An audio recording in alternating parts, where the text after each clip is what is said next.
William Morrow and Harper Audio present Stepping to a New Day, a Blessings novel by Beverly Jenkins, performed by Lynette R. Freeman.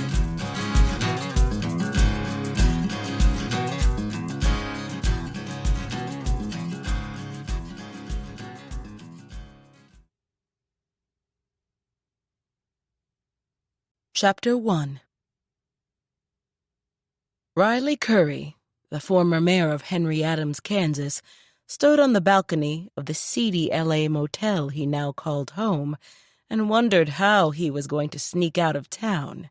He owed money to everyone, from his landlord to the utility company to the trainer boarding his 600-pound hog Cletus, and he didn't have a dime to his name. When he first came to L.A. a year and a half ago, he just knew Cletus would be the next big thing and make Riley so much money he'd be swimming in it. Hadn't turned out that way, though. The only thing he was swimming in was debt. None of the big-time movie producers or television execs would see him, so he hadn't been able to pitch the scripts he'd written or show them just how smart his hog was. He was told he needed an agent to get a foot in the door, and after weeks of poring over the internet, he finally found one. However, when the only acting job she could find Cletus was a walk-on in a no-budget horror flick, Riley fired her. Cletus was talented enough to star in his own project, and Riley wasn't about to let all that charisma go to waste in a slasher flick headed straight to DVD. "Hey, Mr. Big Time, you got my rent?" It was his landlady, Vera, a mean-eyed, foul-mouthed, purple-haired, ex-professional wrestler, as seedy as the motel she owned.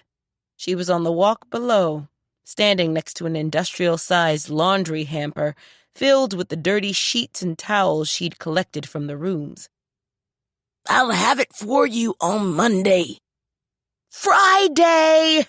she shot back, "or you're out on your ass." She and the hamper moved on. Riley hated her as much as he hated L.A. He had to find a way back to Henry Adams. It was the only place he knew to go. He'd called his former wife, Eustasia Pennymaker, hoping to get a loan, but the maid said she was in Spain and wouldn't be back in the States for a month. His calls last winter to Bernadine Brown and his other ex-wife, Genevieve, weren't even answered. In Riley's mind, his life being in the toilet was still Genevieve's fault. If she hadn't walked out on him, he and Cletus would still be living in the house her father gave her as a wedding gift. The old loan shark Morton Prell wouldn't be dead, and Riley would still be secretly tapping into Genevieve's bank account. Having access to her money would also solve another looming problem: wheels, or lack thereof. His old truck died last week, and the jackleg mechanic he'd found quoted him a repair price that almost gave him a heart attack. The little bit of cash he had left was enough to pay for the gas needed to get him and Cletus back to Kansas, but not if he had to repair the truck, too. What he needed was Bernadine Brown's junior felon Amari to steal him a car. But that wasn't an option. So he'd have to come up with another way to escape L.A. before Vera tossed him out on his rear. A couple of time zones away, T.C. Barbour drove his brand-new silver Dodge Ram the short distance from the home of his nephew, Gary Clark, to the building the Henry Adams locals called the power plant, site of the town's administrative offices. He'd arrived a week ago on a cross-country drive from his hometown of Oakland, California. Being retired, he had no real destination in mind, but he hadn't seen Gary in decades. So when they talked on the phone, T.C. decided to accept his nephew's offer to stop in and stay a while with him and his teen daughters, Leah and Tiffany. T.C.'s business at the power plant had to do with a part-time job Gary mentioned in passing, one that entailed being the driver for the town's owner, Ms. Bernadine Brown. He'd driven a big rig at one point in his life, and having never gotten a ticket driving it or anything else, he figured he was qualified. TC didn't like taking handouts, even from family, so if he was going to be bunking at Gary's and eating his food, he thought it only right that he contribute. The town wasn't large by any means, and the last time he'd visited, a good 30 years ago, it was so isolated and undeveloped that it could have passed for the setting of the Little House on the Prairie television show. The surrounding area was still nothing more than wide-open spaces, with a house here and there, but the town center had changed dramatically. Paved streets replaced the dirt roads. There were street lights and sidewalks. He drove past a diner with the head-scratching name of the Dog and Cow, a large school, a church with beautiful stained glass windows, and a long building with a sign out front that read, Henry Adams Recreation Senior Center. None of this existed on his last visit, and even more surprising was how cutting-edge they all appeared, as if they rightly belonged in a big metropolitan location, like his hometown or L.A. TC was impressed. After pulling into the parking lot of the equally impressive, low-slung red building that was the power plant, he got out and walked to the entrance. This was his second interview. He and Miss Brown met briefly a few mornings ago when he turned in the required resume. Gary's teenage daughter, Leah, had helped him with the computer typing and formatting. A blessing. Otherwise, he would have never gotten the thing done. Now inside the office, TC sat patiently, while the woman he hoped would hire him went over his resume. As I stated during your initial interview, you will be the town driver, she explained, looking at him from where she sat fine and brown behind the desk, mostly taking folks back and forth to the airport down in Hayes. Nathan Nelson, the young man you're replacing, left to attend college in Lawrence. TC knew from Gary that Bernadine Brown's hand turned the world in the small town of Henry Adams. It was founded in the 1880s by freed slaves, and she'd bought the place a few years ago, hook, line, and sinker. He'd never met a woman who'd owned a town before, and true to Gary's description, she was both classy and professional. She also had a man, which was fine with TC because he hadn't come to town to get tangled up with a woman, especially somebody else's. This is a pretty extensive resume, she continued, sounding impressed. You've done everything from working as a longshoreman to short-order cook and driving a big rig. He'd also lost his wife Carla to lupus back in the 90s, but resumes didn't cover heartache or the challenges of raising 3 kids alone. Ms. Brown went on to explain his benefits package, one he found surprisingly generous, considering the job was only temporary. We ran a background check and there are no red flags, so if you want the job, it's yours. Just need you to sign the agreement. She passed the document his way, and the words on the paper swam before his eyes like letters in a bowl of alphabet soup. He patted his empty shirt pocket and sighed audibly. I forgot my reading glasses. Can you show me where to sign? She smiled and pointed a perfectly manicured indigo-polished nail at the line needing his signature. He quickly scrawled Terrence C. Barbour and handed it back. Welcome to Henry Adams, Mr. Barbour. Glad to be on board. When do I start? Tomorrow afternoon. One of our residents, Miss Genevieve Gibbs, is flying in from Washington, D.C. at 4 p.m. She opened a desk drawer and withdrew a set of keys that she passed his way. The town car is in the lot outside. If you want to park it at Gary's place, that's fine. Okay. What does Miss Gibbs look like? Caramel skin, gray bob, elegant. Gotcha. He stood. Thanks so much, Miss Brown. You're welcome. And please, call me Bernadine. We're pretty informal around here. Then call me TC. She nodded, and TC made his exit. Being born and raised in Oakland, he knew next to nothing about living in a small town, but he was looking forward to the new experience. Over at the church, Reverend Paula Grant glanced at her schedule for the afternoon. Having earned degrees in both theology and child psychology, she was actually Reverend Dr. Paula Grant. She served as priest at the Henry Adams African Episcopal Church and as counselor to the town's lively children. The day's docket included a session with 12-year-old Devon July, the adopted son of Mayor Trent July and his wife, Lily. Devon started life in Henry Adams, wanting to preach the word, but had given that up. And now Paula, his parents, and everyone else in town was trying to help the boy find himself. His acting out and rigid opinions had earned him 2 serious beatdowns from his BFF, Zoe Raymond Garland. As a result, he'd sort of gotten his act together, but his counseling sessions remained ongoing. She was also scheduled to meet with high school senior Eli James, whose dad Jack taught at the local school. Eli had never been one of her regulars. His dad had suggested the visit in order to try and determine what was going on with his son. Apparently, Eli had become withdrawn and moody. It was a common stance for kids his age, but Paula wanted to talk to him to make sure there wasn't something serious happening beneath the surface. Devon arrived after school. "Have a seat, Dev. How was school?" He shrugged off his backpack and sat on her orange office couch. "It's school," he replied, unenthusiastically.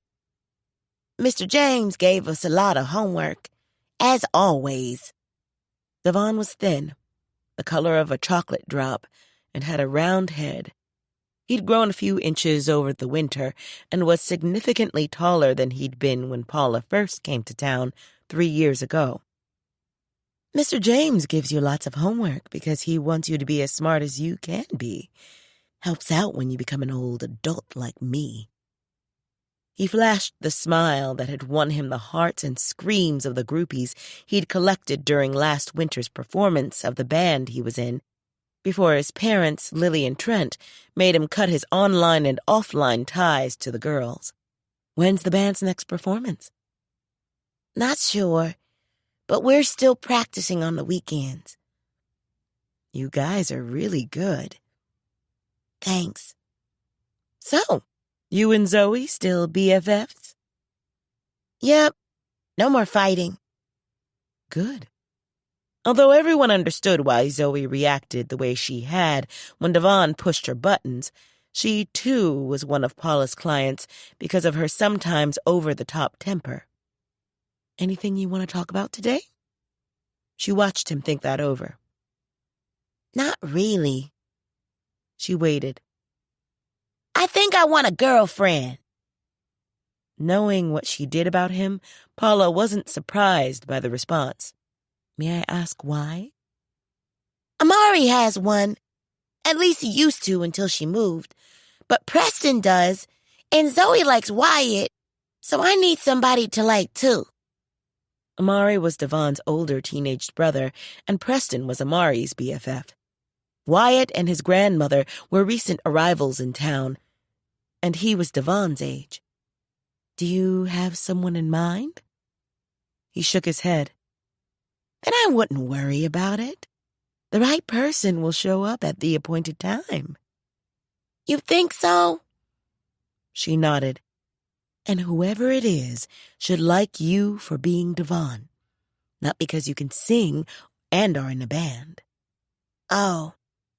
He was one of the most talented kids in the state, and his parents, who'd turned away more than a few unscrupulous would-be agents, were determined he not be sucked into the hype tied to that. He'd been raised by his now-deceased grandmother, and she'd spoiled him rotten.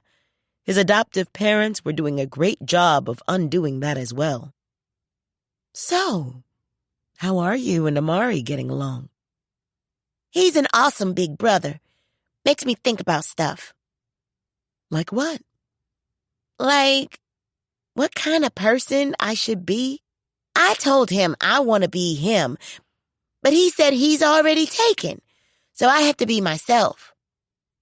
And what do you think about that? I want to be a boss, like him, but I'm boring. I don't think you're boring. Girls think I am, at least when I'm not on the stage. Your time will come. Just keep doing the right thing and believing in yourself. Okay. But he didn't look convinced. Because Devon's early life had been steeped in the Bible, Paula counseled him differently than she did the other kids. God knows what your future holds, so just wait and let divine order do its thing. Everything in its own time, right? I guess. He still didn't seem convinced. You're still real young, too. Amari didn't get a girlfriend until recently. You have plenty of time. He nodded and said, Okay. Anything else for today? No, ma'am. Then I'll see you next week. Give me a hug. As she held him, her heart filled with the love she had for this special young man, and she whispered, You're going to be such a boss one day. He smiled. Thanks, Reverend Paula. He picked up his backpack and put it on. I'll see you later. He exited and closed the door behind him. In the silence that followed, she'd be the first to admit that in the past few months, Devon had come a long way. He still had miles to go, but that was okay. A few minutes later, Eli walked in. Tall, with dark hair and eyes, he was looking more like his handsome George Clooney resembling dad, Jack, every day. Hey, Eli. Hey. He didn't take a seat. Instead, he stood, as if not planning to stay. She gestured. You're welcome to sit. He did, but she noted his reluctant body language. When he and Jack first moved to town, Eli had been surly and hard to like due to the pain he'd been carrying inside over the recent loss of his mother. But Henry Adams filled him with the tough love it was so famous for, and over time the poison drained away, leaving behind a kid who was no less hurt, but seemingly focused on looking forward. In the fall, he'd be enrolling in community college, as would Bernadine's adopted daughter, teen Queen Crystal. So, how are you, kiddo? He shrugged his thin shoulders. I'm good, I guess. Not sure why Dad wanted me to come see you. Nothing's going on. She noted the way he wouldn't meet her eyes. All set for school in the fall? He nodded. Yeah. Excited? Yeah. And he gave her his first smile. What are you looking forward to the most? He shrugged again. Living in an apartment and being sorta on my own? Ready for Eli Unplugged, huh? Another smile. You've earned it. You pulled your grades up, got your head together. We're all really proud of you. Losing your mom when you did is not an easy thing to handle. When I lost mine, all the light in my world seemed to disappear. Surprise brought him up straight. You lost your mom? How old were you? 14. He sat back, seemed to think on that for a moment, and said finally, So you know how it is? I do, she answered softly. Only she hadn't received an iota of the support, love, and understanding Henry Adams showed Eli. The embers of that old pain quickened, and she turned her mind back to the present before it flared to life. I'm over 50 now, and I still miss her. I still miss mine, too. I don't think it's anything we ever get over, but we get through it. Does that make sense to you? It does. I dream about her a lot. He glanced her way, as if needing the reassurance that it was okay to share his feelings. For a while, I thought I might forget what she looked like, But Dad has a bunch of pictures, so every now and then I take them out and look at her. God, I miss her so much, he whispered. Tears shone in his eyes, and he hastily dashed them away. Sorry. She handed him a tissue from the box sitting nearby. No shame here. It's a measure of how much you loved her. Has losing her been hitting you pretty hard lately? Yeah, like out of nowhere almost. I thought I had the grief thing under control. Guess not, huh? Nothing wrong with admitting that. Nor do you have to apologize to anyone, okay? He gave her a tight nod. They spent a few minutes sharing stories about their mothers. Paula told him about the birthday cake her mother would bake for her every year, and Eli told her that his mom always took him to the zoo on his birthday, even if it was a school day. She made sure I got my homework the day before, though. You have an advantage I didn't have when my mama died. What do you mean? You have your dad. My mom was a single parent, and she'd never shared the name of Paula's father. He probably didn't think it was an advantage. I treated him like crap. His eyes were earnest. I want to apologize to him, but I don't know how. Admitting that you do means the right moment will show up. You think so? I know so. You'll feel it. Just promise yourself you won't let it slip by, okay? He nodded. I won't. He was silent for a long moment before saying, I'm glad I came to see you today. So am I. I know it's been a long time, but my condolences on losing your mom. Thank you. And the same to you. Anytime the grief starts rising and you need to talk, you know where to come. I do. Thanks, Reverend Paula. You're welcome. We'll always have this bond, Eli. He picked up his backpack and, like Devon, closed the door softly behind him. Paula took a tissue out for herself and wiped her eyes. She hoped he would talk to his dad when the moment presented itself. It might not only bring them closer, but would let Jack know his son was doing okay. With nothing else on her schedule, Reverend Paula decided to have dinner at home for a change. Like most of the people in town, she ate at the Dog more often than not, but that day she felt like cooking for herself. As she prepared to gather her things and lock up, there was a knock on the door, and she looked up to see Rochelle Rocky Dancer on the threshold. Hey, Rock. Hey, Rev. I know I don't have an appointment, but are you busy? No. Come on in. Have a seat. Although Paula wasn't licensed to counsel adults, she was always willing to lend a shoulder or an ear. Rocky took a seat on the couch. She was one of Paula's favorite people. Their trailers were near each other, out on the July family's ancestral land, and when the weather was warm, she often awakened in the mornings to the lilting beauty of Rocky's flute. So, what's up? Jack asked me to marry him. And? Paula asked, hoping to keep her excitement under wraps. I'm not sure if I want to. Have you told him that? I have, and he's willing to wait because he never pushes, but I'm wondering if I'm being selfish or keeping him at arm's length because I'm scared. Of? She asked easily.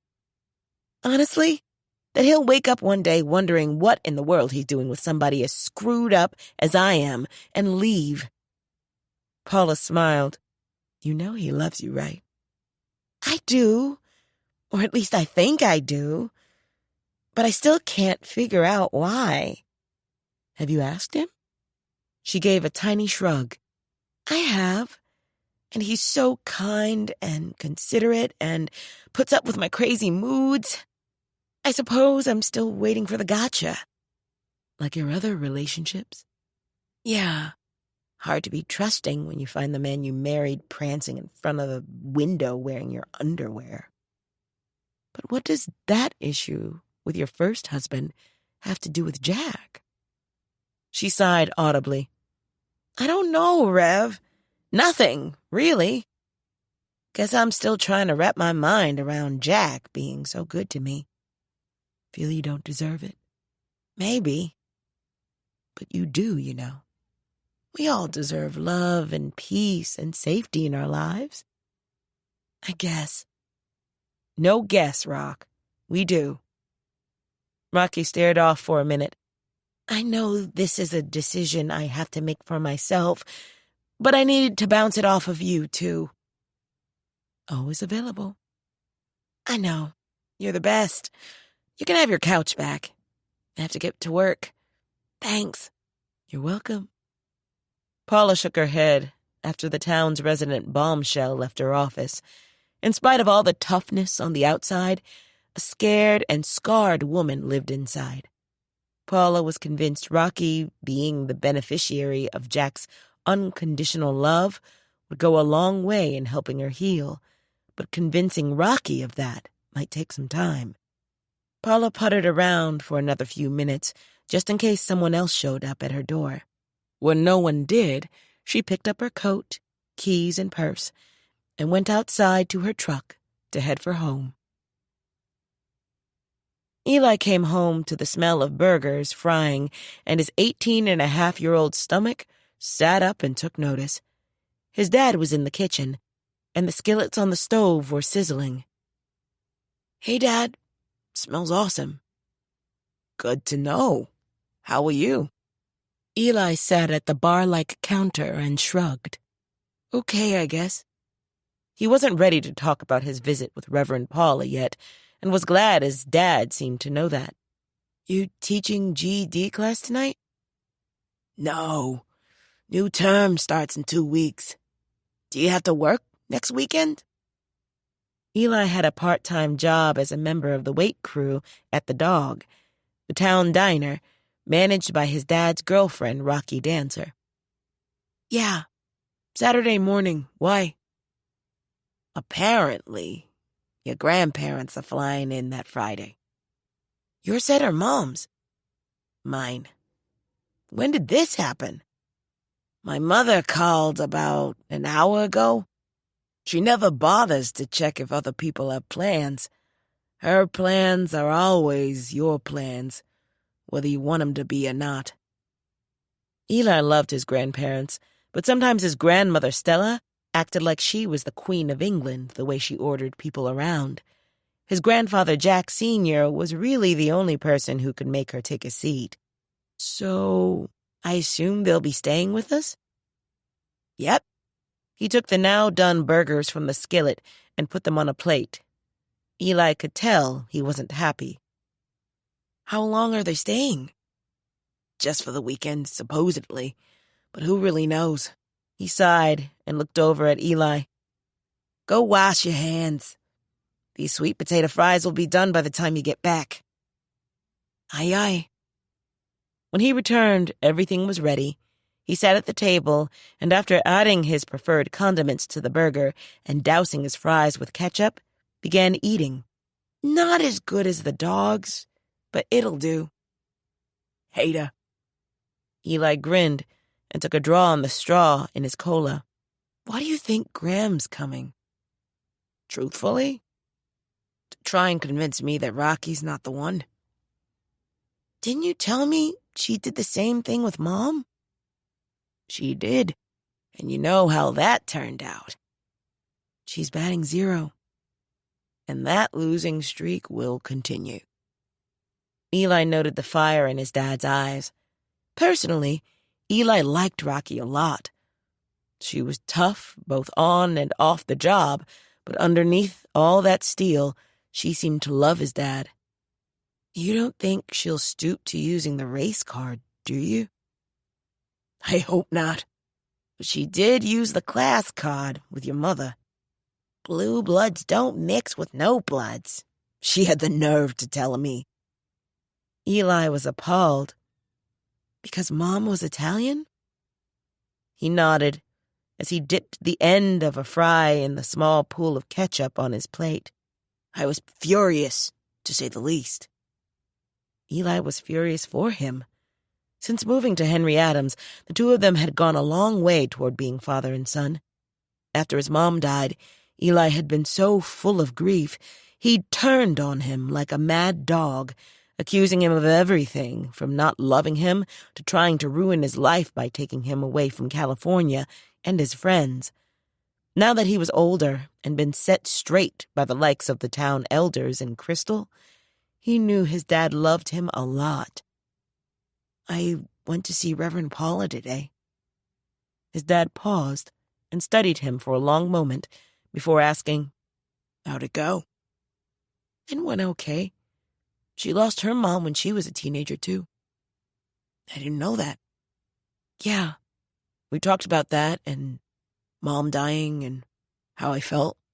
She said I had an advantage she didn't have." "Which was what?" "You," Eli said softly. He saw his dad's eyes glisten. "Dad, I'm so sorry I was so mean to you. You are hurting, son. But still, I've been wanting to apologize and could never find the right time. Reverend Paula said because I wanted to do it, the time would show up, and that I should promise myself not to let it slip by. So, the time is now." He took a breath. "Thanks for putting up with me and not leaving me on the side of the road. And thanks for telling me to go see her.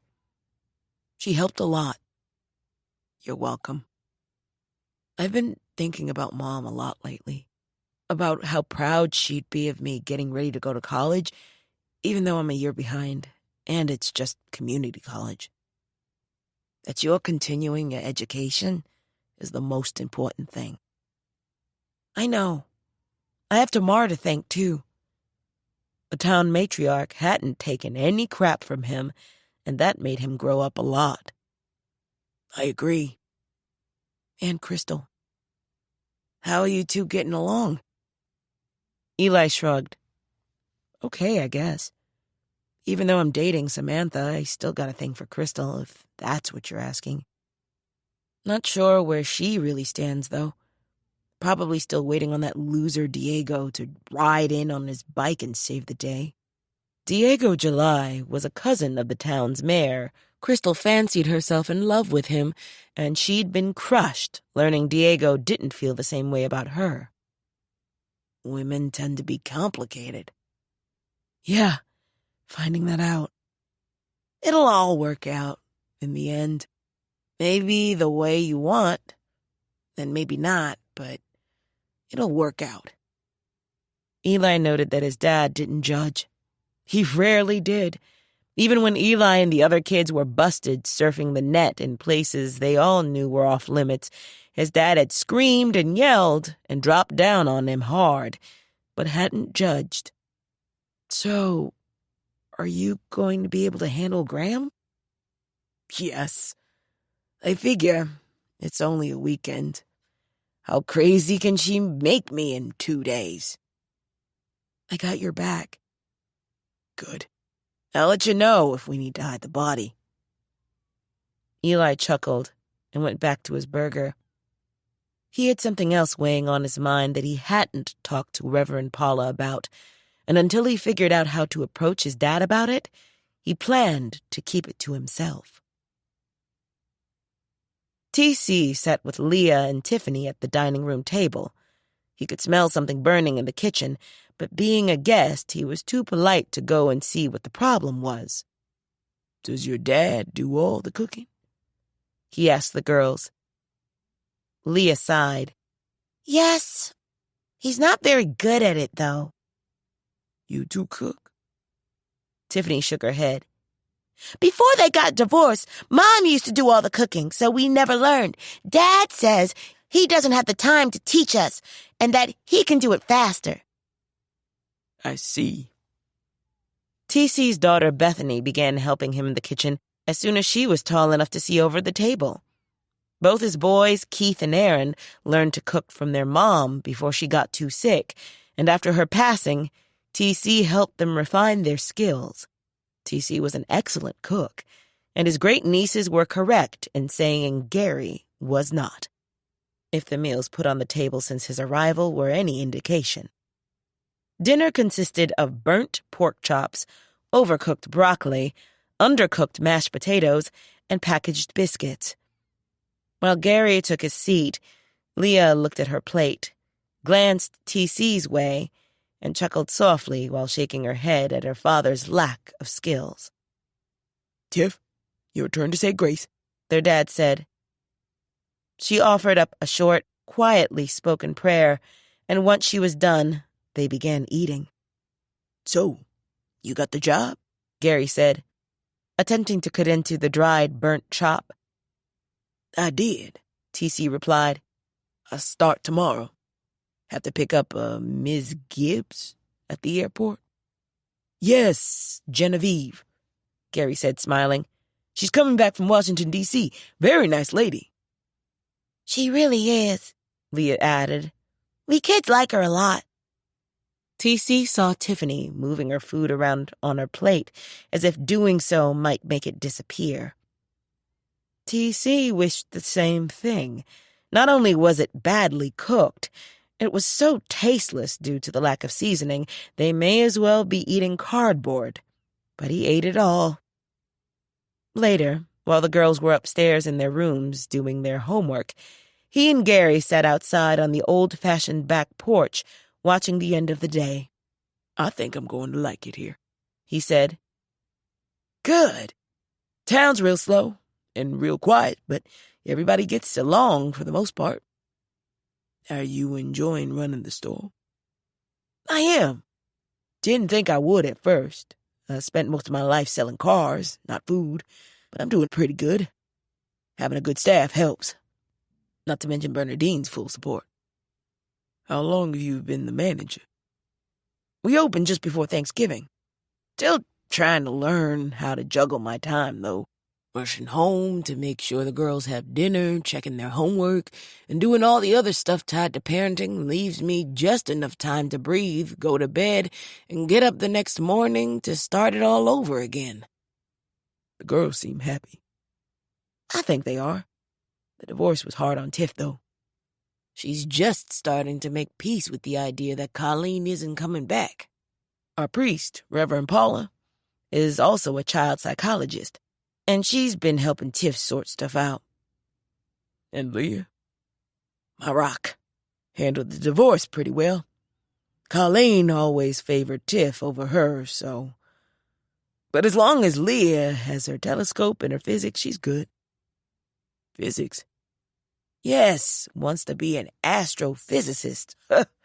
My daughter has a brain big as the Milky Way. TC chuckled. Wow. She and her boyfriend Preston are two of the best young physicists in the state. So good, they're taking college courses online. You'll meet Preston. He's a good kid. TC couldn't get over that. Physics. He couldn't even spell the word. He'd have to make a point to talk to Leah about the subject and her goals. He was always interested in learning new things. Are you old enough to remember the show My Three Sons? Gary looked confused. Yeah, sort of. Why? In addition to the dad, Steve, and his boys, there was a character named Uncle Bub, older guy. Lived with them. Cooked all the meals, did the housework, which freed Steve to go to work and not stress over the daily stuff that needed doing at home. Gary gazed out at the fields leading to the horizon.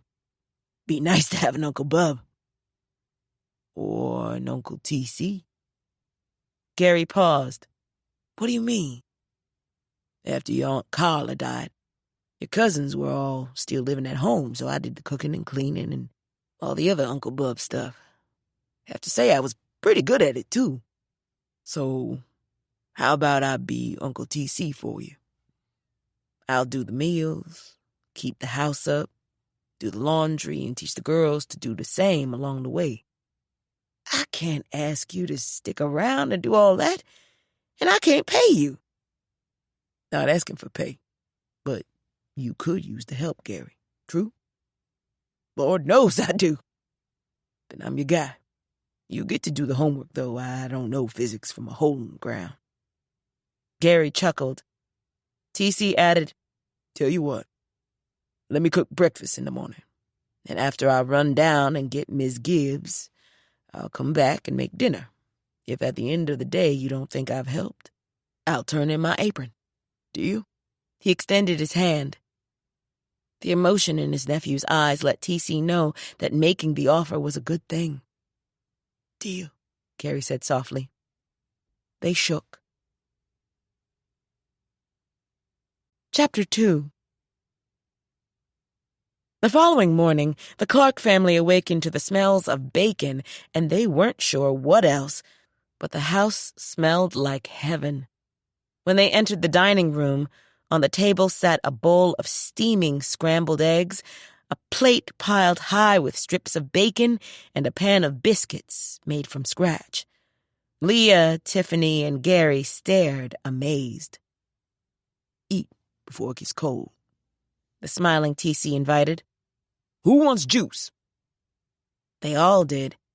And while he went to grab a bottle from the fridge, they sat and began eating.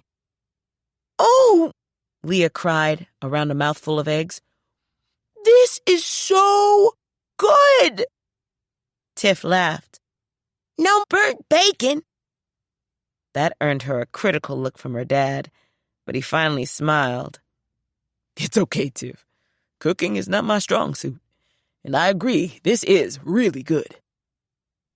There was orange marmalade and honey to go with the biscuits, and because the biscuits were so awesome, they all treated themselves to some of both. They were eating and smiling when TC took his own seat. Leah said, You know you can't leave town until I go away to college, right? Tiff replied, Until I go to college, you mean. Thank you for breakfast, Uncle TC. You're welcome, little bit. Shyness seemed to come over her. I never had a nickname before. Little bit okay? TC asked. Her answer was a soft, Yes. He shared a look with Gary, who gave him a nearly imperceptible nod of approval.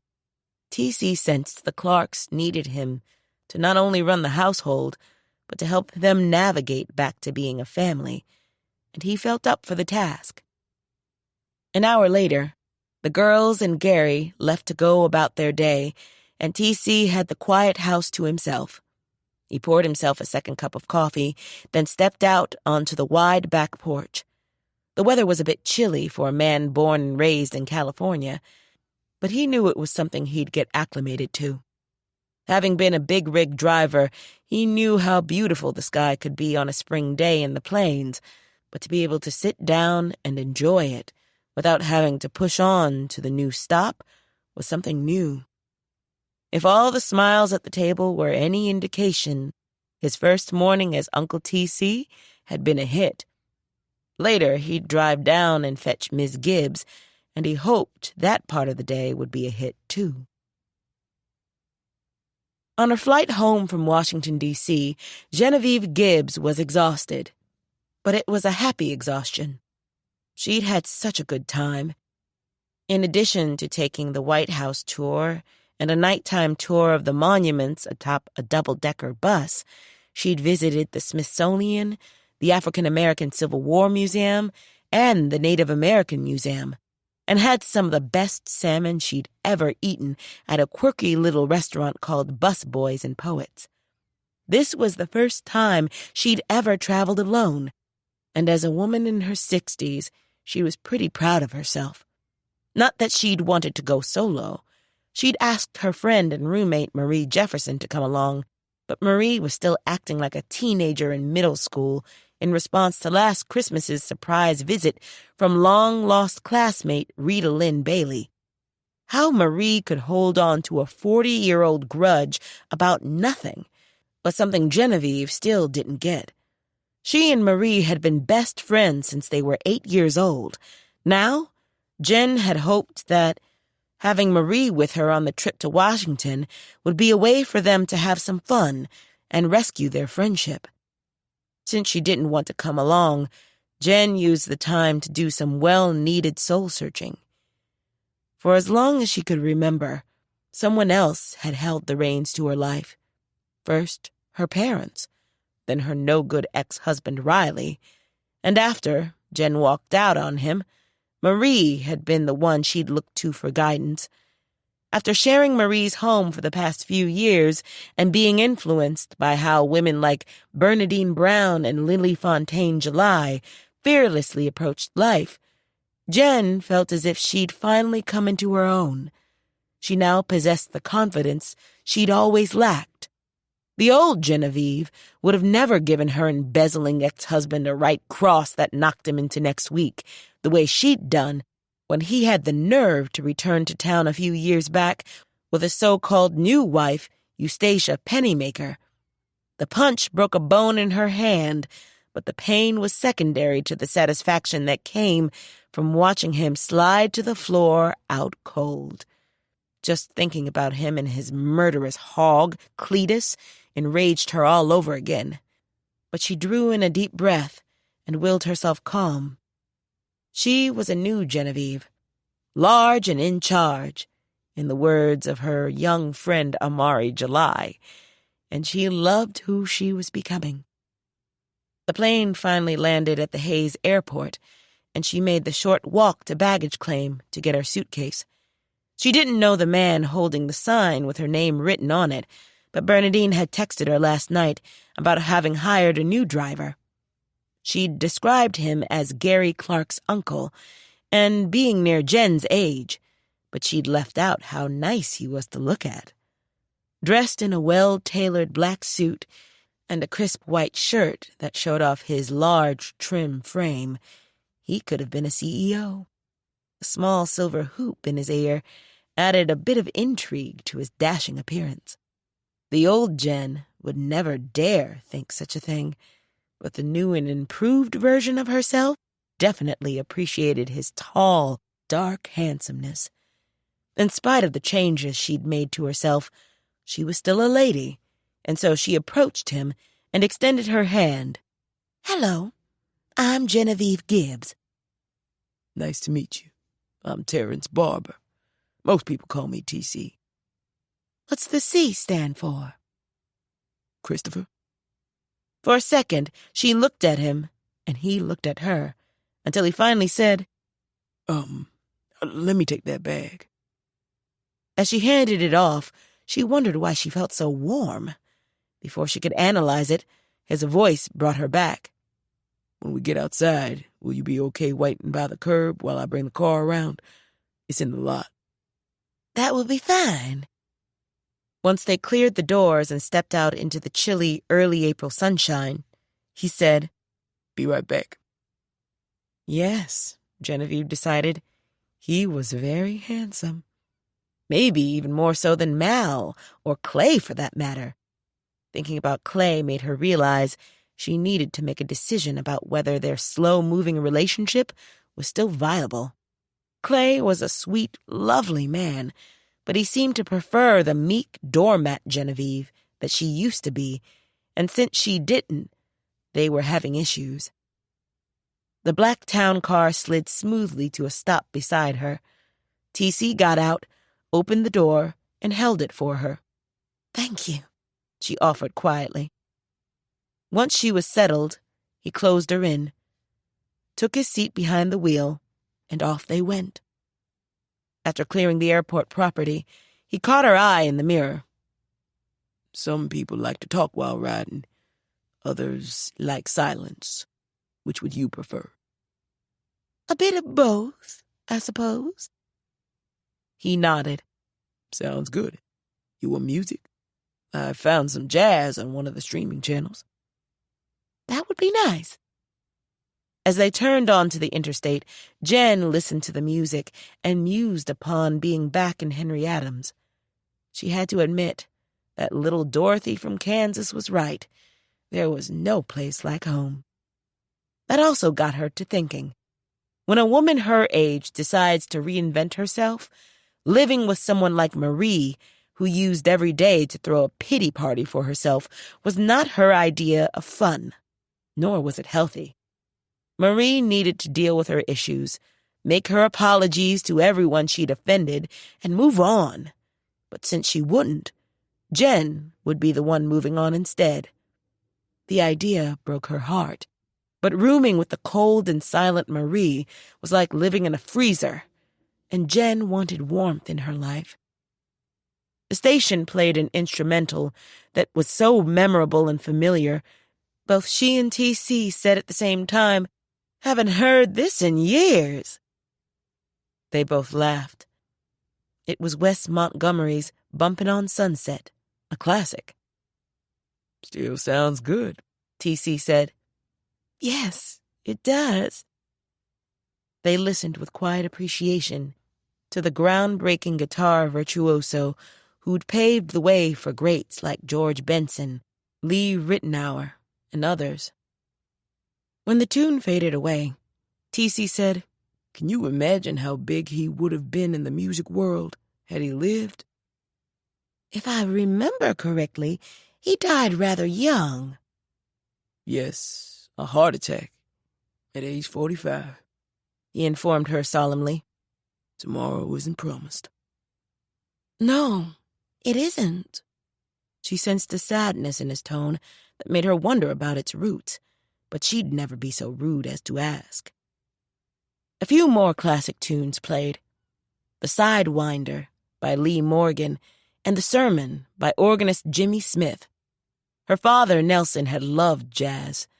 Growing up, she had her Motown and Stax, and he'd had his Blue Note and Verve labels. TC's voice interrupted her musings. "Miss Brown said you were visiting Washington, D.C. "Yes, my first trip, and I had a great time. Have you ever been there?" "No, haven't had the pleasure." "You should go. I toured the White House, although going through the security checks was longer than the tour." He smiled at her in the mirror.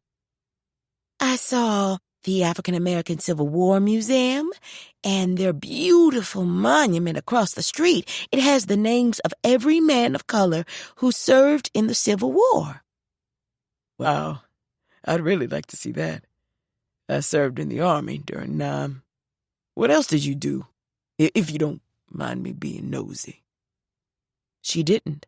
"I took a fabulous nighttime tour of the monuments on a double-decker bus, and I saw the Native American Museum." "I didn't know there was such a museum." "There is, and the National Museum of African American History and Culture will be opening in the fall, and I'm definitely going back to see it." "I've heard a lot about it. Saw specials on 60 Minutes and on C-SPAN." "C-SPAN? I don't know too many people who watch C-SPAN, TC." "Impressed you, have I?" She laughed. "Definitely." "Good." He caught her eye in the mirror again, and Jen's heart began a dance it hadn't done in years. Surprised, because she didn't know Gary's uncle from a can of paint, she forced herself to turn to the window and gaze out at the passing landscape lining the highway. When they arrived at the Jefferson place, he parked, came around, and opened her door. She stepped out, thanked him, and waited for him to remove her suitcase from the trunk. "I'll take this up to the porch for you." Once that was accomplished, she handed him his tip. He declined it. "Unnecessary, Miss Brown pays me well." "But—" He was already on his way back to the car. "Pleasure meeting you, Miss Gibbs." Before she could respond, he drove away. Having enjoyed his company, she said wistfully, "Pleasure meeting you, too." Putting him out of her mind, she stuck her key in the lock and went inside. Marie, wearing her signature cat-eye glasses, was seated in the front room watching All My Children. "I'm back," Jen said cheerily. "How are you?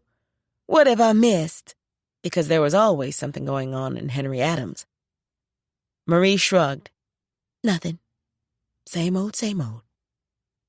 "I had a really good time. You should have come." No response. Jen sighed silently. Lately, trying to have a conversation with Marie was like pulling staples out of concrete. I'm going up to my room and unpack. Do you want to do something later? Dinner at the Dog? The dog, formerly named the Dog and Cow, was owned by their lifelong friend, Malachi July. No, I'm good. You can go if you like. Swallowing her disappointment, Jen and her suitcase climbed the stairs. It was official. She was definitely moving out, and the sooner she did, the better. That evening, Genevieve checked herself out in her vanity mirror and nodded approvingly at her reflection.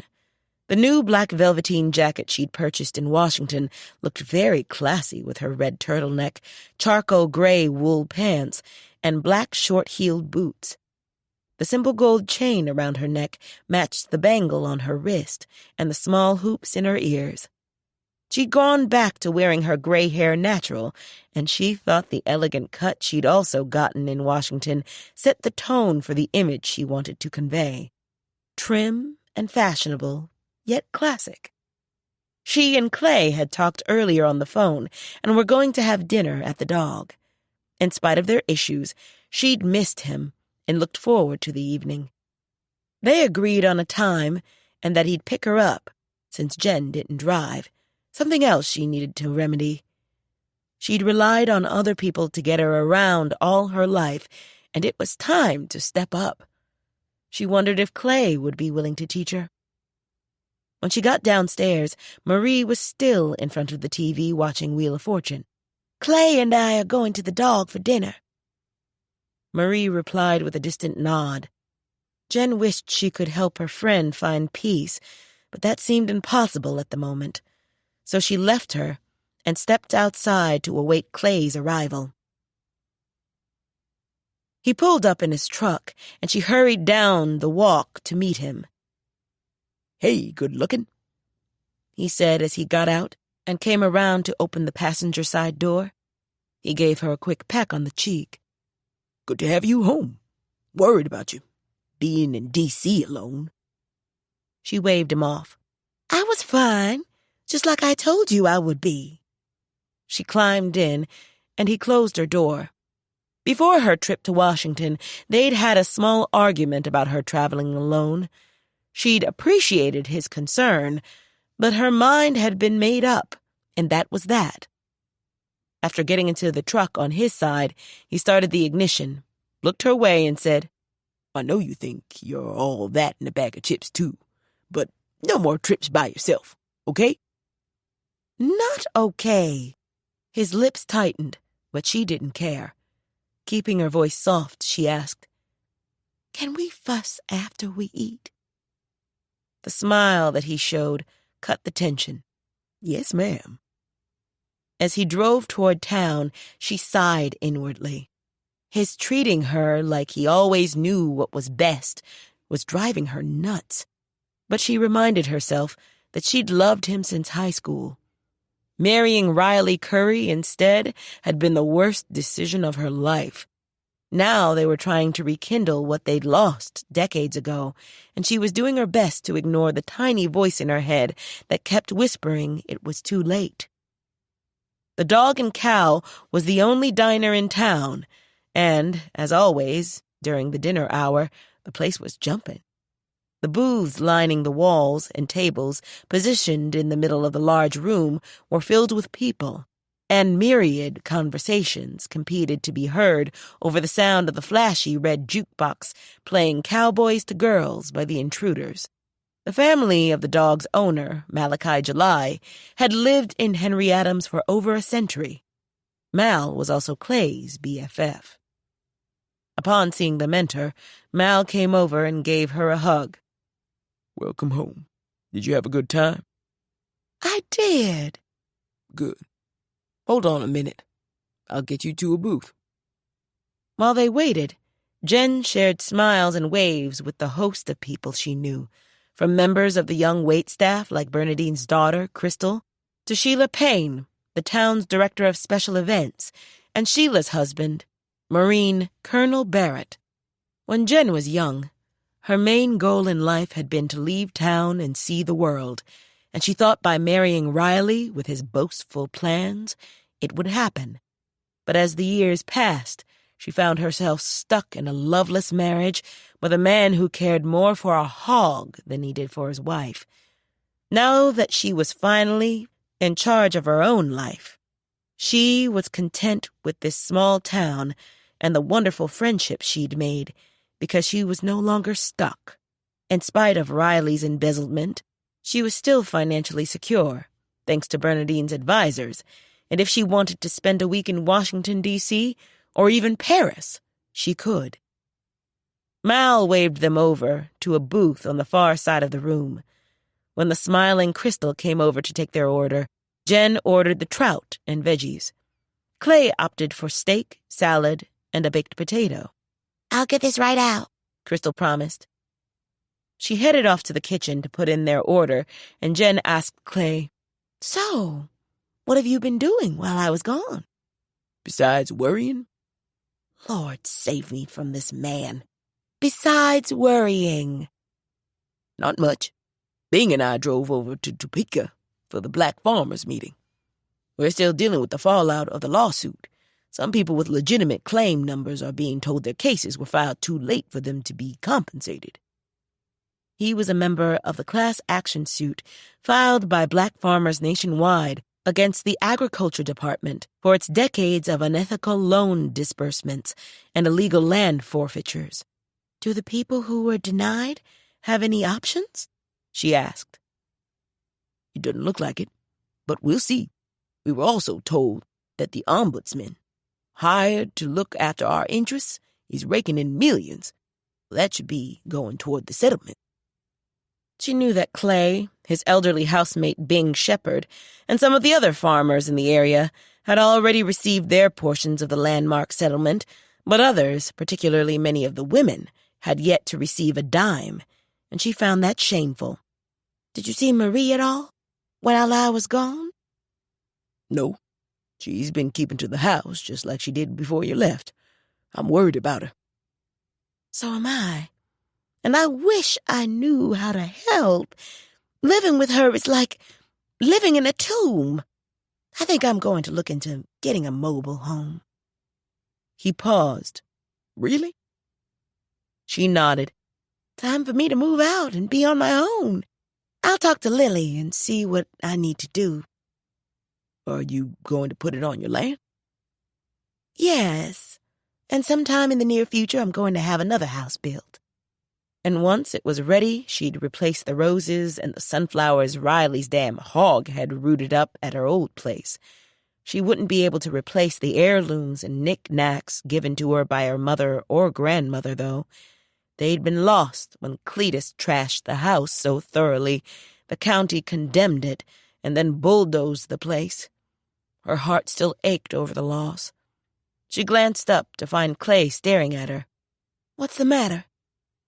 Why are you building a house? So I'll have a permanent place to stay, Clayton. But what about us? What do you mean? I thought you and I would be together. We are. I'm not ready to jump back into a marriage right this minute, and I'm too old-fashioned to live with a man who hasn't put a ring on it. Jen was a huge Beyoncé fan. Once again, his lips tightened. She wanted to ask him if he was planning to propose to her, but afraid he might say yes, she left the question alone. He took a sip of water, and after putting the glass down, leaned in and revealed quietly, I'm not comfortable with who you're trying to turn yourself into, Genevieve. You're acting like you're 25. Her lips tightened this time. I'm turning myself into the woman I should have been when I was 25, Clay. Why is that making you uncomfortable? Don't you want me to be happy with myself? Crystal's return with their food stayed his response. After setting their plates in front of them, Chris asked, Anything else I can get you to? No, honey, Jen answered. I think we're good. Okay. Enjoy. Once Crystal moved away, Clay cut into a steak. Jen asked gently, "Aren't you going to tell me why you're so uncomfortable?" "Let's just eat before our food gets cold." Shaking her head with exasperation, she began to eat. The ride back to Marie's place was as silent as their meal had been. When he stopped in front of the house, he confessed, "Honestly, I'm uncomfortable because I like the old Jen better.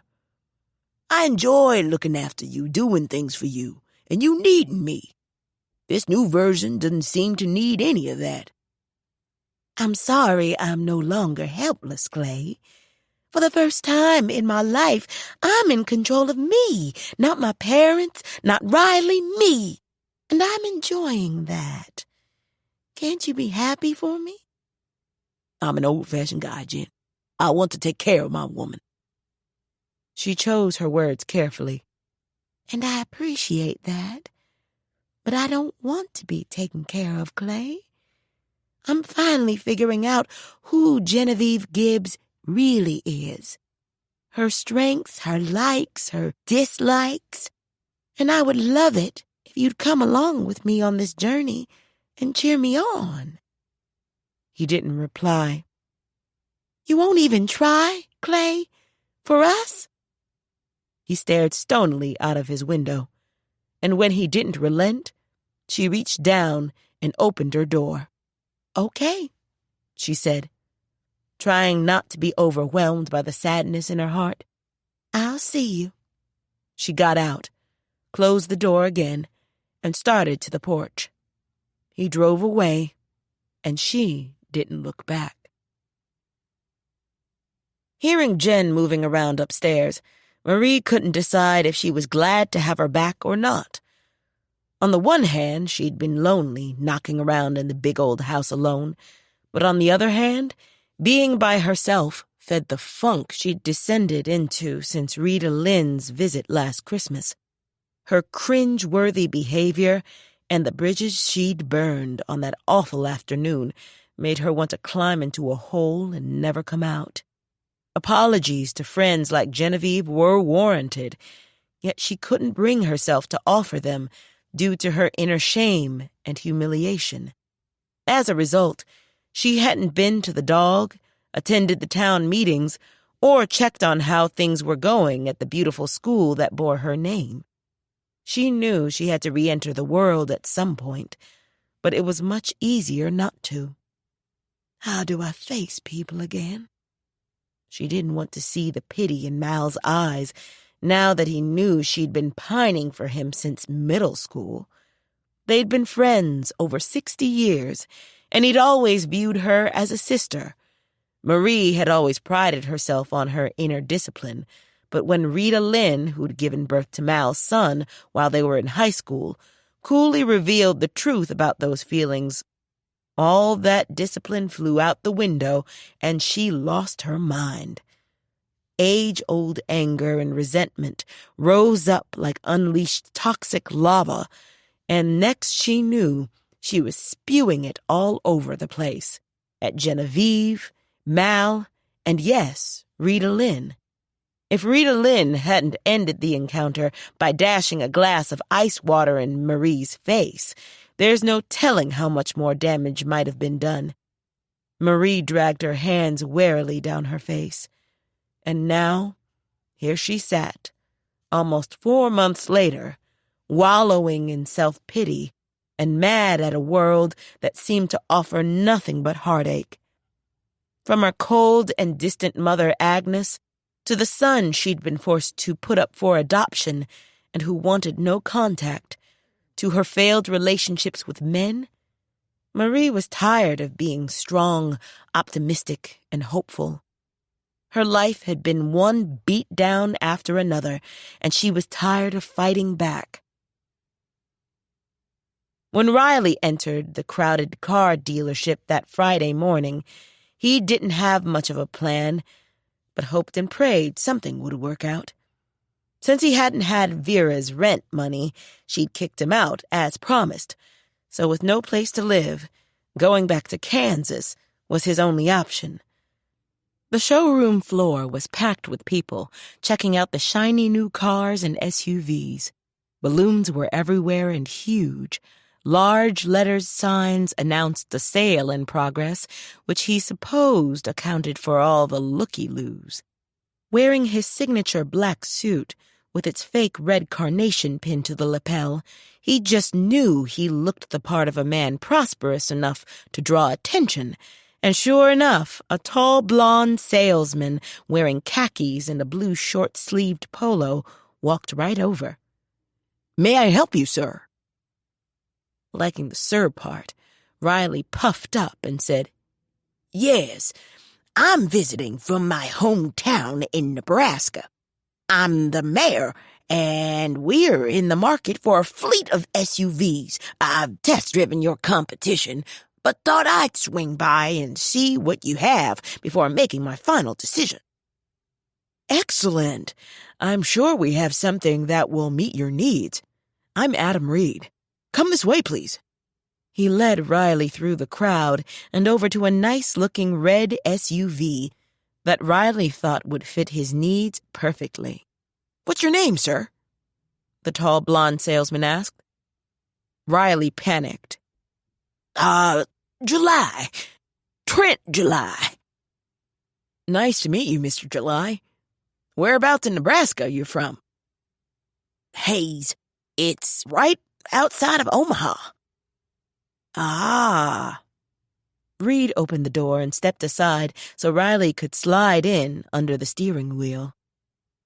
Riley's short stature positioned him eye level with the bottom of the windshield, and he was stung by red-hot embarrassment. If the salesman had any cracks or short jokes, he kept them to himself and simply demonstrated the workings of the seat, and soon Riley was elevated enough to see over the hood. "I like this," he offered, taking in the fine leather interior and all the bells and whistles on the dash. "How many vehicles is your town thinking of buying?" Reed asked. "Maybe 3, possibly 4. "Would you care for a test drive?" "Sure would." "There are a couple gassed up on the lot. Let me grab a plate and the keys." Outside, while the salesman attached the plate, Riley got in and adjusted the seat. There were a large number of people outside, too. He spotted a man and woman checking out a stylish black minivan parked just a few feet away. After peering in their windows, the couple began looking around as if needing assistance from the sales staff. Reed was watching the two people as well, and Riley sensed he was torn between staying where he was and heading over to see if they were serious buyers. Riley seized his opportunity. "How about I just take a quick ride around the block so you don't lose those customers?" The couple seemed to have given up and were walking back to their car. Reed's eyes widened in panic.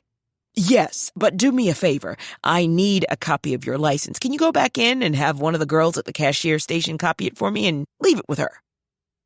"Sure can." "Good. I'll see you when you get back." True to his word, Riley went inside, but that was all he did. Keeping an eye on Reed through the glass, he walked around for a quick few minutes, then went back out to the SUV. He waved at Reed and gave a thumbs up. Reed returned the sign, and as Riley left the lot and merged into the LA traffic, it was the last that salesman Adam Reed saw of Mayor Trent July. Feeling like $1,000,000, Riley steered the sweet red SUV through the open gates of the farm owned by the man boarding Cletus. His hog was in the large pen with a few others. Cletus got along with them pretty well for the most part, especially the white sow, Cleo, who'd done a few commercials and was slowly climbing the ladder to success. The farm's owner, a likable elderly man named Ben Scarsdale, was also an animal trainer.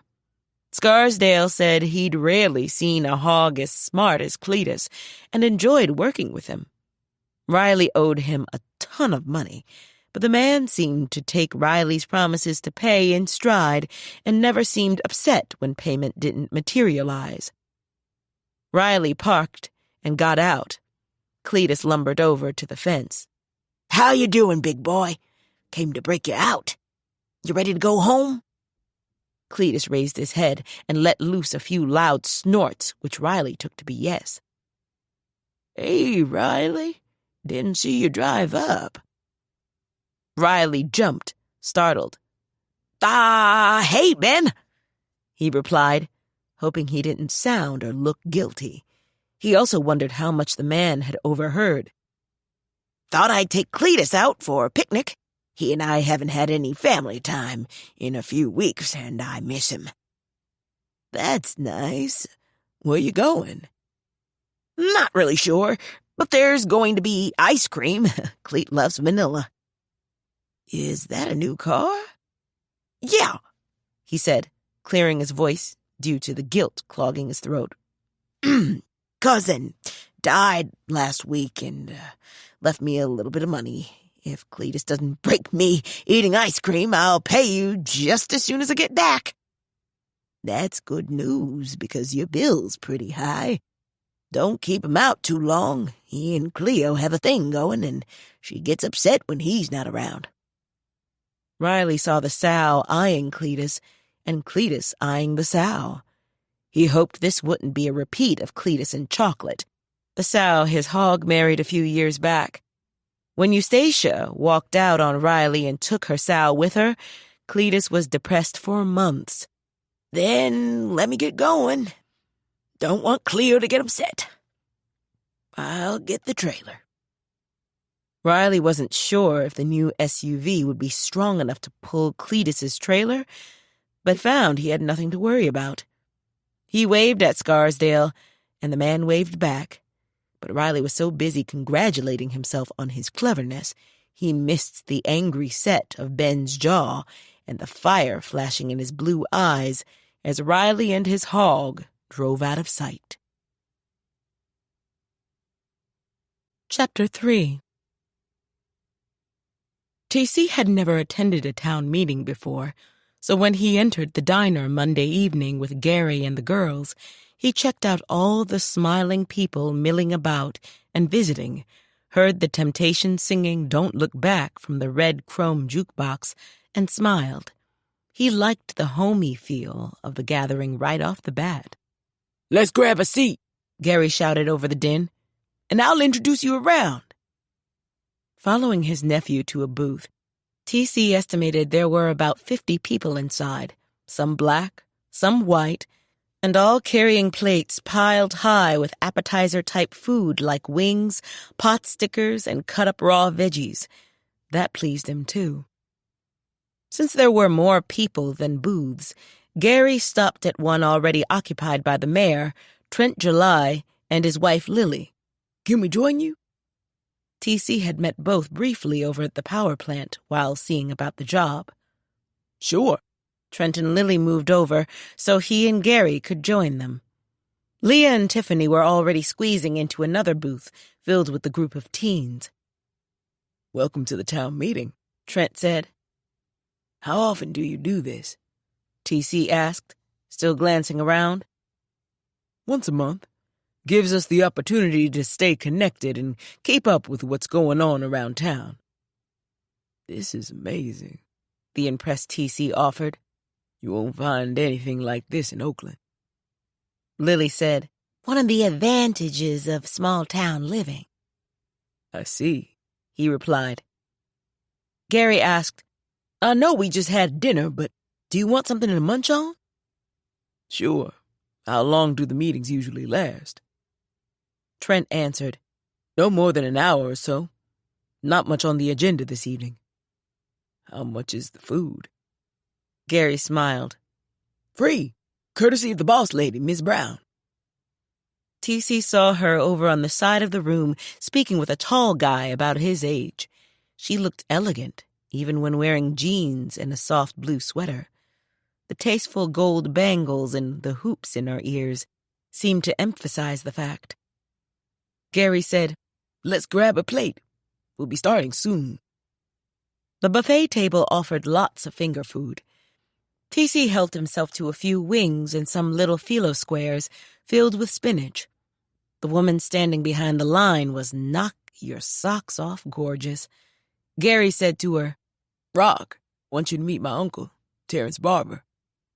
Extending her hand, she offered up a smile that made TC melt. "Hi, Mr. Barbour. Pleased to meet you. I'm a Rocky dancer. Welcome. You're the one taking over from Nathan?" TC nodded. "I am. Call me TC, please." "Will do.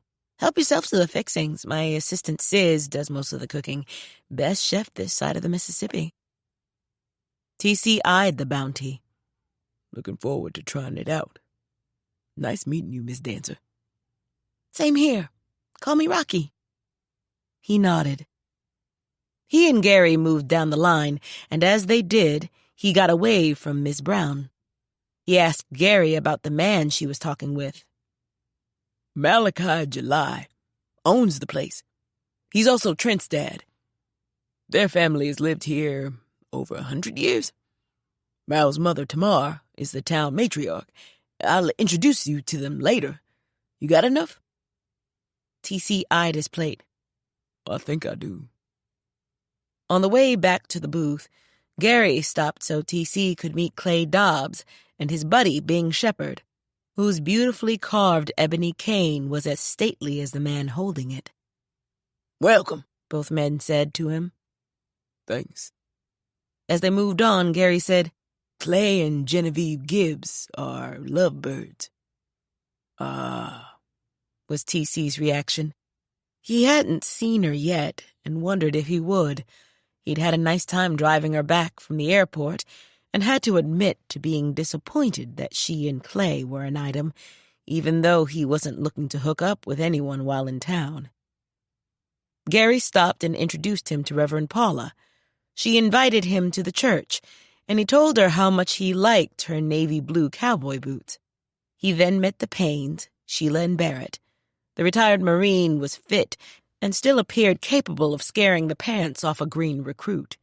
His wife was a beauty, and TC wondered if all the women in town were fine.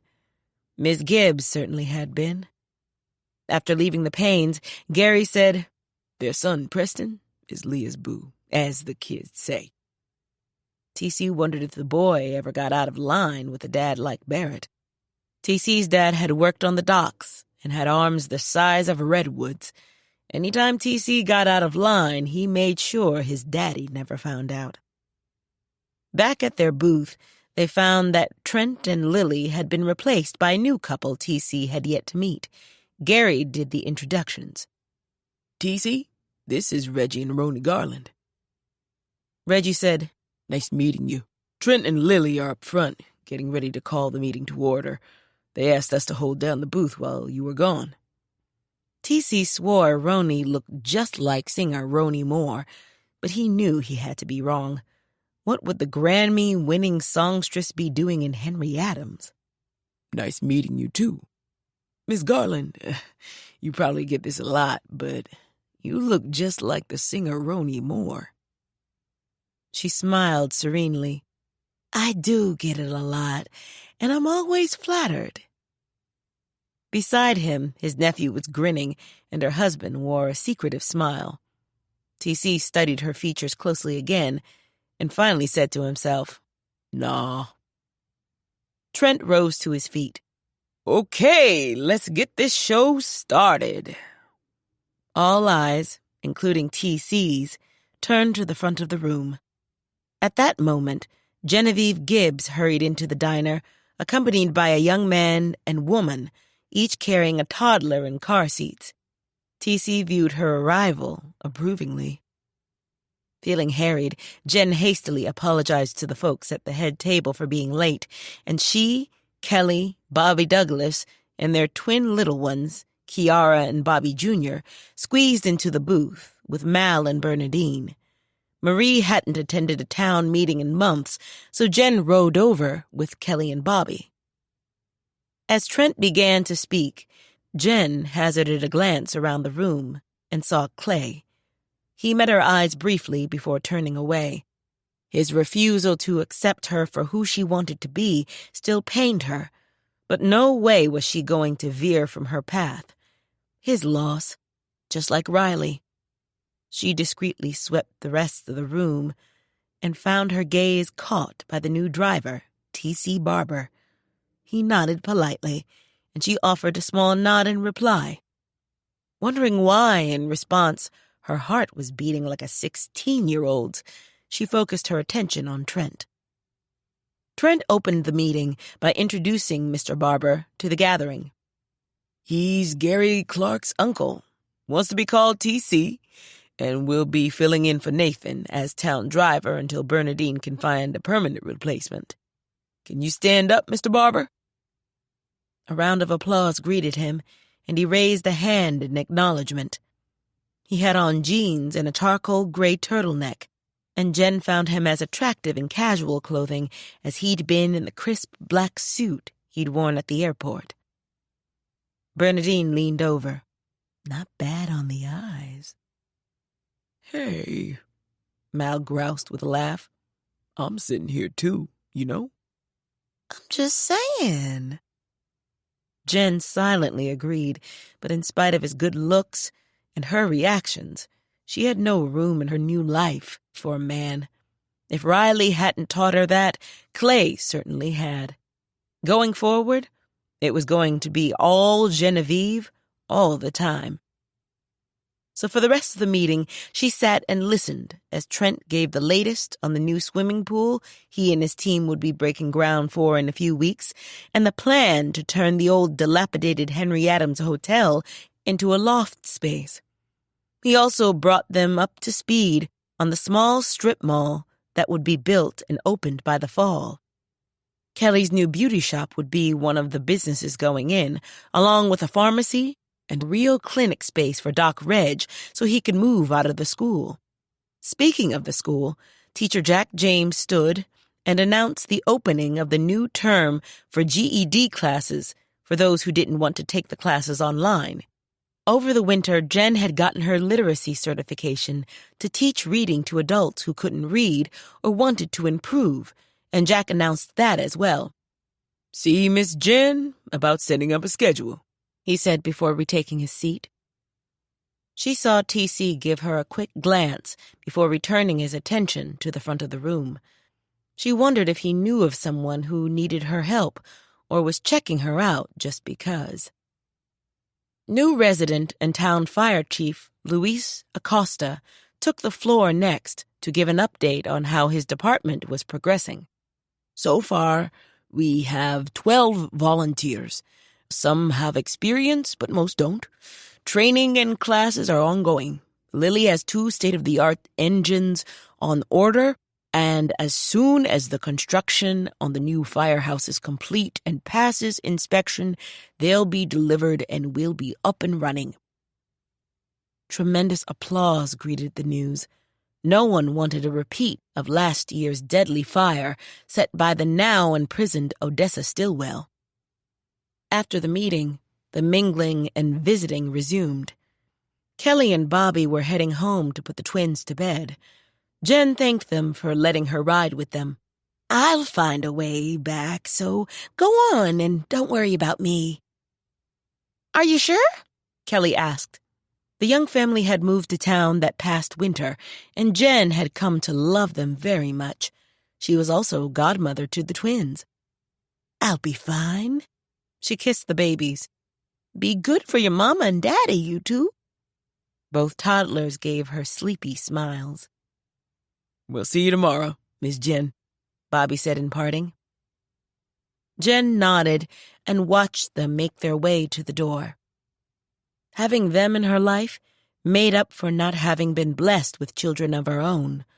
She also watched Clay leave with Bing. Something telling must have shown on her face because Mal walked to her side and asked, "You and my buddy fighting?" Honestly, Mal, I don't know what we're doing. No, I take that back. I do know. We've called things off. Really? What happened? I happened, I suppose. Clay doesn't like the new and improved Genevieve. Said he prefers the old me. That's asinine. I know, but it is what it is. He said I'm acting like I'm 25. Once again, she refused to let the sadness take hold. I'm not going back to who I used to be, Mal. And no one with any sense wants you to. Nothing wrong with what you're doing. Sometimes you have to shed the old to be the new. Take it from someone who's been there, done that. She gave the former alcoholic and Casanova a kiss on the cheek. Thanks. No problem. Do you want me to talk to Clay? If you want to, but I don't think it will make a difference. He's got his mind made up, and we both know how rigid he can be sometimes. He nodded knowingly. Well, hang in there. For what it's worth, I like the new you. That earned him a smile. I like the new me, too.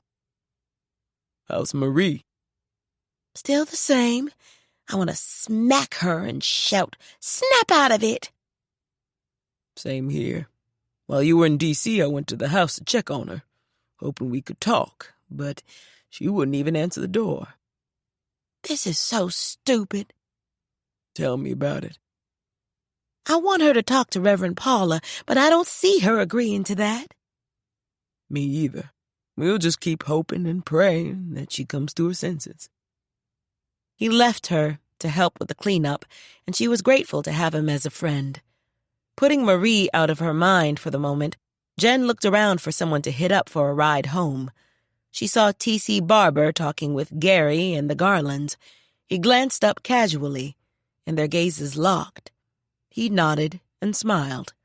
She nodded back, and while their gazes held, time seemed to suspend itself to the point that it took her a moment to realize Lily was standing beside her. Does Clay know you're ogling another man? Lily asked. Embarrassment heated her cheeks. I'm doing no such thing. Even as she wondered why he kept drawing her attention. You could have fooled me. Although for a man of a certain age, Gary's uncle is kind of hot. Laughing, Jen asked with mock severity, "What do you want, Lily July?" I wanted to know if you enjoyed your trip to D.C. I did. And Jen filled her in on some of the highlights before asking, "Can I stop by your office tomorrow? I need your help and advice on some things." "Sure. I have something to work on in the morning, but I'm free in the afternoon." "I volunteer for the seniors' lunch tomorrow at the rec. How about 1-ish or so?" "Works for me.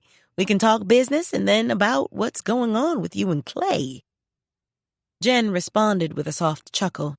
"Nothing like living in a small town." "Okay. I'll see you tomorrow." Lily moved on. Jen spied Mal's mother, Tamar, putting on her coat. The July matriarch didn't live far from Marie's. When Jen asked for a ride, Tamar replied, "Sure. Grab your things and meet me outside." Jen picked up her coat and purse, and although the urge to glance T.C.'s way one last time whispered, she didn't succumb on her walk to the door. Outside, she got into Tamar's truck. The 90-year-old Tamar drove her ancient truck Olivia as if they were qualifying for the Indy 500, so the drive home seemed to take only seconds. Tamar was one of the wisest women Genevieve had ever known, so before getting out, she asked, "Do you think I'm being silly for trying to remake myself and my life?" "Do you think you're being silly?" "No, but apparently Clay does." Giving you grief? Genevieve nodded. Would you be happier being who he wants you to be? "No." Then step into your new life without him, Tamar advised easily. You wouldn't be the first woman to do so, or man for that matter. Some people spend their entire lives trying to live up to someone else's expectations and go to their graves wondering why they were never happy. Jen felt the rightness in that.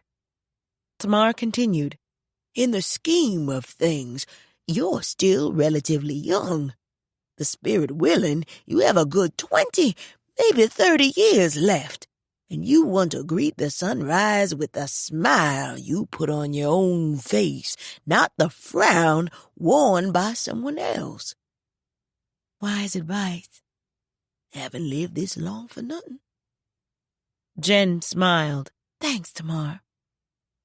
I've been watching you these last few months, Genevieve Gibbs, and I like what I'm seeing. Keep being you, and damn the torpedoes. Yes, ma'am. In fact, I'll be talking to Lily tomorrow about ordering a double wide because I want to move out. Makes sense. You want to ride into town with me in the morning? That would be great. I need to learn to drive, too. Another good idea. Who are you going to have teach you? Are you volunteering? I love you a lot, but not enough for that. I'm elderly, remember? Jen scoffed and laughed. Tamar was the youngest elderly woman in the county. Then I'll ask Lily or Trent, or maybe Bobby. All good choices. Jen thought about the main reason for wanting to move out. What are we going to do about Marie? As much as it hurts me to say this, nothing. The only person who can do anything about Marie is Marie. She's in my prayers, though. Mine, too. Thanks for the ride and the advice. Anytime. I'll see you in the morning. Jen got out, and beneath the beam of the porch light, stuck her key in the door. Once she stepped inside, Tamar and Olivia roared off into the night. Chapter 4. Eli dropped his backpack on his desk and removed his books. This would be his last year at the Marie Jefferson Academy. He was pretty sure he'd miss interacting with the other kids on a daily basis, but he wouldn't miss being taught by his dad. When your teacher was your father, he knew when you had homework or a big test coming up. He also knew when you had a major paper to do and what day it was supposed to be turned in. The other kids could scam their parents on that kind of stuff, but not Eli. Case in point, last night after the town meeting, instead of going up to his room to chill and maybe fire up his Xbox, he'd been asked about his readiness for today's test on the solar system, particularly Jupiter and its moons. Eli knew he was ready. Well, sort of. But when his dad asked him to name the Galilean moons and what they were composed of, he'd stumbled a little. His dad raised an eyebrow and said, You might want to look over the material again. So he did, and now knew Io from Callisto, but like most teens had no idea when he'd use the knowledge IRL, in real life. It wasn't as if he planned to be an astrophysicist. He'd be leaving that to Leo and Brain.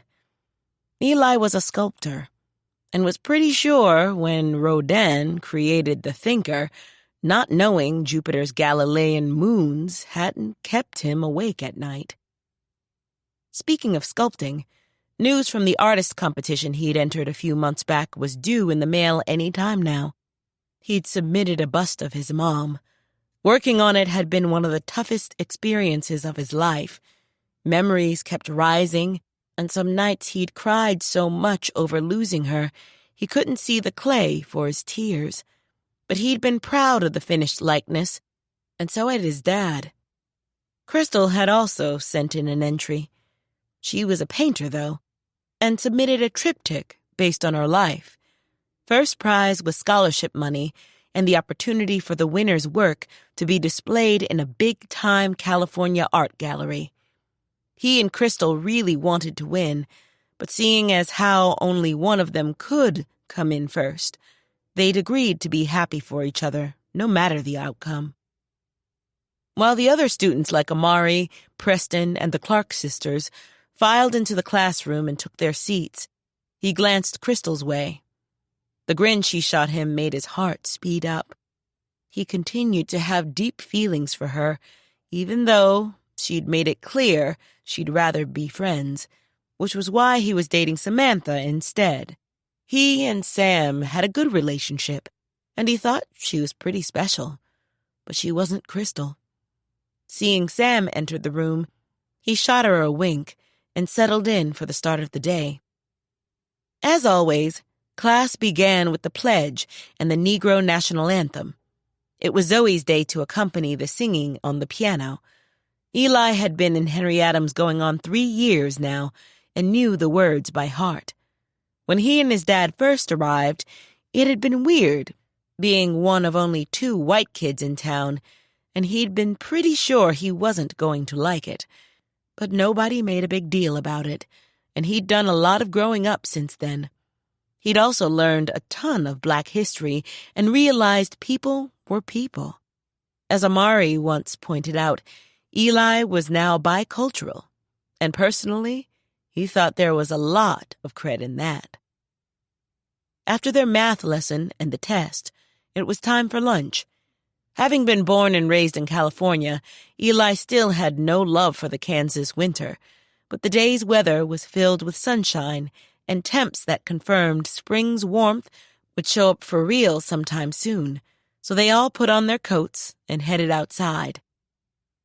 Once they were seated at the picnic table, Amari said, I think we should go big for our dads on Father's Day.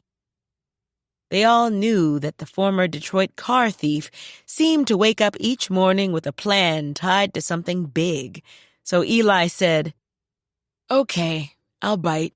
Big as in how? Amari shrugged. Not sure. Thought we'd brainstorm. We have some awesome fathers, so why not celebrate? Crystal cracked. Some of you might have awesome dads, but mine kidnapped me and held me for ransom, remember? Eli did. Ray Chambers wound up being a tornado snack and impaled on the points of a picket fence for his efforts. As far as Eli knew, no one mourned his demise. Amari's little brother Devon asked, Is this going to be a secret? Maybe, Amari replied. Brain, always the voice of truth and reason, offered, Good luck with that. He was right, of course. There were no secrets in Henry Adams. Zoe took a sip from her juice box and added, Even if we did try and keep it secret, we'd still have to get permission from somebody for whatever it is we're doing. Probably tomorrow. She was right, too. Eli believed the sun didn't rise without the town's matriarch's okay. How about we have an all-day picnic? Leah asked. Amari's face brightened at the idea. Eli's did, too. Maybe tomorrow will let us use her field. After that, the brainstorming session began to flow, hot and heavy. They discussed decorations, maybe having a short program, and what kind of food they might want to serve. Tomorrow's homemade ice cream topped the list. In the middle of the planning, Wyatt got up and walked away from them without a word. Eli asked, What's up with him? Zoe speculated softly. Maybe he's feeling kind of left out because he doesn't have a dad. Wyatt's soldier mom died in Afghanistan, and he was being raised by his grandmother, Gemma, one of the clerks at the town's grocery store. Eli didn't remember the boy ever mentioning his father. Damn, Amari said. I forgot. Be nice if we could find him one. True, Brain said, as they all watched Wyatt walk stiffly toward the school's doors. But it's not like we can hook him up with one on eBay. Eli felt bad. He couldn't imagine not having his mom and his dad. So, do we call off the idea because of Wyatt? Leah asked. Amari shook his head. I say we go ahead. We'll figure out a way to help Wyatt somehow. And Eli, since you suggested we use Tamar's field, you get to ask her. Let us know what she says. Eli sat there dumbfounded while everyone else gathered up their trash. Lunch was over. Crystal smiled. I saw that coming the minute you opened your mouth. You are such a sucker. Smiling, he lowered his head, then joined the trek back. The Henry Adams Ladies Auxiliary provided lunch to area seniors 3 days a week, and once the cleanup was done, Genevieve put on her coat, waved goodbye to her friends, and walked the short distance down to the power plant for her appointment with Lily. Inside, lush green plants filled the red brick atrium and basked in the sun streaming down through the skylights overhead. A few small fountains had been recently added, and the soft sounds of the water added to the space's calming zen-like feel. The administrative offices lay beyond the double-glass doors, and a short walk down the carpeted, art-lined hallway led Jen to the space occupied by the lady whose hand turned the world. She poked her head in the open door. Afternoon, Bernadine.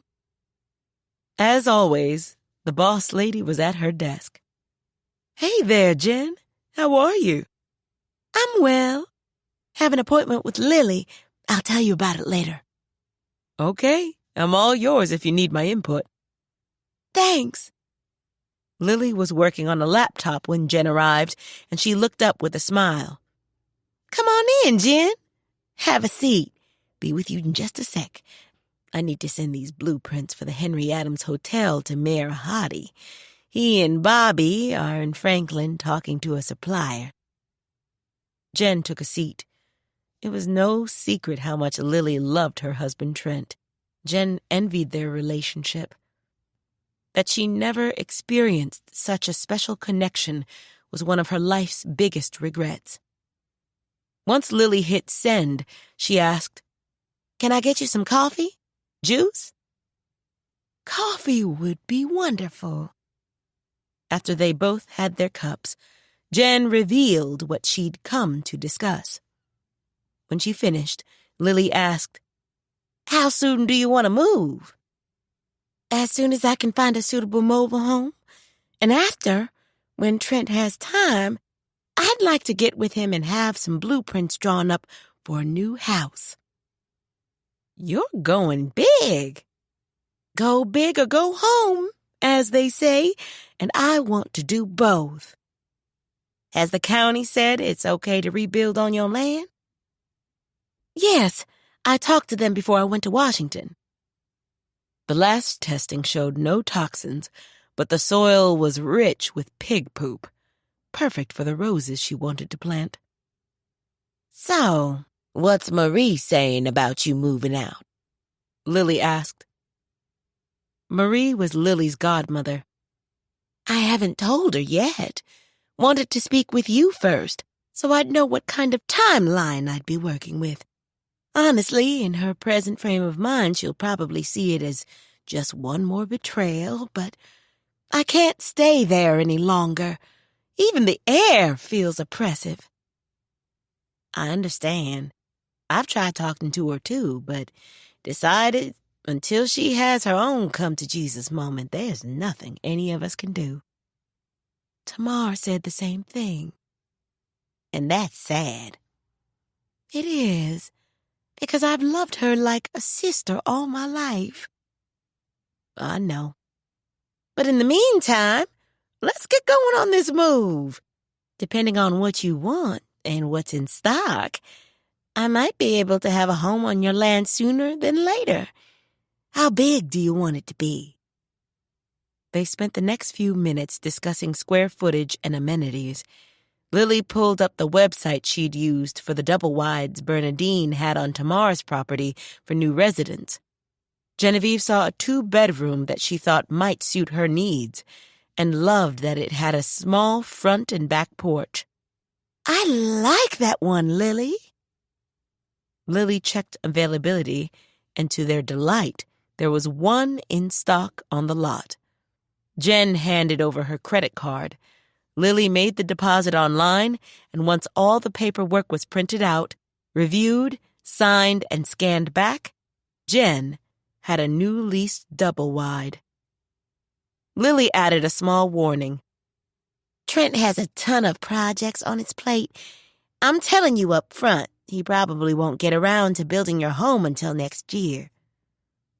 That's fine. And it was. That she'd have a new home to live in as early as the middle of next week was godsend enough for the present. Thank you, Lily. No problem. If you need help moving, you know everyone in town will volunteer. Everyone except Clay. So what's up with him?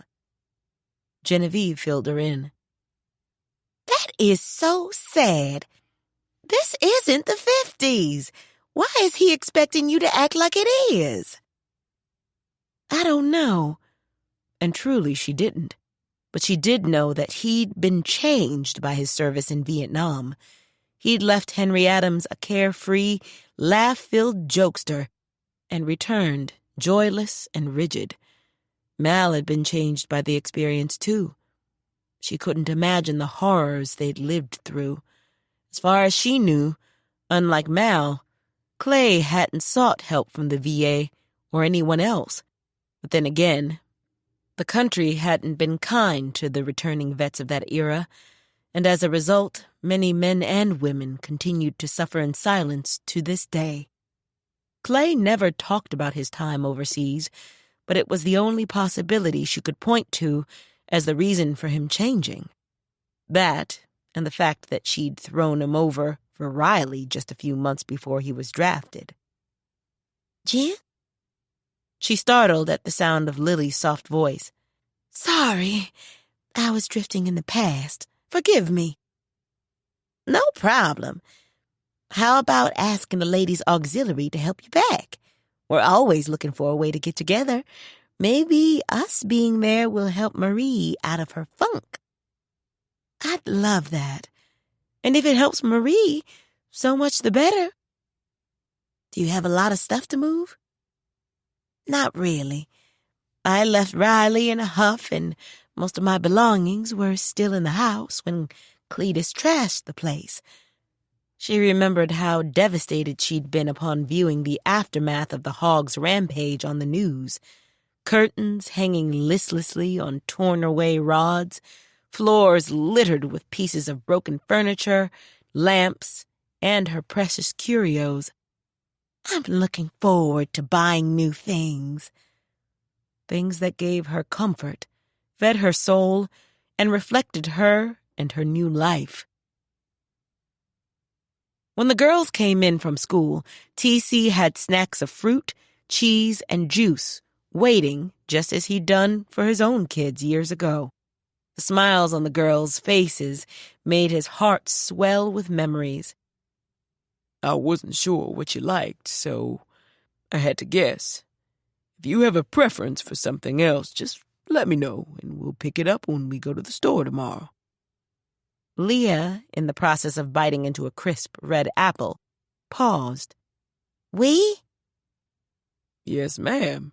You and Little Bit will do the shopping with me tomorrow, preparing you for independence, and so you'll know exactly how much food costs. Oh. Problem? No. It's just we never did anything like that before. Think of it as an adventure. Do you have anything scheduled after school? The girls shared a brief look, and Tiff said, No. Good. Also, want to have a pizza party for you girls and your friends, say Saturday? Leah's eyes narrowed suspiciously. Why?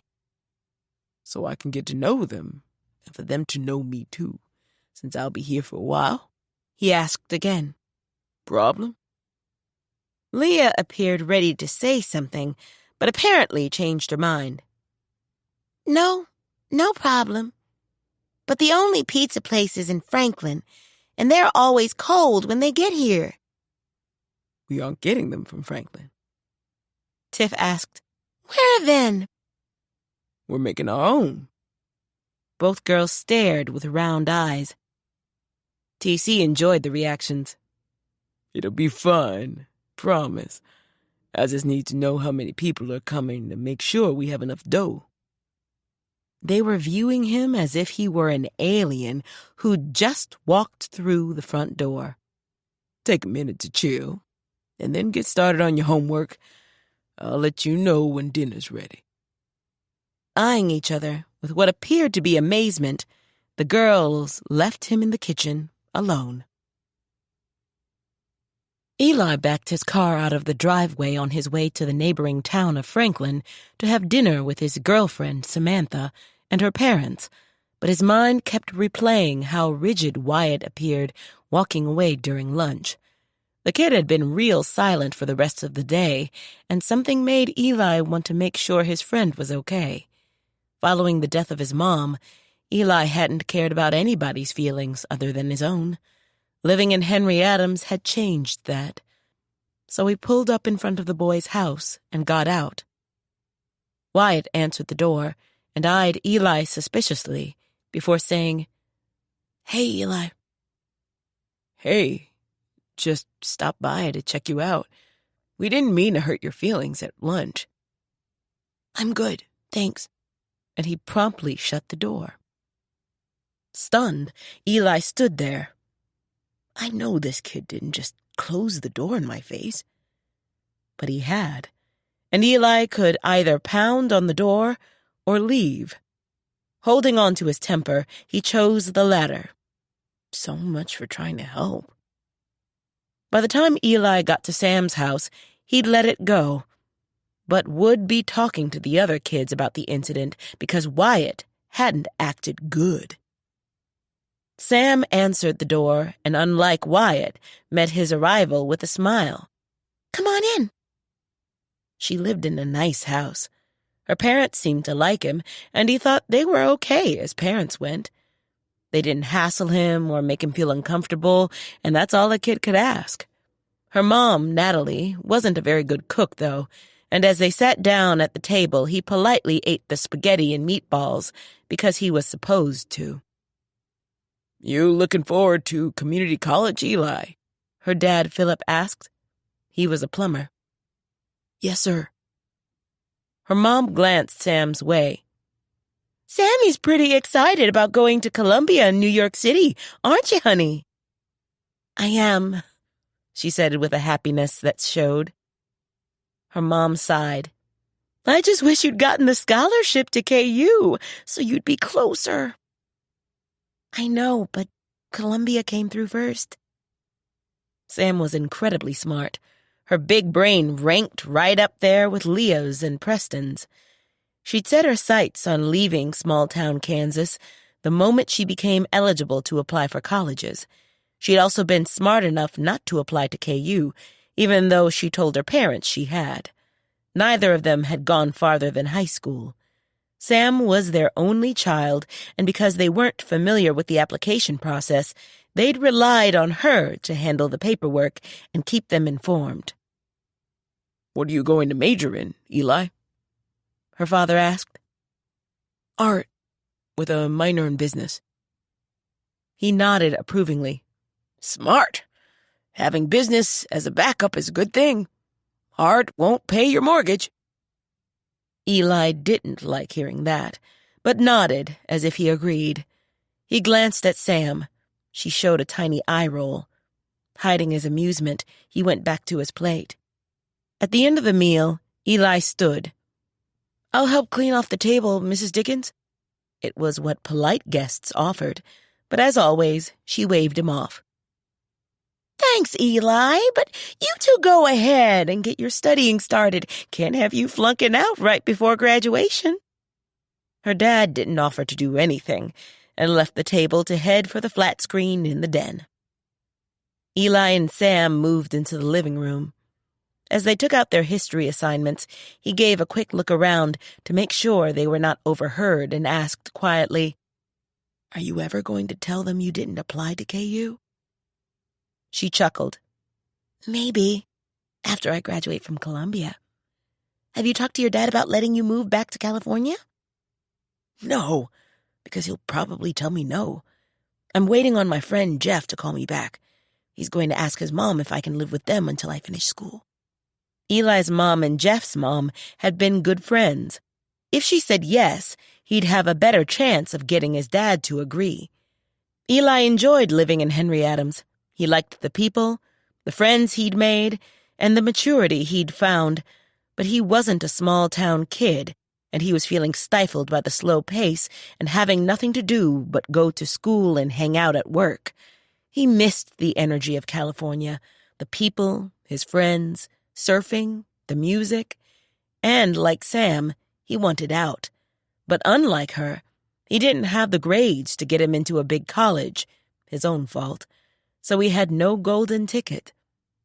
Maybe I'll have some leverage if I win the art competition. Maybe. No matter what happens, though, I'll do my best to come and see you at Columbia. She went so still in response. He paused. What's the matter? She shook her head. Nothing. Let's get started. He reached out and gently turned her chin so he could look into her eyes. Talk to me, please. Is something wrong? For a moment, their gazes held. She backed out of his hold and stared off for a moment. Do you really want the truth? Yeah. Okay, it's like this. I don't want a boyfriend back home when I leave in August. That confused him. What do you mean? You and I have had a good time together, but you don't love me, Eli. You never have. And please don't lie to me and say that you do. He blinked. I knew going in that you still had a thing for Crystal, and it was okay, but when I leave, I'll be stepping into a new life with new friends and maybe eventually somebody who'll be all mine and I'll be all theirs. Wow, he said softly. He hadn't seen that coming at all. She reached out and cupped his cheek. You're a pretty amazing guy, and you've been really sweet to me, but we don't have a future, so there's no sense in pretending that we do. So, is this goodbye? I still want to go to the graduation dance together, if you do. I still want to go to the Friday night movies and do all the other fun stuff we've been doing, but as friends.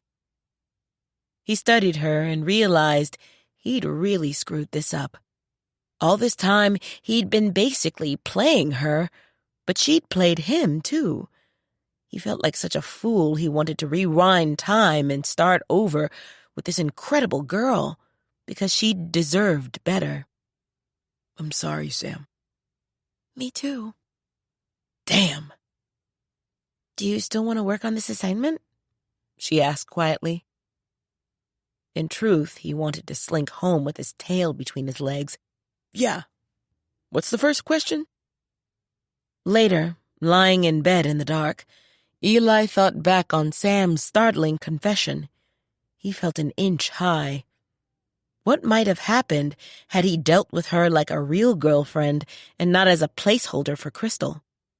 Would she have been so quick to diss their relationship? Would she have been sad about their being separated by so many miles? As it stood, she'd been pretty matter-of-fact about the whole thing, and his ego felt stomped on. No more than he deserved. Treating her the way he had, he'd earned having his feelings bruised like the loser in an MMA bout. Like most boys, he'd grown up believing girls were emotional and fragile little things. Since moving to Kansas, it was obvious the women he'd interacted with didn't know that. Chapter 5. The following morning, as Paula prepared to leave for her office, she received a text from her Uncle Calvin in Oklahoma. Tyree gone. Della making funeral arrangements. Sadness flooded her, and she whispered a prayer for her grandfather's soul. That he was no longer in pain from the cancer was a blessing. She was then beset by a different set of emotions. His death meant she'd have to go back to Oklahoma, and she sent up a prayer for herself. Once in town, Paula stopped by Bernadine's office. As always, she was at her desk. "Good morning, Reverend. Come on in and have a seat. What can I do for you?" Paula sat and said, "My grandfather's passed, so I'll be going to Oklahoma as soon as the funeral arrangements are finalized." "My condolences on your loss." "Thank you." "Is this the same grandfather you went to see over the Christmas holidays?" "Yes, he had cancer, but he hung in longer than the doctors said he would." "So sorry," Bernadine said again. "Do you want Katie to fly you there?" Katie piloted Bernadine's personal jet. "No, I'll fly commercial. Less drama that way." Seeing Bernadine's puzzlement, Paula explained, "My aunt, Della, already thinks I'm a stuck-up so-and-so. If she finds out I flew in on a private plane, she'll really go to town on me." "You're kidding." "Wish I were. I am persona non grata in her eyes. So was my mom." "May I ask why?" "My mother left there as soon as she finished high school. After her death, when I was 14, my grandfather took me in. I left too as soon as I was able. Most folks born there die there." "You are one of the kindest and most loving people I know. How dare she hate on you?" "Thanks for that. But it is what it is. I pray for her and for me." "Is this more of your being kind as opposed to being right scenarios?" That made her smile. "I suppose so." Bernadine was referencing a sermon Paula had given a few months back. The theme had been choosing to be kind over being right. Bernadine cracked, "That's why you're the pastor here and I'm not. So when are you leaving?" "Not sure, or how long I'll have to stay after the funeral either." She had no idea if he'd made a will. "Okay, let me know if I can help in any way." "I will." Paula stood.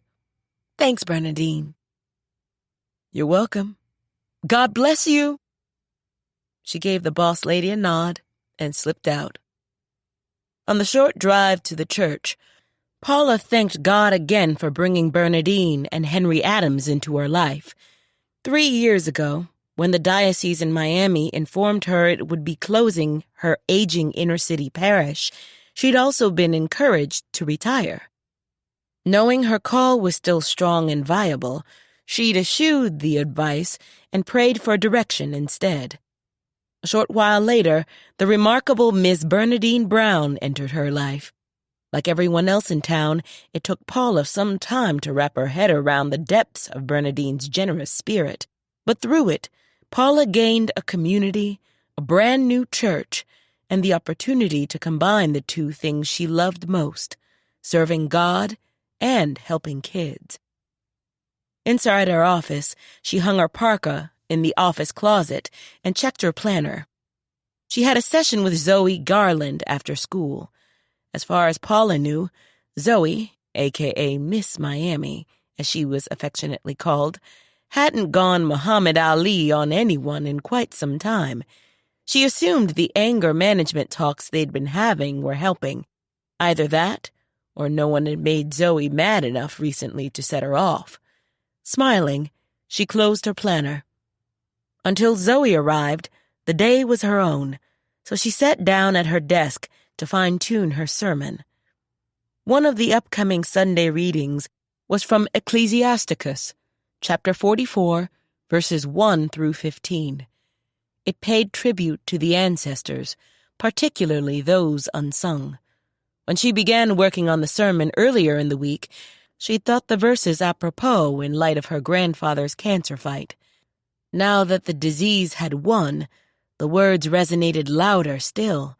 Even though living with him represented a dark, painful period in her life, and Tyree Parks hadn't feared God or anyone else. Their descendants stand by the covenants, their children also. Paula wasn't looking forward to returning to Oklahoma. When she visited her grandfather in the hospital over the Christmas holiday, she'd hoped things in the small town of Blackbird had changed for the better. They hadn't. The people had gotten older, of course, but the petty jealousies, backbiting, and the abject poverty remained firmly entrenched. Her mother's sister, Della, was still bitter, resentful, and venomous. Every word she'd spoken to Paula had been laced with barbs, even going so far as to deride Paula for being a priest. The hate-filled words hurt, always had, and probably always would, because she didn't see her aunt changing. When it came time to return there for the funeral, she'd need God's help, because Blackbird, Oklahoma, was a snake pit, and anyone who ventured in without fangs was prey. Needing to find out about the funeral arrangements, Paula picked up her phone and mentally prepared herself to speak with her aunt because she knew it wouldn't go well. When Della answered, Paula said, "Hey, Aunt Della, this is Paula. My condolences." "How'd you find out?" "Uncle Calvin sent me a text." "What do you want?" "To see if the arrangements have been made. I'll be coming for the funeral." "Why? He didn't leave you anything, if that's what you think." Paula prayed for patience. "I don't want anything from him. I'm coming to pay my respects. I owe him that." "You owed him so much you left, just like your mama did." "Can we not go there? He was my grandfather." "And my father, and your mother's father didn't stop her from breaking his heart when she left, and you turned around and did the same thing. Apples don't fall far from the tree." As difficult as it was, Paula refused to be baited. Della continued, "And don't think you're going to have a say in the service." "I wasn't planning to." "Good, because nobody wants any of that mumbo-jumbo you and those Catholics use." Paula gave up long ago trying to explain to her aunt that she wasn't Catholic. To Della, if you weren't Baptist or Methodist, you were Catholic. "How's Robin?" "Got her head in those damn books so much, have to remind her to do her chores. She's going to turn out to be as useless as Lisa." Della's daughter, Lisa, disappeared 15 years ago, leaving behind her then 2-year-old daughter, Robin, for Della to raise. No one knew where she'd gone, or if she were alive or dead, and Della didn't seem to care. Paula worried that Della's constant berating would kill her granddaughter's love for learning, just as she'd tried to do with Paula. "I'm looking forward to seeing her again." The 17-year-old was quiet and withdrawn, but smart as the proverbial whip. Paula wished there was a way to help her, but trusted God to make a way out of Blackbird for her, just as a way had been made for Paula. "Just stay away from her.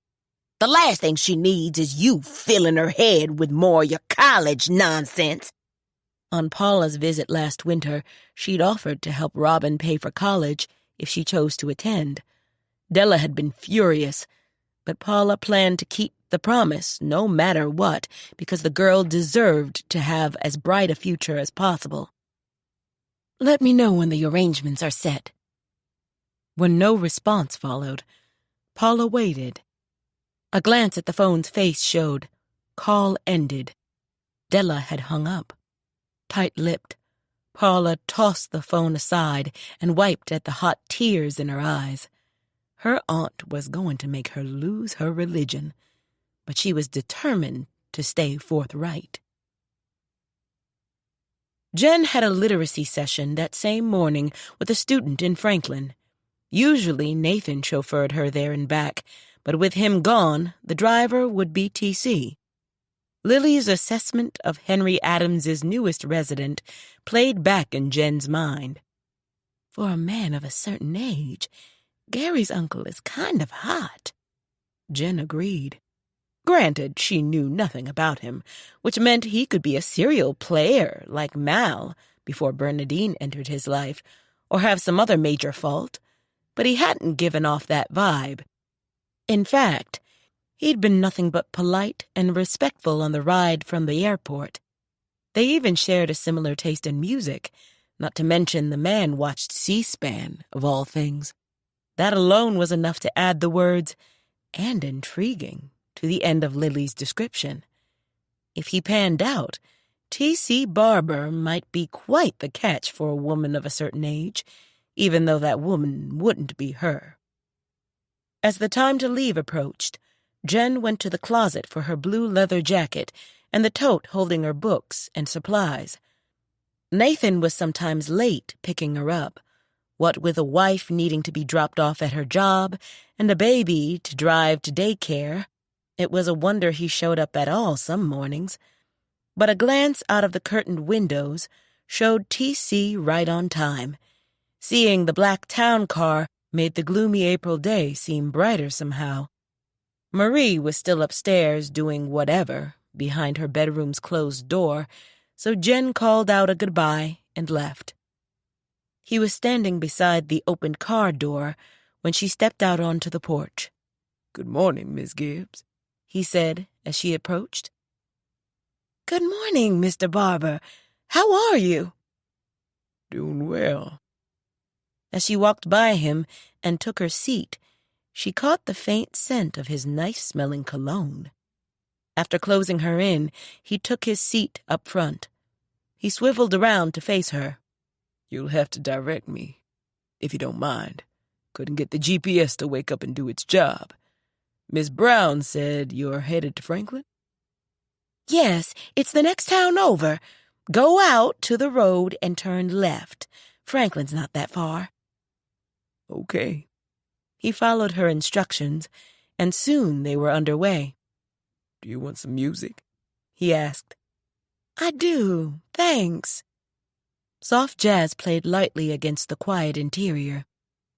After a few moments, he asked, "Is the weather ever going to get warmer? As in, really warm? I'm not liking these 40s one day, 60s the next." That amused her. It'll settle down soon. Where are you from? "Oakland." Ah, California weather. "Yes, it can get cold there too, but it doesn't hang around like this. Are you from here?" Yes, lived here all my life. "Then you must like small towns." I didn't when I was younger, but now I'm content. Finally realized there's a lot to love. "Such as?" Lifelong friendships, good-hearted people, no crime. "Gotcha. Enjoyed the town meeting. Never been to anything like that before." Not many communities gather the way we do. We get together on Friday nights, too, to watch movies at the recreation center. "Really?" Yes, we show an early one for the kids and a late one for the adults, usually classics.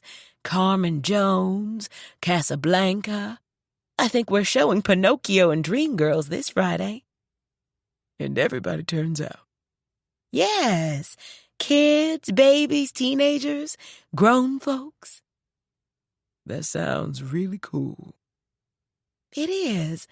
I missed them when I was married. My ex-husband didn't really care to go, but I'm there most Fridays now. "How long were you married?" Jen sighed. Truthfully, 40 years too long. It took me a while to admit that he loved his hog more than me. But once I did, I left. He caught her eye in the mirror. "He loved a hog." Yes, one of the downsides of being in a small town is that there are no secrets, so you may as well hear the story straight from the horse's mouth. And when she was done with the telling, he asked, amazed, "The hog killed a man?" Sat on him until he went splat. And when the authorities carted the hog off, my idiot of an ex-husband broke the animal out of the county pen, and the two went on the lam. Like maybe they were the Dillinger gang. It was unbelievable. I'm sorry, but this is funny. It's okay. In some ways it was, but it was also off the wall, stupid. And when the health department bulldozed my home, infuriating. Just thinking about it made her temper spike, so she calmed herself. Does your ex and his hog still live here? No. Riley took him to Hollywood last year to make him a star. What? Truly crazy, right? Yes, you've been through a lot. I have, but I'm still standing, and that's what counts. Amen.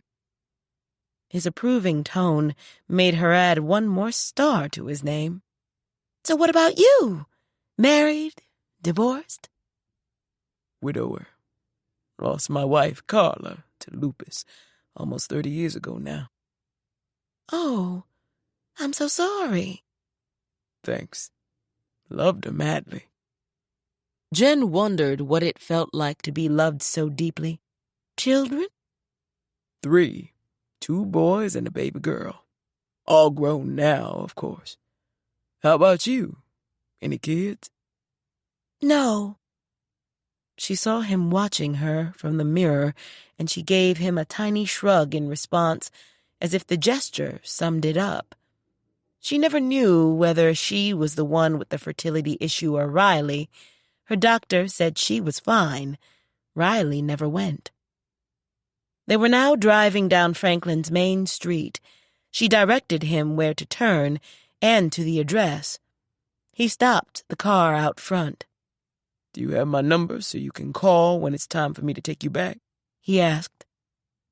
She didn't. After adding him to her contacts, she placed her phone back in her purse. I'll call you in about an hour. He came around to open the door for her. She wanted to tell him it was unnecessary, but she knew it was his job, so she kept it to herself and got out. Thank you. You're welcome. See you in an hour. She nodded her agreement and climbed the steps to the porch. When Mrs. Rivard opened the door and ushered Jen inside, the black car eased away. T.C. didn't think it made much sense to drive back to Henry Adams and then immediately turn around and come back. He decided to check out Franklin instead. He had a good eye for landmarks, so he was sure he wouldn't have a problem finding his way back to the house to pick up Miss Gibbs. Franklin was larger than Henry Adams. He passed a couple of national chain hotels and the many businesses lining the main street. Some had plywood over the windows, though, as if they were closed, and houses in the neighborhood sported plywood as well. He wondered what the story was on that. He made a point to ask Miss Gibbs. Thinking of her made him replay the conversation they'd had on the drive. Her ex-husband sounded like an idiot. What kind of a man chose the company of a hog over a woman, especially one so fine? When she first came out of the house, dressed in her blue leather jacket, black jeans, and flat black suede boots, she looked pretty fly. Were he in the market for a lady friend, it would be someone like her. She was witty, had a sense of humor, but, as he'd noted, had been through a lot. It took a strong woman to walk away from a marriage of over 40 years and strike out on her own. Knowing what he did of Henry Adams, though, he was sure she'd received plenty of support because it impressed him as the kind of place that looked after its own. She said she'd been in the area her entire life. He'd bet she'd been a showstopper when she was young. Even now she was a stunner. He glanced up at the mirror and froze, seeing a cop car behind him with its overhead light flashing. Sighing, he pulled over, rolled down the window, and assumed the position, hands on the steering wheel so they'd be in plain sight. A big, burly white cop in a brown uniform came to the window. Morning, Mr. Barbour. I'm Will Dalton, county sheriff. T.C.'s voice mirrored his astonishment. How do you know who I am? You're driving Miss Brown's town car, and since you don't look anything like Nathan, I called her. Amazed by that, T.C. shook his head with amusement. Small town, the sheriff offered by way of explanation. Welcome to Graham County. Thanks. Just wanted to introduce myself and let you know you have a taillight out. Have Trent get you a new one when you get back. You waiting on Miss Jen? T.C. was further surprised. Yes. She's doing a good thing helping folks out with her literacy teaching. He handed T.C. a card. My card. I'll let my people know you're Miss Brown's new driver. Got a few knuckleheads who think hassling new people is part of the job. It isn't. If you have any trouble, show them that and have them call me. They'll back down pretty quick. T.C. wondered if there was another word for amazement. Thanks, Sheriff. No problem. Have a nice day. Tell Miss Jen I said hello. And don't forget that tail light. I won't. When Dalton drove away, T.C. fell back against the black leather seat. Wow. In all his years, he'd never had an encounter with law enforcement that even came close to this one. Definitely not in Oakland anymore, Toto. T.C. was waiting outside the residence when Miss Gibbs appeared in the doorway. He watched her give a parting hug to the elderly woman, and as she waved goodbye, T.C. got out and opened the door. She approached him with a cheery, "Hello there, Mr. Barbour." Hey there. Ready? "I am." Getting in, she offered the same soft-spoken thanks he'd grown accustomed to hearing. After closing the door, he took his seat, and they headed back to Henry Adams. Sheriff Dalton says hello. Stopped me to introduce himself and to let me know my tail light is out. Gave me his card. Will's a good guy. He was in our town talent contest last summer. Plays a mean lead guitar. Really? Brought the house down. Plays with a group called 5-0. They almost won. He would have loved to have seen that. Sounds like you small-town folks have a good time. We do. Hopefully you'll stick around long enough to see some of it. I hope so, too. And he meant it. Do you want to be dropped off at your house? No. I think I'll stop at the dog and get some lunch. Okay. Do you have another run today? She asked. Nope. You're it. If you don't have plans for lunch, would you like to share a table? He paused and looked at her in the mirror. That would be nice. Then let's go eat. As they entered the dog, it was the beginning of the lunch hour, and the place wasn't as crowded as it would be in the next hour or so. Bobby Womack's cover of California Dreamin' was on the box. Jen didn't know what possessed her to propose they have lunch, and she hoped he didn't think she was trying to hit on him, but she enjoyed his company. Mal came over and, seeing them standing side by side, paused a moment. You two together? Yes, Mal. I'm treating him to lunch for being such an excellent driver. She didn't care for the way Mal was eyeing him. But it's not a date, so please don't trip, okay?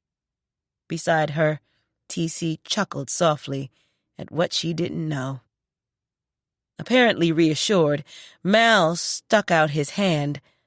We haven't been formally introduced, but I'm Malachi July. T.C. Barbour. Nice meeting you. Same here. Let me get you a table. Booth, Mal, please, she said. Okay. A few seconds later, they were seated in a booth along the wall of windows that looked out onto Main Street. How long have you known July? He asked her. Since 4th grade. One of those lifelong friendships you mentioned earlier. Yes. He can be a bit mother-henish sometimes, but his heart's in the right place. And I'm going to apologize in advance. This is a small town, and being in other folks' business is in the water, so please excuse the looks you'll probably get because we're together.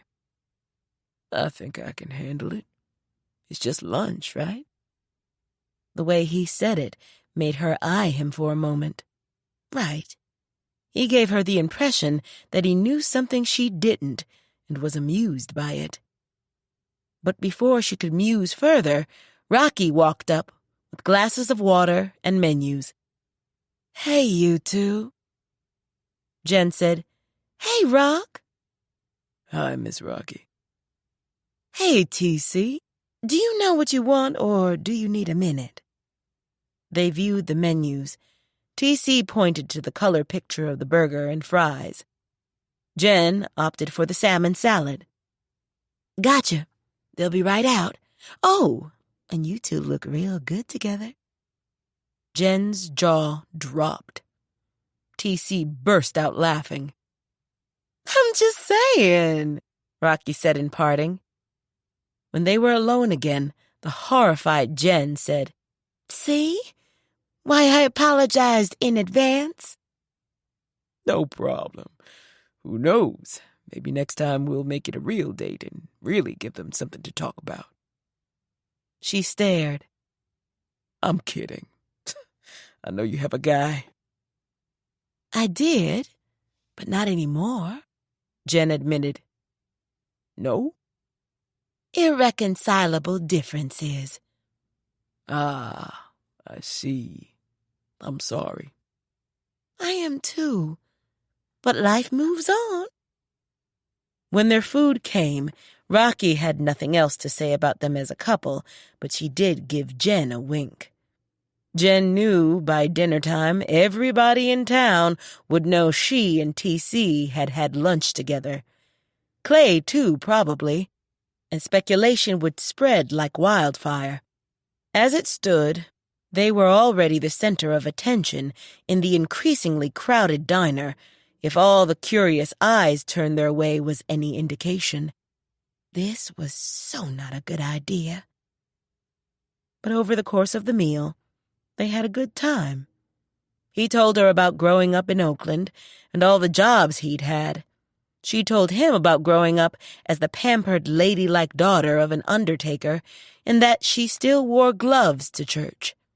They talked about their favorite music groups of the 60s and 70s, and Jen revealed that she'd never been to a live concert. He stopped. Never? Ever? Why in the world would Earth, Wind, and Fire or anybody else play Henry Adams? So you never got to hear Phil Bailey in his prime sing Reasons? She shook her head sadly. Well, the next time anyone of note comes within 100 miles, me, you, going. Okay? She smiled. She knew he didn't mean that, but it was the thought that counted. Okay. And I'm not joking. His firm tone made her pause, study him, and ask, "Really?" We're the first generation with his own soundtrack. Every baby boomer has to attend at least one concert before they die. That's the law, you know. Jen was enjoying him so much.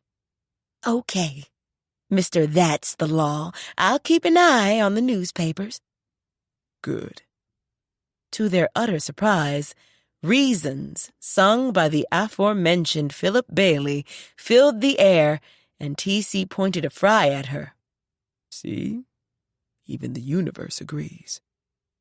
Enjoying the song, Jen had to admit he was right.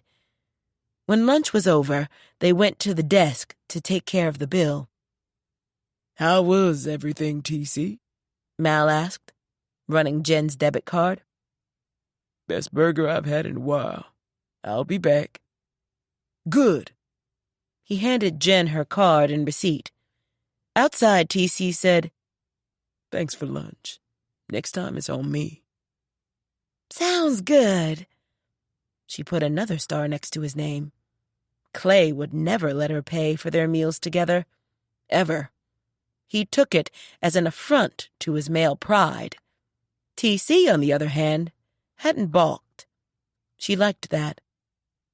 When they reached the car, he opened the back door and she said, You know, after having lunch together, it feels kind of silly for me to be riding in the back. Is it okay if I sit up front? "Whatever the lady wants." So she sat next to him and told herself she wasn't nervous, but it was a lie. She felt like a teenager on a first date. He put the key in the ignition and looked over at her.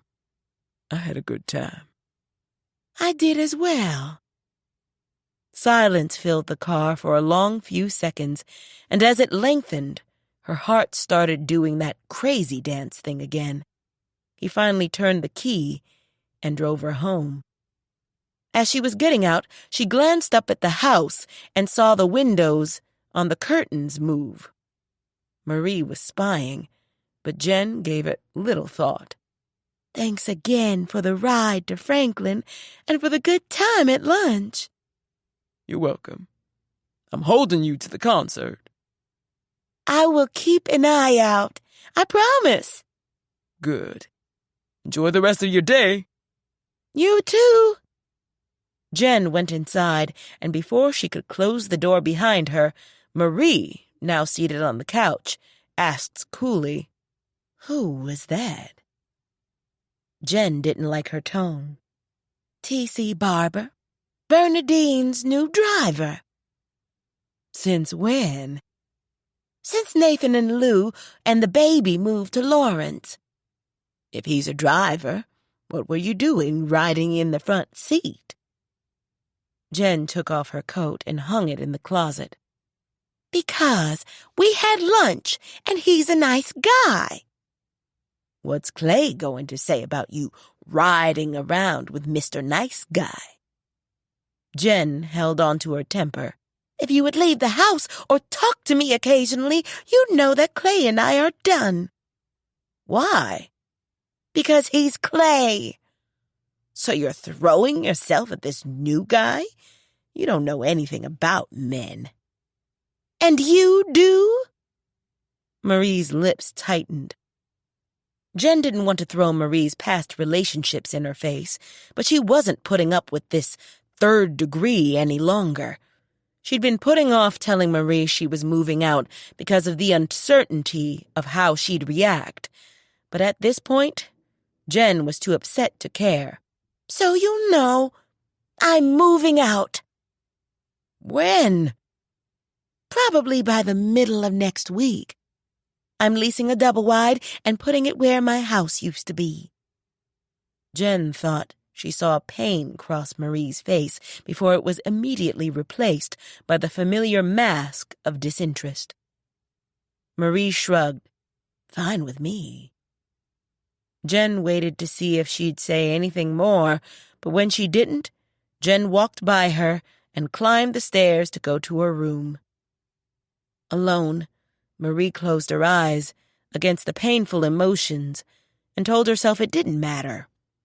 She was lying, of course, but it was easier to look upon Jen's plans to move as yet another low blow to her life rather than deal with reality. She was terrified of growing old and being alone, and she resented Jen's newly found strength and independence. How dare you do this to me? She wanted to scream up the stairs. How dare you? Not that she'd given her old friend much choice. Having been distant and uncommunicative probably killed their friendship. But weren't friends supposed to stick together through thick and thin no matter what? When Jen finally saw the light and walked out on Riley, who'd taken her in? Who'd taken her to Las Vegas for the first time? Who'd stood by her when her home was razed and had her back when Riley's embezzling came to light? She'd supported Genevieve when nobody else had, and this is how Jen repaid her. I'm moving out. Marie knew laying all this at Jen's door wasn't right, nor was any of it her fault. But it was easier than looking in the mirror and facing the truth that this was the bed she'd made. Chapter 6. As Eli drove home with Crystal riding shotgun, he asked her, "Do you think we're ever going to hear back about the art contest?" She shrugged. Wish they'd hurry up, though. This waiting is about to kill me. Tell me about it. I wonder how many entries they got total. Couple of hundred, probably, but who knows? You going to this pizza party Leah's uncle is giving? Yeah. She said he's going to show us how to make pizza from scratch, so since I'm into the cooking shows, I'm interested. You coming? I don't know. Sounds kind of lame. She rolled her eyes. Everything is lame to you. No, it's not. Yeah, it is. You had the easy life growing up. 2 parents, nice house too, I'll bet. Grandparents, the whole American dream thing. So I'm supposed to deny that? Nope. But you're content to not put too much effort into things because you've always had them, like delivered pizza. You're happy just opening a delivery box and not wondering how that pizza got made. You're not making sense. You know that, right? I am making sense. It's just easier for you to say I'm not, so you don't have to dig beneath that comfort zone of yours. No comfort in losing my mom. True. But kids like Amari, Preston, and myself had to deal with the loss of ours from day one. You don't know how blessed you are, dude. I do. She didn't look convinced. Changing the subject, I went over to check on Wyatt the day he walked away from the table, and he closed the door in my face. Really? Yeah. I think there's a lot more going on with him than he's letting us see. Probably. Lost his mom. Grew up on the south side. Probably one of the few white kids.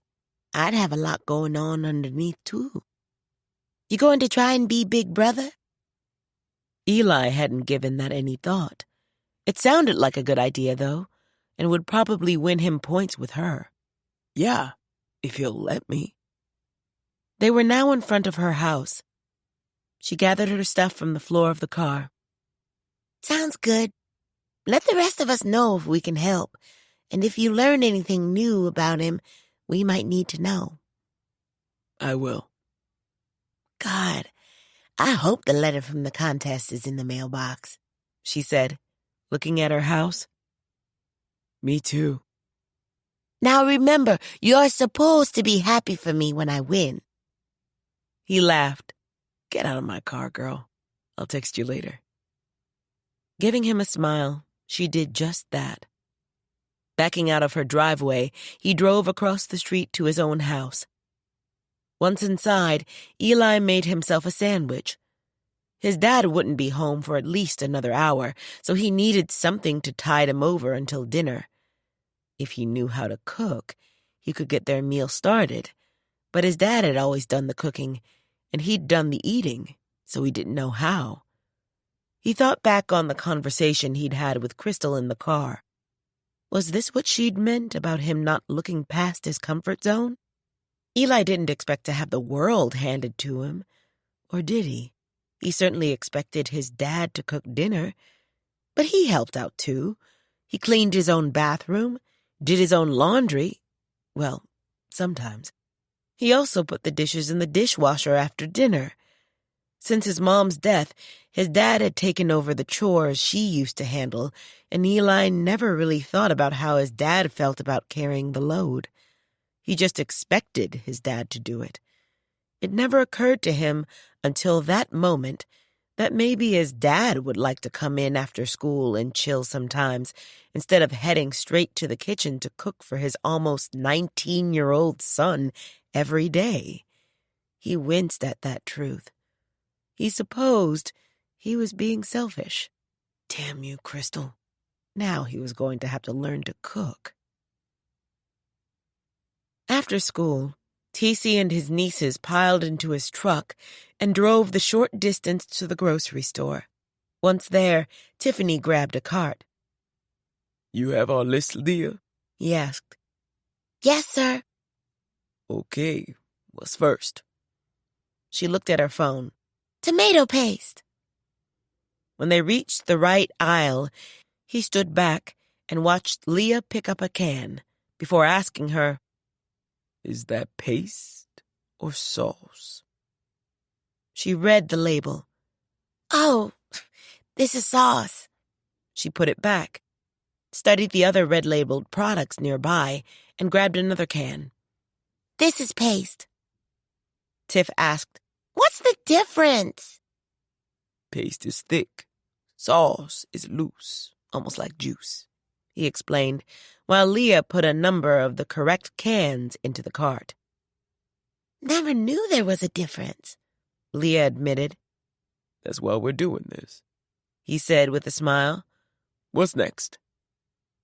She consulted the list on her phone again. Yeast. In the baking aisle, Tiff stopped the cart at the yeast. TC said, We need rapid rise. Both girls studied the offerings. Tiff found it first. You sure it's rapid rise? He asked her, Yep, says so right here. and she pointed at the wording before tossing the packets into the cart. Cheese next, Leah told them. Parmesan and mozzarella.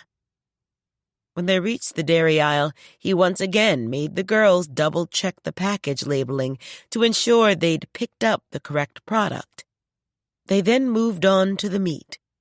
After adding ham and pepperoni, sliced turkey, bacon, and a few other choices to their cart, Leah said they needed dried oregano, so they grabbed a bottle, and because TC liked mushrooms on his pizza, a small package was added to the cart as well. Is that everything, Leah? Tiff asked. I think so. They were on their way to the checkout when Gary walked up. Hey, Daddy, Tiff said. Hey there. You guys find everything you needed for your pizza party? Leah nodded. We did. This was fun. That was music to TC's ears. Good. Just checking. I'll see you at the house. Thanks, TC. No problem. Like Leah said, we had fun. Gary left them to go back to his duties. Their cashier was Wyatt's grandmother, Gemma, and after she checked them out, groceries were put in the truck, and the happy trio drove home. They were putting everything away when TC's phone sounded. Seeing his daughter Bethany's profile picture put a smile on his face. Hey, baby girl. Hey, Daddy, how are you? Excusing himself from Tiffany and Leah, he walked into the living room and took a seat on the couch. I'm doing good. How's Mayberry? That made him smile. Stop hating on your cousin's town. It's a nice place. Slow, but nice. Everywhere's slow compared to Oakland. So, are you still coming to see me this summer? Bethany managed a large resort on the Hawaiian island of Kauai. That's the plan. Good. I may have found a class for you to take while you're here. TC stilled. As the silence lengthened, she asked, Daddy, you still there? I am. I know you don't want me up in your business. You're right. Her voice was contrite. I'm sorry. Not trying to make you feel bad or anything, but you can do this. The teacher promises it'll be a really small class, and I'll help. I have to go, Beth, baby. I'll call you in a few days. Daddy! Bye. Fighting off the troubling emotions triggered by the conversation, he went back into the kitchen to check on the girls. Later that evening, while alone in the spare bedroom that had been turned into his own, TC pointed the remote at the big flat screen and clicked it off. Lying there in bed, he thought back on Bethany's call. The father in him owed her an apology. She'd only been trying to help, and he appreciated her concern, even though it wasn't needed. Or at least, that's what he'd been telling himself all these years. He reached over and turned off the light. Sometimes a person could admit things in the dark that they couldn't at any other time, and for him, it was that he couldn't read. He was what the folks on a program he'd watched on PBS called functionally illiterate. He knew numbers and basic words, but lacked the ability to read a book from cover to cover or pore over the sports section in a newspaper. His father, Elwood, hadn't been able to read either. He'd grown up in Mississippi, the son of sharecroppers, and had chopped cotton instead of going to school because his help had been necessary to put food on the table. When he became a man and moved west, the dock supervisors hired him for his brawn, not his brain. He made a decent living for a man of color in the 40s, so schooling hadn't been important, and with times being what they were, he hadn't seen its importance for his son either. Whether TC's mother was literate or not, TC would never know. She left him and his father when he was about 6, and he never saw her again. With his father working long hours and being dead on his feet when he finally did make it home, TC basically raised himself. No one cared if he went to school or not, nor was there anyone around to make sure he did his homework. When he grew old enough, he too went to work on the docks, and a few years later saw a pretty little brown beauty named Carla George at a dance one night and fell head over heels in love. He courted her for 6 months before admitting the truth, and to his surprise, she didn't walk away and eventually agreed to be his bride. Over the years, she kept his secret, covering for him when she could, but always gently encouraged him to bite the bullet and take a class. He never did, and that was why he'd taken the girls to the store. He couldn't read the labels on the cans.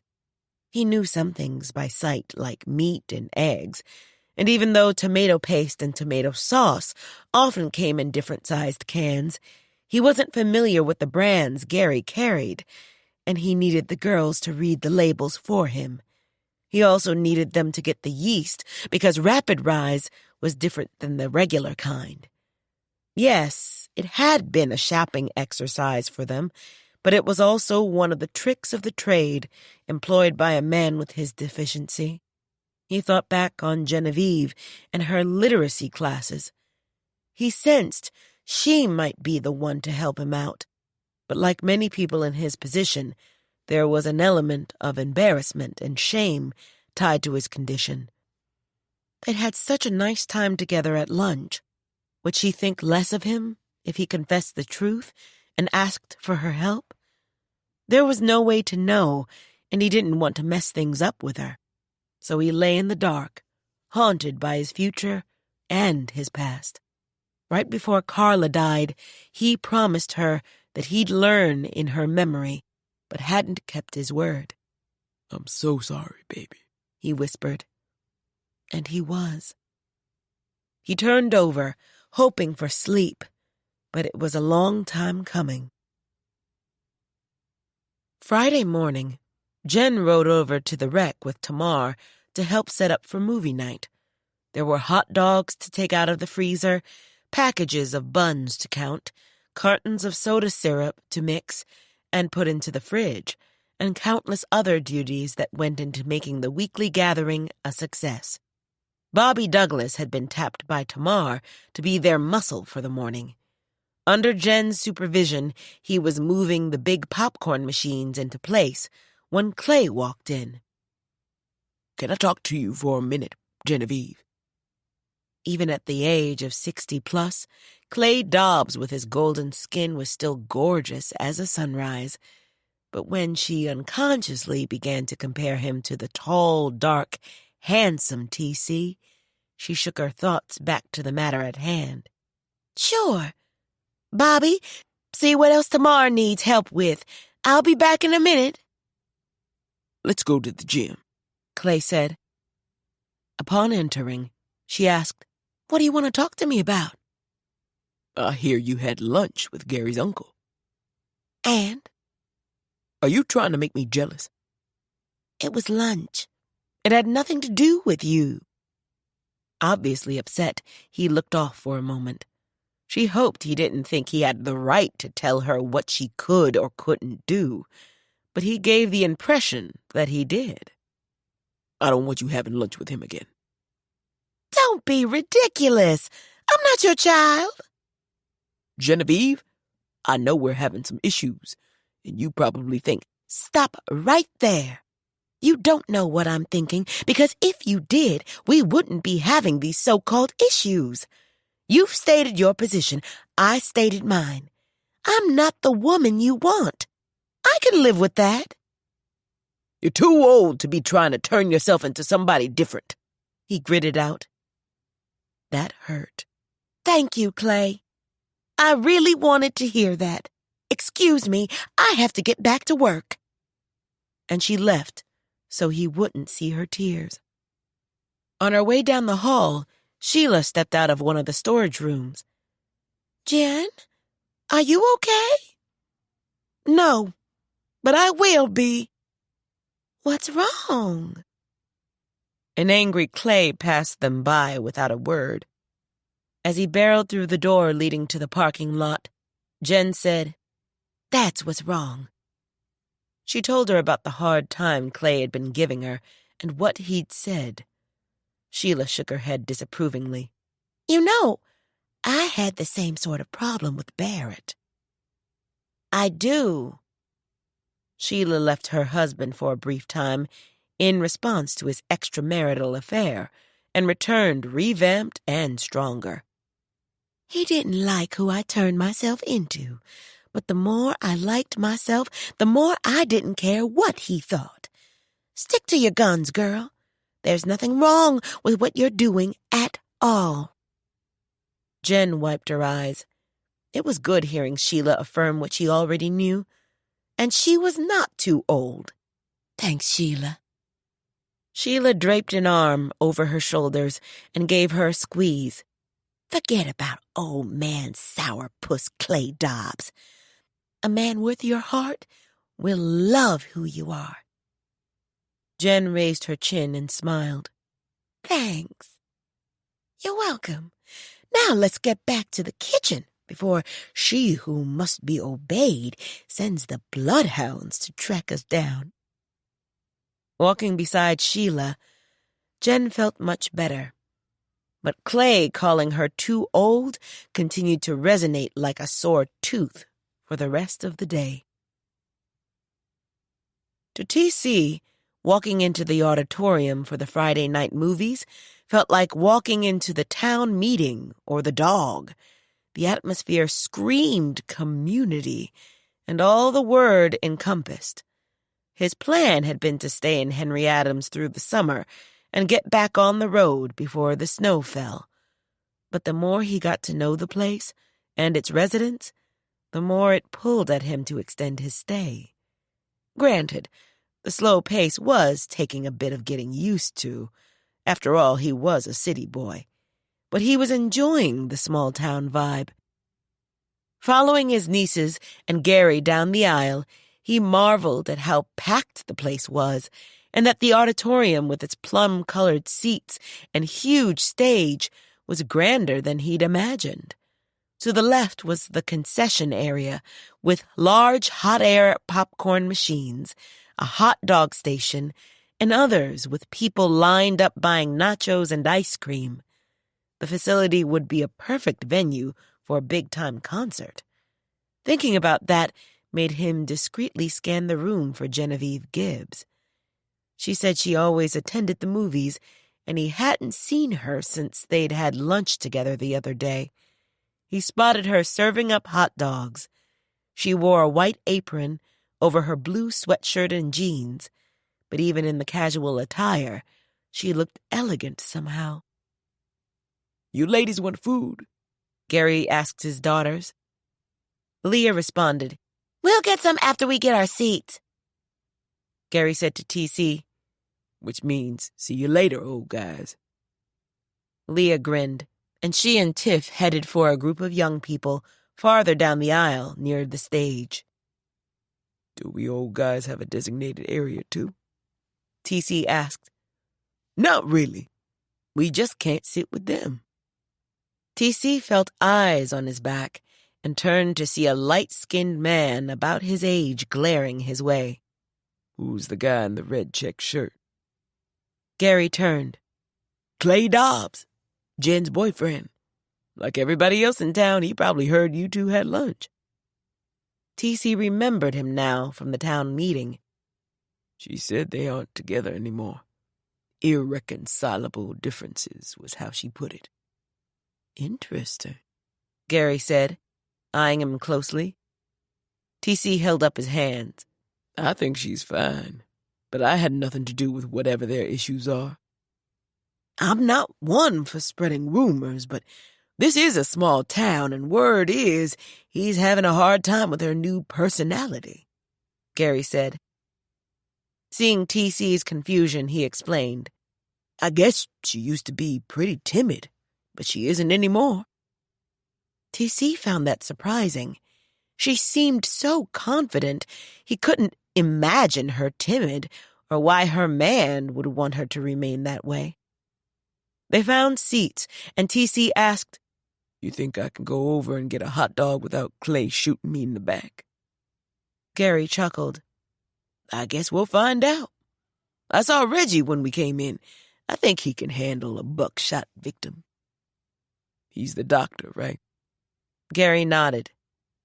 Okay. You want anything? Bring me a dog and a cola. I'll hold down our seats. Okay. On his way to the hot dogs, Dobbs shot TC another glare. TC ignored him. He'd never been a fighting man, but if push came to shove, he could handle his business. He was a good 4 or 5 inches taller than Dobbs and outweighed him as well, so unless the man knew some kind of karate or had a gun, TC figured he'd come out on top. However, he also knew not to underestimate any man, especially one who thought you might be hitting on his woman.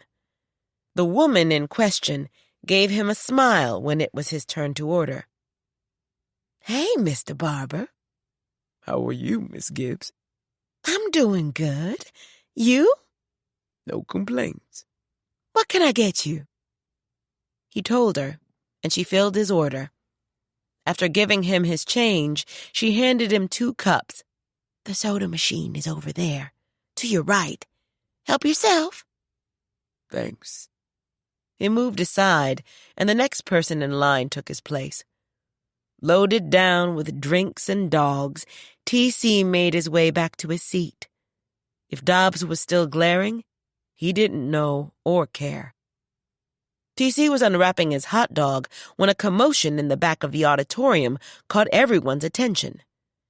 County Sheriff Will Dalton was there, along with 2 uniformed officers. They were speaking with Trent July. Gary said, I wonder what's going on.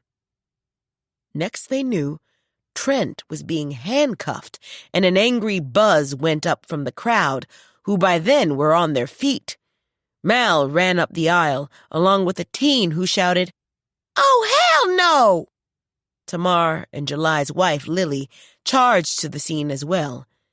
Gary handed TC his food. Be right back. He hurried toward the back, along with a number of other men. TC saw Dalton talking with the Julys and the others gathered around him. At one point, the sheriff held up his hands as if to say he wasn't at fault. A few seconds later, Dalton and the officers escorted the shackled Trent from the auditorium. An angry Tamar July took to the stage. My grandson has been arrested for stealing a car from a California dealership.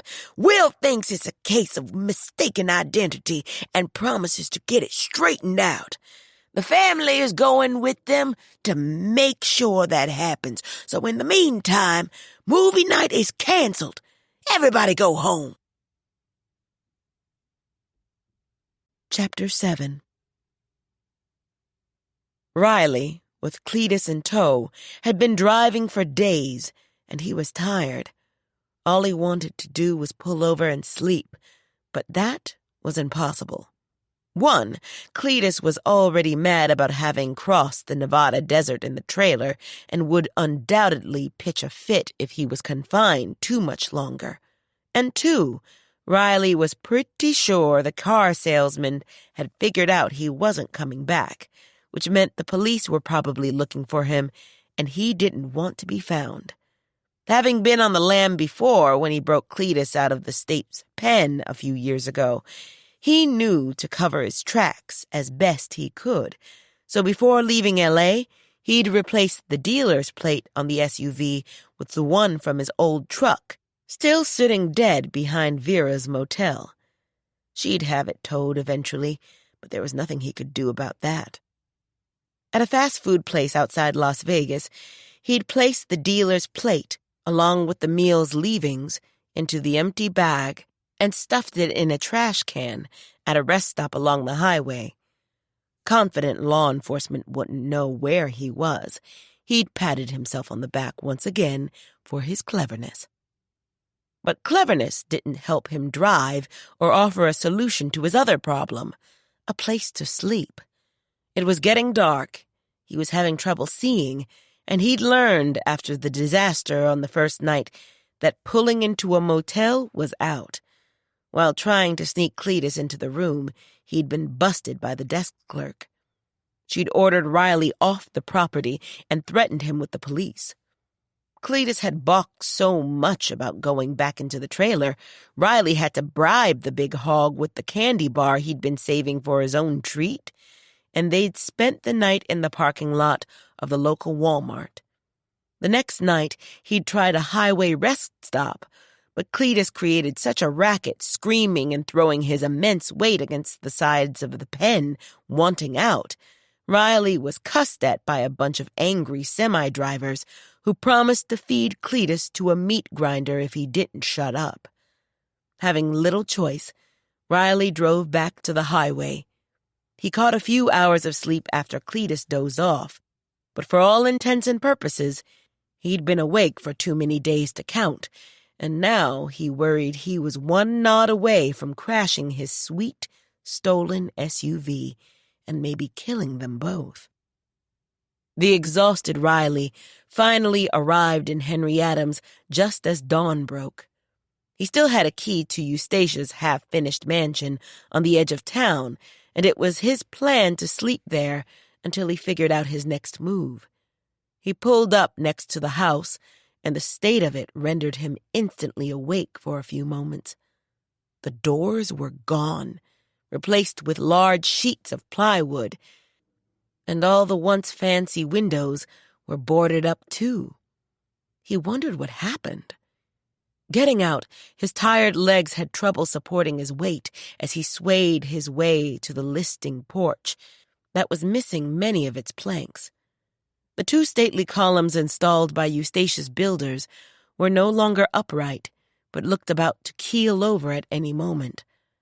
He'd expected the landscaping to be overgrown, but had no explanation as to why the front yard had been dug up.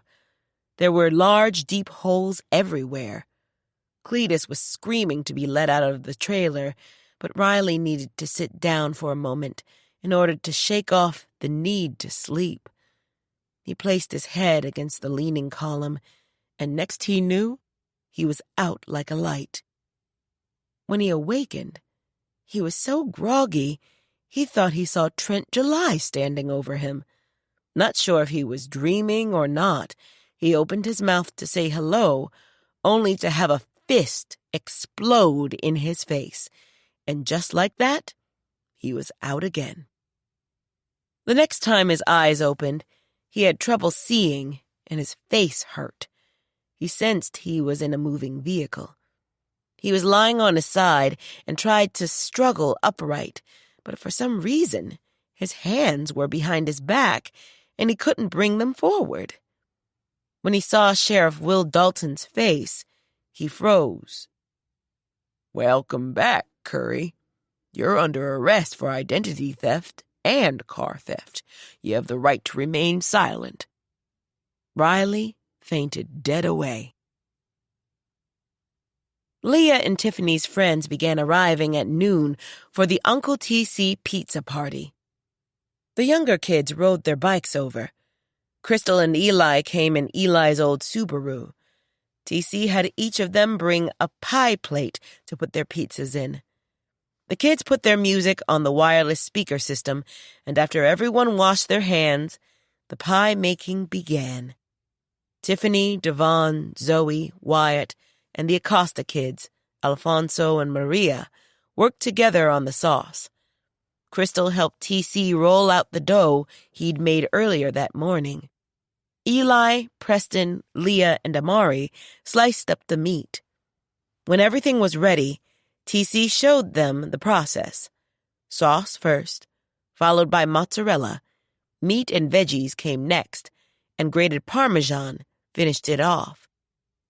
Amari spooned sauce over the bare dough. This is fun, Mr. Barbour. Is it? Yeah. If I knew how to make dough, this could be a regular thing for me. TC said, "I used to do this on Saturdays with my kids." How many kids do you have? Devon asked as he carefully laid out slices of pepperoni on his mozzarella. 3. They spent the next little while finding out about each other. He learned where they were all from originally, and they quizzed him about Oakland. Because of the number of kids, the pizzas had to be cooked in shifts, but eventually all were done, and they were amazed by how good they tasted. Zoe said, Mr. Barbour, you're going to be our official pizza maker. Nobody is going to want delivery anymore. Especially since they always come cold, Tiff pointed out. Amari said, You should open your own pizza place. Wyatt munched on a triangle oozing with mozzarella. That's a good idea. We'd have to have a name for it, though. Crystal said, Just eat, Amari. You're always trying to put somebody to work. Ignoring her, Amari said, Speaking of work, Eli, have you talked to Tamara about us using her property? He shook his head. TC's curiosity must have shown because Devon said, Amari, I thought you said this was supposed to be a secret. Amari eyed TC. I don't think he'll snitch. Will you? Depends. You planning on breaking the law? Nah, just trying to put together a Father's Day thing for our dads. Then I won't snitch. Preston said, You remind me a little of OG. Who's that? Mr. Malachi, Wyatt said. I take it you guys like him? A lot. Amari said. Zoe said, He's like our grandfather. He is my grandfather, Amari said proudly. Braggart, Leah said. Amari tossed back, Oh, big word Susie over there. Everyone laughed, and TC noted how much they acted like siblings. You all like each other, don't you? Eli said, Sometimes. But we just put up with Amari, though. More laughter. TC asked, Tell me about this secret Father's Day thing. If you want to, that is. Every eye turned to Wyatt, who said, I'm good. No sense of me being mad because I'm the only one in town without one. TC's heart tightened. In his view, the boy didn't look good at all. His eyes were hard, and his words sounded borderline sarcastic.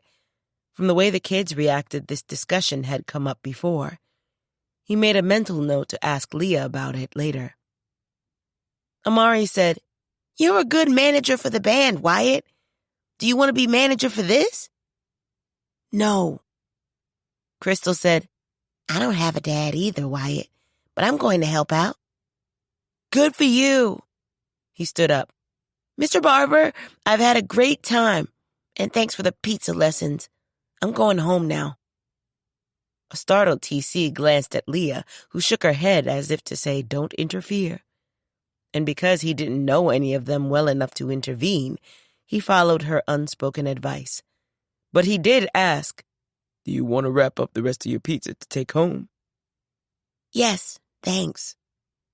While the other kids looked on silently, TC got some foil and wrapped up Wyatt's uneaten slices.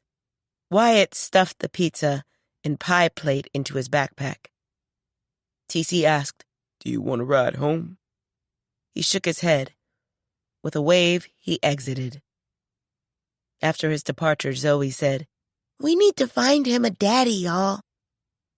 An awkward silence fell over the group. It was finally broken by Leah. "Since we're talking about dads, what's going on with yours, Amari?" Amari's lip tightened.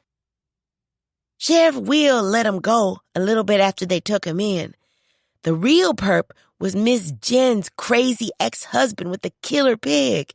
He told a car dealership in California that he was my dad and then stole an SUV. They found Mr. Curry in town this morning, and now he's locked up." "Good," Leah said.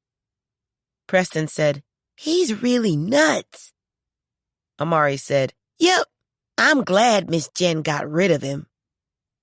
Because Gary had gone in to work early, TC hadn't heard any of this until now, but he was glad she'd gotten rid of the man, too. The kids then began to discuss the Father's Day event. "I think we should have flags representing our families," Amari said. Alfonso jumped in. "Yeah, like the flags for the houses in Harry Potter. Each flag would have something on it that shows what your family is about. Maybe the Acosta house flag would have a picture of Mexico and a fire engine or something." All the kids stared. Amari asked, "Who are you, and what did you do with the Alfonso who never talks?" He dropped his eyes shyly before unleashing a high-voltage grin. "I just think the flags are a great idea." The rest of the kids apparently agreed, and for the next few minutes brainstormed about the flags and what might go on them.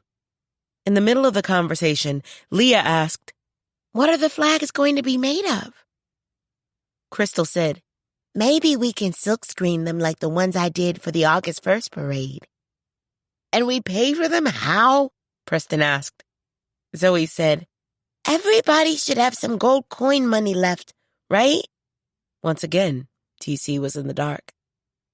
"But Alfonso and Maria weren't living here when you gave out the gold," Tiff reminded her.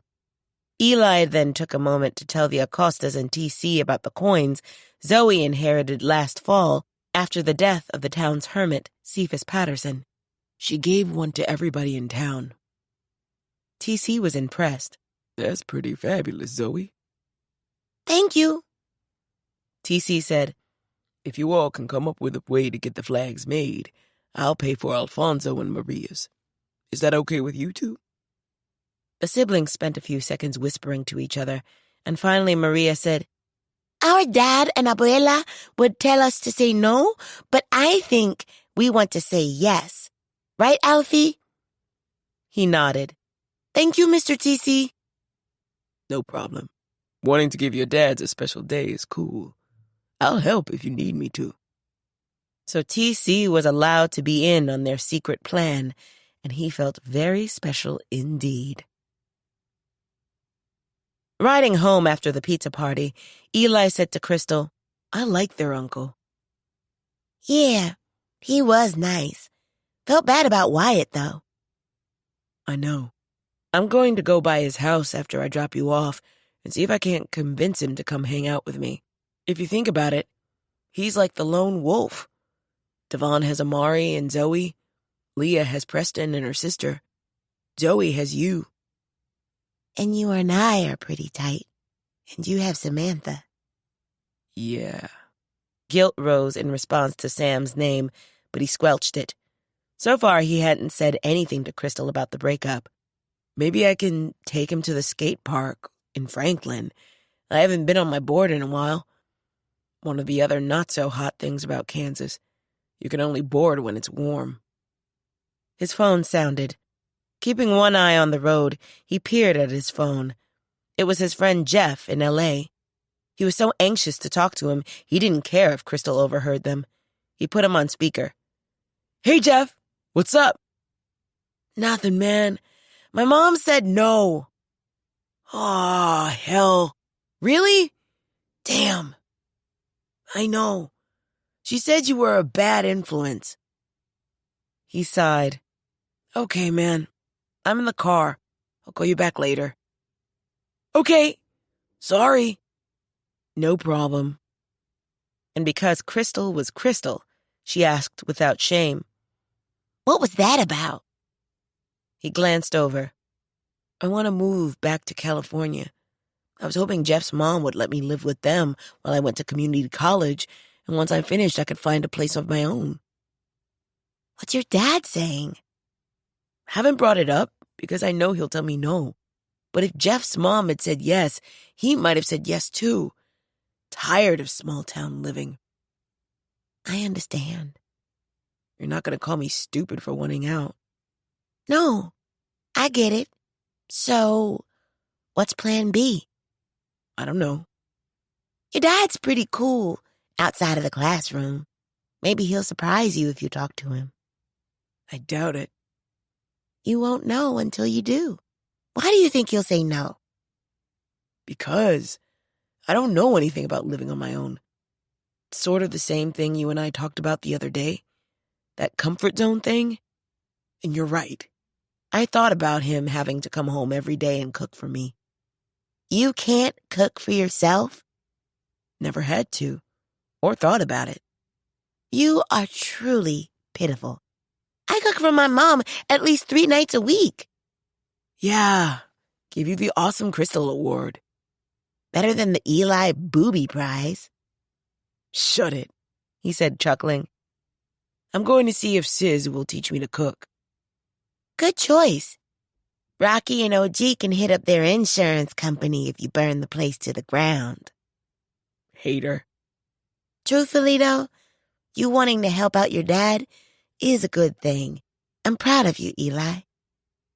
His heart sang. Thanks. Now if I can just figure out how to help Wyatt.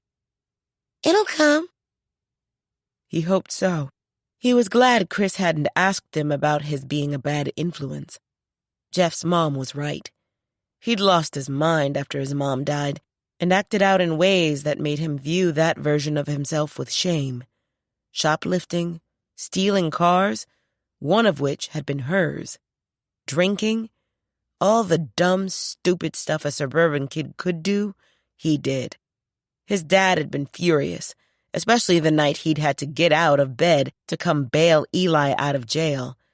To be truthful, were he his dad?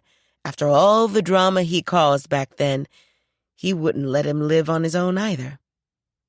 He dropped Crystal off, and after parking the Subaru, walked over to Wyatt's. But Wyatt didn't want to go skateboarding.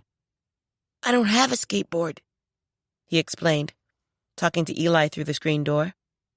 Why not? At Wyatt's age, everyone Eli knew had one. I grew up on the south side. Think about it, Eli. And once he did, he understood and felt incredibly stupid.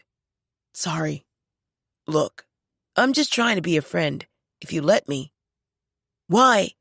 Because I don't have a dad? Or because I'm a white kid, like you? Or both? Eli stared. What? Did you hit up Amari or Preston when they moved here? No, you little jerk. They were already here when my dad and I got here, and they hit me up. It didn't have anything to do with race.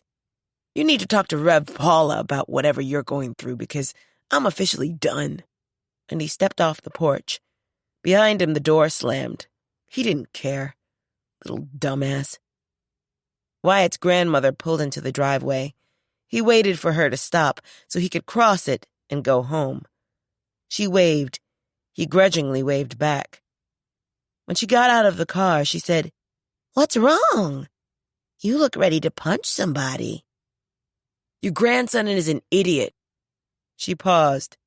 "And you say that because—" Eli debated telling her, but went ahead. "We were talking about our dads at lunch the other day, and Wyatt got up and left. We thought since he's never known his dad, we may have hurt his feelings. Same thing happened today at the pizza party with Leah's uncle. I stopped by to see if maybe he wanted to go skateboarding or something, but he blew me off, just like he did the other day." "I'm sorry, and thanks for telling me about what happened at lunch. Last few days he's been more withdrawn than usual, and I didn't know why. He's never mentioned his dad because he's never met him. Neither have I, for that matter." Eli's anger dissolved, and he went back to feeling sorry for the boy again. "I know he's got Zoe and Devon for friends, but I thought maybe I could be a friend to him, too. We both lost our moms." "You're a good kid, Eli. When we lived in Chicago, I didn't allow him outside a lot because of all the shootings and violence, so he's more into his maps and books. Now that we're here, I'd like for him to play outside." "Is it okay if I get him a skateboard and a helmet and stuff?" The offer put tears in her eyes. "That's so sweet. Yes, you may. I've signed him up for the Big Brother program, but so far he hasn't been matched with anyone. He needs a guy in his life, especially now that he's getting older. So thank you, Eli." "You're welcome. I'll bring the board by when I get it." "Okay." She smiled at him and went into the house. Feeling pretty good about himself, Eli walked the short distance home. Back at the Clark house, the girls were helping TC clean up, but when Tiff began to load the dishwasher, he said, "Hold up, Tiff. Dishwasher isn't working." "Since when?" Leah asked, walking over to it and opening the door. "Since now. Good time to learn how to do dishes by hand." Both girls stared. "But that's why we have a dishwasher," Tiff pointed out. TC smiled. "When you go to college and live in a cheap apartment that doesn't have one, what are you going to do?" "Use paper," Leah tossed back, as if it was the dumbest question she'd ever heard. "Wrong," she whined. "Oh, come on, Uncle TC.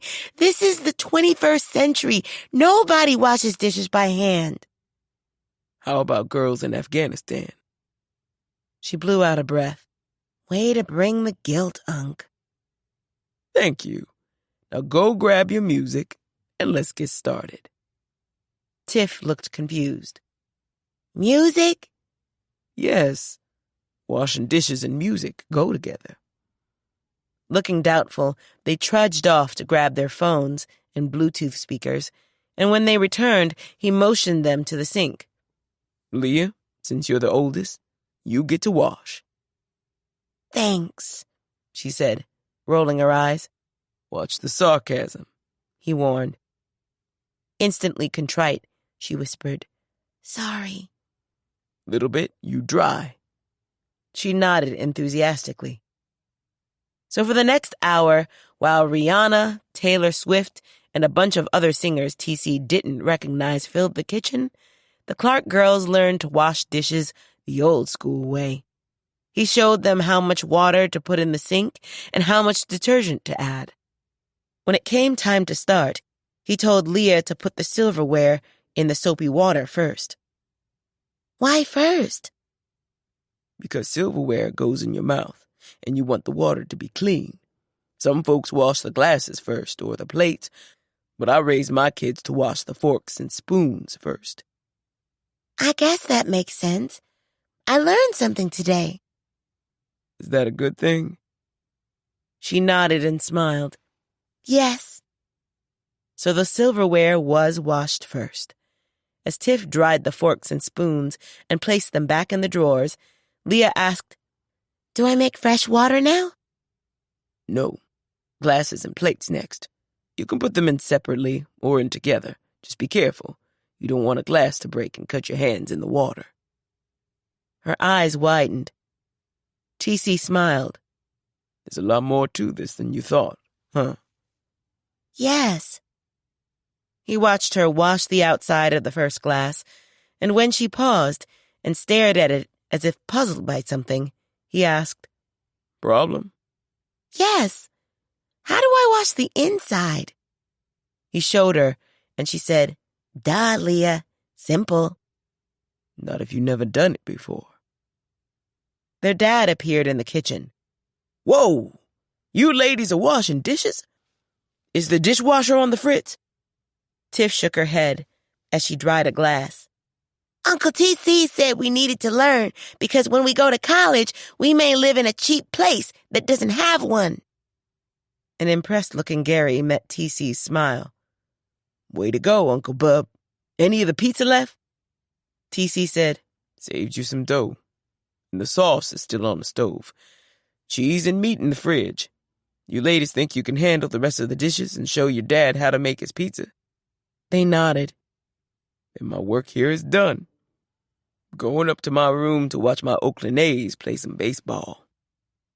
Bye, Unc, both girls called. He climbed the stairs to the laughter and voices of Gary and his daughters, having a good time, and said quietly, Way to go, Uncle Bub.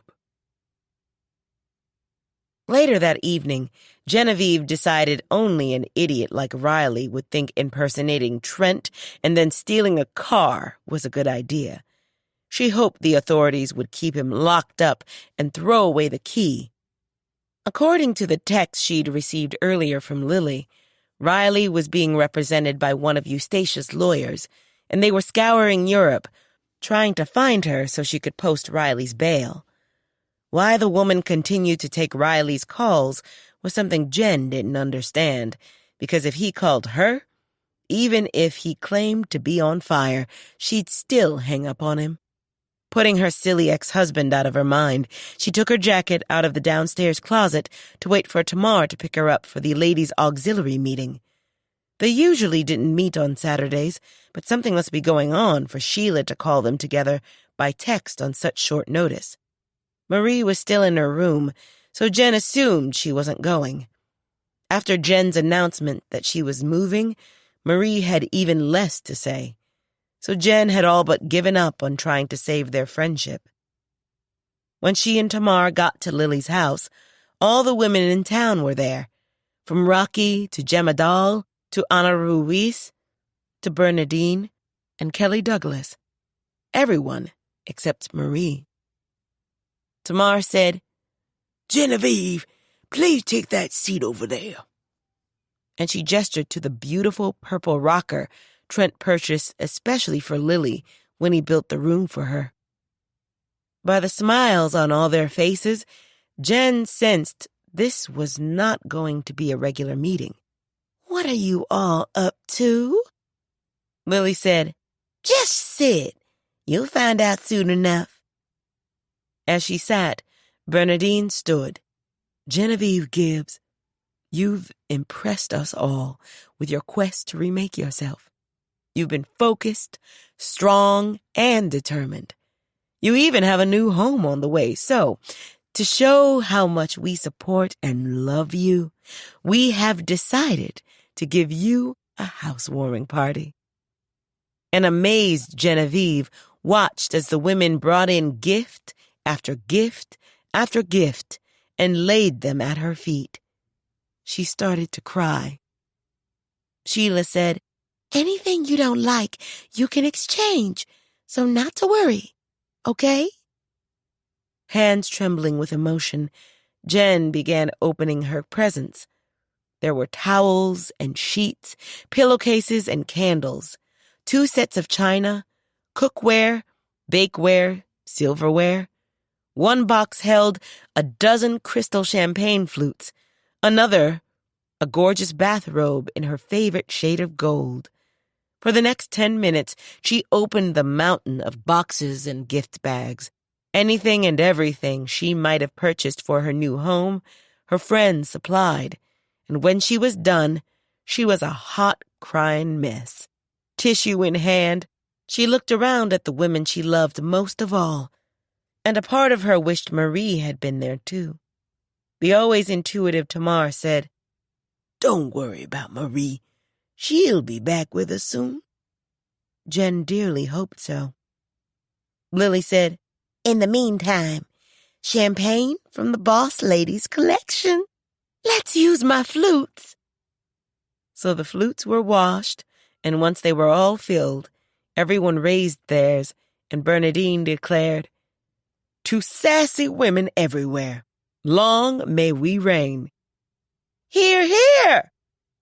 The women spent the next hour mingling and talking to Jen about her new place. She looked at her bounty and asked, "Where in the world am I going to store this until the trailer arrives?" Lily said, "You can leave it here. We'll bring everything to your place when you move in." Jen liked the simple solution. 3 years ago, she had been standing on her front porch, nursing her latest bite from Riley's hog, and wondering what she was going to do with her life. Now, she was stronger, better, and feeling brand new. She'd come a long way, and just as she had the day she left Riley, she had no intentions of looking back. Chapter 8. Although Sunday brought a cold, bone-chilling rain to Henry Adams, Reverend Paula was pleased with the turnout at church and the positive responses she'd received on her sermon. She'd stayed after the service to meet with the parents of the teens going on the mission trip to Jamaica, and now she was home. She still hadn't heard anything about her grandfather's funeral, so she sent a text to her Uncle Calvin. His immediate reply, "Funeral on Saturday. Della said she told you." Paula sighed. Della hadn't told her a thing. Rather than expose her aunt's lie, Paula typed back, "Be there Wednesday. Thanks."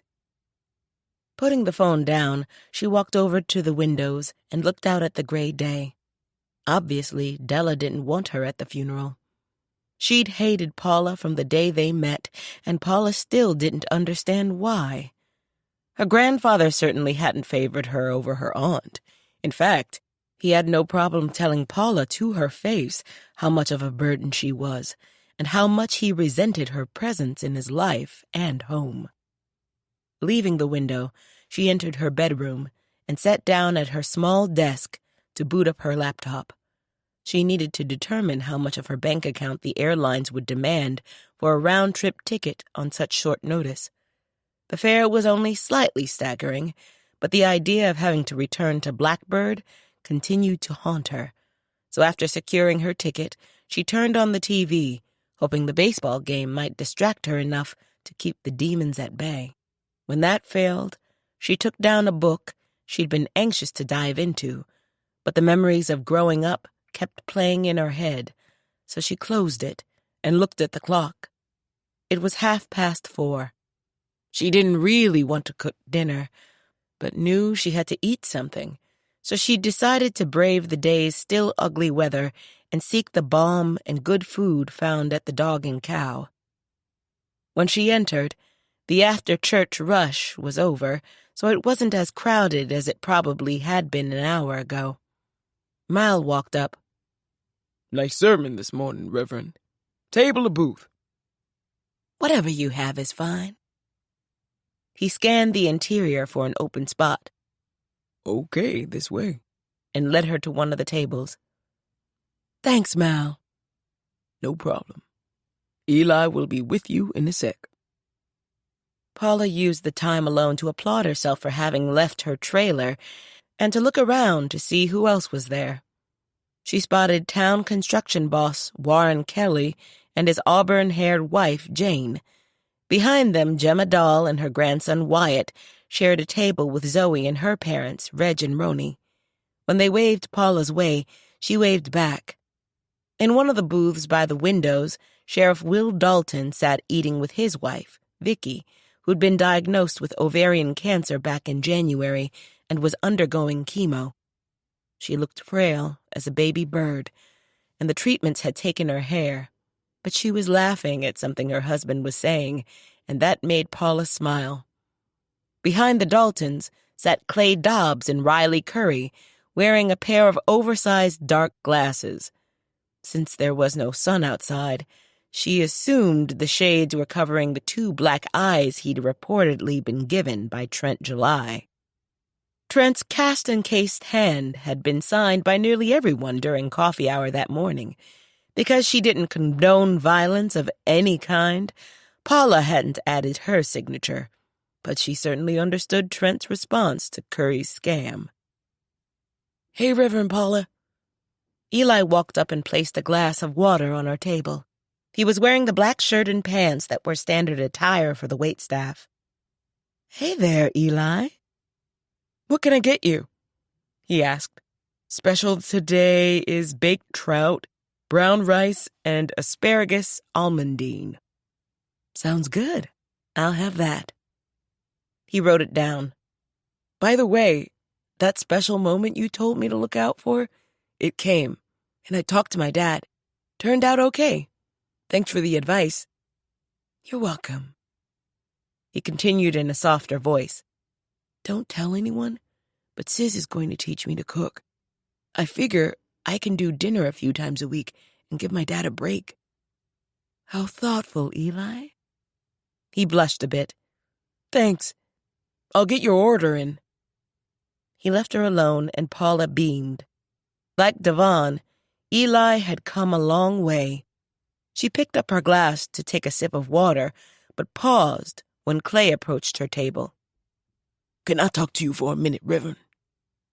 She set her glass down. Sure. Have a seat. He took a seat opposite her and said, Hate to bother you, but I need some advice on how to convince Genevieve to stop making a fool of herself with all this change nonsense. Paula assessed him for a moment. It saddened her that he didn't support Jen's new view of herself, so she said gently, All I can tell you is the only person we can control is ourselves.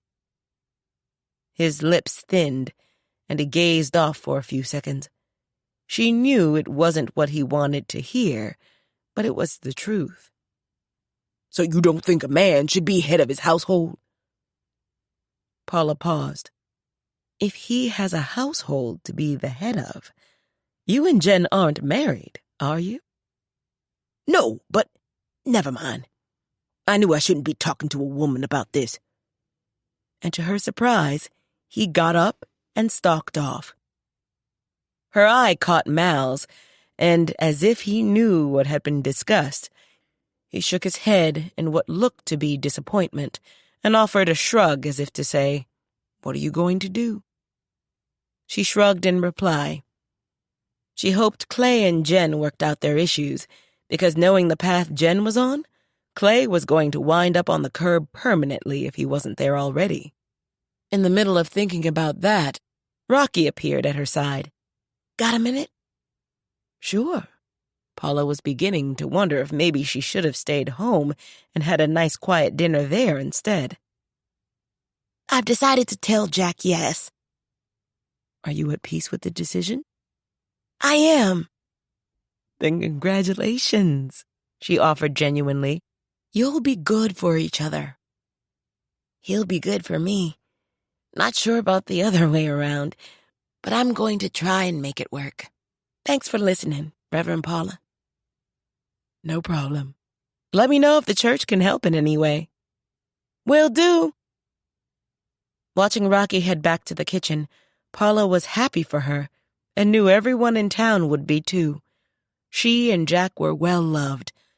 Paula looked around and considered hiding under the table until Eli returned with her meal in order to avoid having to counsel anyone else.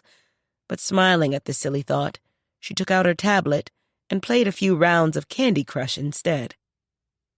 Her meal finally arrived, and as always, it didn't disappoint. The fish was flaky and well-seasoned. The rice and asparagus were superb. Rumor had it that Sis was being courted by a fancy restaurant down in Lawrence. Paula didn't want to deny him the opportunity to advance his career, but on the other hand, he could cook for her for the rest of her natural-born days. That night, in Paula's dream, she was walking in her grandfather's backyard. The surrounding trees were covered with thousands of black butterflies, and the sound of their wings filled the air like voices moaning an old gospel hymn. Out in the middle of the yard, 2 women were on their knees. At first, she thought they might be praying, but as she looked closer, she saw that they were using their hands to dig a hole in the dirt, and that their movements matched the cadence of the butterflies' eerie song. Just as she wondered who they might be, one of the women turned her way. The face was old, ancient, and tears streamed down her cheeks. Although she appeared familiar, Paula couldn't place her. When the second woman turned, Paula froze.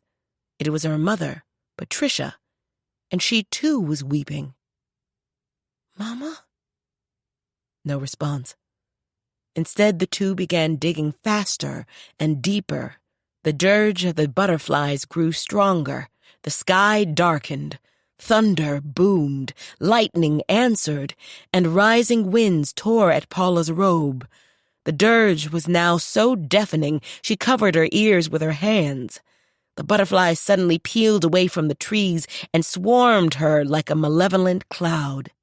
Razor-sharp wings beat against her face, fouling her eyes, stealing her breath. She opened her mouth to scream.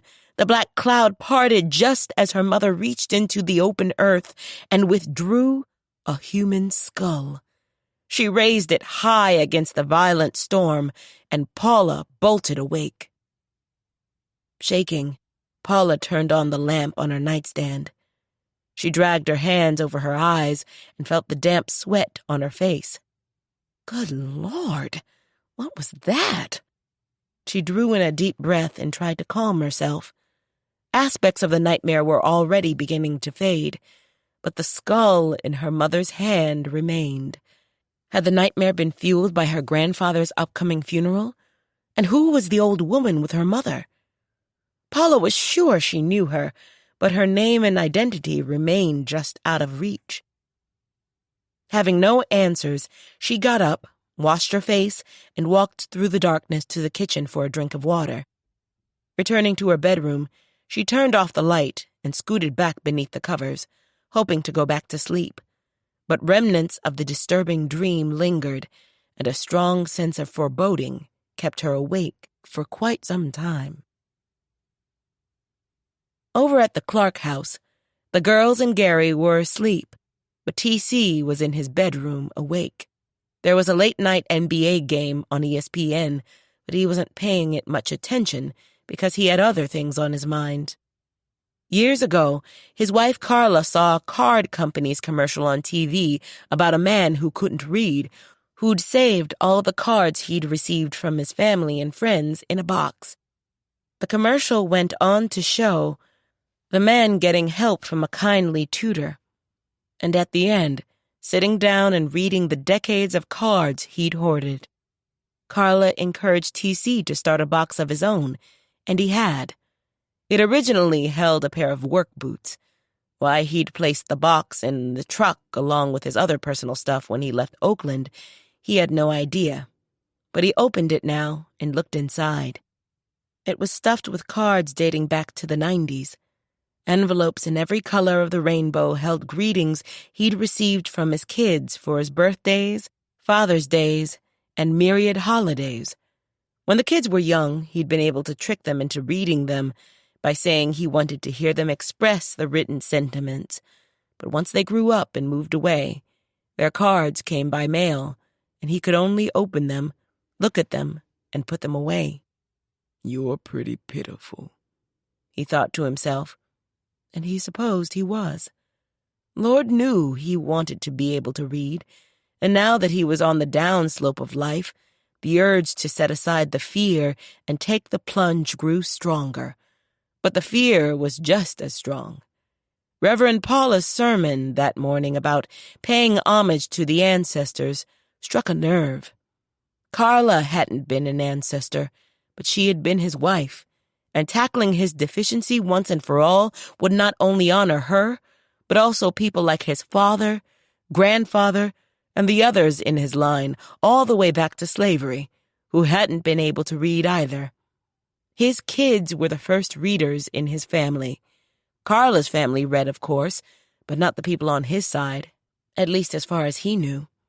He'd tried to get around his lack by embracing audiobooks, and over the years convinced himself that that was enough. But it wasn't, and he knew it.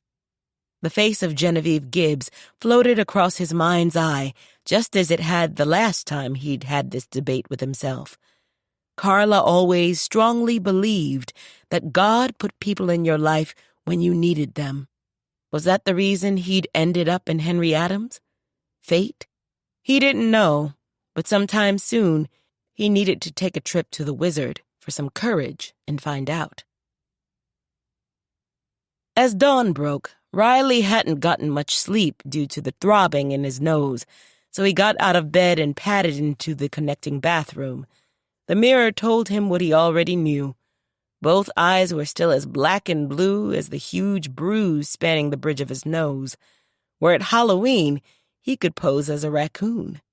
He wanted to sue Trent July for his pain and suffering, but Eustatia's big-time lawyer told him to forget it, because once a jury learned that Riley used Trent's name to commit a felony, he'd lose the case on the spot. Never one to accept blame, Riley proceeded to argue with the lawyer until the man hung up. Granted, Riley didn't feel so clever now that the car dealership wanted him thrown in jail, but self-reflection was also something he disliked, so he turned his mind to another pressing matter, finding a place to stay. At present, he was bunking with his old pal, Clay Dobbs. Clay's housemate, Bing Shepherd, was down south visiting relatives, but once he returned, Riley was certain the old man would have him kicked out.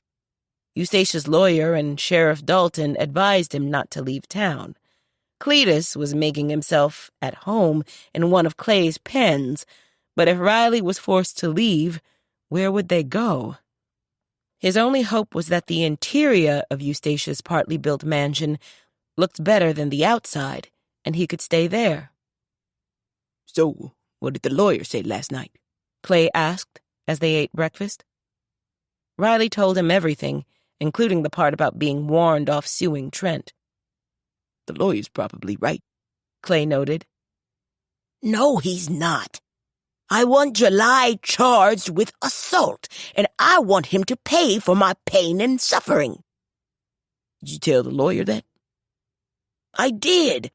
Argued with him until he hung up on me. Using Trent's name was not a good idea. Riley ignored that and concentrated on eating his eggs. Clay took a sip of coffee. So, what's your next move? You still seeing Genevieve? Clay paused and said finally, No. Why not? She's turned herself into one of those feminists who doesn't need a man. Even bought herself a mobile home. Riley looked up. Really? Says she's going to put it where the old house used to be. She's also keeping time with Gary Clark's uncle. Who? Clay explained and finished by saying, She said it was only lunch, but I think something more is going on.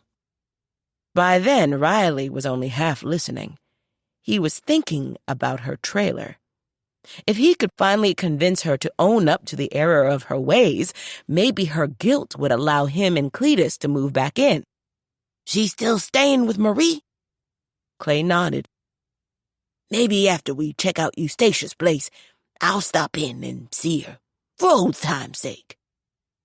Clay looked suspicious, but Riley was too busy forming a plan to notice. After breakfast, while Clay cleaned up the kitchen, Riley didn't offer to help.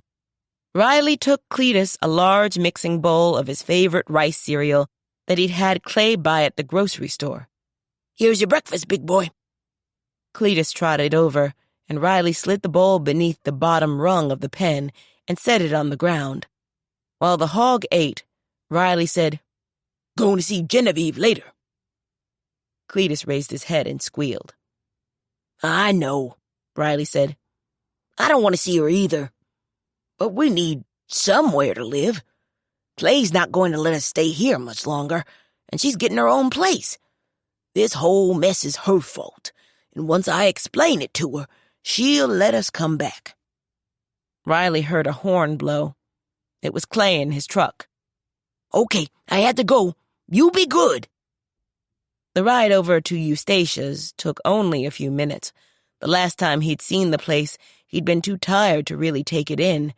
And now, as he and Clay approached the porch, he swore the front door was different. "What happened to the other door?" "Had to be replaced." To Riley's surprise, Clay had a key. "Where'd you get a key?" "Trent." Before Riley could ask about that, Clay had the door opened. Riley followed him inside, and for a moment, all he could do was gape. The walls looked like someone had gone at them with sledgehammers. The carpets were ripped up, as were the floorboards underneath.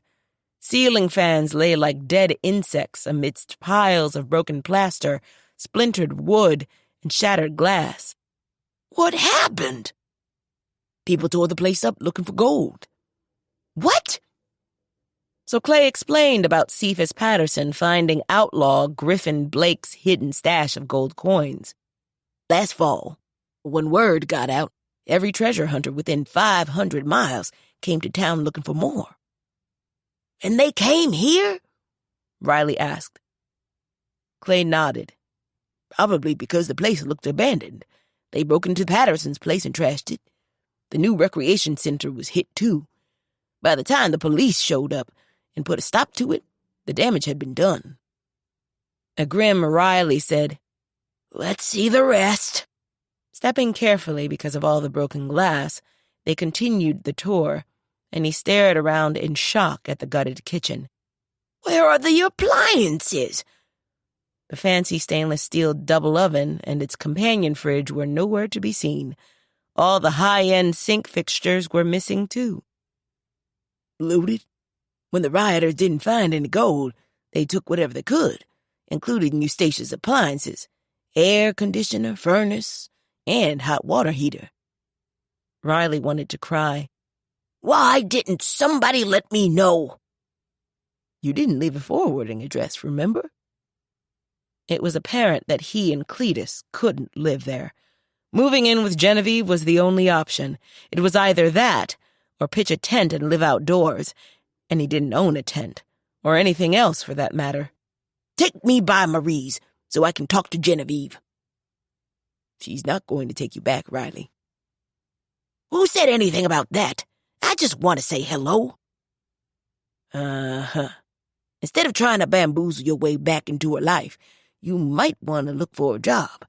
There's a new beauty shop in town run by Kelly Douglas. She'd probably let you rent a chair if you want to go back to barbering. The men here could use you."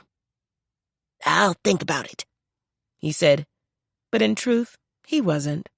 He just wanted to get back into Genevieve's good graces and maybe get access to her bank account again. "You driving me over to Marie's or not?" Clay assessed him stonily. Riley sensed he wasn't liking the idea of him seeing Genevieve again, even if they had broken things off. But he didn't care. She was his ex-wife, and he had every right to see her if he wanted. "Okay," Clay said finally. "Let's go. And just so you'll know, Marie's got a bug up her butt. Don't expect a friendly greeting from her either." Riley and Marie had never gotten along, so he didn't care. On the drive over, Riley racked his brain for a plan B just in case he couldn't count on Genevieve's guilt. He thought back on how and where they first met, and how much of a big shot she thought him to be, and he knew he had her. Upon arriving at the Jefferson homestead, he puffed himself up. He and Genevieve hadn't parted on the best of terms, but their 40 years of marriage had to count for something. She'd take him back. He just knew she would. Clay asked, "You want me to wait?" No. If she knocks you out again, have somebody call me.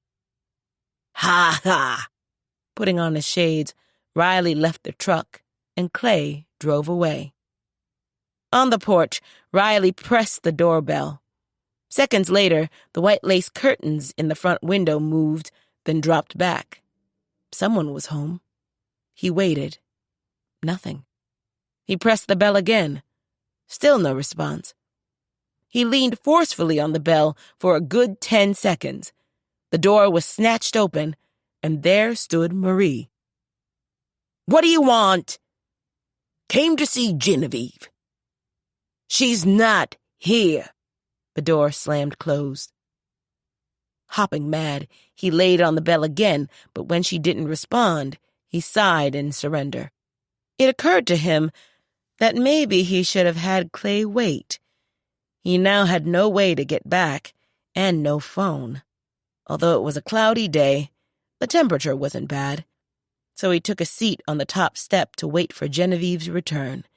He just hoped she wasn't out of town. Genevieve was just leaving her tutoring session with Mrs. Rivard over in Franklin. T.C. stood waiting next to the car. Ready? He asked as she approached. I am. He bowed elaborately and gestured for her to enter. She laughed and took her seat up front. A few seconds later, he got in. No matter how hard she'd tried to dismiss it, riding beside him still made her feel like a teenager on her first date. He started the car and headed them back toward Henry Adams. How'd the lesson go? It went well, She told him.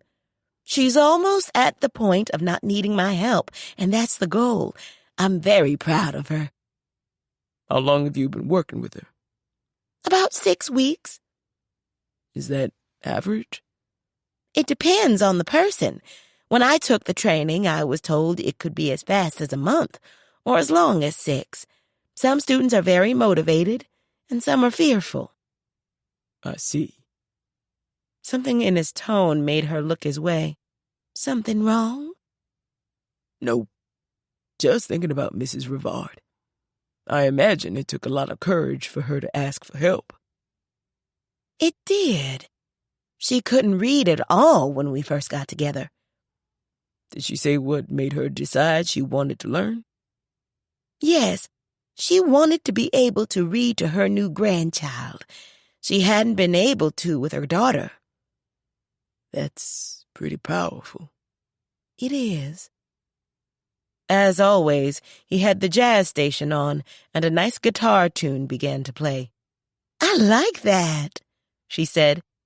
The display on the dash showed the name of the tune and the artist.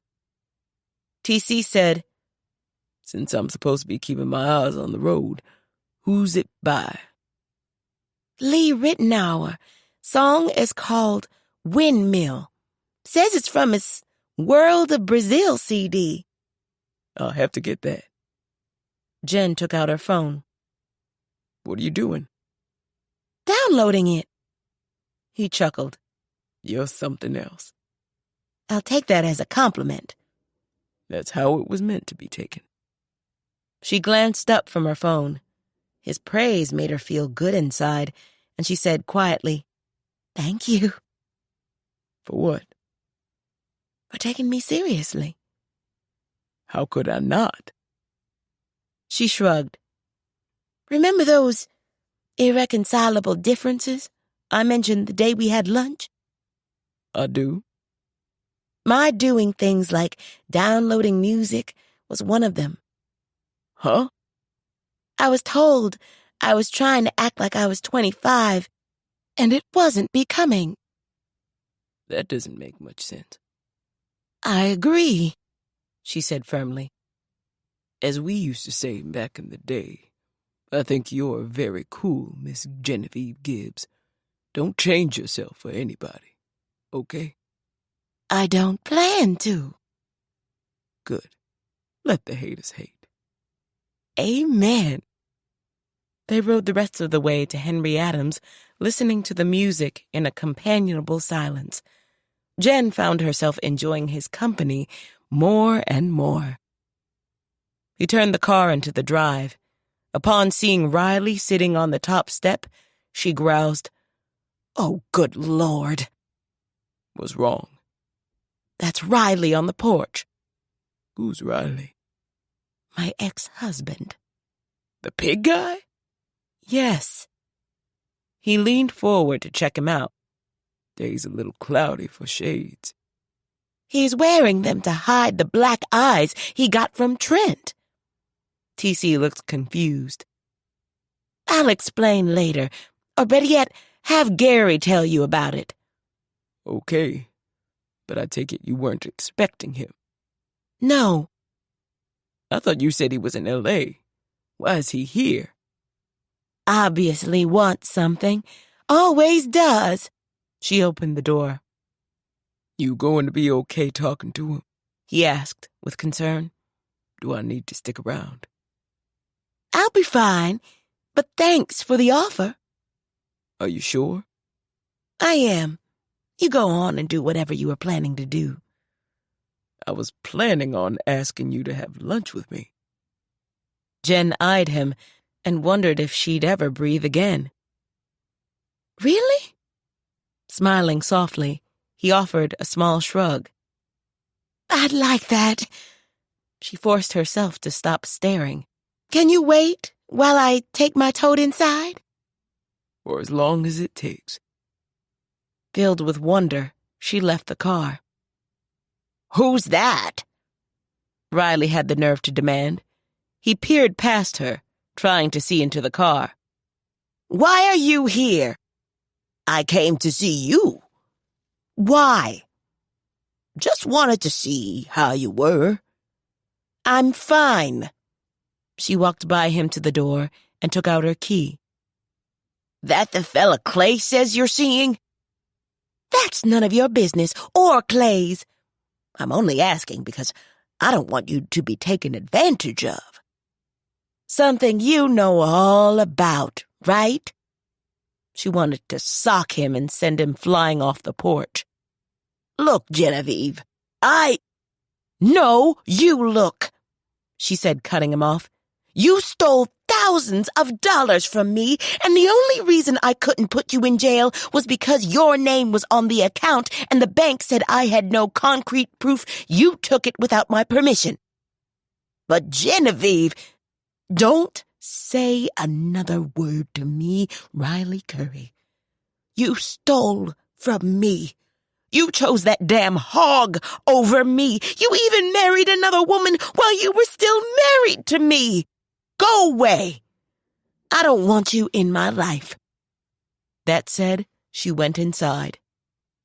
Marie was waiting. What's he want? Jen was seething. Probably money or a place to stay. I didn't ask. Why is Morgan Freeman still out front?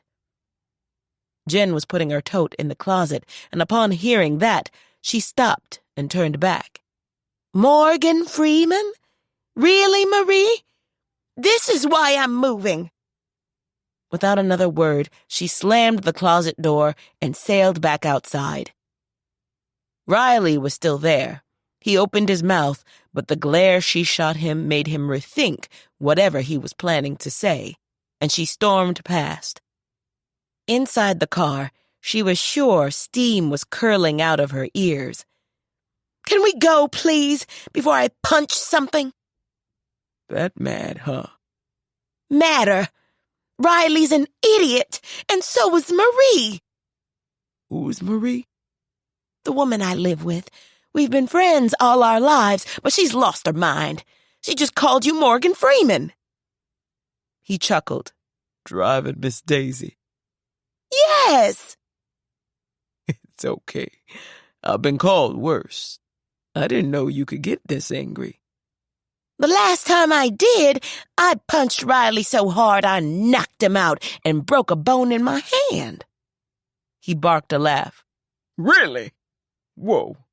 At the dog, in front of everybody, including his so-called wife. Riley's a bigamist too, you know. Wait, what? She nodded. Lots of drama going on for such a little town. he said, studying her. You have no idea. You still down for lunch? Please, but do you mind if we get a takeout and go someplace quiet? I need to calm down.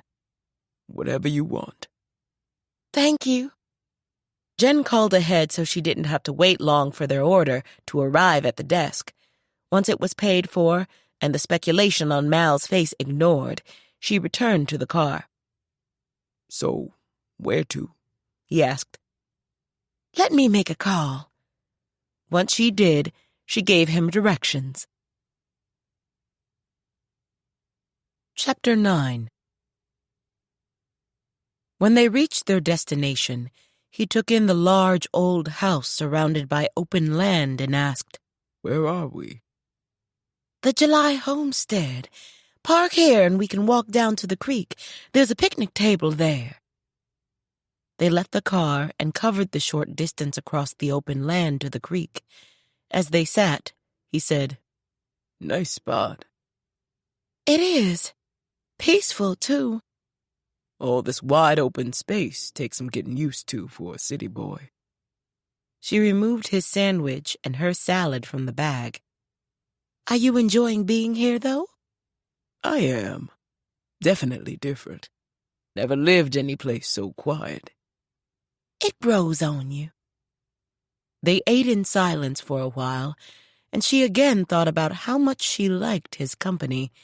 She wondered how he felt about being with her, but was too shy to ask. How long do you plan to stay with Gary and the girls? He took a sip from his bottled water. For sure until summer. After that, I don't know. I'm supposed to go to Hawaii in August for my daughter's birthday. She manages a resort on Kauai. Sounds nice. Hawaii is on my bucket list. Beautiful place. She was stationed in Hawaii during her time in the Air Force and decided to stay. Real proud of her. The pride on his face was plain. And your sons? Proud of them, too. My oldest, Keith, and his wife live in Atlanta. They're both big-time stockbrokers. Other son, Aaron, is a petroleum engineer in Alaska. She looked up from her salad. Alaska? Yes. He's lived there almost 5 years now. Have you visited? I have.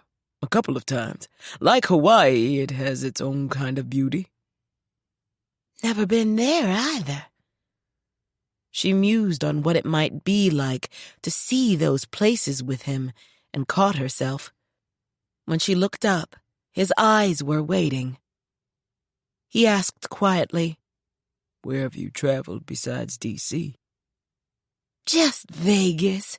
It's one of Marie's and my favorite places. She hits the casinos, and I hit the shows. The Grand Canyon and Hoover Dam. I've never seen either of those. The Grand Canyon is truly God's work. It's breathtaking. I've been there 4, maybe 5 times, and I always see something new. Feel free to tag along next time I go. I may have to hold you to that. His tone and easy gaze had her at such 6s and 7s, as her grandmother used to say. She changed the subject. So, do you have grandchildren? He shook his head. No. Still waiting on the kids to cooperate. She nodded understandingly. Keith and his wife are trying, but they're so busy chasing stocks and bonds. I keep telling them if they actually took a vacation, they'd probably have babies by now. Careers mean a lot to the younger set these days. I know. Aaron and Bethany are content with the single life, but I worry about them never finding the love their mother and I shared. You're a romantic. Not ashamed to admit that I am. Spoiled Carla rotten. Sounds like you had a good marriage. We did. I've gone on with my life, but still miss her. That's sweet. Are you a romantic? She shrugged. I suppose. But hard to be that when you're in competition with a hog. He chuckled. I still find that unbelievable. Think how I felt. And Clay wanted what he thought was the ideal me. He doesn't appreciate the woman I'm trying to be. His loss. In a way, mine too. At my age, I'll probably never get to experience what you and your Carla had. The empathy in his eyes moved her so intensely, she looked away and went back to her salad. As if to change the subject, he looked out over the creek and asked, Do people come out here often? Yes, and Tamar doesn't mind as long as you call first. It is private property, after all. I see.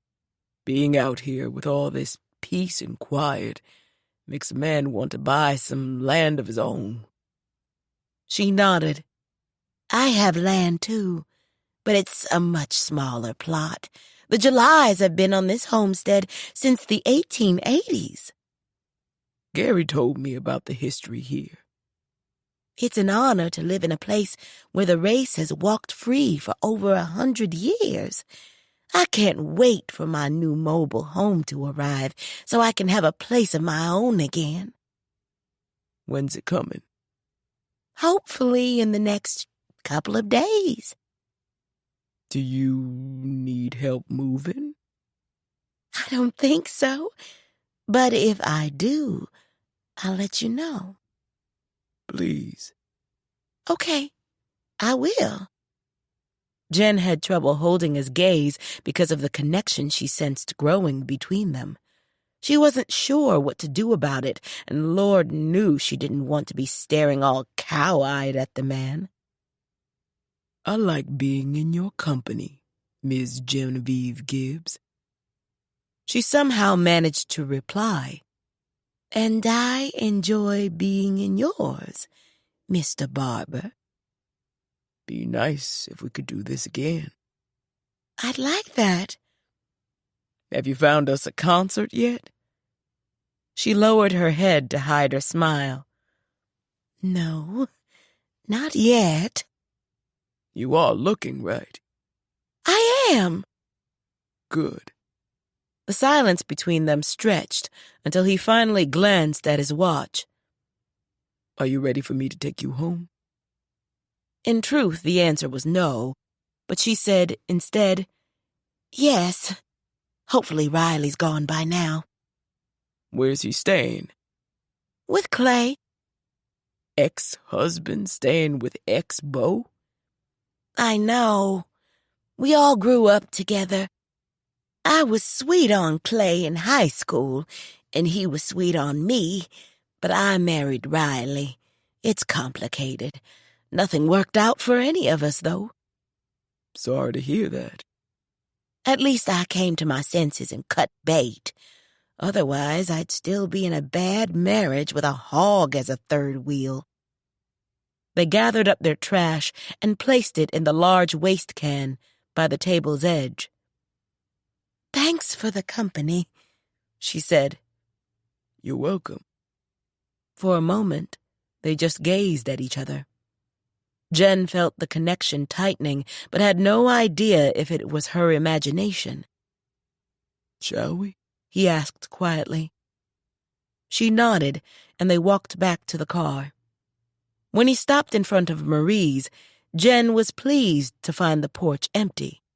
Thanks again. No problem. You'll let me know if you need help moving. I will. Wishing she had a legitimate reason to spend more time with him, she got out. Have a nice rest of the day. You too.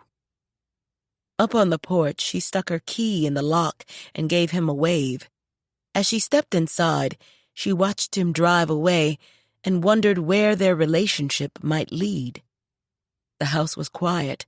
She'd expected to find Marie in front of the TV, but she wasn't. When Jen called for her and got no response, she grew concerned.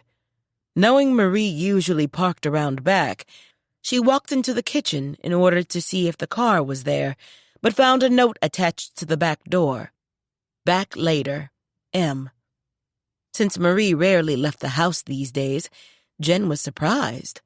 The note dampened her concern somewhat, but she still wondered where Marie might be. Figuring the question would be answered soon enough, she went upstairs to her room to begin packing for the move. Sitting in her car in the church parking lot, Marie regretted making the Morgan Freeman crack, mostly because of Jen's withering response. It was the same tone Jen used with Riley, and Marie realized she had slipped so low in Genevieve's opinion that she and Riley were seated at the same table. It got her attention. No way did she want to be thought of in those terms. Riley was both despised and pitied. Granted, his sins against Genevieve were far more serious, but in a way, they weren't, because Jen trusted Marie as a friend, and in exchange received a snide, jealousy-fed comment about someone Jen might genuinely be interested in.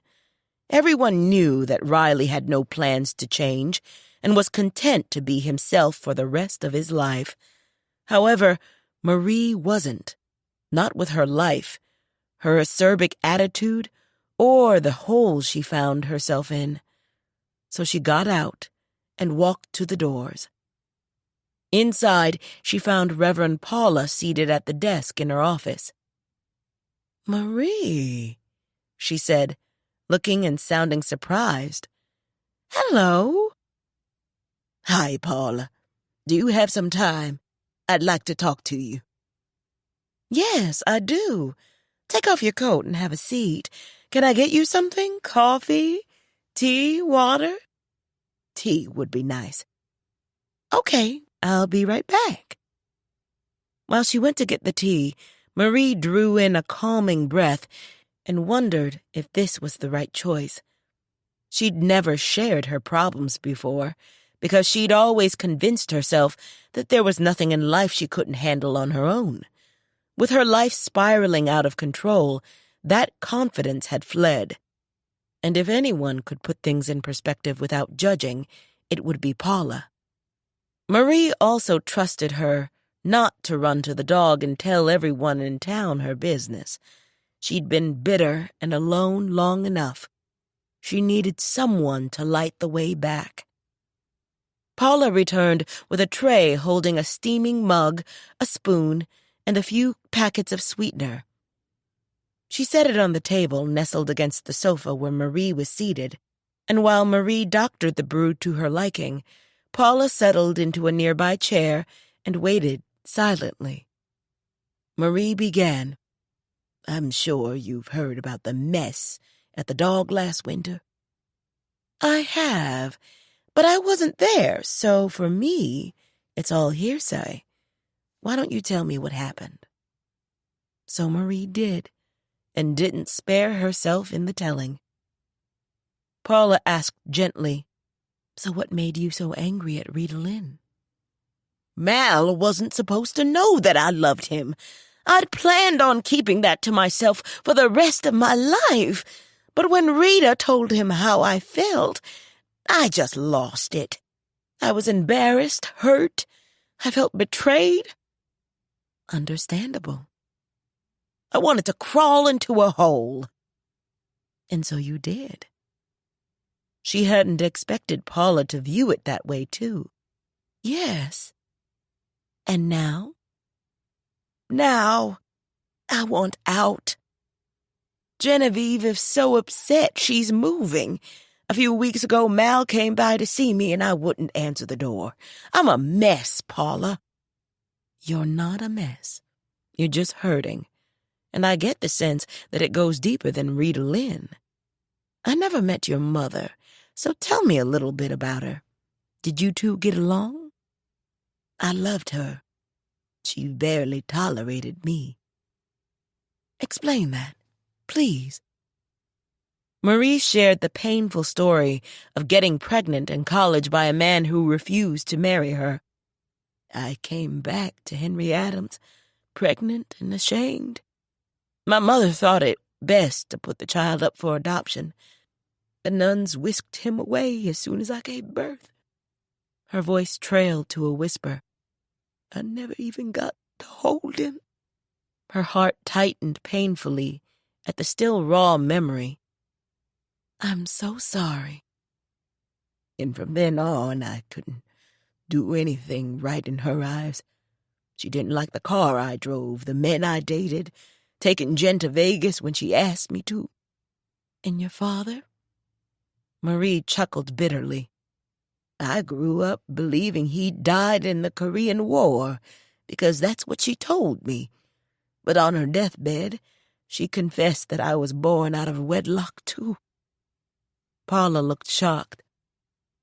My mother was no better than I was when it came right down to it.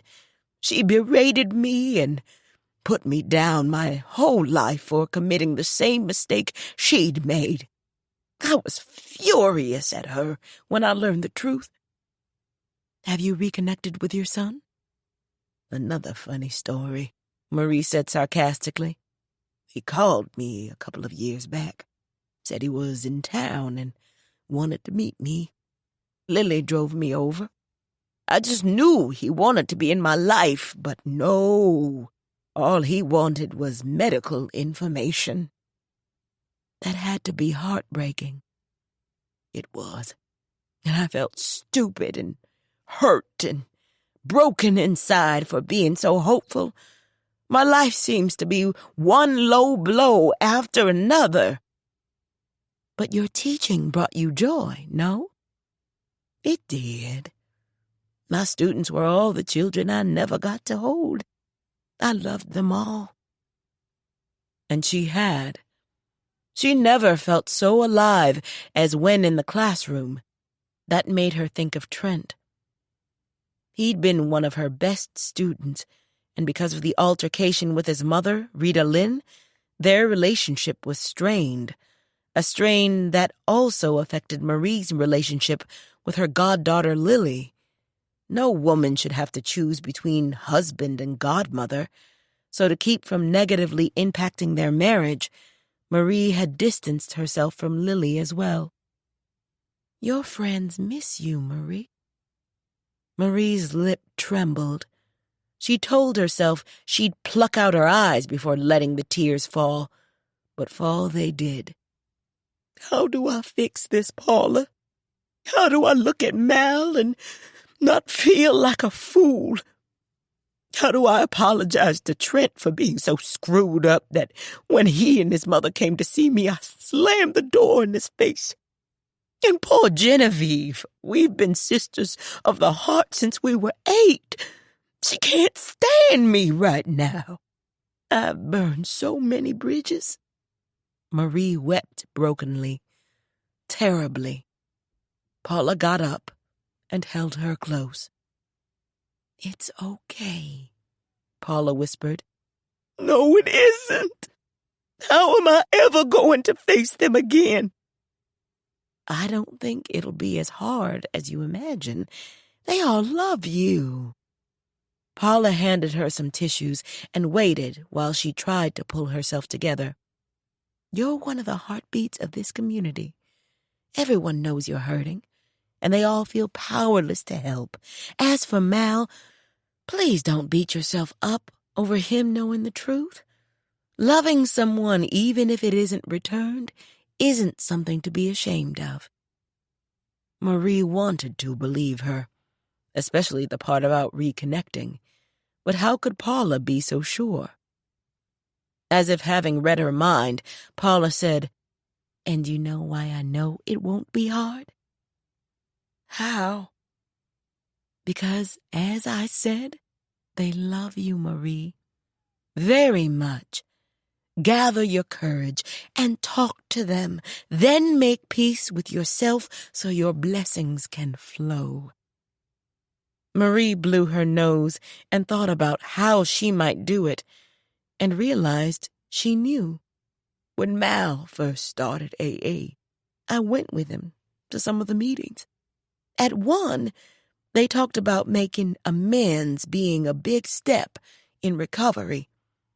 The members were encouraged to apologize to everyone they'd hurt. She looked to Paula for reassurance. Maybe I'll do that. I think that's an excellent idea. Marie wiped her eyes and nodded to herself. That's what I'm going to do. Coming to see Paula was the light she'd needed. Thank you. You're welcome. Can I ask you something, though? Sure. What made you decide to come and see me today? Riley. Curry? Marie nodded. He came by to see Jen earlier, and he was so... Riley, you just want to smack him 24/7.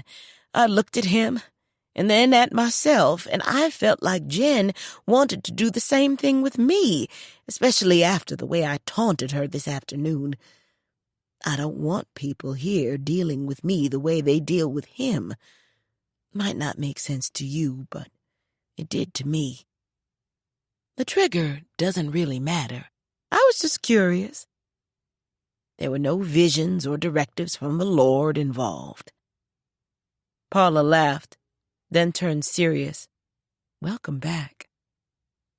You can welcome me back for real after I make amends. She stood. You're pretty good at this, Reverend Paula. Just using my gifts the way I'm supposed to. And if you need to talk more, I'm always here. Marie nodded and left the office. On her walk to the car, she felt lighter, freer. She was no longer Sisyphus pushing the boulder up the mountain. A part of her was afraid to go through with the apologies she needed to make and wanted to run back to the house instead. But as Paula suggested, she gathered her courage and drove to the dog. When she walked in, Mal was behind the counter, and surprise filled his eyes. Marie? Hey, can we talk in your office for a minute? Sure. Come on back. They entered, and he closed the door. Good to see you. Thanks. Look, about Rita Lynn, I need to apologize. No, you don't. I do, Malachi. So for once, can you just shut up so I can say what I need to say? Humor twinkled in his eyes. Floor's all yours. I was loud, obnoxious, and wrong that day. True. She exhaled an exaggerated sigh of frustration. I'm trying to be serious here. He said softly, I know, but I'm trying to tell you there's no need to be. If anybody should be apologizing, it's me. Marie, I'm sorry my cluelessness caused you so much pain. I truly didn't know. I've loved you all my life, and I still do, but not in that way. Nobody can kick me in the butt like you do, and I've missed that. And you, these past few months. Marie swore softly as the tears broke free again. He held out his arms. Come here. He held her tightly and placed a solemn kiss on her forehead. The love we have is strong. Always has been. Always will be. And no, it's not the love I have for Bernadine, but it's just as special and precious. Please forgive an old drunk for being so blind. Marie cried silently as that love filled her soul. And it was precious. They'd had each other's backs since they were old enough to walk, and it was a bond they'd take to the grave. He leaned back and looked her in the eye, and she saw that his were wet too. I love you, girl. In a way I'll never love anyone else. Square business. She wiped her tears away and smiled. Do you think kids these days say square business and mean it the way we did in the 70s? Probably not. Everybody's too busy lying. She laughed, and for the next few moments thought back on all they'd done together. The shared fun, the arguments that never lasted long enough to be memorable.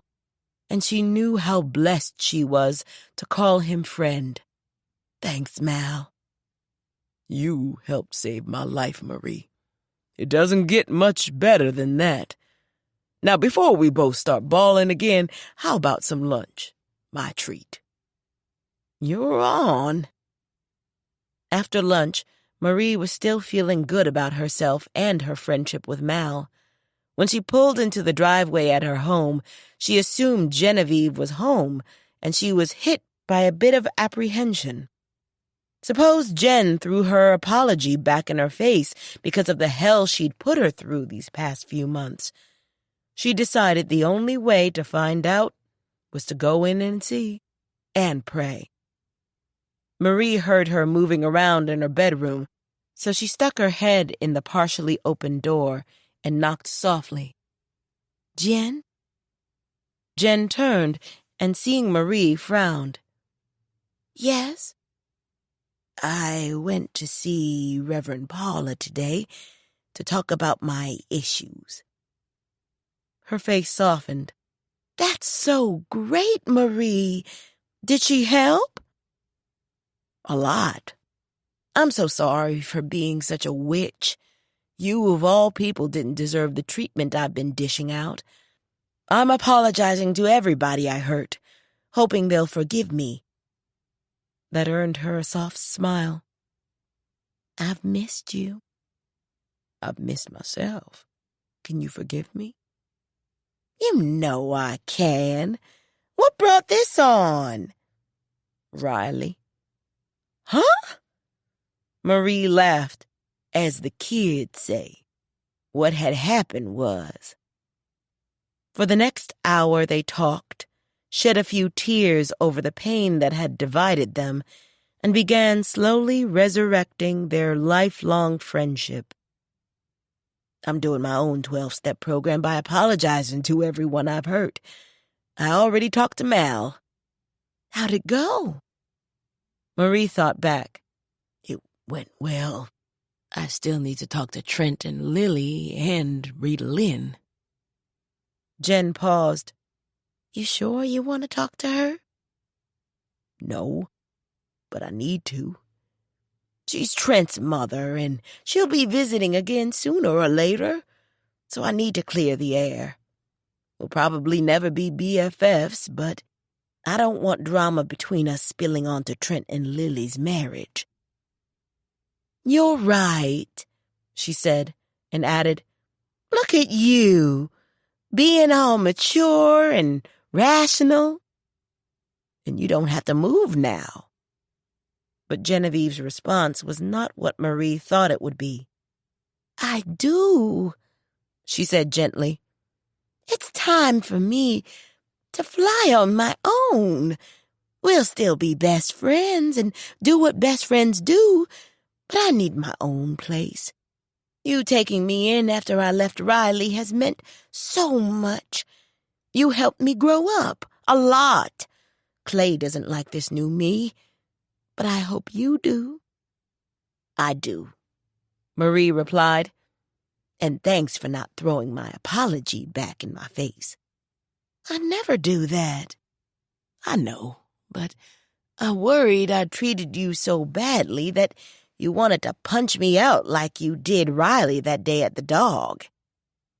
Which he deserved.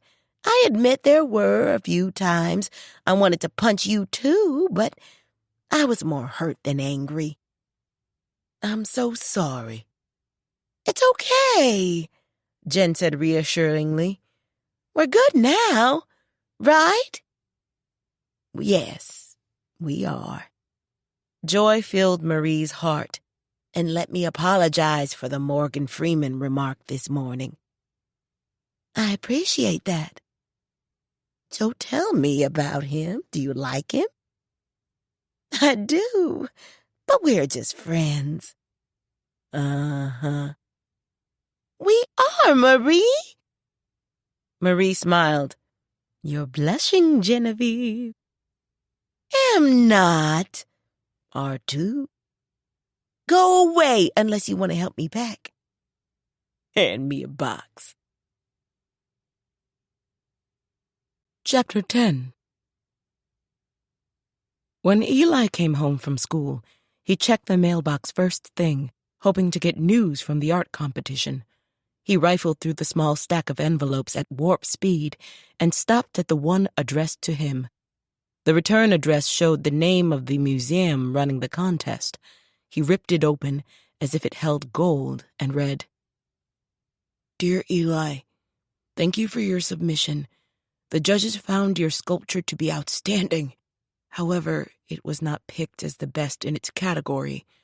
Much success with your artistic endeavors in the future. Your bust will be returned via mail. Sincerely." He dropped his head and went inside. Disappointed, he sailed the letter across the room and plopped down onto the sofa. Damn! He'd been so confident the bust of his mom would win first place, and he'd planned to use the scholarship money as part of the leverage he needed to convince his dad to let him attend community college in California. Now he was no closer to that goal than he'd been a week ago. He sighed dejectedly. Feeling sorry for himself, he sat there for a good 20 minutes before deciding to hell with it. He'd planned to surprise his dad with dinner, so he got up, walked into the kitchen, and washed his hands. The meal would be a simple one: broiled whitefish, a salad, and mashed red potatoes. His dad always left for school earlier than Eli, so that morning, after his departure, Eli took the whitefish fillets out of the freezer to let them thaw in the fridge. Now, following Siz's written instructions, he put the potatoes in a pot of water to boil, put the lid on it, turned on the burner, and began working on the fish and the marinade. Once the seasoned fillets were ready, he placed them on the foil-lined broiler pan, set it aside, and checked the potatoes. His eyes widened, seeing white foamy water boiling out from beneath the lid and sizzling down the side of the pot. He quickly grabbed the lid, singed his fingers, and immediately dropped the thing onto the floor. Cursing, he danced around a minute before turning on the faucet in the sink and sticking his hand into the stream of cold water. With the lid removed, the overboiling water subsided. His hand felt better, too, so he dried it gingerly, said a small prayer of thanks, and made a note for the future not to use a lid when boiling potatoes. He put the lid in the sink. He let the potatoes boil for another 20 minutes and placed the fish under the broiler. Siz said it would only take a few minutes, so Eli very carefully poured the water and softened potatoes into the colander, waiting in the sink. Siz suggested rinsing the pot and quickly putting the potatoes back inside, adding some milk and butter, and putting the lid back on so they'd stay hot while Eli searched for the potato masher. He found the masher and began mashing, and other than burning the heck out of his fingers, he thought he'd done a pretty good job. There was a knock at the door. He put the lid back on the potatoes and went to answer it. Crystal. I came in first place! Crystal exclaimed. He wanted to slam the door on her. Instead, he grumbled, "Cool." Not really, she confessed. I got a Dear Crystal letter saying thanks for submitting. So did I. Well, we tried. You okay? She asked gently. No, I wanted to win so bad. Me too. So they talked for a few minutes more, and then Crystal asked, Are you cooking something? And he turned to see smoke filling the air. Oh no, my fish! He ran to the kitchen to find black, acrid smoke rolling out of the oven like dry ice in a horror flick. The smoke detector screamed shrilly.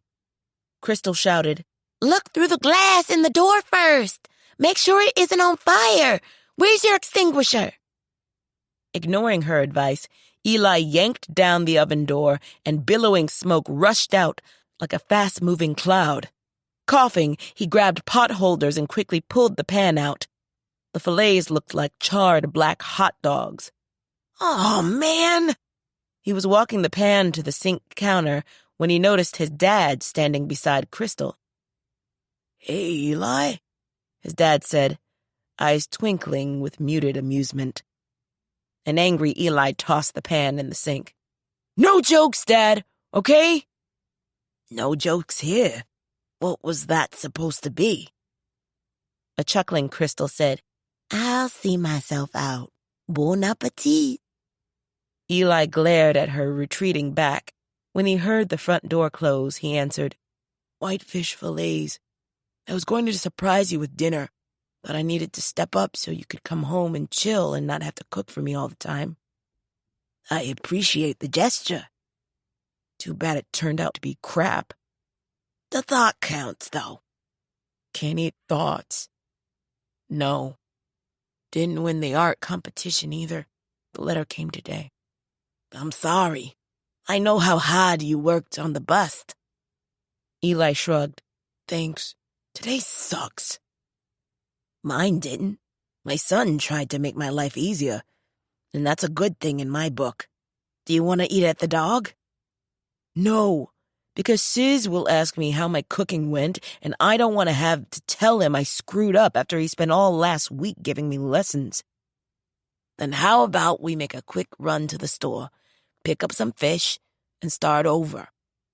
"You trust me to try again?" "Of course." His fingers tingled. "Burn my fingers learning not to put a lid on the pot when you boil potatoes." "We all learned that the hard way," his dad assured him. "Do we need to swing by and have Doc Reg check you out?" "No, I think I'll live. But I may have trouble typing that paper due next week." "Don't even try it," his dad tossed back. Eli grinned. He felt better. "Then let's go to the store." "I'll drive." Eli's second attempt at dinner turned out to be better than the first. There was no smoke, no singed fingers, and although the mashed potatoes had lots of lumps, not even he could screw up a salad. When they were done eating, his dad said, "Good job, Eli. When you live in your apartment, you'll need to know how to cook." Eli thought this might be the perfect time to bring up California, but he let the moment pass. His dad was just going to say no, and he'd had enough disappointment for the day. "I'll try not to burn the place down." "Good plan." And they shared a smile. "You haven't been going to Sam's in the evening lately. You two call it quits?" his dad asked. Eli squirmed. "Sorry. Didn't mean to get in your business." "It's okay. She called it quits. Said she didn't want to have a boyfriend when she goes away to school in the fall." His dad studied him. "And how do you feel about it?" Eli shrugged. "It's not like I can tie her up and keep her in the basement like the mayor of Franklin did that kid last fall. I told her fine. We agreed to stay friends." He wanted to change the subject. "Graham and Jack Sr. still coming this weekend?" "Far as I know. And I want to tell you something before I tell anyone else. I asked Rock to marry me. She said yes." His mouth dropped. "Awesome, Dad." He was genuinely pleased. Finally, something to make the day better. "Can I be the ring bearer?" His father laughed. "No, but I do want you to be my best man." Eli stared, and the sudden lump in his throat made it hard to breathe. "Really?" he croaked. "Really." "Then, yes!" "Thank you, Eli." "Have you set a date?" "Not yet, but I'll let you know." "I'm real glad for you two. Rock is a boss." "Yes, she is. I didn't think I'd love anyone else after your mother died, but..." Eli wanted him to be happy, and with Rocky, he was pretty sure he would be, which meant she'd be his stepmother, and that was pretty awesome too. When he and his dad first moved to town, she, like everyone else, had had no time for Eli's whining and complaining, even nicknamed him Oscar the Grouch. But since then, he'd grown to care about her, and she for him. "Do you think she'll let me ride the Shadow now that we're going to be family?" She'd restored a classic Vincent Black Shadow, and it was the most badass motorcycle Eli had ever seen. No. Oh, come on. I can probably handle it. His father gave him the side eye. Probably. Maybe. His father chuckled like dads do when their kids are talking crazy. Take it up with Rock. Which also meant no, so he let it go. Have you been looking for apartments over by the community college? Not yet. I've been waiting to have a weekend free of work, planning on taking Crystal with me when I do go. Okay. I'll want to see the places you look at before you decide. No problem. His dad stood. And now, since you cooked, I'll clean up so you can start your homework. Thanks for dinner. You're welcome. I figure I'll cook on Mondays and Wednesdays. You can have Tuesdays and Thursdays, if that's okay. Works for me. That way we can both take the weekend off. For a moment, though, his dad simply stood there, taking him in. I'm proud of what you did for me today, son. You're growing up. About time. His father shrugged. I knew you'd get around to it. If you don't mind, I'd like to buy the bust you made of your mother when the committee sends it back. You don't have to buy it, Dad. Yeah, I do. It's an incredible piece, and artists should be paid for their work. Eli was humbled by that. Okay, I'll figure out a price and let you know. Good. Interacting with his dad made him think of Wyatt and all the things he was missing out on by not having one. I'm going to teach Wyatt to skateboard. His dad stopped in the midst of clearing the table. That's nice of you. Most us kids have dads, but he doesn't. And I just thought maybe I could be like a big brother or something. I talked to Miss Gemma, and she liked the idea. His dad stared. Who are you, and what have you done with the boy formerly known as Eli? He laughed. Stop it, Dad. I'm serious. Who are you? Eli eyed his dad with a growing fondness. They didn't usually talk smack to each other, but he was enjoying it. It may take me a while to save up the money for his gear, but it's something I want to do. I'll tell you what. I'll throw in $30 to get you started. On your salary, Wyatt may be 25 before you save up enough. You got jokes tonight. I do, but only because I like who you're growing up to be. The lump was back in his throat. Thanks. I'll transfer the money into your account once I'm done in the kitchen. Proud of you, son. Eli nodded. Up in his room, Eli was on his back on his bed, tossing a baseball from hand to hand while recapping the evening. His first attempt at dinner had been disastrous, but everything turned out in the end. The praise he'd gotten for his efforts and for helping out Wyatt felt good and made him think he was redeeming himself in his dad's eyes. Eli didn't want the nasty, smart-ass kid he'd once been to be his legacy. He preferred being thought of as mature and as his dad's best man. The offer made him smile again. Rocky would have Jack James jumping through hoops from Henry Adams to Saturn.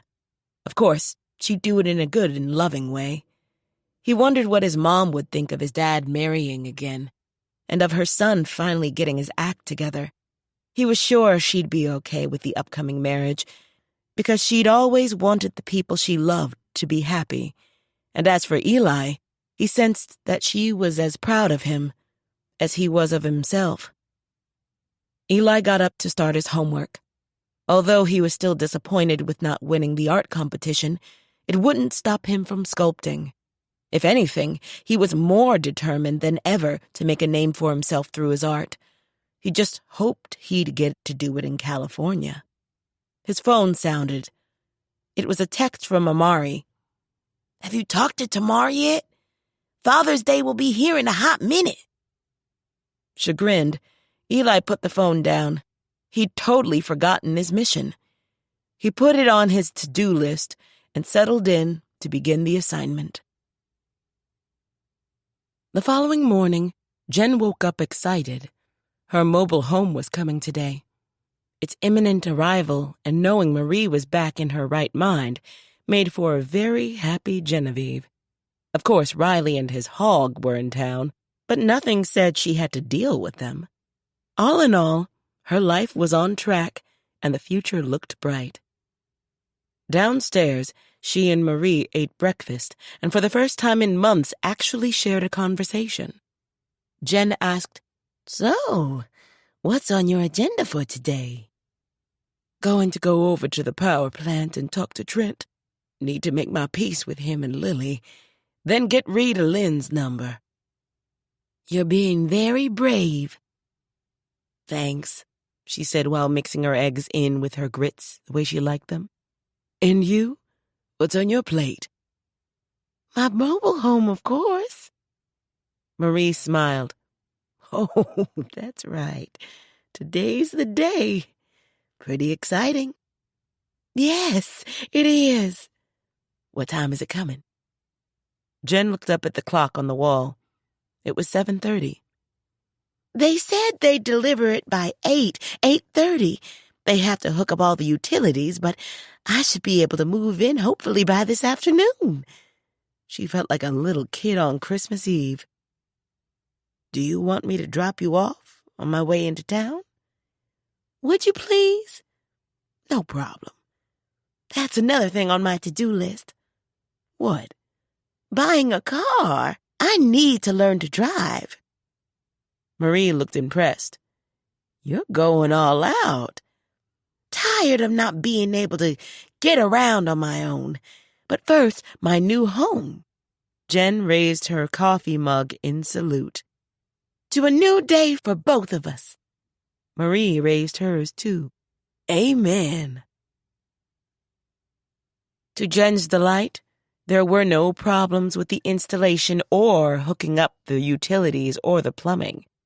As if the fates were smiling down, all parties involved, like the electric company workers, showed up on time, and by noon, she, Lily, Bernadine, and Sheila entered the empty mobile home and looked around. "It's almost as big as the ones on Tamar's land," Bernadine said, sounding impressed.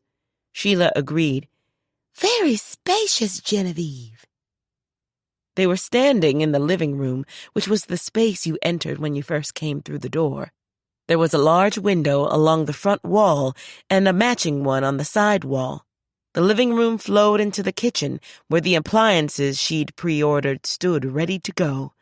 A hallway off the kitchen led to the back, where the bathroom and 2 bedrooms were. She and her friends surveyed the larger one that she'd chosen as her own. "This is nice, Jen," Lily said. "There's plenty of space for the queen-size bed you ordered." "When's your furniture coming?" Bernadine asked. "Tomorrow. If I'd known the installation would go so smoothly, I would have had everything delivered today." But she could wait another day. By tomorrow, she'd have a bed and a sofa and all the other pieces she'd ordered. Thanks to frugal Lily's help, she'd been able to get what she needed to furnish the place and not be in the poorhouse afterward. Lily said, "After the furniture comes, we can bring over all the stuff from the housewarming party that's at my place.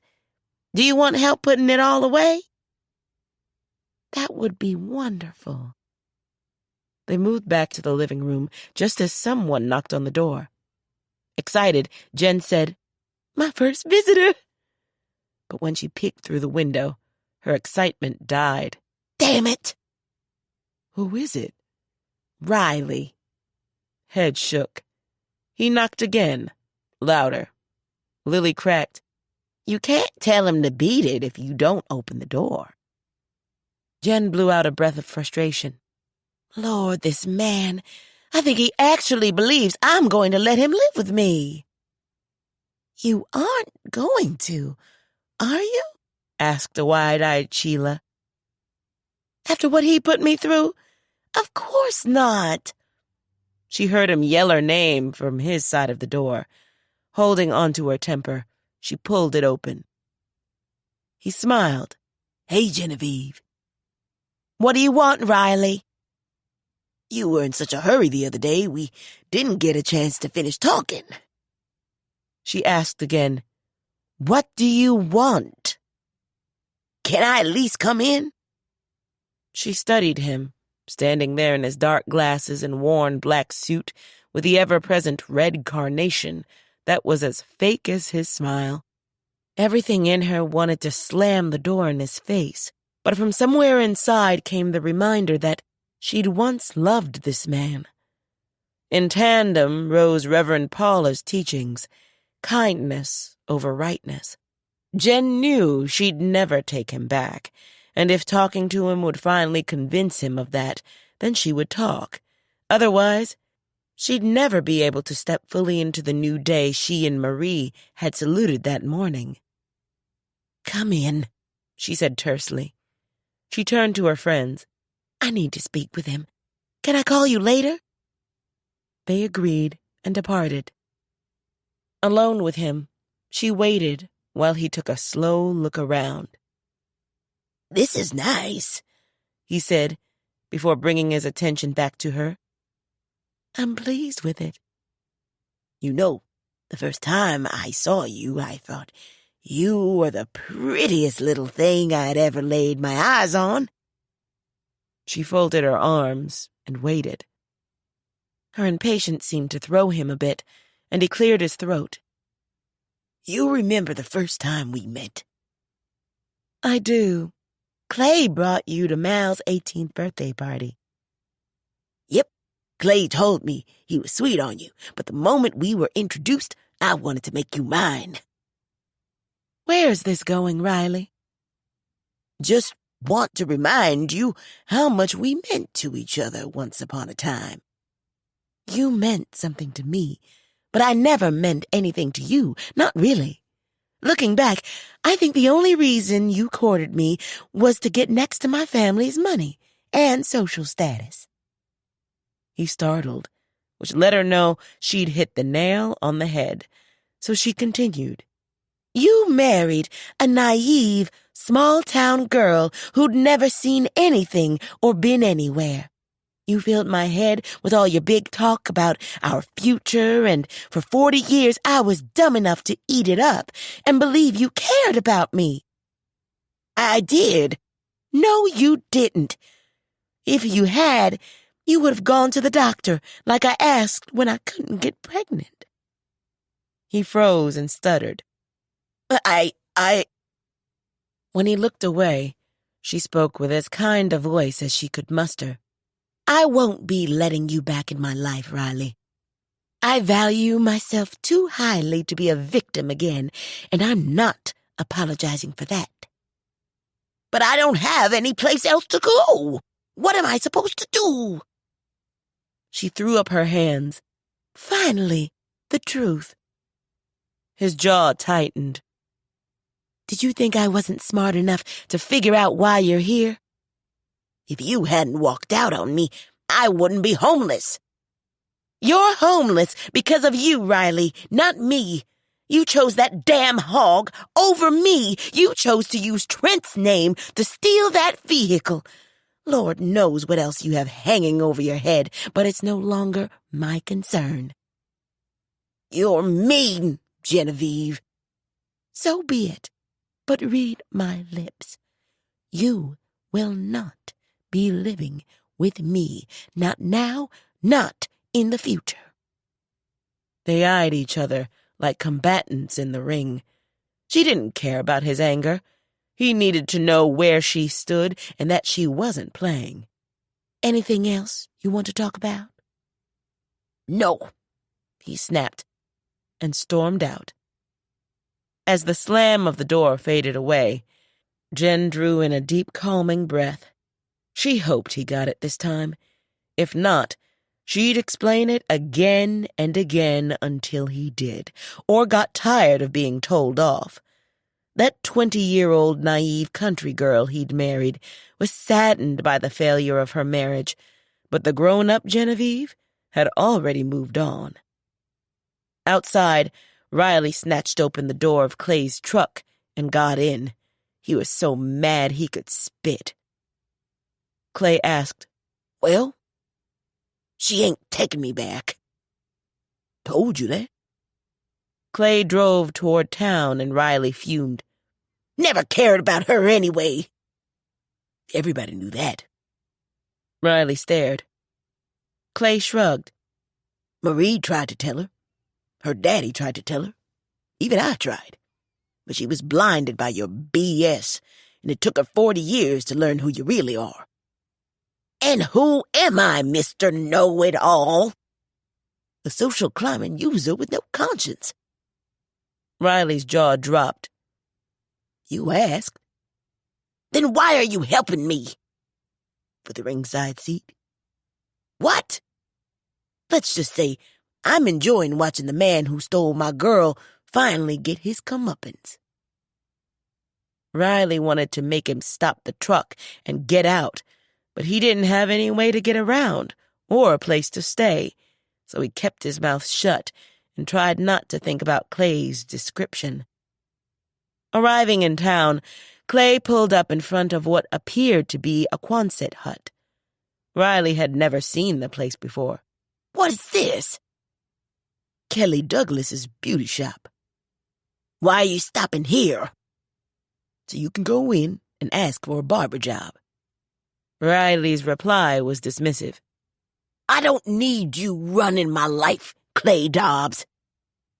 Maybe not, but Bing will be back the day after tomorrow, and you'll be needing money and someplace else to stay. Riley's heart began pounding so hard he thought he might be having a heart attack. Clay gave a smile that didn't meet his eyes. I'll be at the dog. Meet me there when you're done. Riley decided he hated him. Hated him even more than he did Genevieve, but he had no choice but to get out. He walked to the door and silently cursed Clay when the truck pulled away. Upon seeing Tamar July leafing through a magazine in one of the chairs, Riley wanted to run back out, but she glanced up, and her sharp black eyes pinned his feet to the floor. Afternoon, Riley. Hello, Tamar.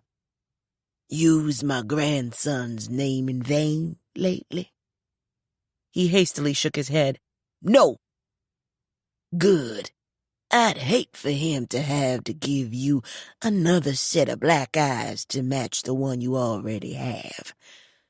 Nice shades. Riley suddenly wished he'd stayed in L.A. Since coming back, he'd suffered nothing but blow after blow, and now this day had gone from bad to worse. A young woman holding a blow-dryer above the head of a Mexican woman he didn't know asked, Can I help you? I'm looking for the owner. That's me, Kelly Douglas. What can I do for you? Name's Riley Curry. I'm told you might need a barber. Really? She glanced quizzically at Tamar. Riley explained, I used to make my living as one. Tamar said, Town could use one, Kelly. Problem is, he's the only candidate. Is he trustworthy? Kelly asked her, while looking him up and down. No. Tamar! Riley cried. You're not, and everyone knows it, especially Genevieve. Kelly froze. Wait, are you the ex-husband? The one with the pig? He nodded sorrowfully. I'm not hiring you. I heard the stories. She's godmother to my twins. Please, I really need a job. I'm homeless. She threw back. I heard you and that killer pig made her homeless once, too. Riley turned to Tamar, who responded, Don't look at me. If the outlaw Julys were still alive, you'd be stretched out on a flagpole with a flour sack over your head for what you did to my grandson. Riley stiffened behind the shades. The humorous story of outlaw Neil July punishing storekeeper Armstead Malloy was an old Henry Adams legend. Malloy verbally defamed Neil's soon-to-be wife, Olivia, so to pay him back, Neil kidnapped him in the middle of the night. When sunrise came, Malloy was, as Tamar described, tied fast to a flagpole and had a flour sack over his head. The only unamused person in town that day, back in the 1880s, had been Armstead Malloy. Riley didn't want to beg, but, "Please, just give me a chance. I promise to be the best employee you ever had." the skepticism on the young woman's face was plain.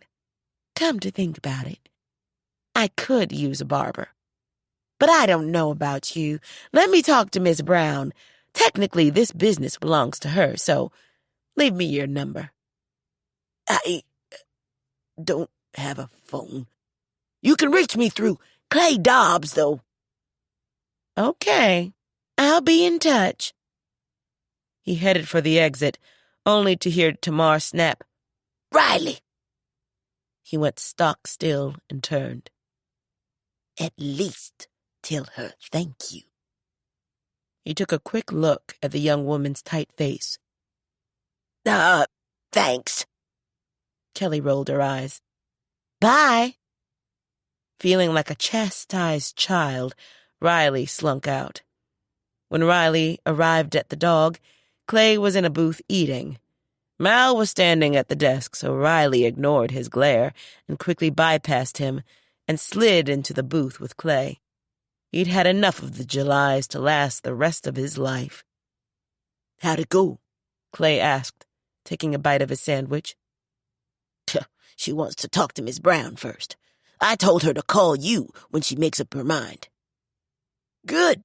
If she says no, Gary may have a job sweeping floors at the store. Riley wondered how his life had gone to hell so swiftly. Granted, he'd done some things he now regretted, but he was the former mayor. He wasn't supposed to be sweeping floors or begging a little half-grown hairdresser for a job. And Clay? Riley had no idea that beneath that quiet, laid-back demeanor lay the soul of a snake. That he would be enjoying Riley's misery was almost too much to bear, especially since Riley had always considered Clay one of his few friends. If you want to eat, go ahead and order. You can pay me back when you get hired. Knowing the truth behind Clay's support, Riley didn't want to be beholden to him in any way ever again. But he was hungry, and he couldn't think up a way out of this mess if he didn't fuel his brain. So he waved over a server and put in his order. At the Clark home, T.C. greeted the girls after school, checked on the chili bubbling slowly to awesomeness in the crock pot, and carried his cup of coffee and a few of the chocolate cookies he'd made earlier outside to the back porch. The spring weather seemed to be settling in for real, but it was still chilly enough in the mornings and evenings to need a jacket. Sitting in one of the chairs, he took in the unobstructed view of wide-open fields, still wearing winter's browns and golds, and savored the hush of the surroundings. Unlike back home, there were no sirens, horns, or bass blaring from cars, just the rustling breeze and the occasional birdsong. The calm allowed a man to think about many things. In his case, two were most prominent, and both were connected to Genevieve Gibbs. Being in her company opened a part of himself that had been on lockdown since Carla's death. He never imagined his heart stirring again, let alone contemplating courting a woman he'd known less than a month. It felt right, though, and he wanted to explore what it might be like to be with someone he could laugh with, talk to, and care about after so many years of going through life alone. The second was his reading problem. He'd decided to bite the bullet and ask her to be his tutor. If she distanced herself because of it, then she wasn't the lady for him. Taking out his phone, He called her. Genevieve and Marie were in Marie's kitchen preparing to sit down to dinner. When her phone sounded and she saw TC's name on the caller ID, her brow furrowed. "What's the matter?" Marie asked. "Please don't tell me it's Riley." "It isn't." "Then who?" "Terrence." "Who?" "Morgan Freeman." Marie's eyes lit with amusement. "Then maybe you should answer it." Jen picked up the phone. "Hey there," she said tentatively. Hate to bother you, but I'd like to talk to you about something. Can I swing by after dinner and pick you up? "Where are we going?" How about the place where we had lunch the other day? I got Miss July's number from Gary, so we have permission. Jen couldn't imagine what this might be about. "You aren't a serial killer, are you?" He laughed. No, ma'am. "Okay, I guess so." Look, if you're uncomfortable... "No, I'm okay. How about 6 o'clock? Sounds good. See you then." And the call ended. Marie, who'd watched the whole thing, peered at Genevieve's face. A date? "I don't think so, but I'm not sure. He wants to talk, but he didn't say what about." Here? "No, at tomorrow's picnic table by the creek." Sounds like a date to me. "Hush," Jen replied, amused. "Well, if he is a serial killer, he'll never make it off the property because you know Tamar will be watching from the window with her shotgun by her side." I do. And she wasn't sure how she felt about that. On the one hand, she liked the idea of Tamar acting as security. But on the other hand, did she really want Tamar watching them? What if he kissed her? Immediately putting that out of her mind, she decided the Tamar factor didn't matter. What he wanted to discuss was more pertinent, and she had to admit she was intrigued. Chapter 11. On his way over to pick up Genevieve, TC grappled with what he wanted to say. He'd always been a straightforward kind of guy, but for some reason he wasn't sure simply blurting out his need for her help was the right approach. He was also nervous about how she'd react. He couldn't see her looking down on him because of his problem, so in theory, he had no grounds for worry. Yet it nagged him just the same. When he reached her house, he drew in a deep breath, walked up to the porch, and pressed the bell. A tall, thin woman wearing cat-eye-shaped glasses opened the door. Hi, I'm here to see Miss Gibbs. "Come on in. She'll be down in a minute. I'm Marie Jefferson." I'm T.C. Barbour. Nice to meet you. "Same here. Please, have a seat." He sat on the couch. "Jen says you're Gary's uncle." I am. His mother and my late wife were sisters. "I see. We all thought real highly of Gary's mother." He didn't know what to say to that, so he simply nodded. When he heard footsteps on the stairs, he stood. A second later, Genevieve appeared, wearing a soft gray turtleneck, jeans, and a smile that warmed him. "Hello, Mr. Barbour." Hi.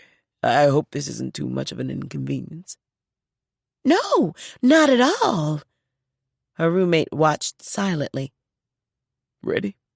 He asked. "Let me grab my jacket." She retrieved her leather from the closet, and being a gentleman, he walked over to assist.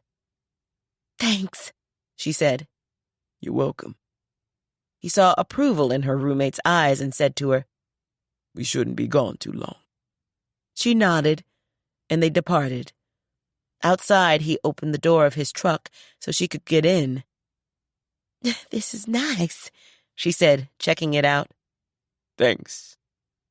After taking a seat on the driver's side, he confessed, Not sure why I wanted to go to the July place. I could have just as easily talked to you in your living room.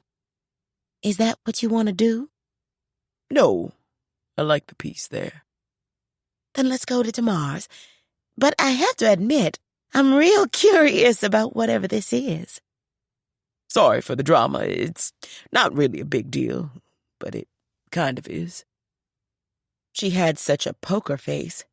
He had no way of knowing what she was thinking. So he started the engine and drove off. At the July place, they parked and got out. The breeze blowing across the fields was crisp and bracing, and the sun was making its way to the horizon. When they reached the picnic table, she sat, but he stood with his back to her and gazed out at the slow-moving current in the creek. So, what did you want to talk to me about?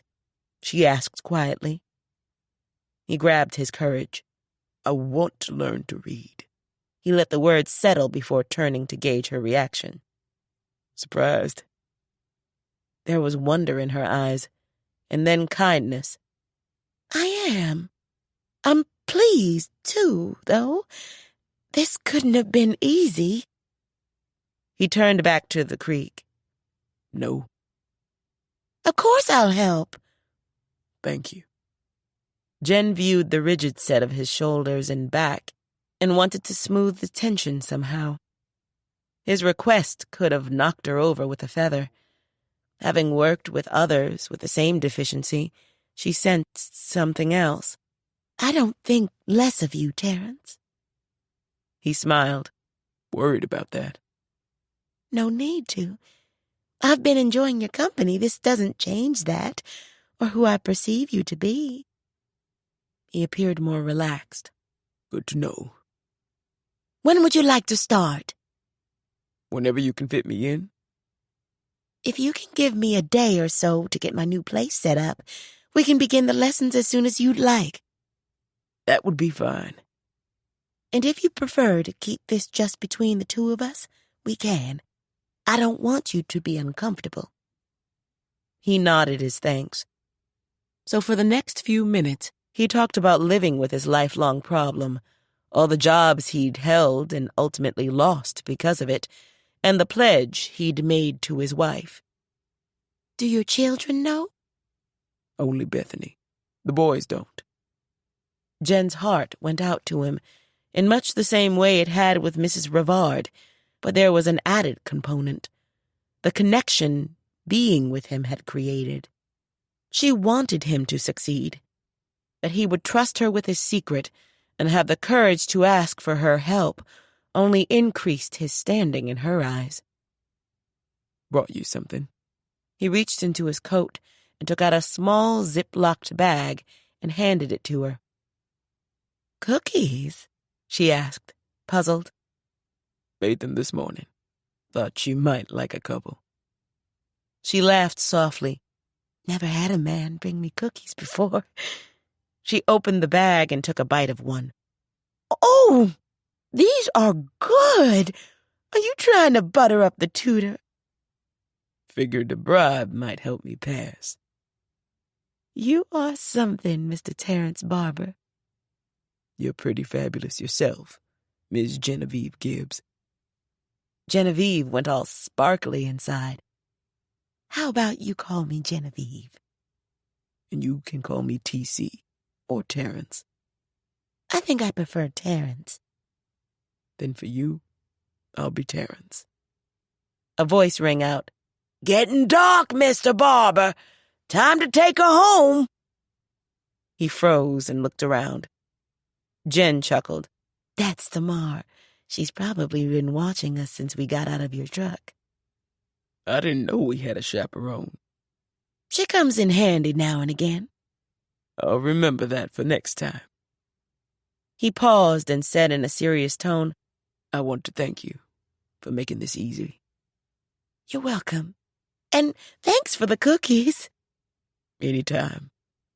We should probably get moving before she fires a warning shot over our heads. You're kidding, right? Genevieve got up from the table. She loves that shotgun almost as much as she loves Olivia. Who's that? Her truck. His laughter rang out against the quiet. Lord have mercy, this town. No place like Henry Adams. They walked back. He handed her into the truck and drove her home. When they got to Marie's, he came around and helped her down. Thanks. You're welcome. What's on your plate for tomorrow? Taking Doc Reg to the airport in the morning. You? Going to spend the day waiting on my furniture to arrive and putting away all the housewarming gifts my friends got for me. Sounds like fun. Okay, I'll walk you up. That's not necessary. Maybe if we were under 25, but since we're not. Pleased by the show of chivalry, Jen surrendered and let him escort her to the door. When they reached it, she met his eyes. Good night, Terrence. Night, Teach. Chuckling at that, she went inside. She was hanging up her jacket when Marie came out of the kitchen. Well, what did he want? It was personal. Oh, come on, Genevieve. Would you want me spreading your business? There aren't any secrets in this town, please. Jen laughed. True, but I'm not telling you. He didn't ask you to marry him, did he? Jen rolled her eyes. No, Marie, not walking down the aisle. He is kind of cute, though. And he makes fabulous cookies. Want one? Jen tossed her one. Marie caught it deftly and took a bite. Oh, these are good. Cute and can cook? If you don't want them, I'll take them off your hands. Genevieve laughed. Go into my room now, Marie. She started up the steps. Marie called after her. I'm just saying. Upstairs, Jen plopped down on the bed. She was still bowled over by both his request and courage. She'd do her best to honor the faith he'd placed in her. By the time they were done, he'd be able to conquer war and peace if he wanted to. She helped herself to another of his cookies. And yes, he was very cute. T.C. walked back into the Clark house, feeling pretty good. Genevieve had been incredibly kind. He wanted to do something nice for her, and he knew just the ticket. Gary was working late, so he climbed the stairs and knocked lightly on Leah's door. Come on in. When she looked up from her computer screen and saw him, she said, Hey, Unc. Did you talk to Miss Jen? I did. After dinner, he'd told her and Tiff where he was going, but not why. You look pretty happy, Leah pointed out. I am. She's going to help me with something, so I want to get her a housewarming gift. Like what? Not sure, but she likes music. You could get her an iTunes gift card. He thought about that, but decided no. I'd like it to be more personal. Maybe a CD? Then you should try Amazon. Do you have an account? No. I do.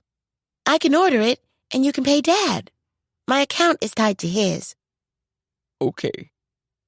He watched her close out whatever she was working on and begin typing and clicking. He walked over to get a closer look. He couldn't read a word, but was confident that in a few months he'd be able to type and click to his heart's content. Tiff walked in. What are you doing? Unc wants to get Miss Jen a housewarming gift. Maybe a CD. Tiff came over and stood next to him. Did you get your laundry done a little bit? He'd introduced them to the washer and dryer a few days ago. She nodded. It's in the dryer. It's kind of nice not having to wait for Daddy to wash my stuff. Now I can wear my favorite jeans whenever I want. Thanks for teaching me. You're welcome. Leah said, Okay, we're at Amazon. Who are we looking for? Wes Montgomery. Who? He rolled his eyes. Greatest jazz guitarist to ever pick up an axe. If you say so. He told her, I still haven't had a chance to get my reading glasses replaced, so help your old uncle out and read me some of those album titles. T.C. felt bad about lying to them again, but decided once his lessons began, he might tell them the truth. Knowing what great girls they were, they might even want to help. But for now... In the end, with the girl's help, he found the CD he wanted, and Leah closed out the purchase. It'll be here maybe tomorrow. For sure the day after. Good, Tiff said. And you need gold paper to wrap it in.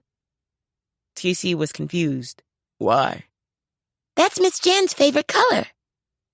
TC couldn't believe he was in a place where the people were so connected they knew each other's favorite colors. Then gold it is. Thanks, ladies. Later, TC was seated on the couch in the living room and watching the NBA when Gary came home from work. Hey, Gary. Hey there, TC, he replied.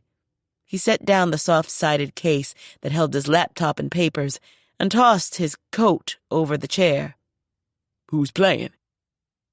Golden State and Cleveland. Ah, Curry versus King James. Yeah, and Curry is lighting it up already. How'd your day go? He pumped a fist as Curry sank another 3. No complaints. Busted a couple of shoplifters. Argued with a supplier who tried to palm off a truckload of dead lettuce as fresh. The usual. He sat and eyed the game. How was your day? No complaints here either. Took Trent to the airport. Asked Genevieve to teach me to read. Gary sat up. Wait, what did you say? TC smiled. I asked Genevieve to teach me to read. What do you mean you asked her to teach you to read? I can't read. Gary seemed to finally get it. His voice dropped to a whisper. You can't read? Since when? Since forever. Are you serious? He nodded. Gary fell back against the chair. Wow. I'm what you call a functional illiterate. Have been all my life, but being around Genevieve finally gave me the courage to do something about it. Gary still looked stunned and appeared to have questions, but didn't quite know what to ask, so TC helped him. Hard to wrap your brain around it, isn't it? Yeah. You're over 60. How have you been able to get by? So TC took a few minutes to explain some of the techniques and strategies people like him used to make a way out of no way. When he was done, Gary better understood and asked, How can I help? Not sure yet. I'll start lessons soon. Genevieve wants to wait until she gets settled into her new place. Are you going to tell the girls? I know they'd be supportive. Pretty sure I'll tell them at some point, but not sure when. Wanted to let you know first. Okay, we're here for you. Thanks. It felt good having let Gary in on his plans and to have his support. And speaking of thanks, you've been a huge help to us. My stress level is way down. The girls are thriving. Tiff seems more sure of herself, and I attribute that to you. Thanks, he said sincerely. You're welcome. I'm having fun. I'm glad you and Miss Jen are hooking up. She's a great lady. Yes, she is. Gary must have heard something in his tone because he leaned forward and peered into TC's face. Something else I need to know? Nope. Gary smiled. Okay, Uncle Terrence. Be that way. Chili's in the crock pot. Get yourself something to eat. Gary shot him a grin. Let me go up and see the girls first. He climbed the stairs, and a pleased TC went back to the game. Chapter 12. Wednesday afternoon, as her plane began its descent and the land below came into view, Paula thought back on the very first time she'd come to Oklahoma. It had been right after her mother's death, and because her then 14-year-old self had no other family, her grandfather had agreed to take her in. Her mother, Pat, rarely mentioned the relatives she'd left behind in Blackbird, Oklahoma, so Paula knew next to nothing about them. Upon being met at the airport by her grandfather Tyree and her mother's younger sister Della, Paula began to understand why her mother had been so close-mouthed. The distaste her grandfather displayed as his dark eyes raked her up and down was mirrored by Della. Instead of being met with the comforting open arms she'd imagined, there was a bristling hostility so chilling she wanted to run back to the plane. However, she had no choice but to follow them to his aging gray Buick in the parking lot. Too afraid to speak, she climbed into the back seat and rode the 2 hours to Blackbird without uttering a sound. Neither adult asked her about her flight, how she felt about her mother's passing, or if she was hungry. Both adults stared ahead as if she weren't there. When the car left the interstate, the dirt roads they turned onto were foreign to a girl born and raised in Sacramento, as were the vast, undeveloped stretches of open land. The weathered houses they passed looked as tired and worn as the people she spied on the dilapidated porches, and the stillness and quiet made her feel as if she were entering a stagnant, lost-in-time world. Little did she know how correct that first impression would turn out to be. The jolt of the plane's wheels making contact with the runway brought Paula back to the present. Knowing no one would be meeting her, she'd made arrangements for a rental car, just as she'd done for last winter's visit. To his credit, her then-dying grandfather tried to make amends for the painful years she'd spent under his care by asking for forgiveness, and of course, she'd granted him that. But she wondered if anything would ever totally eradicate the still open scars on her soul. As she left the interstate and drove up the dirt road leading to her grandfather's place, nothing had changed. Houses were still in disrepair. Generations of men loitered outside the small concrete building that served as the general store. Teens, who should have been in school, walked down the edge of the road, heading who knew where. 2 of the girls had babies riding their hips, and they all stared suspiciously as she drove by. As in many rural areas of the country, the dropout rate and incidence of unwed teen pregnancy was high. Yet one more reason to be concerned about her young cousin Robin. Paula didn't want her searching for the love and validity she should be getting at home in a relationship that would leave her behind with a child of her own. When Paula visited her grandfather in the hospital last winter, he'd given her a key to his house so she'd have somewhere to stay when it came time for his funeral, or homegoing, as it was sometimes called, because he knew he wouldn't see her again in this life. Inside, the shades were drawn, and the space was filled with shadows and silence. The small front room still held the plastic-covered gold sofa and 2 matching chairs she'd never been allowed to sit on. Between the chairs stood a single end table that held his collection of decades-old issues of Ebony and Jet magazines. Both table and magazines lay beneath a thin layer of dust. Her attention moved to the wooden mantel above the old whitewashed brick fireplace often used for heating in the winter. On it stood Della's graduation picture. The sparkle in her aunt's young eyes and the smile on her face bore little resemblance to the bitter, tart-tongued woman she'd become. Beside it lay another picture turned face down. With shaking hands and tears clogging her throat, Paula picked it up and took in the portrait of her mother. The glass was dusty and dirty, but the smiling face resembled Della's so much they could have been twins, even though Patricia was 5 years older. According to the story, the day her mother left Blackbird, Tyree placed the picture face down. For all intents and purposes, she became dead to him, and no one, not even Paula, when she came to live with him, was allowed to look at it. The one time he caught her with the picture in her hands, He'd snatched his belt free of his pants and whipped her until she lay screaming and curled into herself at his feet. She never touched the picture again, until now. Ignoring the dirty glass and the tears pouring from her eyes, she traced a loving finger down her mother's cheek.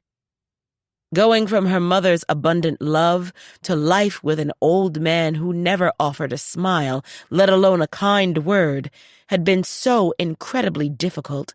She'd quietly cried herself to sleep each night for months. I still miss you, Mama, Paula whispered. What the hell you doing in here? Paula didn't so much as flinch in response to her aunt's harshly voiced demand.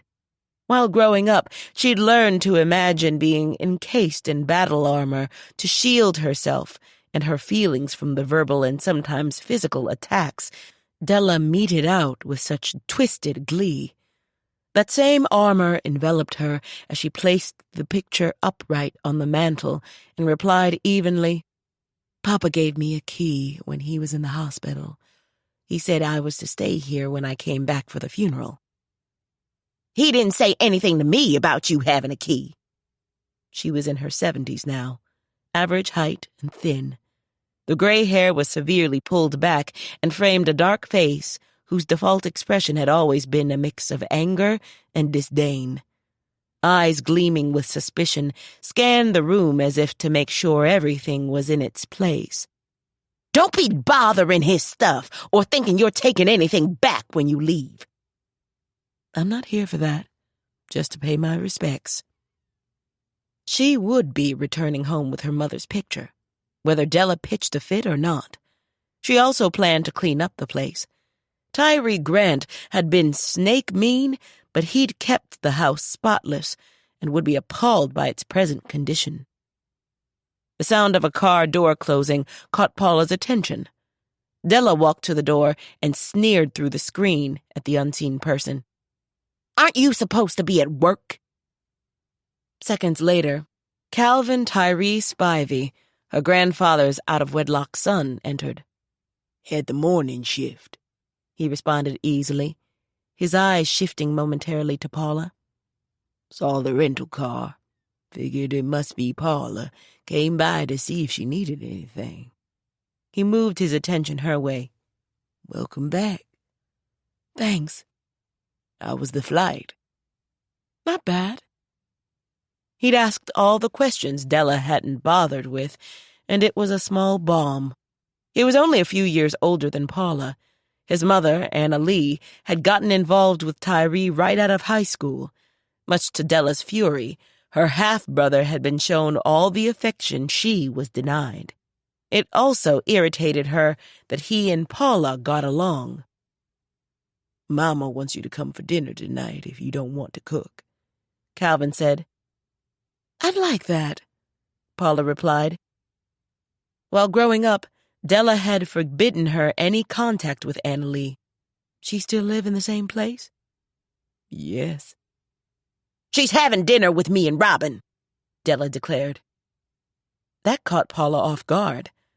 She knew the only reason Della was laying claim to her time was to thwart Anna Lee and using Robin as bait. But because Paula wanted to see her younger cousin, she ceded her aunt the round. Tell your mother thank you for the invite. I'll take a rain check before I go home. No problem. I'll stop by tomorrow. Got some things I want to talk to you about. Like what? Della demanded, before Paula could reply. In response, his eyes reflected a chill so reminiscent of Tyree's, Paula was instantly transported back to her teen years when drawing her grandfather's ire could turn her to stone. Even Della took an unconscious step back. Then, in a voice also reminiscent of his father's, Calvin stated, It's none of your business. Della's unbridled hate flared, but he appeared unfazed. I'll see you tomorrow, Paula. Thanks, Cal.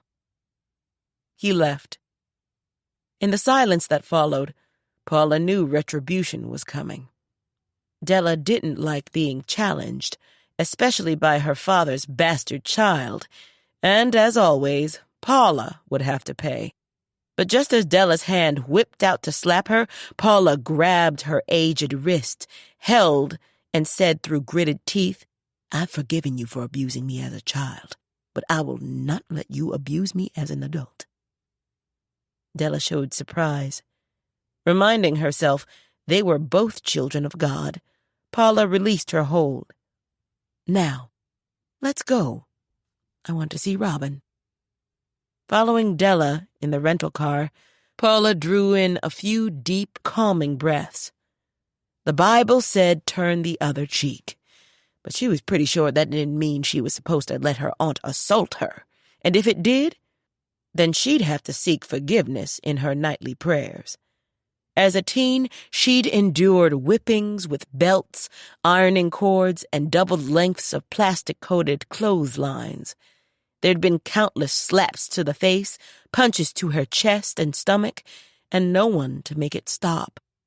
Her grandfather never intervened, nor did the neighbors. Della was the adult, Paula the child. No one in Blackbird saw fit to call the authorities. It just wasn't done. So she'd retreated into her books and got good grades and applied for scholarships and eventually earned one to Spelman. On her 18th birthday, a letter arrived with a check for more money than she'd ever seen.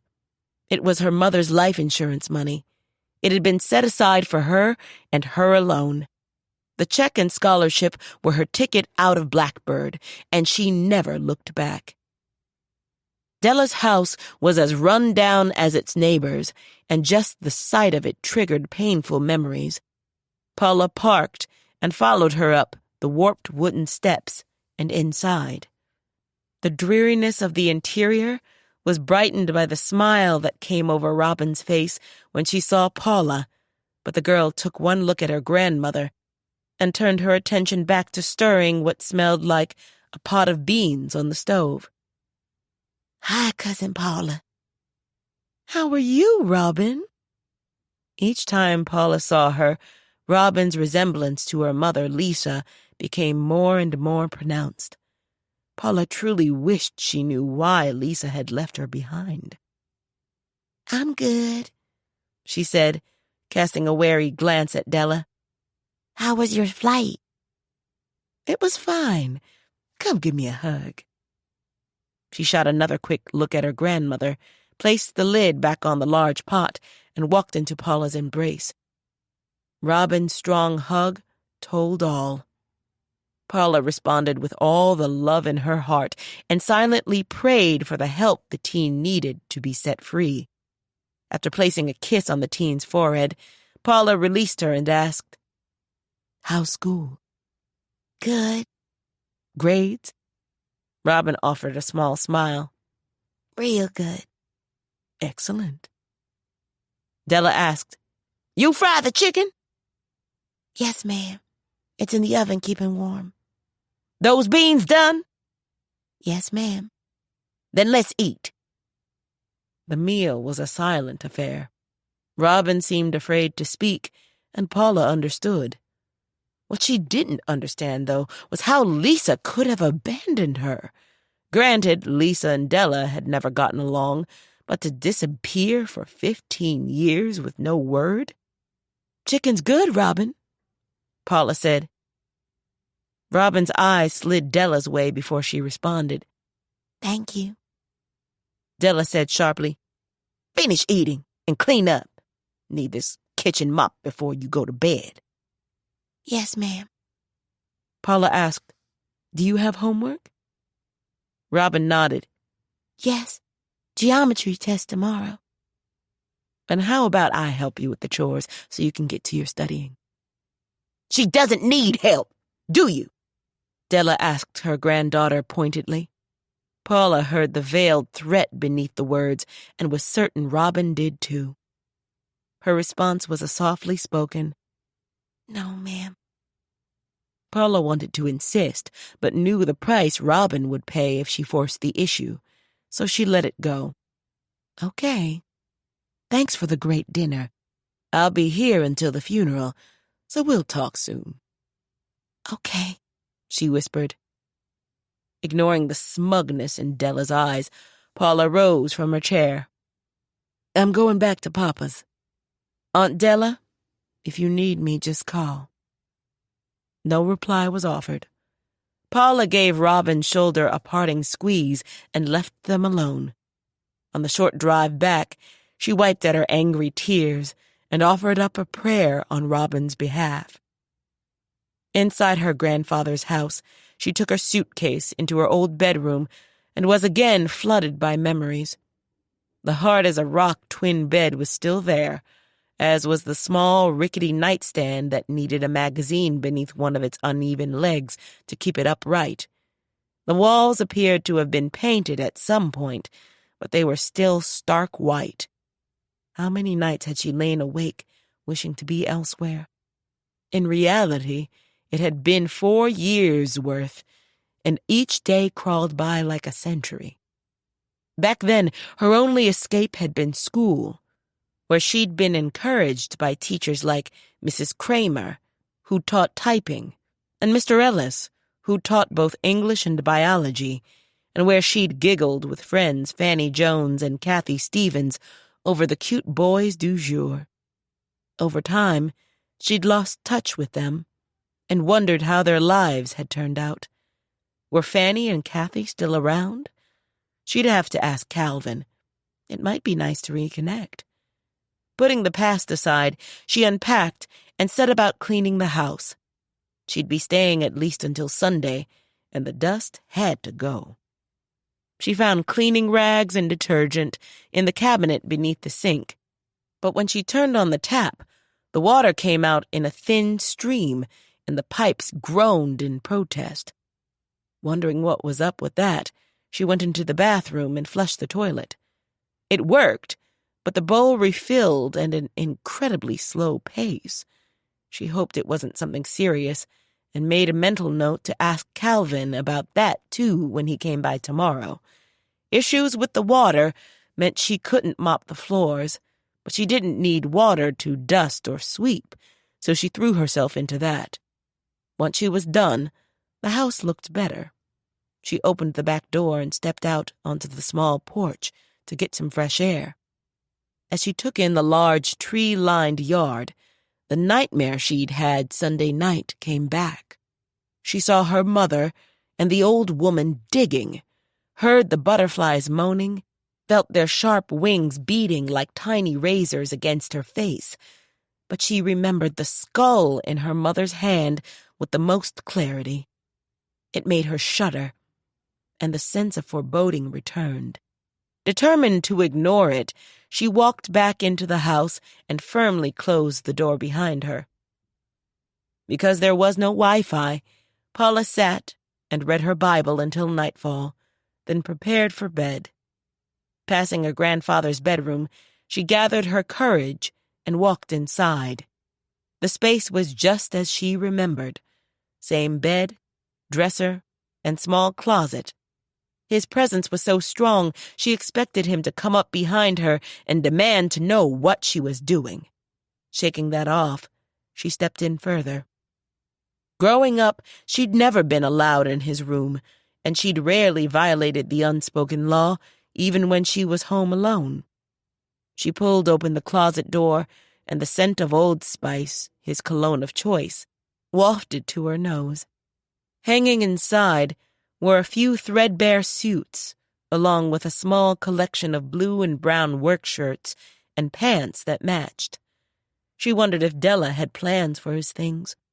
For most of his life, he'd worked for a wealthy white family in a town a few miles away as their handyman, doing everything from painting to lawn work to mopping their floors. The pay had been minimal, but enough for him to stay on top of his bills, and it was steady. Paula had no idea what kind of financial shape he'd been in when he died, or if he'd left a will. She assumed Della knew the details. On the shelf above the clothes, she spotted what appeared to be a thick book. Reaching up, she took it down. To her surprise, it was an old photo album. Taking a seat on the bed, she blew off some of the dust and opened it. The photos were dull with age. There was one of him that looked to have been taken in his 20s. He was thin, dressed in a wide-legged pinstripe suit, and had a cocky smile on his handsome face. She could probably count on one hand the number of times she'd seen him smile. None had ever been directed her way. She turned more pages and found pictures of her mother and Della as youngsters and teens. The next picture stopped her heart. It was a wedding photo. The groom was her grandfather, and the bride, a younger version of the old woman in her dream. Heart-pounding, Paula read the name. Merle Parks. Her grandmother. Now she understood why the woman had looked familiar. Paula had seen her face in an album at Della's house years ago. Merle died when Paula's mother was in her teens. What in the world? She studied the picture again, and in her face saw a resemblance to all the women in the family who'd come after her. Patricia, Della, Lisa, Robin, and Paula herself. Unlike the families in Henry Adams, no stories of Merle had been passed down. Paula knew her name, that she died, but nothing more. Why were you in my dream? There was no answer, of course. Closing the album, Paula placed it back on the closet shelf and left the room. Later, lying in the dark on the hard, uncomfortable twin bed, Paula's mind swirled with all she'd done, seen, and heard that day. There were so many unresolved issues, missing pieces, and pain. The priest in her said, "Let go and let God." Paula hoped she could. Chapter 13. The next morning, back in Henry Adams, Clay and Riley were just finishing breakfast when Clay said, "Bernadine called a little while ago. Wants to see you." Riley studied him over the cup of coffee in his hand. "She say what she wanted?" "No." Riley hoped it meant she'd be offering him the barber job. "Got some good news from the lawyer last night." Riley had spoken with him via Clay's phone. "And?" Clay asked. "The dealership in L.A. dropped the charges." Clay looked suspicious. Why? "Because they got their vehicle back in one piece and didn't think it made sense to waste all that time and money trying to prosecute me. They took my age into consideration, too. So you got off scot-free." Riley smiled smugly. "Yep. Just not allowed within 50 feet of their dealerships anywhere in the country, and I can't set foot in L.A. County for the next 3 years. Which is fine and dandy because I'm never going back there anyway. Hate L.A. What about the identity theft charges?" "Dropped too. Lawyer said he argued that I didn't do Trent any real harm. Didn't open a bank account, apply for a credit card, or sign his name to any documents. Apparently the prosecutor agreed." Riley guessed Trent wasn't going to be happy, but he didn't care. "You were lucky," Clay said grudgingly, getting to his feet. "Let's hope you're lucky enough for Bernadine to hire you. I'll be ready to drive you over after you clean up the kitchen." Riley froze. Wasn't he the guest? As Clay strolled out, Riley glared at his back, but got up and got to work. Once the kitchen was done, Clay drove him to the power plant and dropped him off. "Meet me at the dog when you're done." Riley entered Ms. Brown's office and tried to ignore the chill in her eyes as he took a seat. "Riley," she said coolly. "How are you, Miss Brown? You wanted to see me?" "Yes. Kelly said you stopped by her place yesterday wanting a job." "Yes." "And why should I hire you, after all the commotion you've caused?" He cleared his throat. "Well, I really need a job. I thought I'd run for mayor again in the next election, but until then—" The expression on her face stopped him cold. You plan to run for mayor again? It was a statement, not a question. Sure. Why not? I have a lot of ideas that'll help this town grow. And he might find a way to prove his theory that she'd gotten her millions illegally. She shook her head. What's the latest on your court case? The dealership dropped the charges. He didn't tell her the rest because it was really none of her business. I see. She didn't appear happy. I made some calls last night to see if a barber was indeed needed, and was told by men like Mal and others that there was, and that you were fairly decent at it. I was the best, he boasted. Inwardly, though, he was pleading for her to say he could have the job. Regardless of his good news, he was still flat broke and homeless.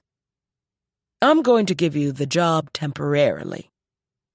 Riley stiffened. Temporarily. If you prove yourself to be an exemplary employee over the next 30 days, the job will be yours permanently. Recalling being chastised by Tamar, he said, Thank you, Miss Brown. She leaned forward. But let me warn you, if you steal even a dime or do anything remotely illegal, Eustatia's lawyers won't be able to save you from my lawyers. Do you understand me? He nodded hastily. Good. Report for work tomorrow at 9, and Kelly is in charge, not you. Okay. He thanked her again and beat a hasty retreat. Because the day was so nice, the students at the Marie Jefferson Academy took their lunch outside, and Amari asked Eli, So, are you going to talk to Tamar about the Father's Day party or not? I am. Today, promise. Amari said, Good. Because I talked to my mom about helping us order the material for the flags, and she suggested we come to the next ladies' auxiliary meeting so they can assist with oversight. Leah said, That's a really good idea. Did you tell her not to tell your dad? He nodded. She knows what's up. So who wants to go to the meeting with me? Devon asked. Why do you get to go? Because he has the gift of gab, Preston pointed out. Can I go? Zoe asked. Sure. I want to go, Leah said. Tiffany did too, and so did Devon. Amari threw up his hands. How about we all go and be done with it? Everyone agreed, except Wyatt, who sat eating silently. Eli glanced his way but said nothing. On the way back into the building, Eli stopped him. Hey, you want to come by my house later? And we go look at some skateboards? He shrugged. Sure. Your enthusiasm is scintillating, Eli deadpanned. Wyatt smiled. That made Eli feel better. I'll text you after I talk to Tamar. Wyatt gave him a nod and walked away. Eli was nearly at the door when Crystal stopped him and said, Hey, what's up with you and Sam? You two haven't been joined at the hip lately. He shrugged. Split City. Her call. Crystal searched his eyes. You want her killed? He laughed. No. Just checking. You're okay, though? I am. She nodded at him and went inside. Eli thought he couldn't have a better friend. Heading to Tamar's after school, Eli didn't see her having an issue with them using her yard for the party, but he knew better than to assume when Tamar was involved. He'd sent her a text earlier, so she was expecting him. Walking to the porch, he thought back to the very first time they met. He and his dad had just arrived in town, and Eli was an angry pain in the ass. She'd set him straight right quick, and he hadn't liked it, or her at all. They ended up talking about his mom's death, and when the conversation was over, he realized what a great lady she was. That she'd offered him pancakes that day hadn't hurt. He knocked. She opened the door. Come on in. Thanks. She gestured for him to take a seat. She sat too and asked, So, what can I help with? Am I right in assuming this is another one of my great-grandson's grand ideas? Yes, but it's a good one. We want to have a Father's Day celebration, and your permission to have it here.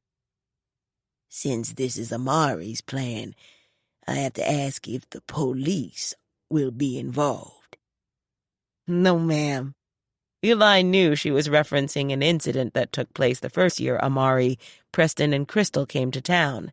Amari's plan to help Crystal run away so she could find her bio mom went sideways and landed them all in the back seat of a squad car.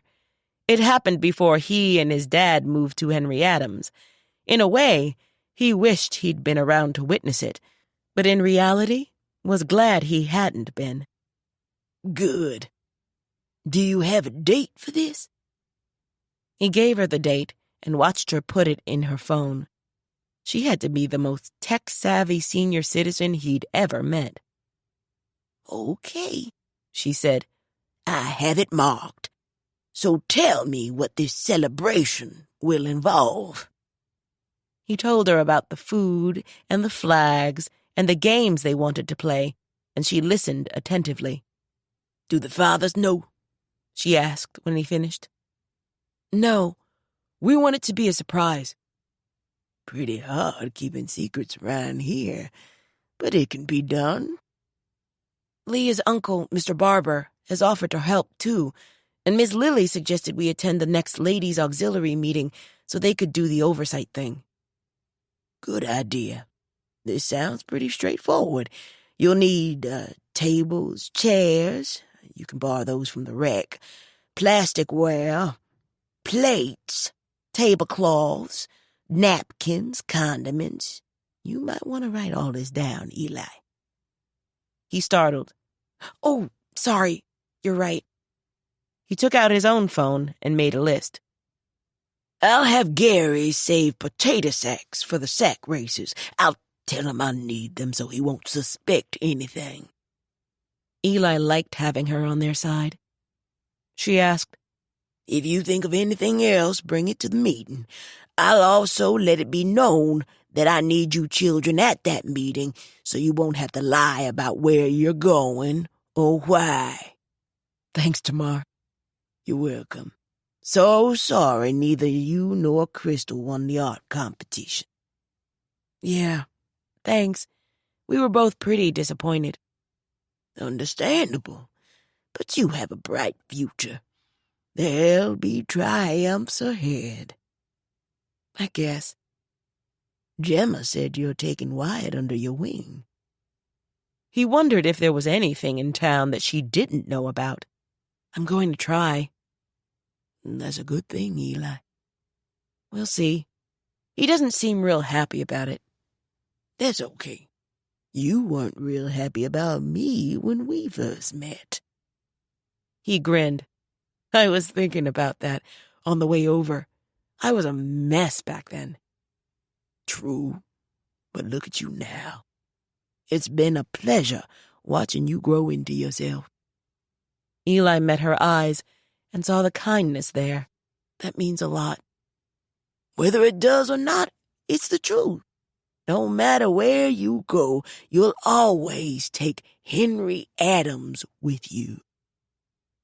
He made the split-second decision to seek her advice. Is it wrong for me to want to go back to California? She didn't hesitate. No. The spirit sets up its own call.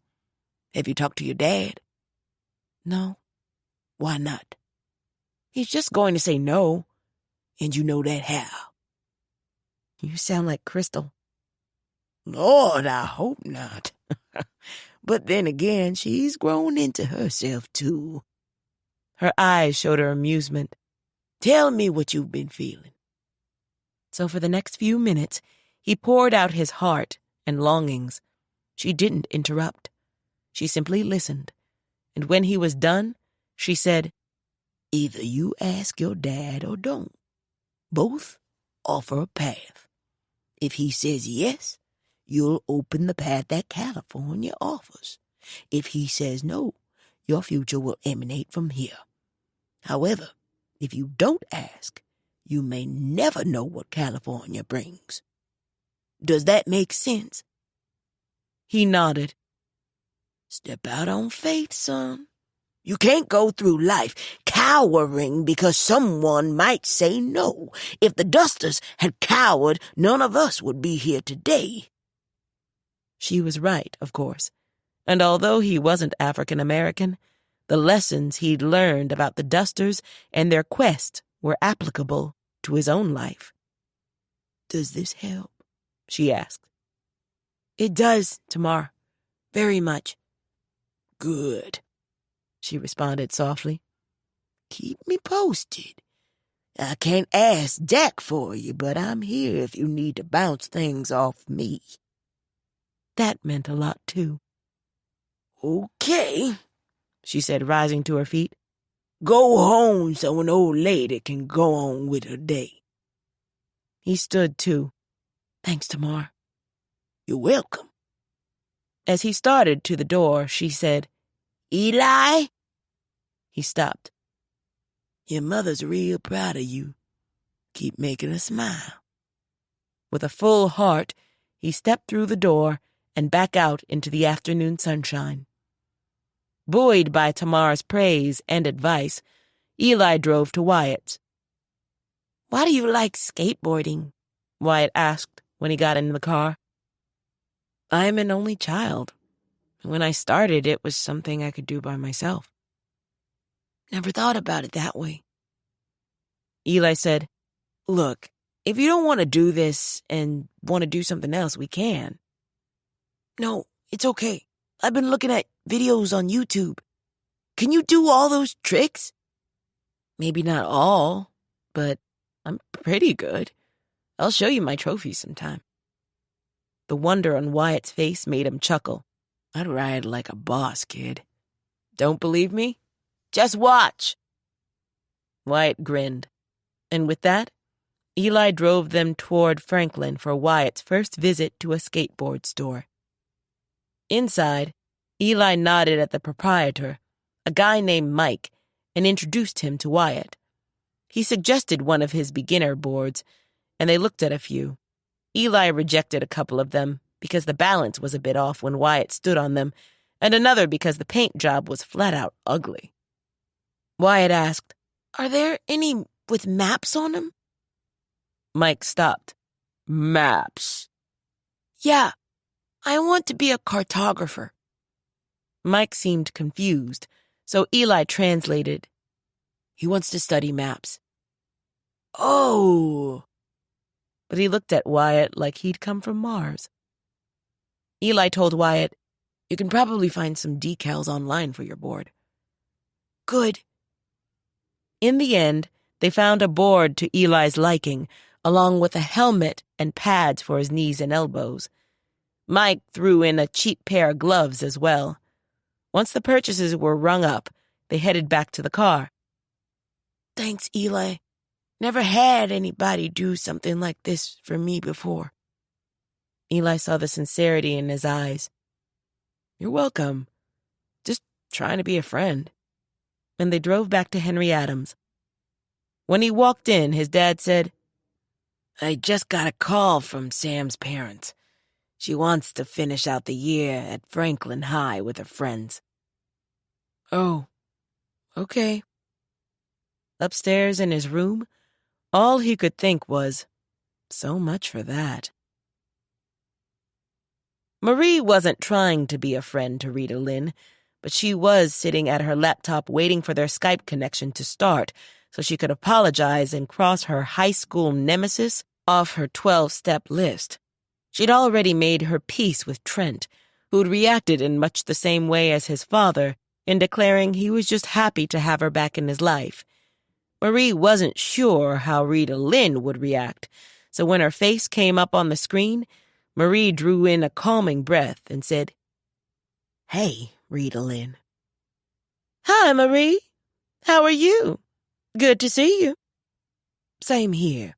Look, I just wanted to apologize face to face for my actions during your trip. Not necessary. I think it is. I hurt you, Marie. You going off on me was a normal reaction. But I could have acted like an adult. As Genevieve said, my beef with you was 40 years old. True, but I'll be visiting Henry Adams a lot, and I just want us to go forward. We're too old to be rolling around on the floor. Marie found herself smiling at that. You're right. So, Pax? Pax, how are things there? What's Jen up to? She just moved into her new mobile home. How exciting. They talked for the next 30 minutes, which Marie found amazing. And when they were done and Rita Lynn signed off, Marie sat back and smiled. She'd made amends with everyone now, and it felt good to be at peace with herself again. She was picking up the phone to text Genevieve to let her know how things had gone with Rita Lynn when she heard a knock on the door. She went to the window and didn't recognize the dark blue minivan parked in the driveway, but opened the door. A well-dressed woman in a business suit stood on the other side. She had light brown skin and appeared to be about Lily's age. "Miss Jefferson?" she asked. Marie heard traces of the South in her voice and replied warily, "Yes." "We've never met, but my name's Brandy French. I'm Brian's wife."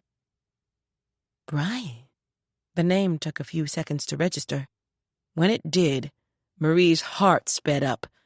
He was the son she'd put up for adoption. Has something happened to him? The woman shook her head. "No, ma'am, but I wanted to talk to you. Is it okay if I come in? I promise not to take up a lot of your time." Curious as to what this was about, Marie opened the screen and stepped back. "Come in." The woman gave her a nervous smile. "Thanks." They sat, and Marie sensed the visitor choosing her words. "First of all," she said, "I didn't know Brian had come to see you, but when I found out, I was pretty mad at the way the visit turned out." "What do you mean?"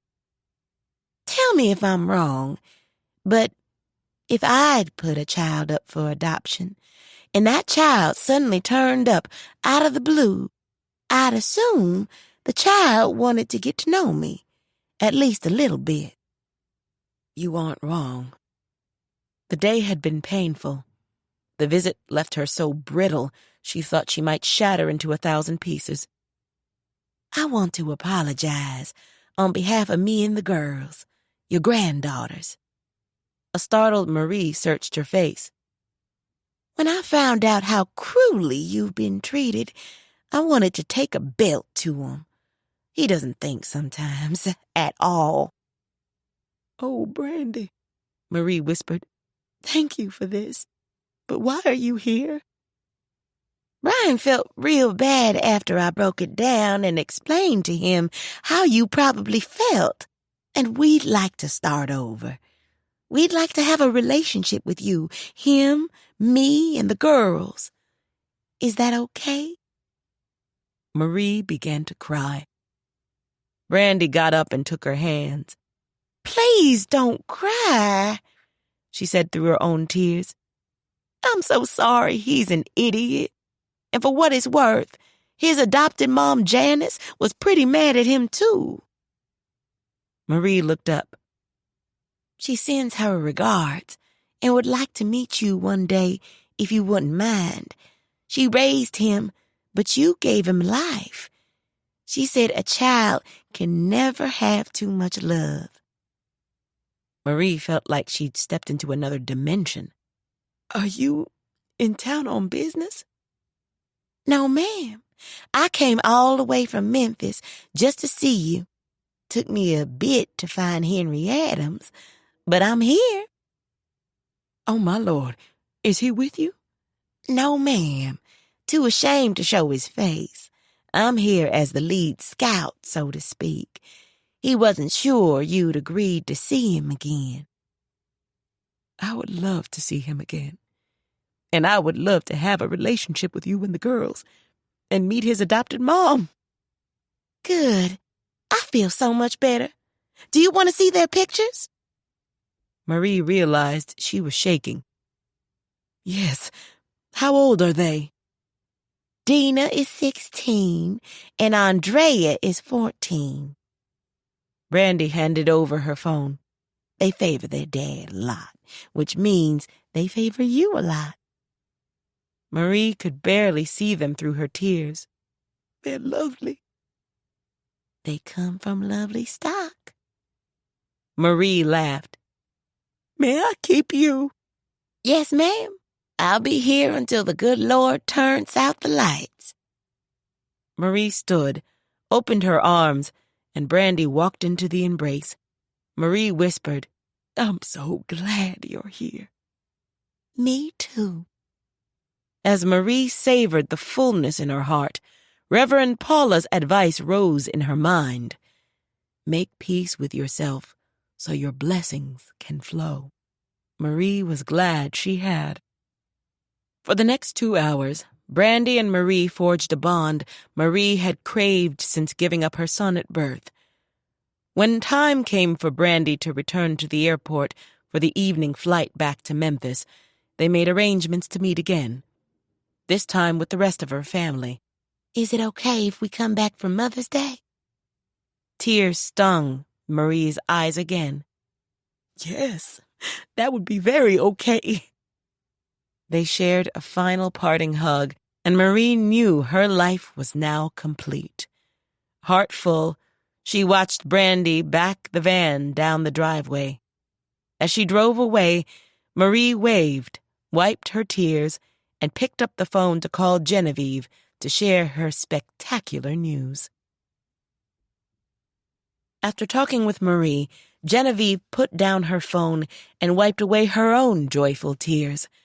What exciting news! She was so elated for her best friend and couldn't wait to meet the son and his family. She was also happy for herself. Her furniture had arrived. Gazing proudly at it and all the beautiful touches supplied by her friends, she decided that she and Marie were the two most blessed women on the planet.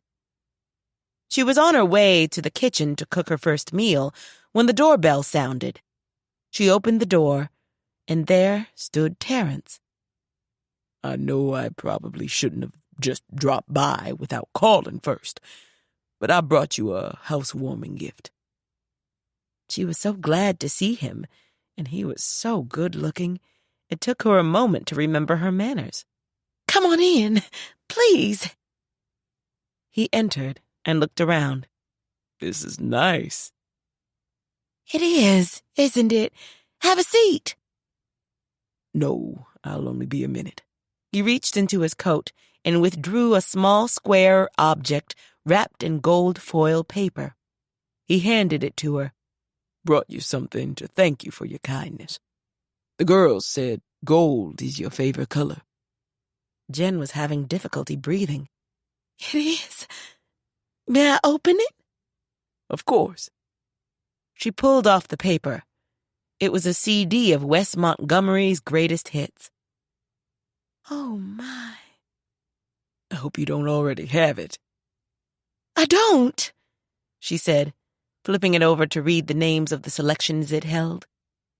I had Leah order it for me. She said Amazon would get it to me faster than trying to find it in the store. Amazon is amazing. This has all of his classics, including Bumpin' on Sunset. It reminded her of their first meeting. Going forward, she'd always associate the tune with him. Yes, it does. Thank you so much. This was very sweet of you. Glad you liked it.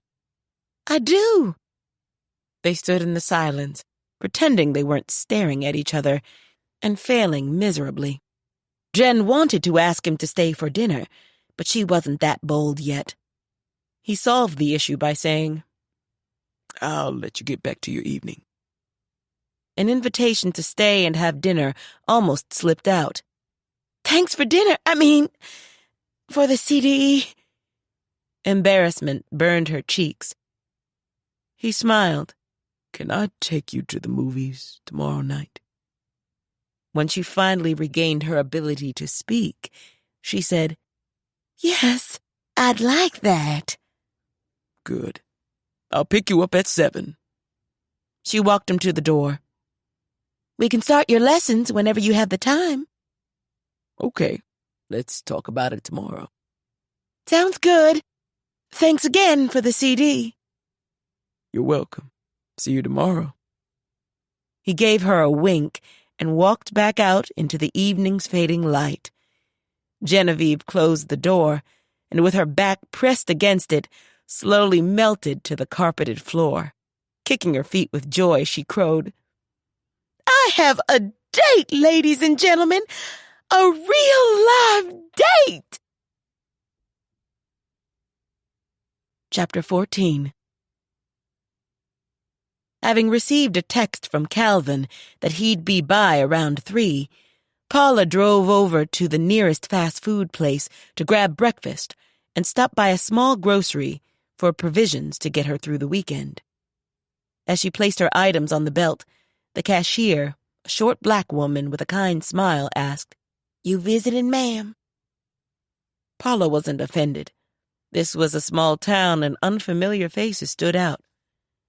Yes, I'm here for my grandfather's funeral. What's his name? Tyree Grant. The cashier paused in the midst of ringing up her order. Della's daddy? Yes, I'm his granddaughter, Paula. The woman studied Paula's face. You're not Della's child. No, she's my aunt. My mother was Patricia, Della's older sister. The woman seemed to be thinking, then said, I remember now, you're Aunt Lee's niece. Paula froze. But the woman was checking the display on the register and didn't notice Paula's shocked face. That'll be $55.72. Moving like a zombie, Paula swiped her debit card and was handed the receipt. The woman finished by saying, Condolences on your loss, honey. If you see Aunt Lee, tell her Gayleen said hi. Thank you. I will, Paula managed to whisper. Outside in the car, Paula sat and drew in a couple of deep breaths, hoping to calm her racing heart. Anna Lee's niece. All her life, Paula wondered who her father had been. Her mother always waved the question away by saying it didn't matter, and after a while, Paula stopped asking. But she'd assumed her mother had gotten pregnant after leaving Blackbird by a man in California. She cast her mind back to her teen years with her grandfather and vaguely remembered Anna Lee having an older brother, but couldn't recall if she'd ever met him. For sure she didn't know his name. She drew trembling hands down her face. Were she and Anna Lee really related? After driving to Tyree's to put the food away, she got back in the car and headed to Anna Lee's. Paula! Anna Lee exclaimed happily when she answered the door. Come in. How are you, honey? I'm well. Have a seat. It's so good to see you. The gold couch and chairs were encased in plastic. Good to see you, too. For a woman who'd gone to school with Della, Anna Lee Spivey, with her red bob wig, long fake nails, and carefully applied makeup, was still a beautiful woman. The skinny jeans and low-cut blouse showed off a trim but buxom figure. There was gold in her ears, hanging from her neck and circling her wrists. Can I fix you a drink? She asked, walking over to the cut glass decanters sitting on a glass tray on top of a large black piano. No, thank you. Oh, that's right. You're a preacher now. Sorry. Mind if I have one? No. I know it's not noon yet, but what else is there to do in this God-forsaken place? We drink, steal each other's husbands and wives, and call it living. She raised her glass to Paula in salute and downed a shot. Pouring herself another one, she took a seat on one of the chairs. My condolences on your loss. Thanks. My condolences to you, too. Thanks. For all his faults, Tyree was good to me and my son. Not sure how we would have survived without him. Have you seen Della? Yes, yesterday. Annalise sipped and shook her head. The devil's handmaiden. If she could have figured out a way to kill me and not get caught, I'd have been dead for 30 years now. We've hated each other since high school. Stole Louis from me junior year, and I never forgave her. Louis was Della's first husband. He left her for another woman, or so the story went. Paid her back, though.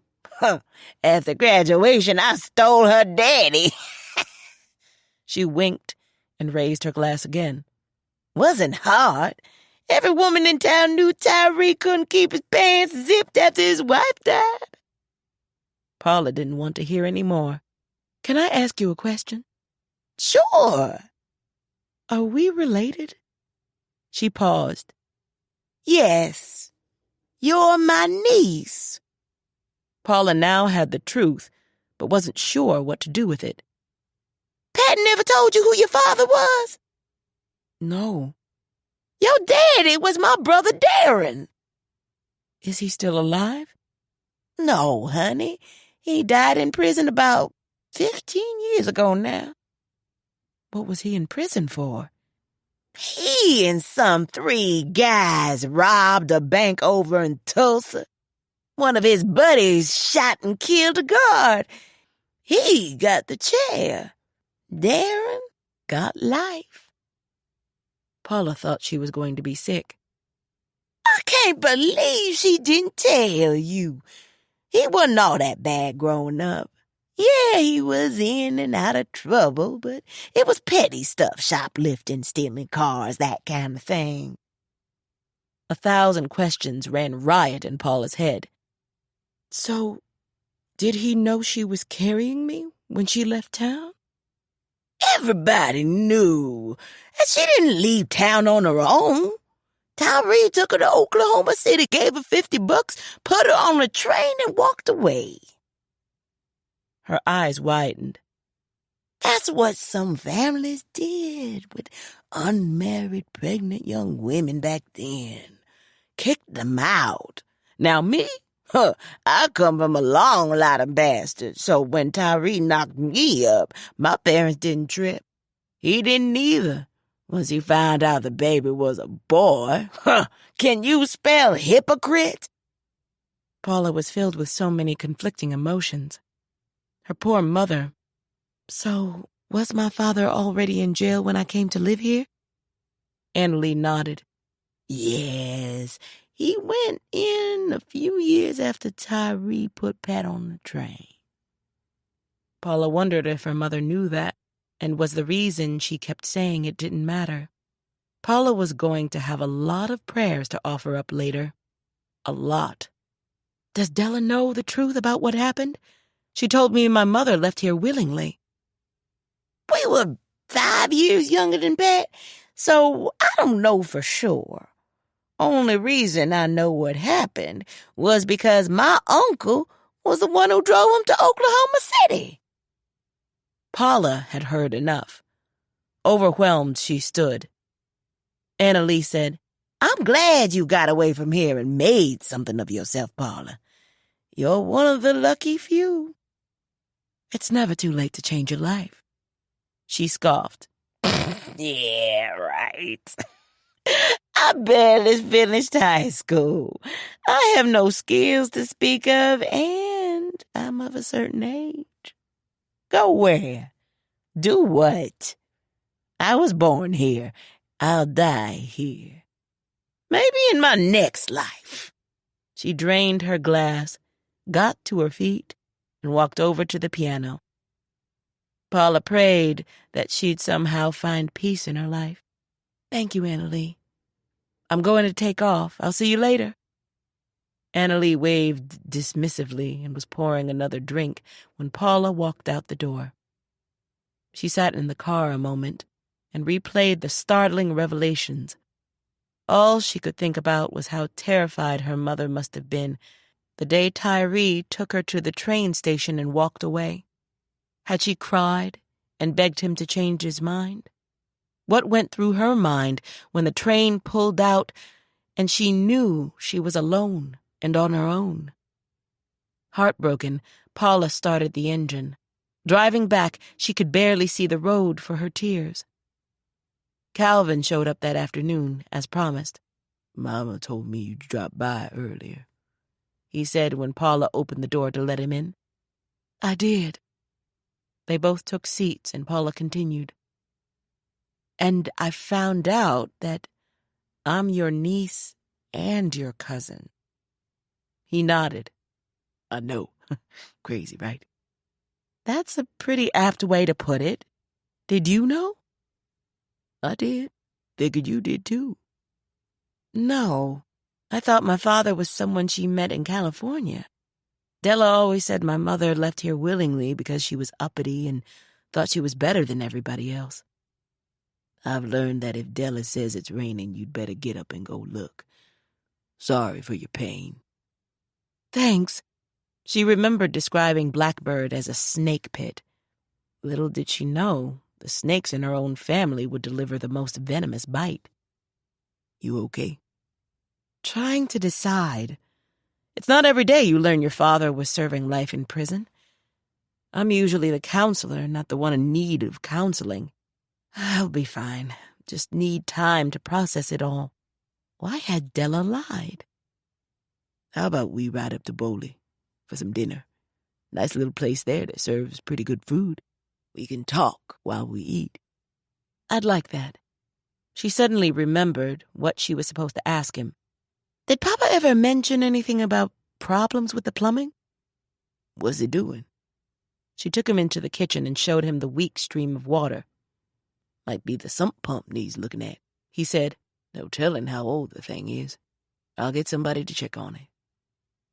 Any idea how much it might cost? He shrugged. We'll cross that road when we get to it. Okay. On the drive to Beverly, she surveyed the passing landscape. What's it like in the townships these days? At one time, the state had been home to over 50 all-black townships. Now, only a handful remained. Folks are hanging on, doing the best they can with what they have. It's tough, though. Why did you stay? He shrugged. This is my home. Mama wouldn't know how to live anywhere else, and probably neither would I. And your kids? How are they? He and his wife, Shannon, had been divorced for decades. Families of their own now. My daughter Michelle's in Oklahoma City. David's down in San Antonio. Both are doing well. I don't see them a lot, though.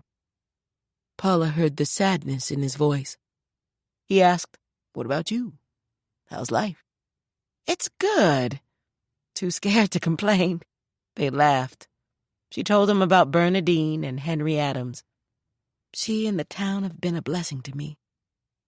No, sweetheart. Your religion lets you marry, right? Yes, but there's no special person in my life. Still waiting on God to send me someone. She'd never admitted that out loud before. Ask and you shall receive, the voice in her head said. She smiled inwardly and turned her attention back to the landscape. Calvin was right. The food at the little joint in Beverly was great. As she ate her collards, sweet potatoes, and catfish, she asked him, So, what did you want to talk to me about? Tyree's will? I wondered if he had one. Oh, yes. And Della's going to stroke out. Why? He didn't leave her a dime. For some reason, Paula didn't find that surprising. So, is this like a life insurance policy? No. It's a stock portfolio worth about $250,000. Paula's eyes went wide as plates. What? He smiled and nodded. And he left half of it to me and the other half to you. Paula's fork slipped from her hand and clattered to the floor. Chapter 15. Riley had Clay drop him off bright and early for his first day at work. In fact, he beat Kelly there. "Morning," she said as she unlocked the door. "Thanks for showing up on time." Feeling self-important, he followed her inside. She hit the lights and put down her bag. "You'll use that station over there," she said, pointing to a chair and a table. "No Barbour chair?" "Did you bring one?" Her frosty eyes held his, and when he couldn't stare her down, he shook his head. "Then you'll use that one. If you work out, Miss Brown will get us a real one." What about clippers? "They're in the drawer." At one time, he'd owned a collection of expensive barber tools, but sold them to a pawn shop when he and Cletus went on the lam after Morton Prell's death. He was pretty sure she'd gotten substandard ones, but when he opened the drawer and saw the quality of the scissors and clippers neatly laid out on a barber towel, she must have seen his surprise. "I do know what I'm doing, Mr. Curry." He didn't want to admit it, but apparently she did. She continued, "Aprons are there. Put the dirty ones in the hamper beneath that table." He looked to where she pointed. "Your broom and wastebasket are behind you." He swiveled. "Questions?" she asked. "Lunch?" "Half an hour. And for now, you'll work part-time. Tuesday, 9 to 3. Thursdays, 9 to 3. Saturdays, same time. If your clientele picks up, we'll add more hours." Riley wasn't pleased. He'd been counting on a 40-hour week, but kept that to himself. Tips?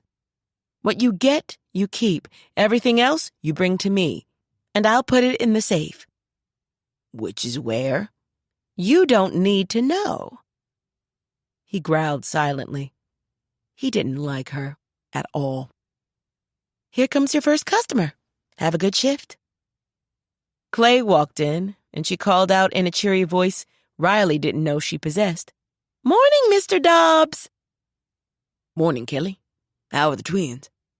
"Giving the daycare people over at the school fits, but they're well." He took a seat in the chair, and Riley thanked him for coming in. Clay's response? You can't pay me what you owe me if you don't make any money. Riley growled silently for the second time. Oh, and Mal said to tell you he'll be by later, Clay added. He sighed. It was going to be a long first day on the job. But it turned into a fruitful one, as word of his services spread. He cut Mal's hair, and then the doctor married to the singer. He didn't remember their names. Sheriff Donovan stopped in, along with a couple of his deputies. 2 construction workers came in on their lunch hour, followed by a Mexican guy who introduced himself as Luis Acosta, the town's fire chief, which was news to Riley because he didn't even know Henry Adams had a fire department. He decided maybe working for Kelly and Miss Brown wasn't going to be so bad after all. Not only did he make a wallet full of tips, he saw his customers as potential supporters if and when he decided to make a run for mayor. By quitting time at 3, he felt pretty good, and then Clay showed up. Bing's back, he told Riley.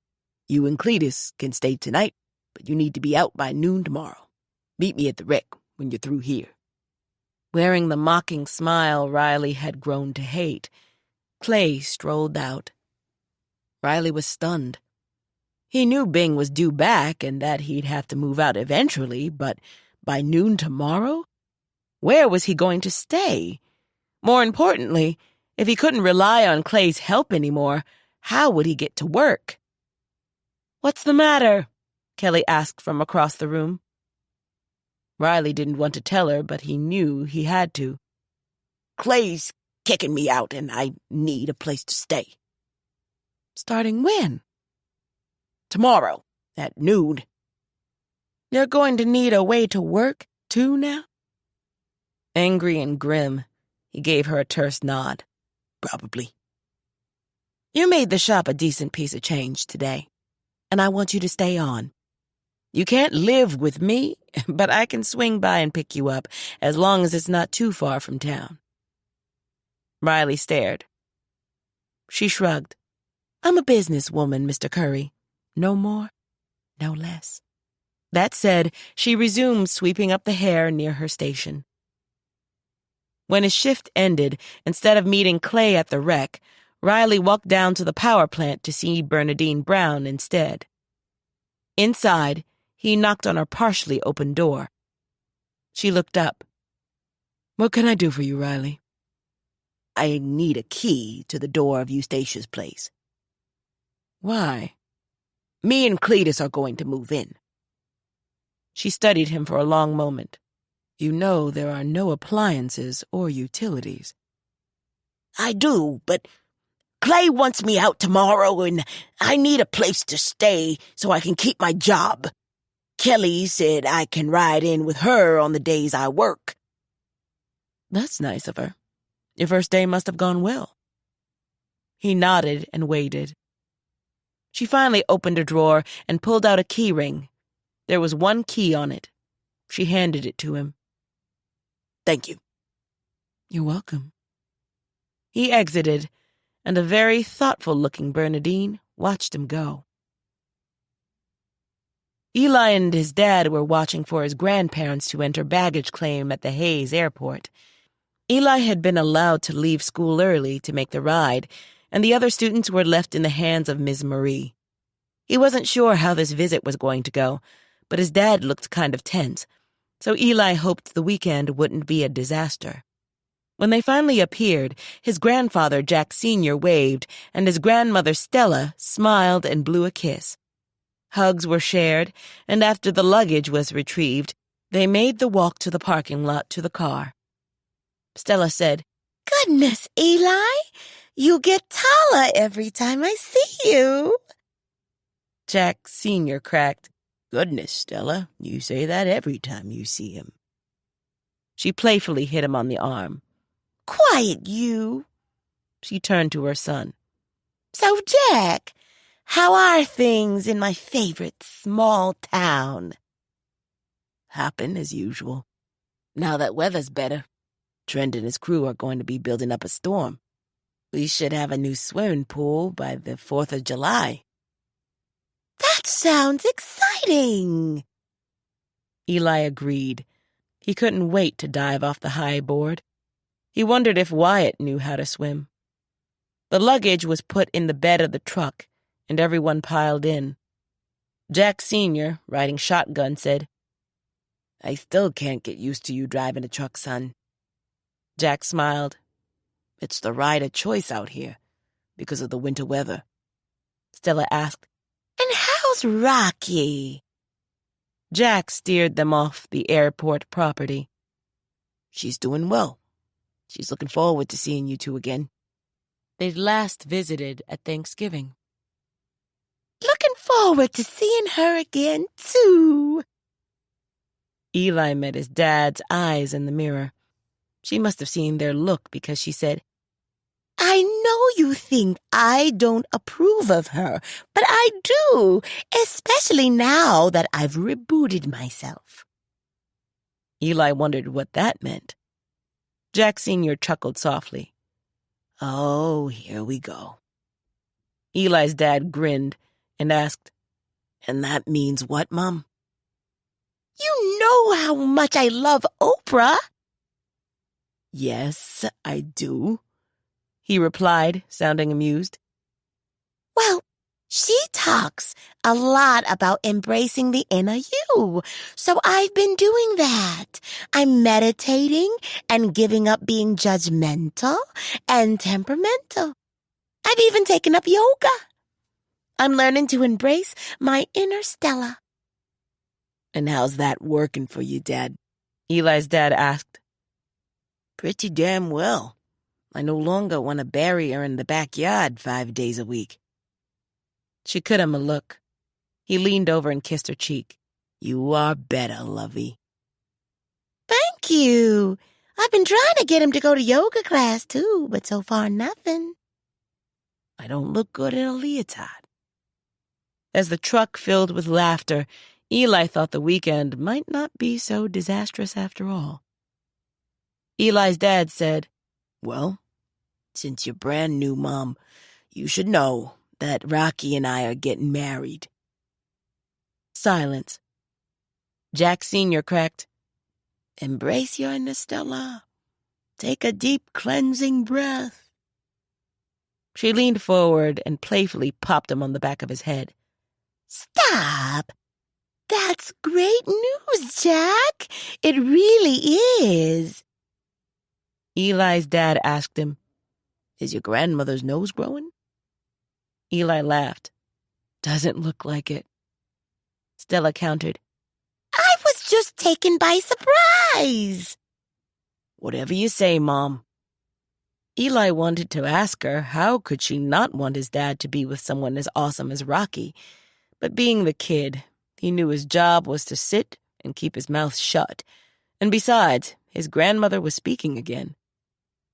Your dad and I have good news, too. We're in the process of selling the house so we can move to Henry Adams.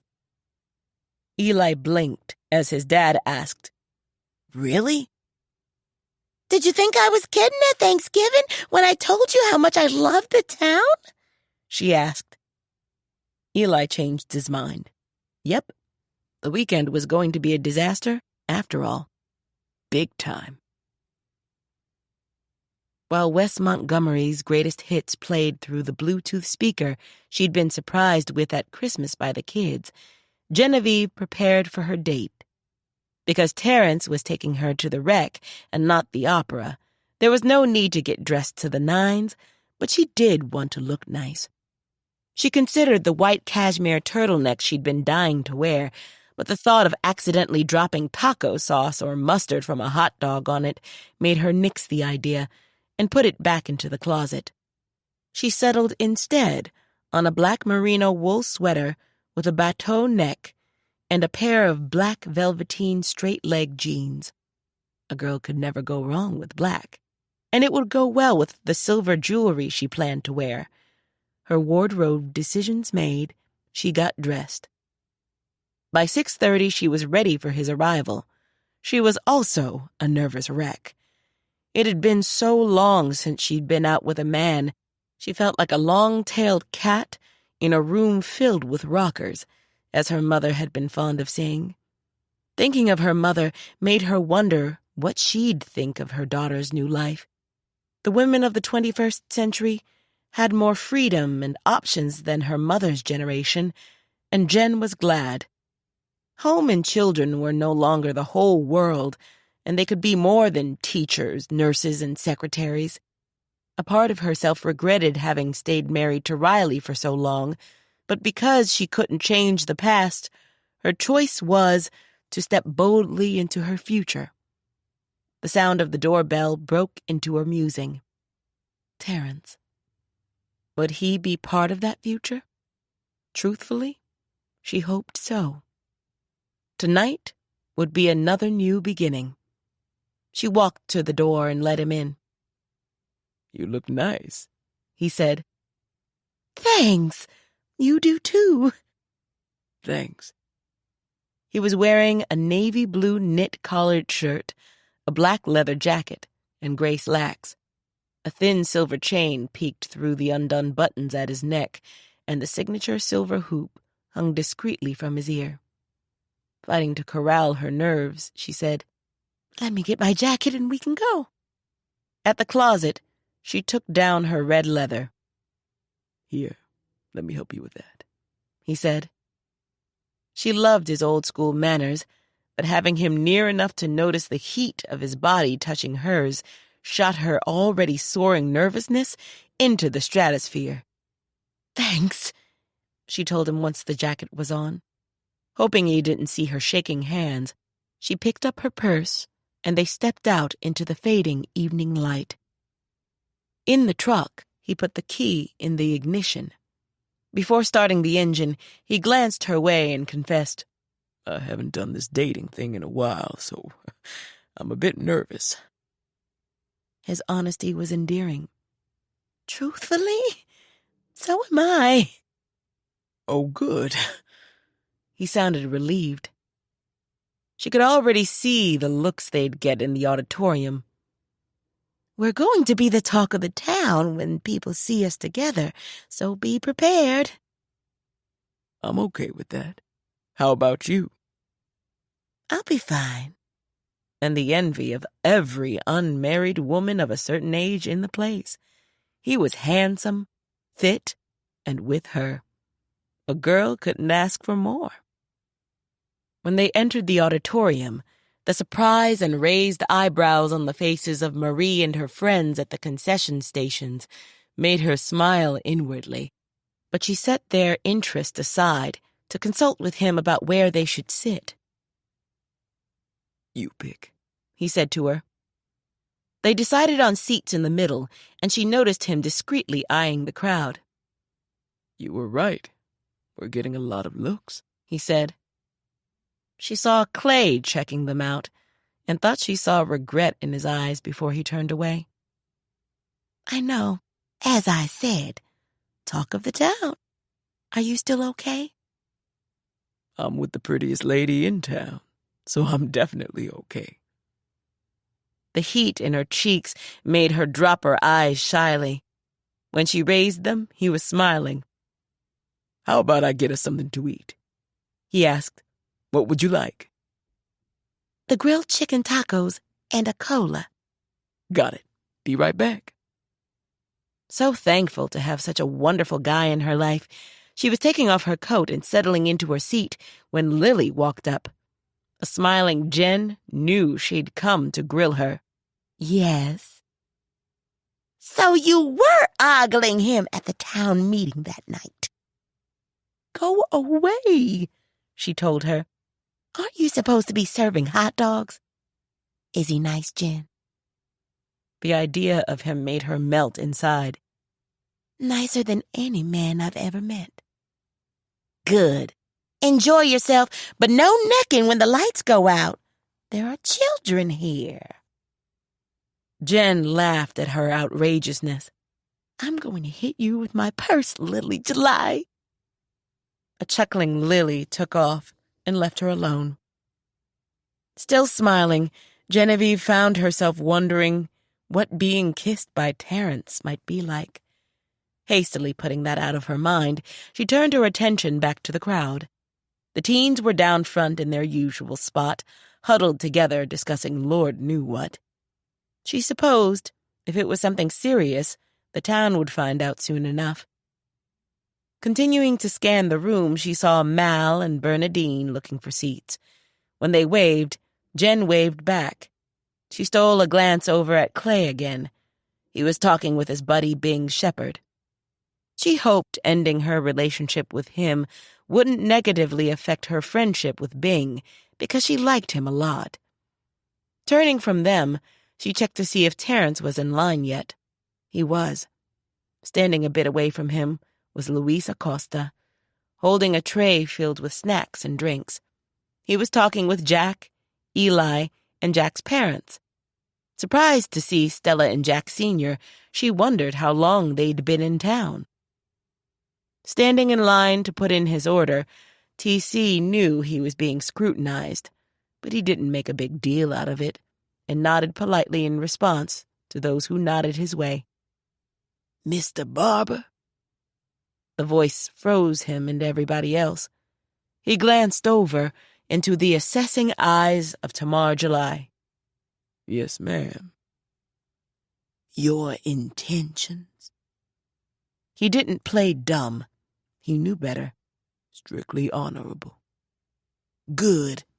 She's had enough heartache. As if his answer was all she was after, Tamar walked off, and a pleased T.C. took his order and went to rejoin Genevieve. When he reached their seats, she took the cardboard tray from his hand. You survived, I see. Got grilled by Lady Shotgun. What did our matriarch want? He liked the way her eyes brightened when she smiled. Asked me my intentions. She went so still, he knew to reassure her. I told her they were strictly honorable, and they are. She searched his face, as if trying to gauge the truthfulness of his declaration. That's good to know. I'm looking forward to whatever the future's got in store for us, Genevieve. As am I. That pleased him, because the idea that such a sweet, classy lady would enjoy being with him in spite of his faults was humbling. Then let's have some fun. Let's, she echoed softly. The movies on the docket that evening were Transformers 3 and Coming to America. While they waited for the entertainment to begin, they ate and talked quietly about starting his lessons on Monday. How long do you think it will take? He asked. Depends on how much help you'll need at the outset. But you're motivated, and that means a lot. He was motivated and planned to do whatever it took to be successful. He had a gorgeous teacher, not to mention a box filled with decades of greeting cards waiting to be read. Their talking was interrupted when Gary and the girls stopped by on their way to their seats. Well, look at you two, Gary said, with surprise and approval in his voice. How are you? TC grinned. We're good. He hadn't said anything to Gary about his date. Tiff asked Genevieve, Did you like the CD we helped Uncle TC pick out, Miss Jen? I did. Leah glanced between TC and Miss Jen and grinned. I see you, Unc. You go. He chuckled. Thanks, Leah. We're going to go find some seats, Gary said. Enjoy the movies. The Clarks moved on. Mal walked up next. He nodded tersely at TC before saying, Hey, Jen. Hey, Mal. TC noted that the diner owner still acted as if he wasn't sure he wanted TC hanging around his friend. Treat her right, Mal warned. That's the plan, TC said. Square business. Mal drew back and looked impressed. Okay, then. Beside him, Genevieve did an eye roll. When Mal moved on, she blew out a breath. Lord. He's just concerned about you. I understand that, and I'm real appreciative, but my goodness. A moment later, Amari stood before them. After silently glancing between the two of them, he asked, You two dating? TC heard Genevieve sigh, and he replied, Yes. For a moment, the teen didn't respond. He finally asked Genevieve, He okay? Yes, Amari, very okay. Good. Be nice to her. I will. Promise. Amari disappeared into the crowd. You have lots of nights, my lady. Guess I'd best be on my best behavior. She chuckled. Guess you'd best be. Down in front, Tamar walked onto the stage, and the auditorium quieted. Welcome, everyone, she said into the mic on the podium. I have some housekeeping to take care of first. Jack and Rocky, where are you? She shaded her eyes and peered out into the crowd. They stood and waved. Come on up. Up on stage, the two moved to the podium.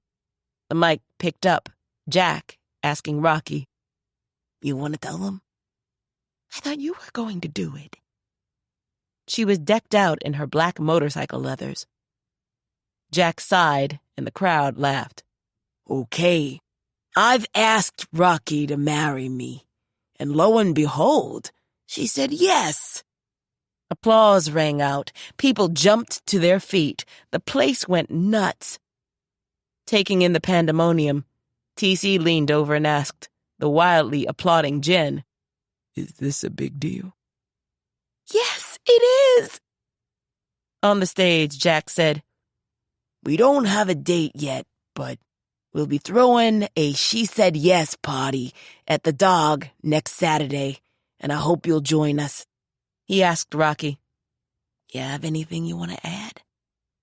Nope, More laughter, and the newly engaged couple left the stage. Tamar moved back to the mic. That's it. Lights, please. The lights went down, and the opening action began. Jen's hand was on the armrest. When his hand covered hers, she linked their fingers and settled in to enjoy the movie. It was nearly midnight when he drove back to her home. As they sat in his truck with the soft jazz playing through the speakers, Jen said sincerely, I had a really nice time. Me too. How about we do it again next Friday? I'd like that. For a moment, all they could see was each other. He finally broke the spell. Come on, I'll walk you to the door. Once there, they stood under the porch light while she searched her purse for her keys. With them in hand, she said, Good night, Terrence. He placed a kiss on her forehead and whispered, Good night. Senses racing, she held his eyes and didn't know what to say, or if she was supposed to say anything. Was that okay? He asked with a half smile. Yes. Don't want to rush things. I appreciate that. Her heart was rushing enough for the entire town. Neither seemed able to move, though. A few more seconds ticked off, and he said, Baby, I'm content to stand out here and look at you all night, but we'll probably freeze, so go on inside. It was the closest Jen had ever come to swooning. He called me baby. All right. Good night. She went in and closed the door softly behind her. As soon as she let out a sigh, her phone sounded. The caller ID showed Marie's name. Jen laughed. Hello? Okay, miss, I've got a secret. Spill it. Chapter and verse, and don't leave a thing out. What a nice time, Stella James said on the drive back to the house after the movies. She and Eli were in the back seat of the truck. His dad was behind the wheel, and Jack Sr. was riding shotgun. This is why I want to live here, she added. What other communities do this kind of thing? Jack Sr. said, It was fun. I'd never seen Coming to America. What a hoot. Eli was glad they'd had a nice time. Stella asked, And this is every Friday night? Yep, Eli said.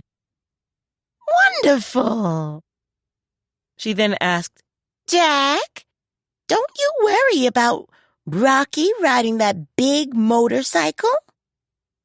After the movie, Rocky had offered up her goodbyes and roared off.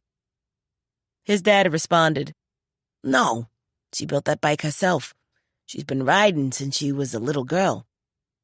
Even though she'd claimed to have rebooted herself, Eli saw his grandmother shake her head with what appeared to be disapproval. He was disappointed. Then I hope you aren't going to let her ride when she gets pregnant. Eli found that unbelievable, but up front, his dad laughed it off. What's so funny? She asked. Eli couldn't see Jack Sr.'s face, but sensed his grandfather's eye roll. Rock and I aren't having kids, Mom. Why on earth not? You aren't too old. Yes, we are. And besides, she doesn't want kids. Jack Sr. warned, And before you ask why, Stella, it's not any of your business. She gave a small huff. Then, I suppose, after we move here, I'll have to content myself with spoiling my only grandson. And then his dad said something Eli would remember for the rest of his life. Eli won't be here. He's going back to California for school. Eli stared. His heart began pounding, and he thought he might faint, except guys don't faint. Somewhere off in the distance, he heard his dad asking, Isn't that right, Eli? Eli blinked. It took his tripped-out brain a few seconds to reconnect his ability to form speech. Yeah! His dad was grinning at him in the rearview mirror. OMG. OMG! Later, after the grandparents climbed the stairs to the guest bedroom, the still thunderstruck Eli stared in awe at his chuckling dad, who boasted, Gotcha, didn't I? "Yeah. Does that mean you were just punking me?" He prayed that wasn't the case. No, it was the truth. Have you changed your mind? No! He replied hastily. He scanned his dad. But how did you know I wanted to go? We never even talked about it. Jeff's mom called me the day you asked Jeff to talk to her about staying with them. It never occurred to Eli that Jeff's mom would call his dad, but he supposed, being a parent, she would. Parents, like kids, tended to stick together. His dad continued. Truthfully, when she called, I told her no. I didn't think you were responsible or mature enough to be so far away. And I have to take some of the blame for that. I've been coddling you since your mom died. I thought you had enough on your plate without me demanding you pull your weight. He thought back to the conversation he'd had with Crystal when she called him out for basically being spoiled. Once again, she was right. So, what changed your mind? You. Eli wasn't sure he understood. His dad must have seen that confusion because he explained. You've grown up this spring, Eli. I never thought you'd try and make my life easier by making me dinner, but you impressed me that day, even if you did try and burn the house down. Eli smiled at the memory of all the smoke pouring out of the oven. And then there's Wyatt. Taking him under your wing was just as impressive. You're not the boy you used to be, and it's been a pleasure watching you taking steps to turn yourself into the man you may one day become. Eli dropped his head and swore he'd punch himself out if he started to cry. Thanks, Dad, he whispered. His dad gave him a crooked smile. I've also been in touch with Amari's grandmother. She's an artist, you know. He did. He met her last winter when she seemed like a pretty okay lady, but he had no idea what she had to do with this. She told me about a community college near where she lives that offers great academics and a fantastic art program. Eli waited. She lives near Malibu and has what's called a mother-in-law apartment above her garage. She's offered it to you for as long as you want if you decide to attend that school. His eyes widened. After I convince your grandmother that she doesn't want to live here, how about we fly to Malibu and check out the school and the apartment? Hell yeah! His dad laughed and opened his arms. Eli didn't hesitate. He entered the embrace and hugged his dad like he was 8 years old again, and in that hug was pride, joy, and love. When they stepped back, both had wet eyes. Eli dashed his tears away with the back of his hand. Too old to be crying. If you say so. They spent a few silent moments taking each other in before Eli said softly, You parent like a boss. High praise. You're welcome.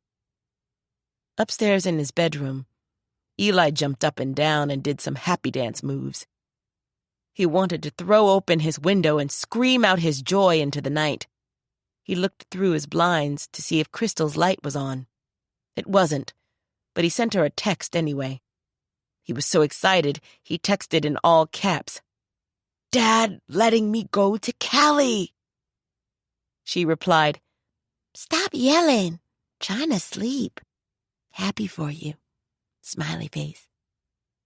Grinning, he sat on his bed, then fell back on the mattress. Wow. Over at Eustatia's place, Riley tried to get comfortable on the sleeping bag he'd borrowed from Clay, but the kitchen floor was hard. Cletus was snoring on the other side of the room, blissfully ignorant of the challenges his owner faced. For the 100th time, Riley wondered how he'd sunk so low. To hear Genevieve tell it, his plight was his own fault, and for the first time, Riley had to agree. He was almost 70 years old and had nothing to show for it but a 600-pound hog he could barely feed. He didn't like examining his life, because to do so would be to acknowledge Clay's correct assessment of who he was. A social climbing user with no conscience. He could argue that the hand he'd been dealt by life had given him no other choice. But that would be too easy. And it wasn't the truth. He was the only child of a single mother who'd taken in laundry to pay the bills. More often than not, it hadn't been enough, so she'd shoplifted at the grocer's and helped herself to whatever she could find of value in the homes of the folks who hired her in to cook or clean. They spent his formative years moving from place to place, often one step ahead of the law, while his mother fed herself on delusions of one day being as rich as the people she worked for or saw in the magazine and the movies.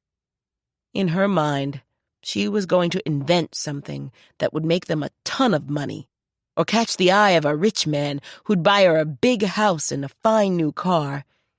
Never mind the reality of her 4th-grade education, or the holes in the soles of their shoes, or the shacks they were forced to live in. It was going to happen. Someday. Soon.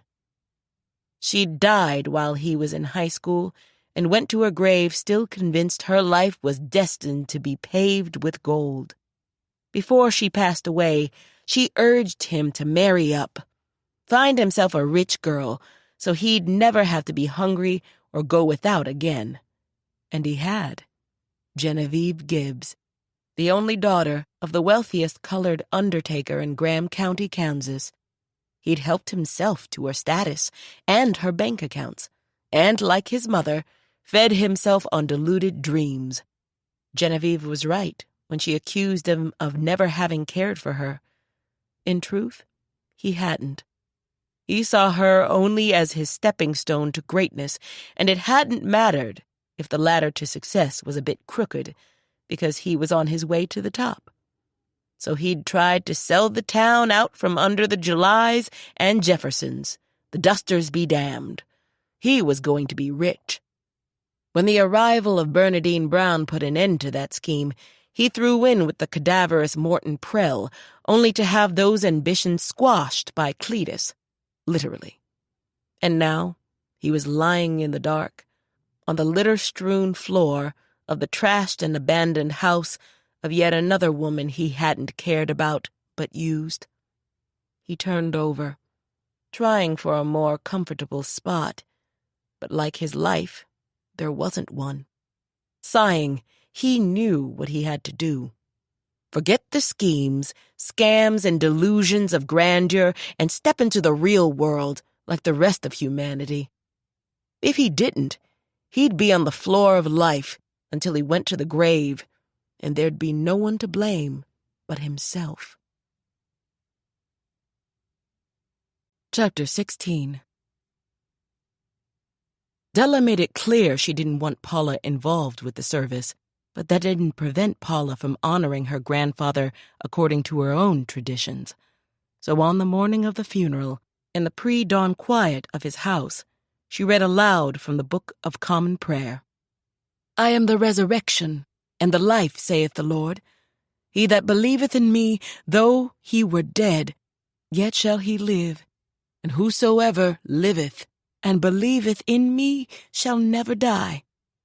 Blessed are the dead who die in the Lord. Even so saith the Spirit, for they rest in their labors. Next came Psalm 46, 90, and 121, followed by 2 readings from Isaiah 25, 6 through 9. He will swallow up death in victory, and 61, 1-3, to comfort those who mourn.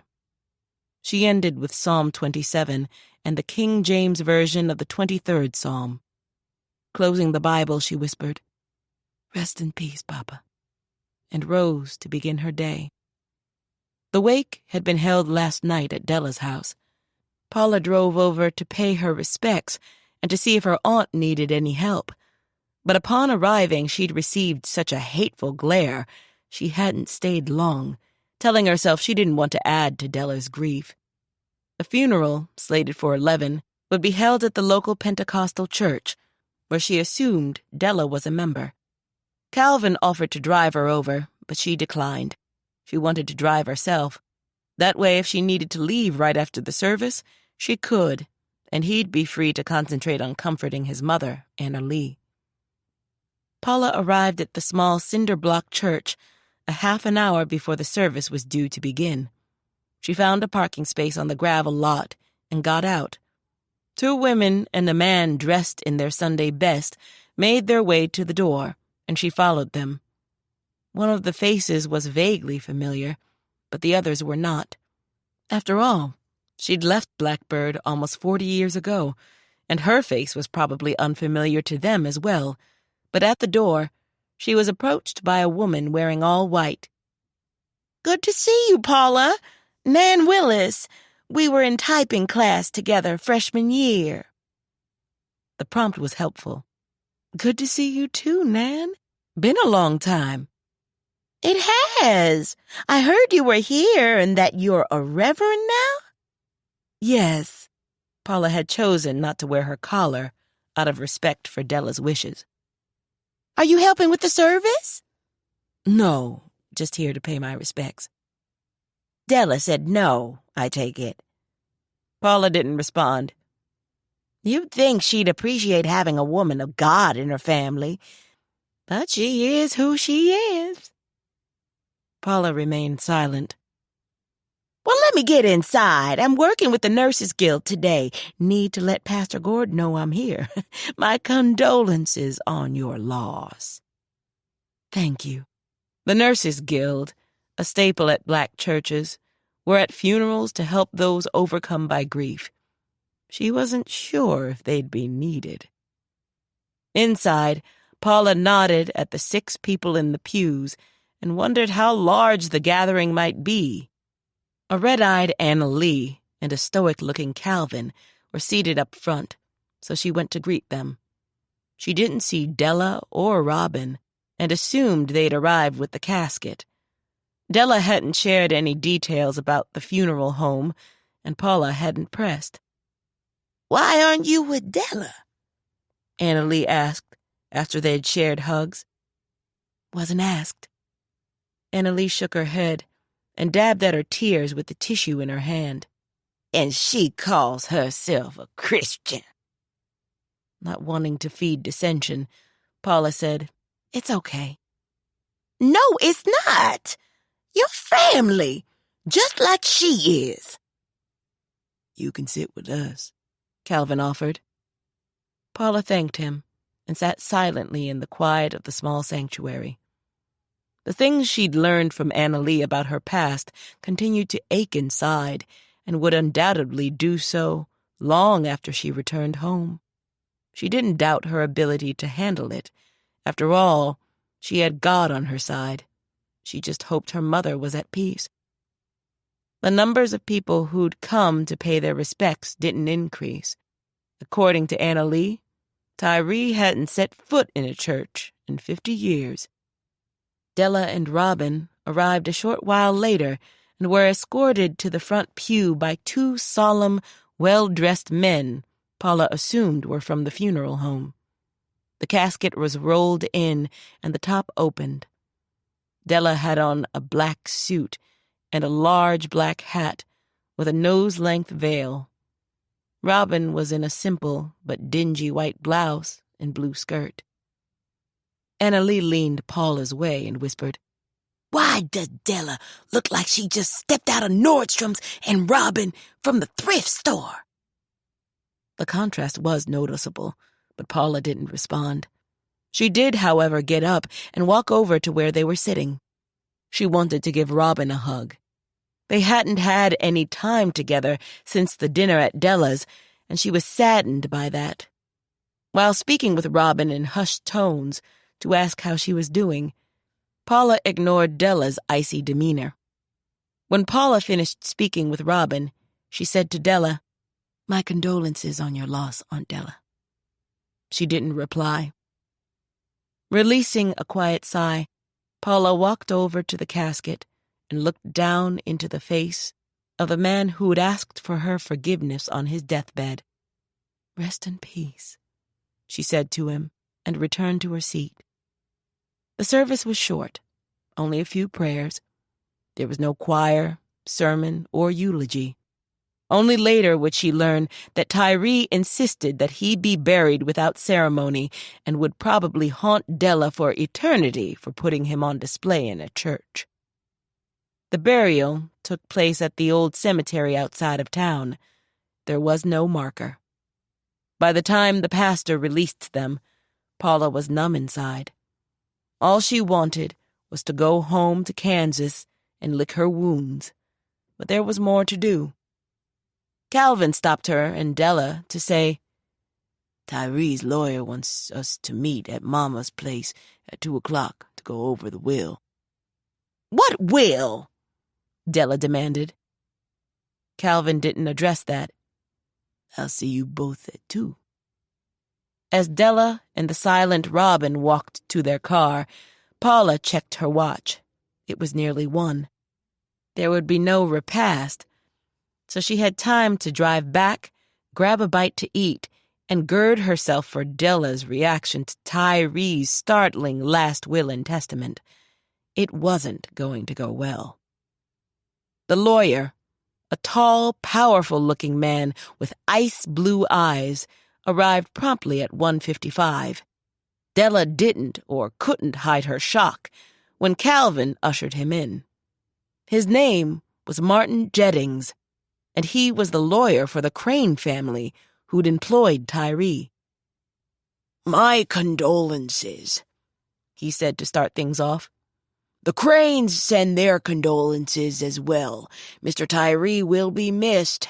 I know it's been a trying day. I won't keep you long, but I need to go over a few things. The Cranes, with Mr. Tyree's consent, began investing a small portion of his salary in stocks about 40 years ago, so you can imagine how much those investments have grown." Paula saw surprise fill Della's face before her aunt asked, How much? His portfolio is worth a bit over $250,000. Her eyes widened, and Paula braced herself for Della's reaction to the revelation the lawyer was about to share. Jenkins continued, "There are 2 beneficiaries, and his instructions are that the portfolio be divided equally between his son, Calvin Spivey, and his granddaughter, Reverend Paula Grant." Della cried angrily. What? There must be some kind of mistake. My name should be on there, too. I'm his daughter, Ardella. Jenkins looked uncomfortable. "He left you the property at 662 Lawson." I don't want that damn house, she screeched. "I'm sorry, man, but..." Calvin got up and went to her. "Della." She shook him off. Get away from me, you bastard. Look at those papers again, Mr. White Man, and find my damn name. Look again. "I'm sorry, ma'am." Sorry? She raged. After all I did for him? After cooking and cleaning and putting up with his horrid ways, I even killed... The hair rose on the back of Paula's neck. Jenkins's attention snapped to Della. "You killed what?" Calvin asked urgently. I killed my life because of him. I hope he roasts in hell. She grabbed her purse and stormed out. In the silence following her exit, a thoughtful-looking Jenkins remained focused on the door. When Calvin's startled eyes met Paula's, she didn't know how to respond. Anna Lee, seated on the piano bench on the other side of the room, said matter-of-factly, I told Tyree 15 years ago that hateful bitch killed Lisa. Paula spun. Wearing a grim smile, Anna Lee raised her drink in toast. Back at her grandfather's, Paula hoped Anna Lee was wrong, and that Della hadn't killed her daughter. Such an act was too horrific to contemplate, but the images from the dream with her mother and the skull continued to haunt her. Stepping out onto the back porch, she scanned the trees and the open field behind the house. Was her cousin Lisa buried out there somewhere? Goose flesh traveled up her arms, and she hugged herself. She'd come back for a funeral not knowing she'd be stepping into a nightmare. Her thoughts moved to Robin. If Della was indeed responsible for Lisa's death, what would happen to her? Who would claim her and raise her?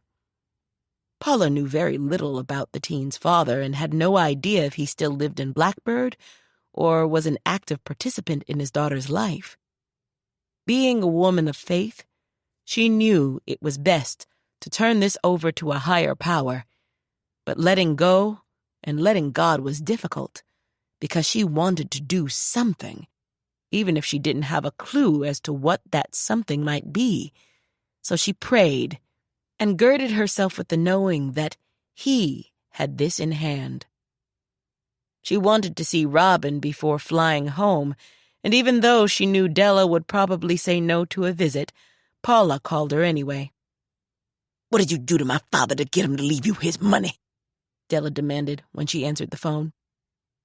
I didn't know anything about the will until Calvin shared the information the day after I got here. Liar! Paula held on to her patience. I'd like to see Robin before I leave in the morning. And I'd like the money you and that bastard cheated me out of. You can't see her. Take yourself back to Kansas. I don't ever want to see you again. Della! But she'd ended the call. With a heavy sigh, Paula went into the bedroom to pack. The next morning, she called Calvin to say goodbye. It was good seeing you, Paula. Same here. You'll keep an eye on Robin? Sure will. I'll send somebody to look at that sump pump, too. If Della doesn't want the house, maybe Jenkins can work it so Robin can have it.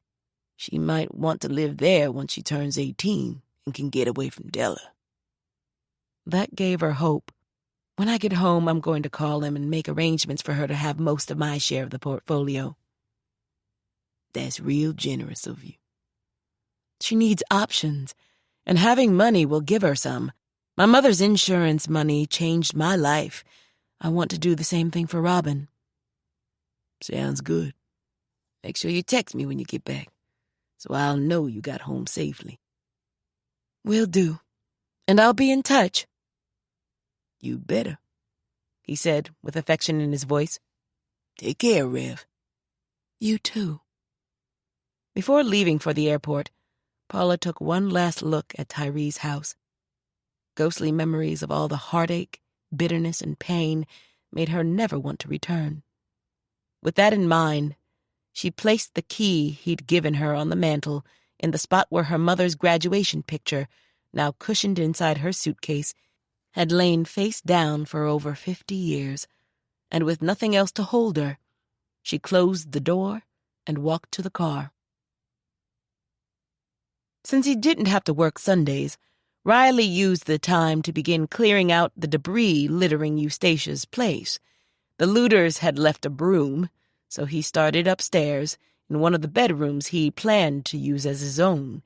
He didn't have a bed, so he'd still be sleeping on the floor, but it wouldn't be in the kitchen, and it would be clean. Cletus was outside eating the last of the rice cereal purchased for him by Clay.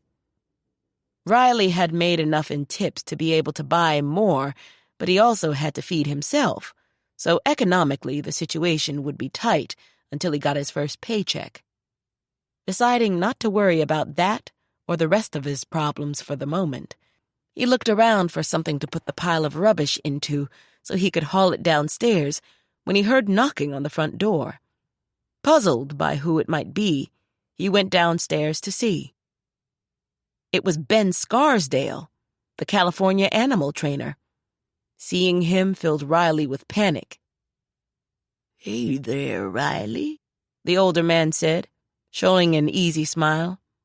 "How are things?" Good, Ben. How'd you find me?" "Got a nephew who's a cop with the LAPD." Riley swallowed and blinked.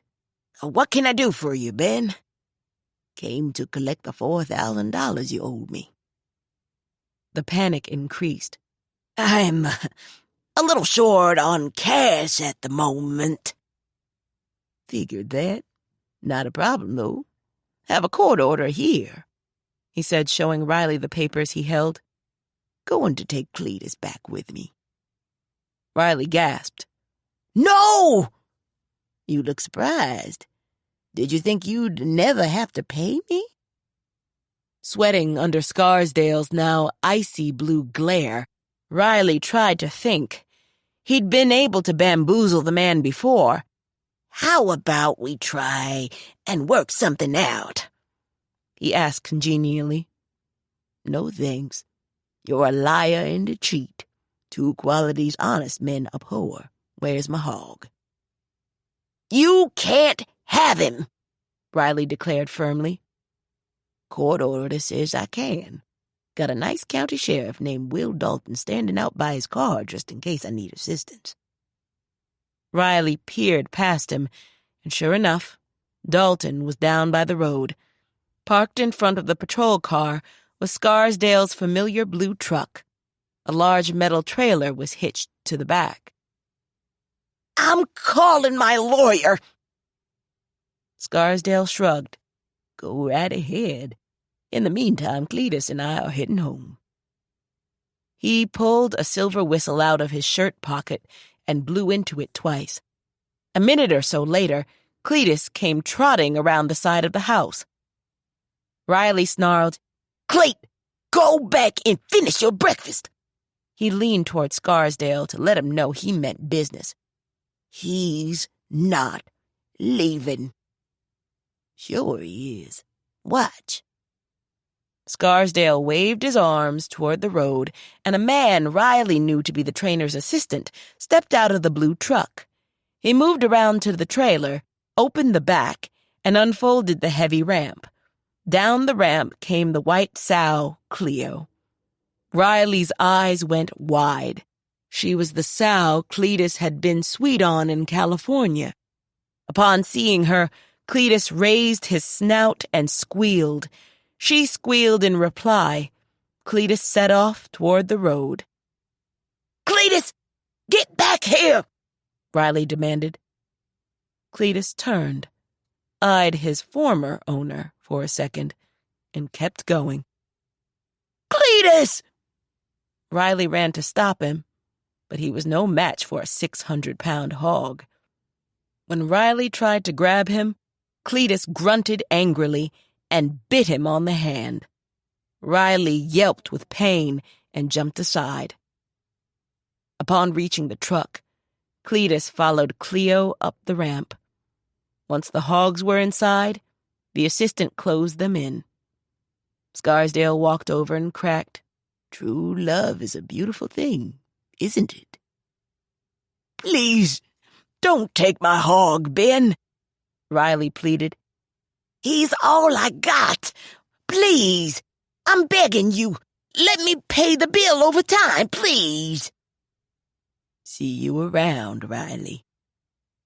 A minute or so later, Ben's truck pulled off, followed by the sheriff in his patrol car. With tears in his eyes, a devastated Riley watched them drive away.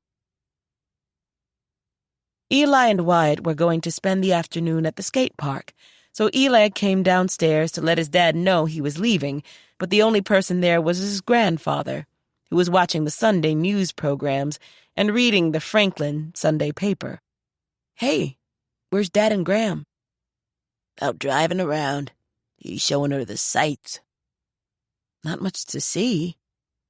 I know. And maybe once they're done, she can drop this whole move into Henry Adams idea. Eli was surprised. You don't want to move? Of course not. I like the town and the people here, but my life and hers is back east. So why does she want to move? He shrugged. We're getting up in age, and our friends are dying pretty regularly now. I think she's just feeling a little lost. Not handling being an old lady very well, and she misses your father. Eli sort of understood. So, is your house really on the market? It is, but I'll be calling the realtor when we get back. This charade has gone on long enough. I love my wife. Always have. But you get to the point where somebody has to be the adult and pull the plug on silliness. And that's what this is. His grandfather set the paper down. So, back to California, huh? He nodded and sat down. Excited? I am. Eli spent a few minutes telling him about his plans and Rita Lynn's offer. That's pretty nice of her. Yeah, it is. Nice of Dad to let me go, too. He was worried at first that I might not be mature enough. Eli then told him about the circumstances that made his dad change his mind. Jack Sr. nodded approvingly. My son is a better dad to you than I was to him. Why do you say that? I never had time for him. Too busy being college president, which meant he had to spend his life being the son of the college president, instead of letting him play ball and do the stuff normal kids got to do. His mother and I pushed him to excel academically because of who we were. Eli nodded. It was pretty embarrassing having the only dad who didn't know a shortstop from a wide receiver. He's better now. Rocky's a big sports fan, so he's had to learn in order to keep up with her. Eli then asked something he'd been wondering about. Do you not like her too? His grandfather chuckled. Are you kidding me? She's as gorgeous as a sunrise and rides a hog. I'm just surprised she's choosing to be with a nerd like my son. So is he. I like her a lot. That's the only thing that matters. Your grandmother always wanted your father to marry someone who could trace their bloodlines back to the Mayflower. But her blood's not that blue, and neither is mine. More silliness. Are you two still flying home today? Jack Sr. nodded. Flight's at 5. Your dad's taking us to the airport when they get back. Are you going? I'm supposed to be spending the day with one of the younger kids at the skate park, so I may not be back in time. Do you mind if I don't? No. Go have your fun. It's been good being with you this weekend. Same here. The past few minutes had been one of the best moments. They'd never talked alone like this before.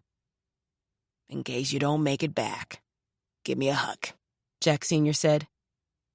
Eli didn't hesitate. When they parted, he said, See you next time, kiddo. Eli nodded. Have a safe flight. Give Gram my love. I will. Eli went to the garage and started his car. He sent his dad a text to let him know where he was going, then backed out of the driveway and drove over to pick up Wyatt. When he got to the house, he hit the horn a couple of times. Wyatt came out right away, but Eli noticed he didn't have anything in his hands but his board. Where's your helmet and pads? Eli asked when he got in. Don't need them. Eli looked to heaven for strength. Go get your gear. I don't need it. Yeah, you do. You don't wear any. That's because I'm a boss. You've been riding less than a month. Go get your damn gear or we don't go. He wondered if this was what it was like to be a parent and have a kid. Wyatt huffed, stormed out of the car, and went back in the house. A couple of minutes later, he returned carrying his helmet and pads. Happy? Wyatt asked. Eli rolled his eyes and drove them away. In spite of the tense start, they had a good time. Wyatt fell and busted his butt a couple of times, but Eli refrained from referencing the necessity of safety gear or saying, "Told you so." Eli also knew that as a responsible person, he should be home to see his grandparents off. So after 90 minutes in the bowl, he and Wyatt headed back to Henry Adams. As they rode, Eli said, "Just so you'll know, I'm going back to California for school in the fall." Wyatt looked stricken, and the reaction pulled at Eli's heart. Brain's getting his driver's permit in a few weeks, so you'll still have a way to get to Franklin and ride your board. Wyatt didn't reply. Eli glanced over, and the mutinous set of the kid's jaw made him decide to never, ever have a kid. Maybe you can fly out and see me while I'm there. I'll teach you to surf. Can you swim? Yeah. Learned at the Boys and Girls Club. Why are you leaving?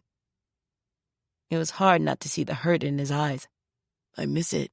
Bad. I miss Chicago. Then you understand. Yeah. For a moment there was silence. Wyatt's attention was focused on the passing landscape. Eli wondered if he was thinking about his old hometown. Can I really fly out to California and see you? Wyatt asked. Yes. We'll figure out how to pay for it when the time comes. Maybe we'll get Miss Big Buck Zoe to loan us some paper. Wyatt smiled. She probably would. I'm going to marry her one day. Eli almost drove off the road. After recovering, he asked, Really? Does she know? Nah. She will, though. Eventually. Okay, then. Eli realized there was a lot more going on in Wyatt's cartography-centered brain than he let on. Marry Zoe? Eli vowed to move back to Henry Adams just to be able to watch that play out. By then, they were back on the street where they lived. Eli pulled up in Wyatt's driveway. Sorry for being a pain in the ass before, Wyatt said. No problem. Thanks for hanging with me. You won't tell Zoe what I said. And have her punch me out? Not a chance. The conversation was just between us. Okay. Thanks, Eli. You're welcome. He went inside. Eli drove home and arrived just in time for the ride to the airport. His dad was pleased. Chapter 17. Early Monday morning, T.C. drove Roni Garland to the airport. When he mentioned to her again how much she resembled the singer Roni Moore, she finally confessed that she and the singer were one and the same. T.C. felt like an idiot, but she just laughed and said, "Gotcha." He was still smiling about that when he arrived at Genevieve's place for his first reading lesson. The memory momentarily chased away his jitters, but as soon as he pressed her doorbell, they returned. Morning, Terrence, she said when she opened up. Morning, Genevieve. How are you? She stepped back to let him enter. Doing good. Do you want some coffee before we start? That would be good. Have a seat. She crossed the room to the kitchen. Your book is there, on the coffee table. The title is Yes, We Can Read. He picked it up and checked out the sunset-colored cover. On it was a circle encasing the silhouettes of 3 people who had their arms raised and legs tucked up as if jumping for joy. He guessed they were celebrating being able to read. He hoped to be jumping with them soon. Genevieve returned with her coffees, spoons, and a small gold-colored sugar bowl. Not sure how you take it. I have some artificial sweetener if you prefer.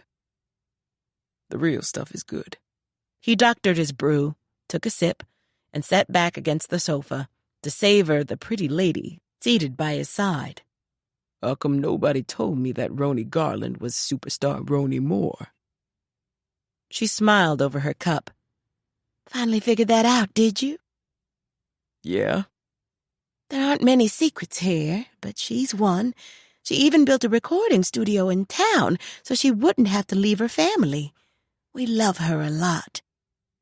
She seems pretty regular. She is. Are you ready? He nodded. Nervous, though. It's okay. She reached over and rubbed his forearm supportively. It'll be fine. She picked up the book. As I said earlier, the title is Yes, We Can Read.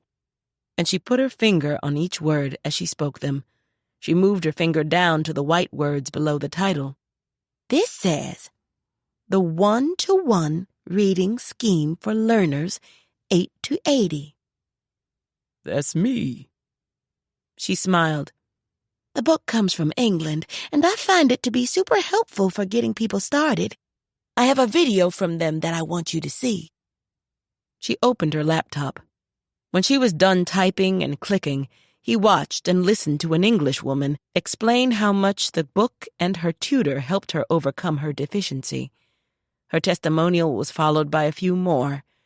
Each person gave various reasons why they were coming to reading as adults and the challenges they faced beforehand. TC found their stories moving, and as they went on to talk about how they felt once they were able to overcome their deficiency, he was inspired by the pride and happiness they displayed. When it was over, Jen said, This will be you very soon. Promise. He had no doubts. She scooted closer so they could both see the book. Her nearness was pleasantly distracting, so he forced himself to concentrate on the task at hand and not on the faint, heady scent of her perfume. The first page was filled with pictures of objects representing each letter of the alphabet. It started with an apple and ended with a zipper. She had him name each picture. Some, like the orange, rainbow, and snake, were no-brainers. Others took a bit more thought. The picture of the dragonfly actually stood for the word insect and the letter I, and she had to turn the book a bit so he could identify the picture of a pan, which represented the letter P. The neat thing about these pictures is that they also have the shape of the letter they represent. This apple, for instance. Notice the shape? He did. It's shaped like a lowercase a. The little leaf on the bottom of the apple represents the tail the A has when you see it in print. He studied the pictures. He knew his letters, and thanks to her explanation, understood the concept almost immediately. The recognition made him smile. That's pretty clever. The duck was positioned to look like a D. The egg had a crack across its front that made it resemble a lowercase letter E. She continued. And each picture also gives the sound of its letter. Reading is as much about how a letter sounds as it is about knowing the letter's name. So they spent quite a while going through the sounds. She had him repeat each one a number of times until they covered them all. And that, my Terence, is your first lesson. Surprised, he checked his watch. Sure enough, the hour was over. Time had flown by. You have homework, however. He grinned. He was half in love with her already. She handed him 3 color copies of the picture page. I want you to spend some time tracing the shapes of the pictures with your finger. Do it 4, maybe 5 times. Then use a pencil directly on the sheets. It will help you visually connect the shape of the letter with the sounds once we start actually reading. He studied the sheets. Okay. Bring them with you for next time. Yes, ma'am.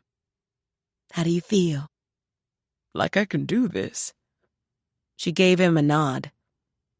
Their gazes held, and when his attraction to her rose and reasserted itself, he leaned over and slowly kissed her.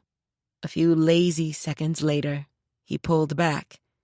She opened her eyes and whispered, The school frowns on students kissing the teachers. I'll remember that for next time, he said, adding, I figured we'd get this first one out of the way. Yes? No? She nodded. Yes. In a voice as sincere as his intentions, he said, Thank you for the lesson. Thank you for the kiss. Anytime. What's on your agenda for the rest of the day? Picking up the colonel at the airport.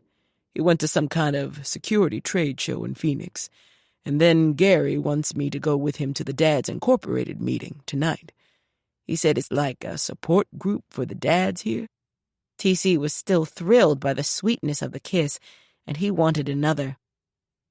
Yes, they meet, drink beer, and try and come up with ways to keep the kids and the ladies' auxiliary from taking over the world. He laughed. Sounds like it might be fun. They have a good time, or so I'm told. He gathered up his sheets. I should get going. Thanks again. Here to help. She walked him to the door. He placed a kiss on her forehead. I'll text you later. Bye.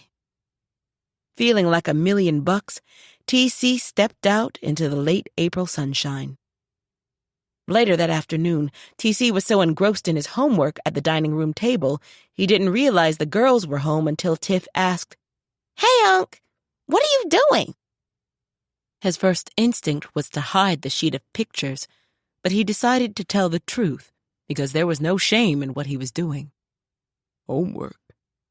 She looked confused. Are you taking a class?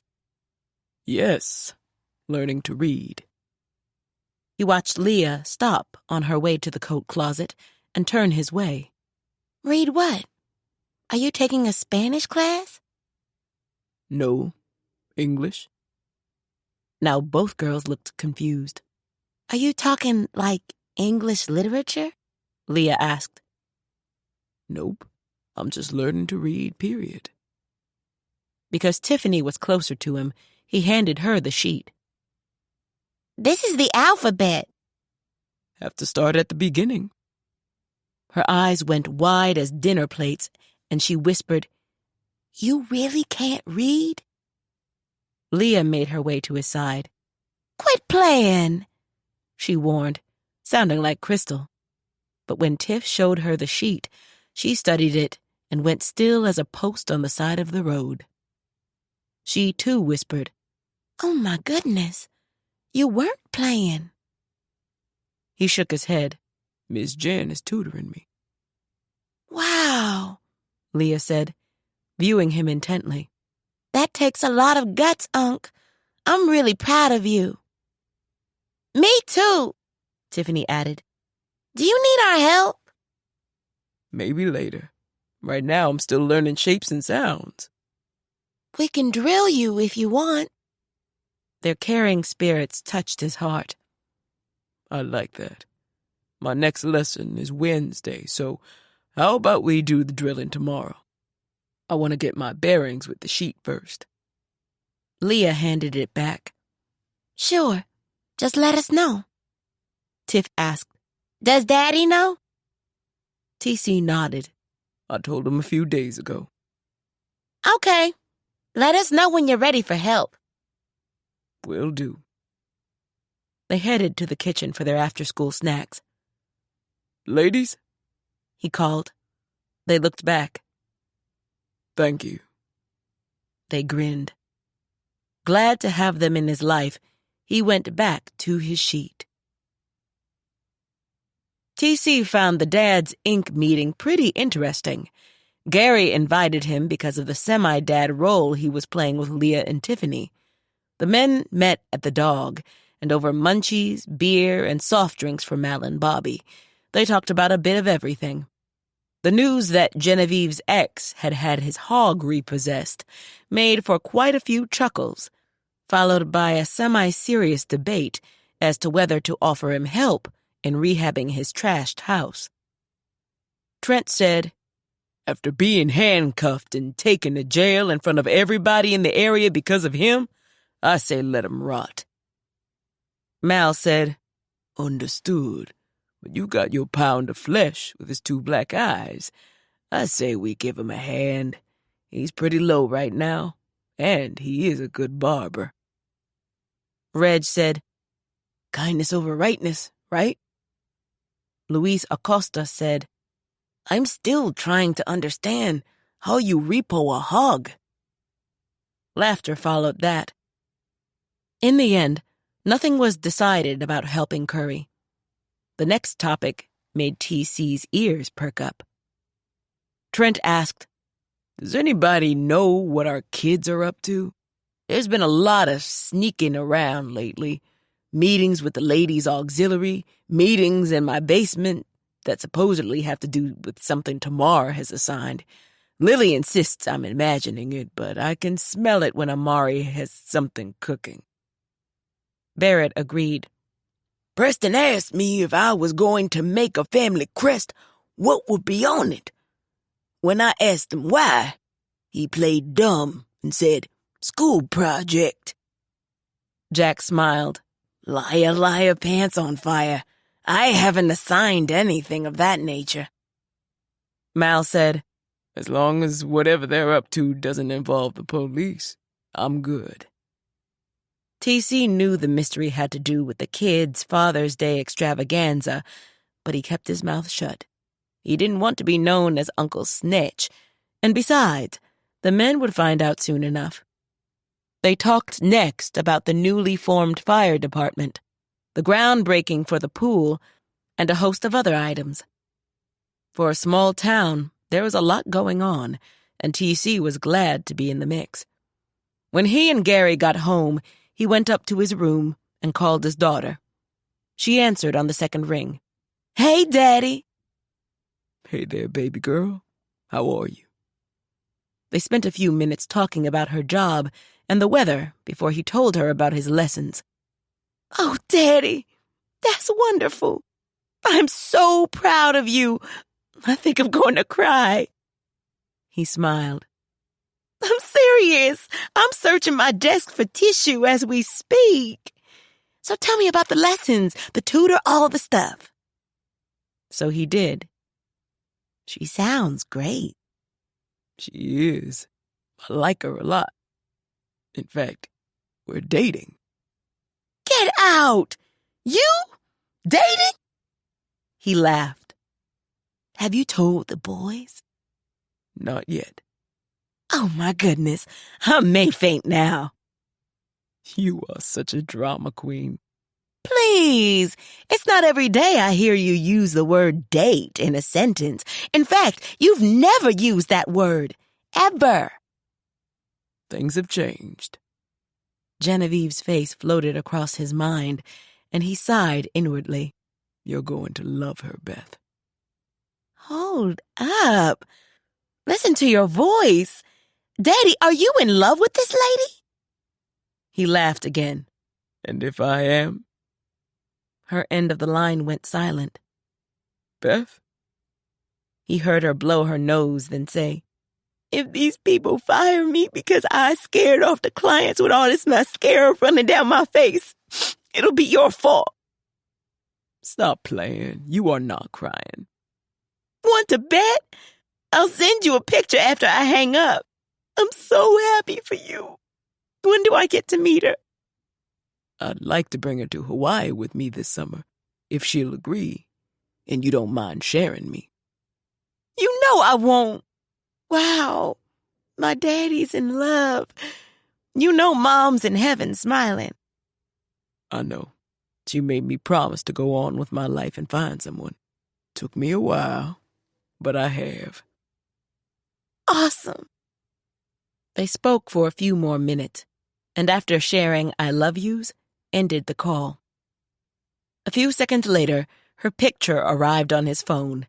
Red eyes, runny mascara, and all. Paula, having all but made her peace with her blackbird, was preparing for bed when she got a text from her Uncle Calvin. "Need you here. ASAP. Lisa's skull found. Della in jail." Stunned, she read it again, and when she could breathe, she called Bernadine. Bernadine's pilot, Katie Skye, landed Paula at the Tulsa airport the next day. Calvin met her outside the terminal. "Who do you know that owns a private plane?" he asked. "This is the first time I've ever been to this terminal." "The lady I work for." "Wow." "I wanted to get here quickly." He stashed her suitcase in the back seat of his truck, and a few minutes later, they were on their way to the interstate. "So the skull is Lisa's?" "Yes. They found it yesterday morning and used dental records last night for confirmation." Paula shivered. "I dreamt about my mother and a skull a few days before I flew in for Tyree's funeral." He glanced her way. "You know we country back folks set a lot of stock in dreams." "I know, but I didn't want to talk about it, and didn't now. It was all too eerie." "So was it found in Tyree's backyard?" "Yeah. Some pump company found it when they dug up the ground to check on the plumbing. Wasn't buried very deep. The police think all the lye and chemicals may have dissolved the rest of her body, but they're still digging." "Why'd they take Della in? Did she confess?" "No, but Jenkins apparently talked to the county prosecutor after her performance the day he told us about the will. When the skull was found, the police were called, of course, and based on what the prosecutor was told by Jenkins, he had Della brought in for questioning." Paula was confused. "Did Jenkins know Lisa?" "I don't believe so, but the prosecutor did." Paula's eyes shot to his. "How?" "His name is Jeff Case. He's a member of the Case family that Tyree worked for. Lisa was his babysitter when he was growing up." "Oh, my Lord." And because Della is relying on a lazy court-appointed lawyer, she agreed to take a lie detector test, which she failed. "Can that be used against her?" "I don't know, but they have charged her. 2nd-degree manslaughter for now." "She needs a good lawyer." Tried to tell her that, but she just cussed me and told me to get out of her face. Paula sighed. "Has she made bail?" "No, she wouldn't let me help with that either. So she's still locked up." "Where's Robin?" "With my mama." "Is her dad around?" "Yeah, but his wife won't let Robin stay there. I talked to him earlier. He's perfectly willing to sign papers to let her stay with you until she's 18 if you're willing to have her." "Of course. She's welcome to stay with me if she wants. Poor baby. Probably feels like no one wants her." Paula remembered feeling that way while staying with Tyree. "Good. I'll let him know. You can talk to her when we get back." "What an awful mess." "You got that right." The moment Paula entered Anna Lee's house, Robin ran to her, and Paula held her tight while the teen cried as if her heart was breaking. "It's okay, baby," Paula whispered. "It's okay. You're going home with me." In a voice raw with anger and pain, Robin said, "She killed my mother. I hate her." "We don't know that for sure. It might have been an accident. Please don't add more hate to this, Robin. Please," Paula pleaded. Paula and Anna Lee eventually calmed Robin down enough to convince her to go and lie down. Once she was asleep, Paula closed the bedroom door softly and rejoined the concerned-looking Calvin and his mother. "I'd like to go and see Della." Anna Lee said what Paula already knew. "She's not going to want to see you. You may as well get Robin's things and go on back to Kansas for now. We'll keep you posted on the court dates and all that. Trial probably won't be for months." "I still want to see her and pray with her. Maybe she'll surprise me." Anna Lee said, "I doubt that. But Cal can run you over to the jail. I'll stay here with Robin." On the drive with Calvin, Paula asked the question she most wanted answered. If she did kill Lisa, why? The day of the funeral, she made it sound as if it might have had something to do with Tyree. Cal shrugged. Who knows? Like you said, maybe it was an accident, and she or they panicked. Paula wondered if the truth would ever be learned. To Paula's surprise, Della agreed to see her. Escorted out of the back by a deputy and wearing gray prison garb, she took a seat behind the glass and picked up the phone so they could communicate. Came to gloat, did you? Della asked acidly. No, Aunt Della. I came to ask if there's anything I can do to help and to pray with you. She responded with a bitter chuckle. I don't need your damn prayers. All I need is for you to take your pious ass back to wherever and hope I never have to see you again.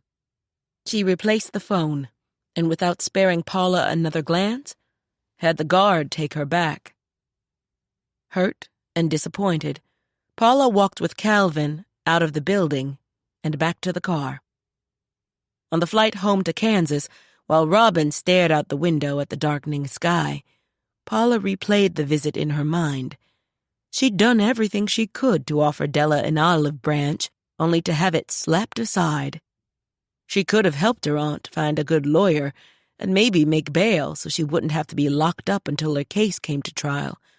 But Della was in charge of her own life, and she'd have to accept that. Getting Robin back and settled in would be her priority going forward.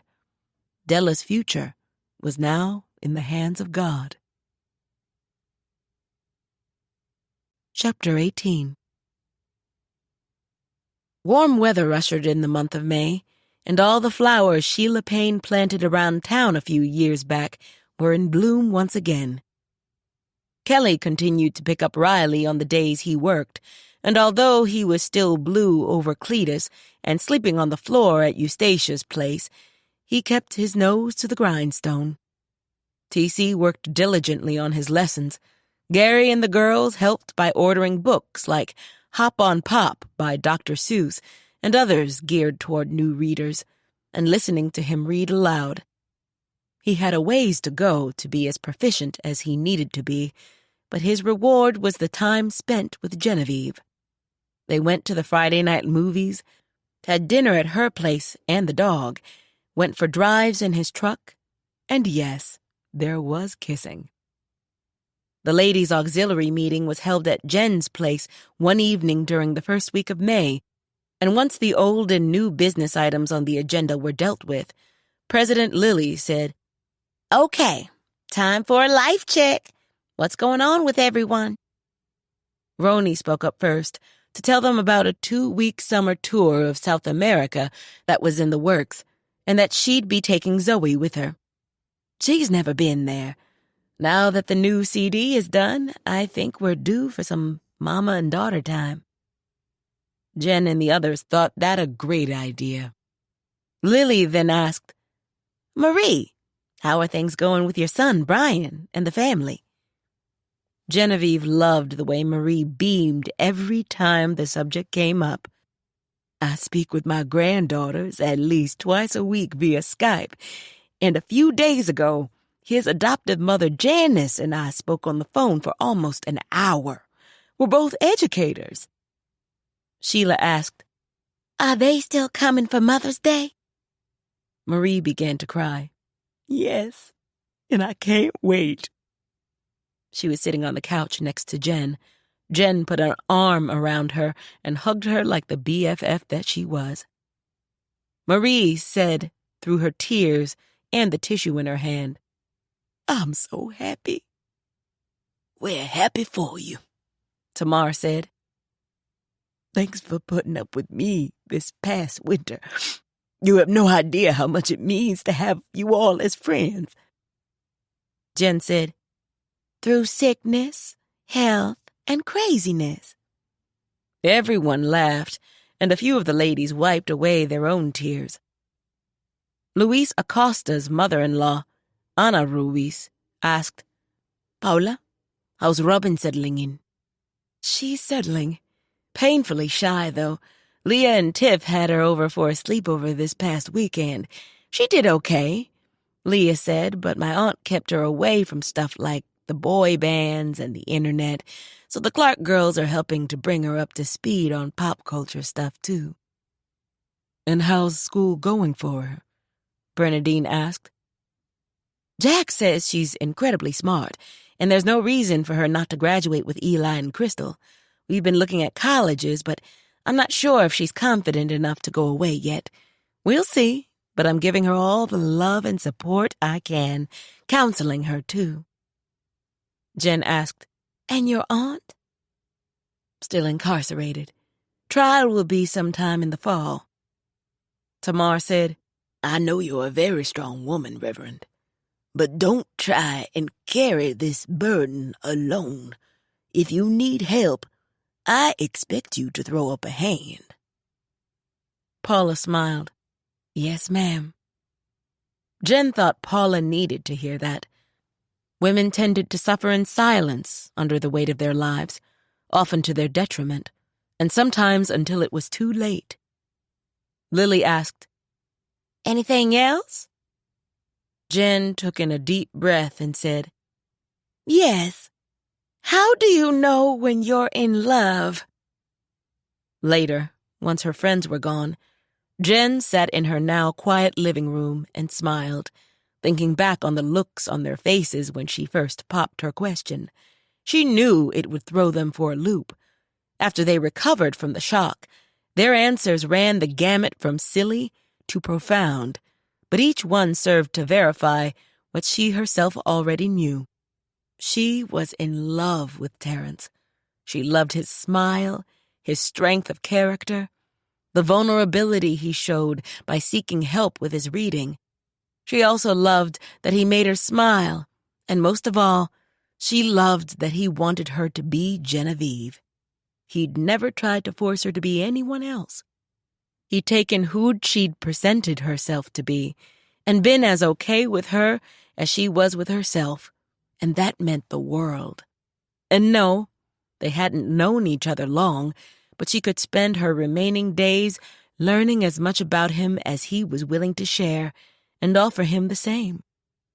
What to do with her revelation was yet to be seen. She'd sworn her friends to secrecy, however. This was Henry Adams, and for all she knew, everyone in the Tri-County area now knew how she felt about Terrence Christopher Barbour. As if cued, he called. You ladies done plotting to take over the world? Yes, so I hope you have your bunker dug. On my to-do list, he replied, sounding amused. In the meantime, do you have plans for Mother's Day weekend? No. Why? Stevie Wonder's coming to Kansas City. Figured I'd ask my best girl if she wanted to go. Yes! Oh, my goodness! He laughed. Then I'll get the tickets. You find us a hotel, since you probably know the city better than I do. Separate rooms, of course. And because this is my gift to you for being such a great teacher, I'm footing the bill. Jen didn't know anything about his finances. She almost asked if he was sure about paying for the entire weekend, but she swallowed that and instead asked, What kind of hotel? Fancy. Room service, the works. I want this to be special. For her, it already was. Okay, fancy it is. I haven't seen anything about him coming to town. How'd you find out? While they discussed that, Eli and Crystal were seated outside on the dog's back dock, savoring the end of their shift and enjoying the warm, clear night. The moon was out, and the stars sparkled like bits of bling on black velvet. So, how was the trip to Cali? She asked. Good. Amari's grandparents are super nice. My dad and I toured the school and checked out the apartment I'll be staying in. They have an old Honda in the garage they never use, so they're going to let me buy it for $1. Sweet. Yeah. There are places near the ocean, so I'll get to surf again, too. Since when do you surf? Since I was about 10. Never knew that. What else don't I know about Eli James? That I'll miss you a lot when I go. Nah. You'll meet some tall, tanned, lanky blonde and be like, Crystal who? Never. She turned to him, held his gaze for a long few moments before focusing back on the night. Feeling his emotions starting to twist, he changed the subject. So, what have you decided? You staying here in town? Yeah. Going to work on bringing my grades up and then see about going east. Maybe to Pratt. You could always come west to Cali with me in the fall. I know. But I figure I'd stick around, keep Amari and Preston in line, make sure Devon doesn't get any more insufferable than he already is, and watch over Miss Miami. Being a big sister is a lot of work, but somebody has to do it. He nodded. There was a long silence. He looked at her, and she at him. And she said, Even after you find that blonde, I'll still have your back anytime, anywhere. If you ever need me, just send up the bat signal.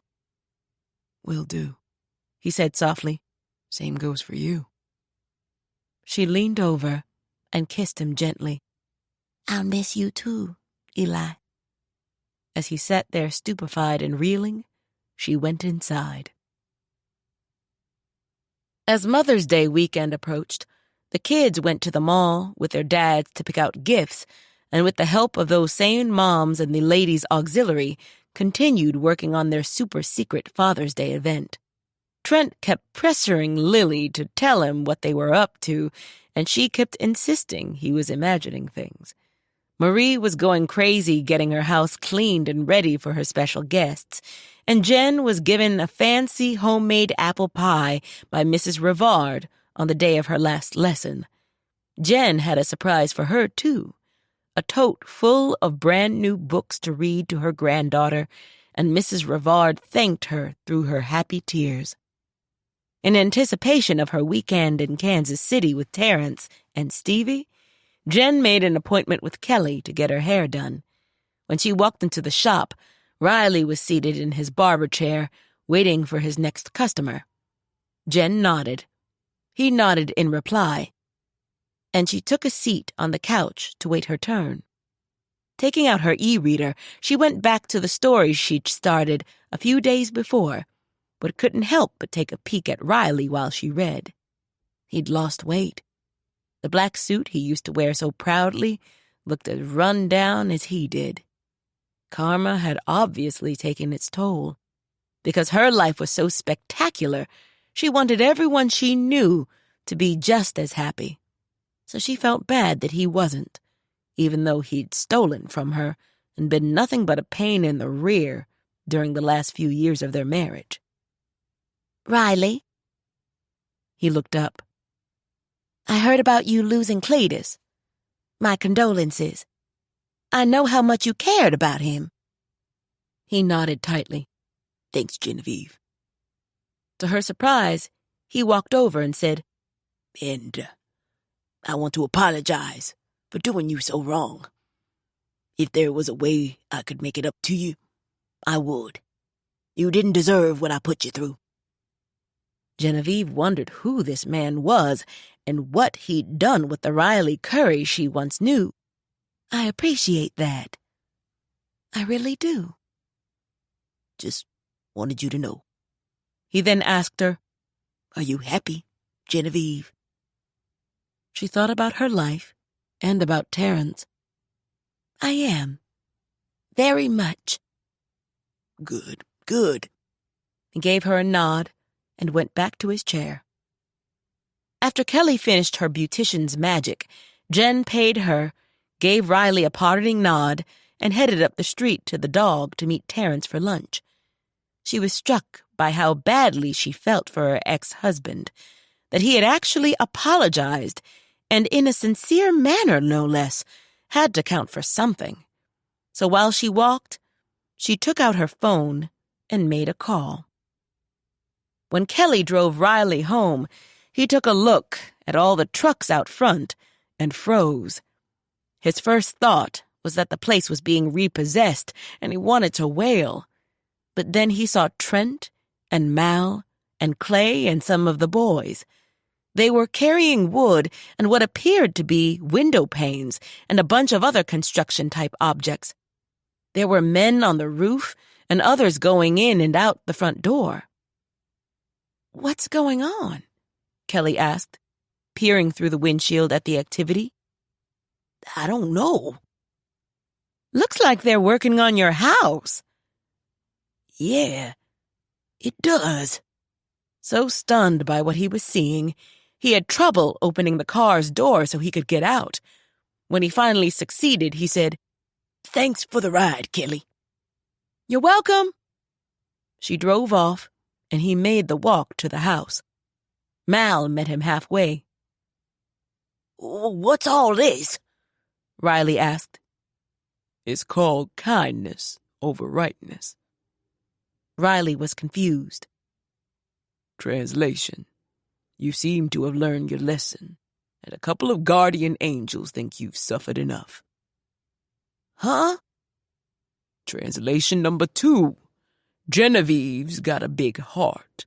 Too bad you treated her like crap. Now come on, we have work to do. And he walked off. Not wanting his tears seen, Riley dashed them away with the back of his hand and hurried to catch up. That night, Riley looked around the clean house and felt more grateful than he'd ever been in his life. He had lights, a working furnace, and hot water from the new water heater. According to Mal, in a few days appliances would be delivered. A knock on the door broke into his thoughts.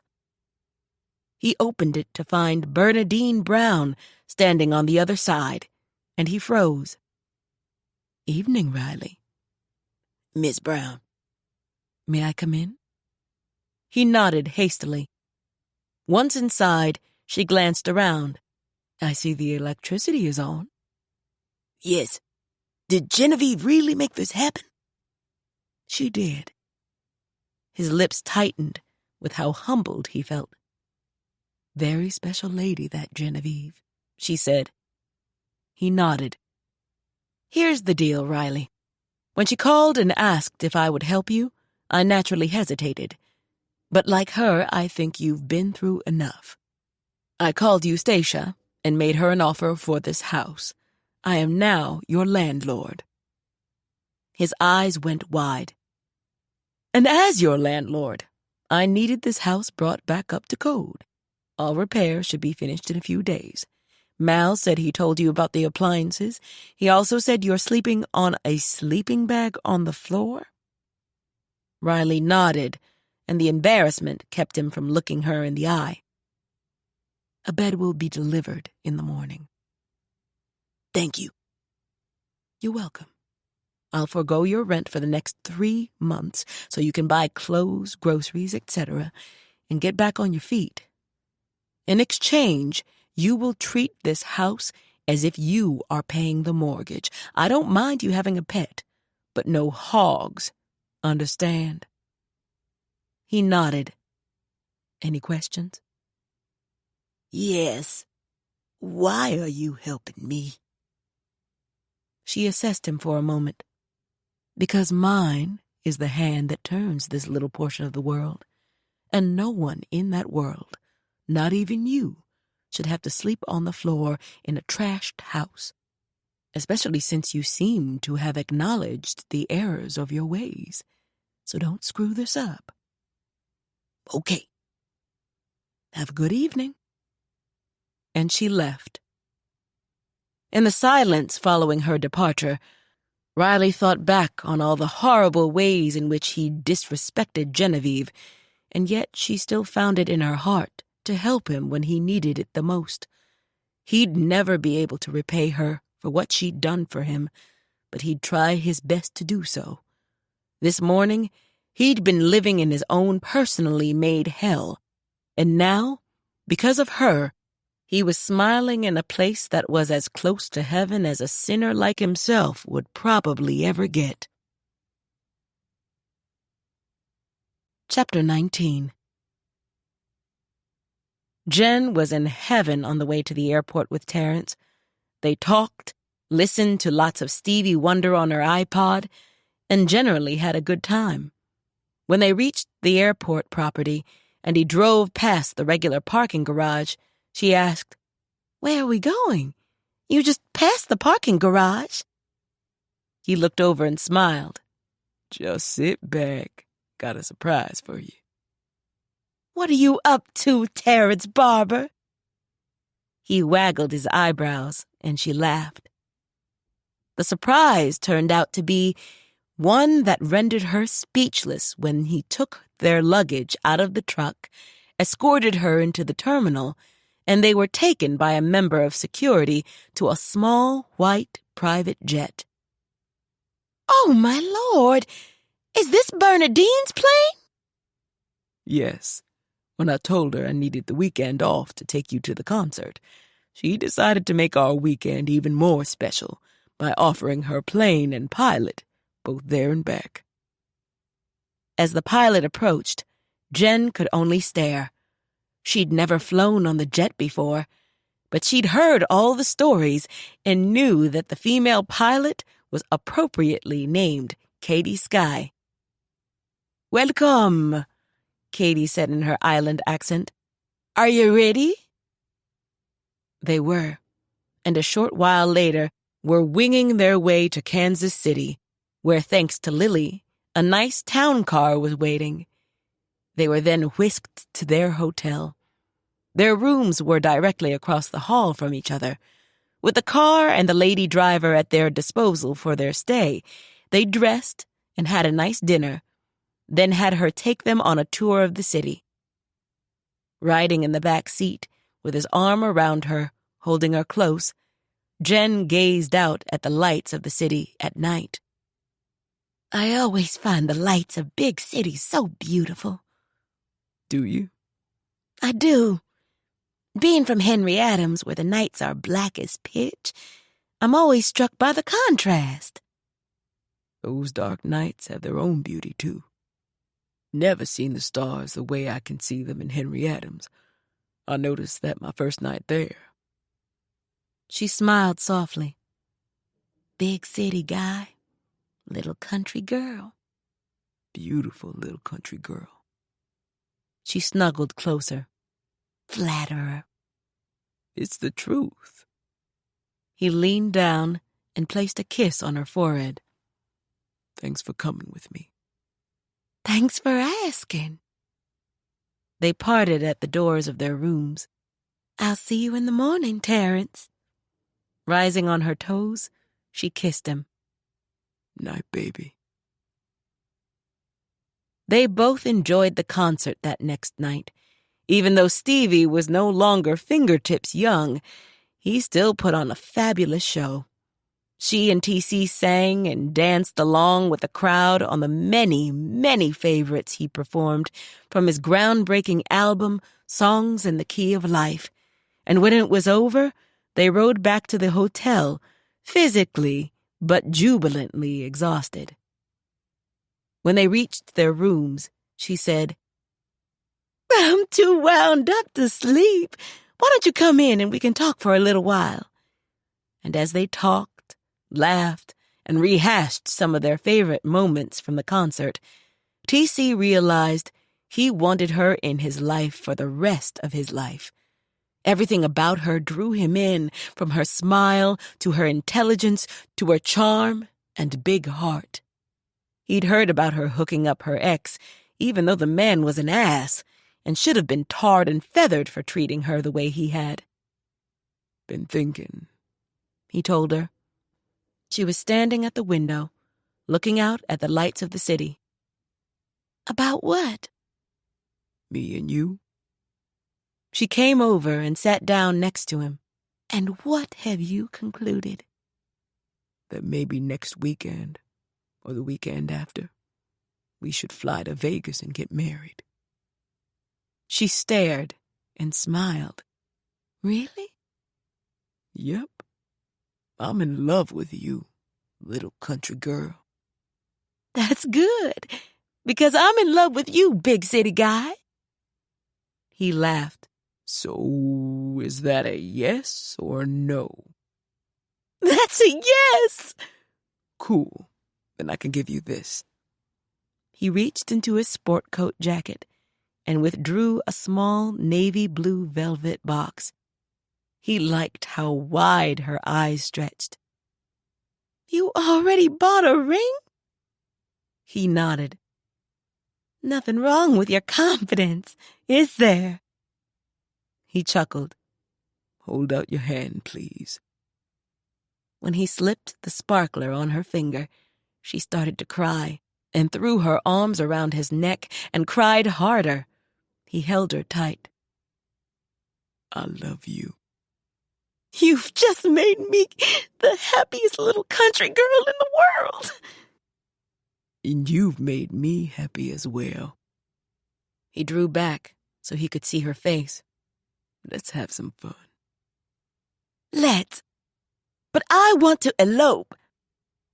What? He laughed. Why? Because I don't want to fight Bernadine. She gave Lily fits when she and Trent decided to get married. I know her. She's going to want a big, fat affair, and I just want to be your wife. He found that so endearing, he loved her even more, if that were possible. We can probably find a cheap flight to Vegas from here. You're right. But what about your job? She's expecting us back on Sunday. TC had no answer for that. He enjoyed his job and preferred not to get fired. Tell you what, she said. I'll just call her, tell her what's going on, and she'll be too happy for us to fuss much. Do your thing. So she did, and in the end, she was right. So right, in fact, Bernadine offered Katie and the plane for the flight to Vegas and back home on Tuesday. Jen came back and sat down and snuggled close to her husband-to-be. I was worried about needing clothes, but we'll be on our honeymoon, so I don't think that will be a problem, will it? He stared and then howled with laughter. No. Clothes will not be an issue. She looked up and smiled. Good. The day of the Father's Day event was sunny and warm. The dads were awakened with calls from Tamar and told to report to her house no later than 10. Since it was Tamar, they all did as told and were surprised to see her field decked out with tables, chairs, and the grills manned by Clay and Bing already fired up. The parade of flags started promptly at 10:30. Wyatt, bearing the newly created purple and black Henry Adams flag, led the procession. He was followed by the other kids, carrying purple and black flags that represented their fathers and, in some cases, themselves. Amari and Devon's July flag had a raptor in full flight, holding a flute in one of its talons. Preston's had the marine globe and a telescope. Leah and Tiff's flag had a large cornucopia with a comet blazing above it. Zoe's was a caduceus, surrounded by musical notes. Eli, wearing his cap and gown, held a flag that featured an open book and a surfboard standing on end. Alfonso and Maria Acosta had a map of Mexico, drawn by Wyatt, with a fire truck on it. The fire chief wiped away tears. Having helped with the preparations, Bernadine had seen the flags before, but the dads hadn't, and the smiles of pride on their faces was a for-real Kodak moment. There were games, food, and music.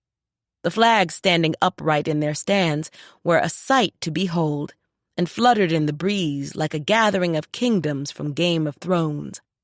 She always enjoyed her town celebrations just as much as she enjoyed the people she now considered family. The newlyweds, Genevieve and T.C., were sitting with Marie, who was eagerly anticipating an extended visit from her granddaughters come summer. Paula and the shy Robin were sitting with the Clarks. As far as Bernadine knew, there'd been no further word on the fate of Paula's still jailed aunt, only that her trial was slated for November. Bernadine watched Eli and Wyatt compete as a team in the sack race. Eli would be their first chick to leave the nest. She was glad that he'd be watched over by Rita Lynn, so his dad wouldn't have to worry too much about him. His future was bright. Her own chick, Crystal, was going to stick around, and Bernadine was okay with that. Chris wanted to stay in one of the apartments that would be opening up in the newly renovated Henry Adams Hotel, and Bernadine was okay with that as well. In truth, she wasn't ready for her daughter to fly away, at least not just yet. Bernadine spotted Riley sitting with Clay and Bing. So far, he hadn't screwed up, but she still wasn't ready to completely trust him. With that in mind, she'd be keeping a sharp eye on him going forward. All in all, things were going well in the little town where she lived. This was Henry Adams, however, so anything could happen. For the moment, though, as the man she loved walked up and gave her a kiss on the cheek, she had no real complaints. Life was a blessing. Epilogue. Kauai, a few months later. While Jen and TC's daughter Bethany went off to spend the day at the botanical gardens, TC took his box of greeting cards out to the suite's balcony overlooking the ocean and removed the lid. Picking up the top card, he slipped it out of its green envelope and read the Father's Day greeting sent to him last year by his son Keith. That he could actually read the words gave him chills and put tears in his eyes. For the next hour, he made his way through the stack, and each and every one he read filled his heart to bursting. The last one was handmade. It came from Bethany, and by the date written on the bottom, she'd been 7 years old. She'd drawn a picture of a little brown-skinned man standing on top of a big blue-colored world. Printed below it were the words, "You are the best daddy in the whole wide world. Love, Bethany." By then, he was crying openly and had to get up and stare out at the ocean until he regained his composure. Genevieve had given him such a precious, precious gift, and it was one he'd treasure for the rest of his life. He thought about his first wife, Carla. He didn't think Jen would mind, that he felt good about finally keeping his promise. He glanced down at Bethany's card in his hand and felt the emotion rise once more. I can read. Author's Note. Stepping to a New Day is our 7th trip to the little town of Henry Adams, Kansas, and I hope you enjoyed it. According to a recent 2015 study, there are 32 million, 1 to 7, functionally illiterate adults like T.C. Barbour in America. UNESCO defines the term functionally illiterate as a person who may be able to perform basic reading and writing, but cannot do so at the level required for many societal activities and jobs. As our world becomes more and more technically complicated, many of our neighbors are being left behind due to their lack of reading proficiency. If you know someone who might benefit from the book Genevieve used in her tutoring sessions, or are in need of a good resource for a literacy program in your community, please go to the website http://www.gatehousebooks.co.uk/yes-we-can-read/ or look for Yes We Can Read on Amazon. Stepping to a New Day offered new futures for many of our beloved Henry Adams residents. I thought Genevieve needed love after all she'd been through, and Uncle T.C. turned out to be a perfect match. This book tied up some loose ends while leaving us with unanswered questions. Has Riley really changed his ways? Is Cletus gone for good? If Reverend Paula's mean old Aunt Della did indeed murder her daughter, why? And my favorite, is Wyatt really going to grow up and marry Zoe? I'd stay tuned if I were you. As we say on my Facebook page, stay calm and move to Henry Adams. Oh, if only we could. Until next time, happy reading. B.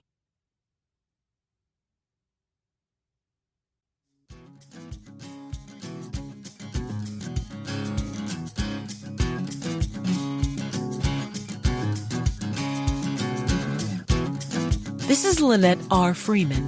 We hope you have enjoyed this unabridged production of Stepping to a New Day, a Blessings novel by Beverly Jenkins. Presented by William Morrow and Harper Audio. This program was produced by John Marshall Media. Executive producer, Jennifer Lokes. Text copyright 2016 by Beverly Jenkins.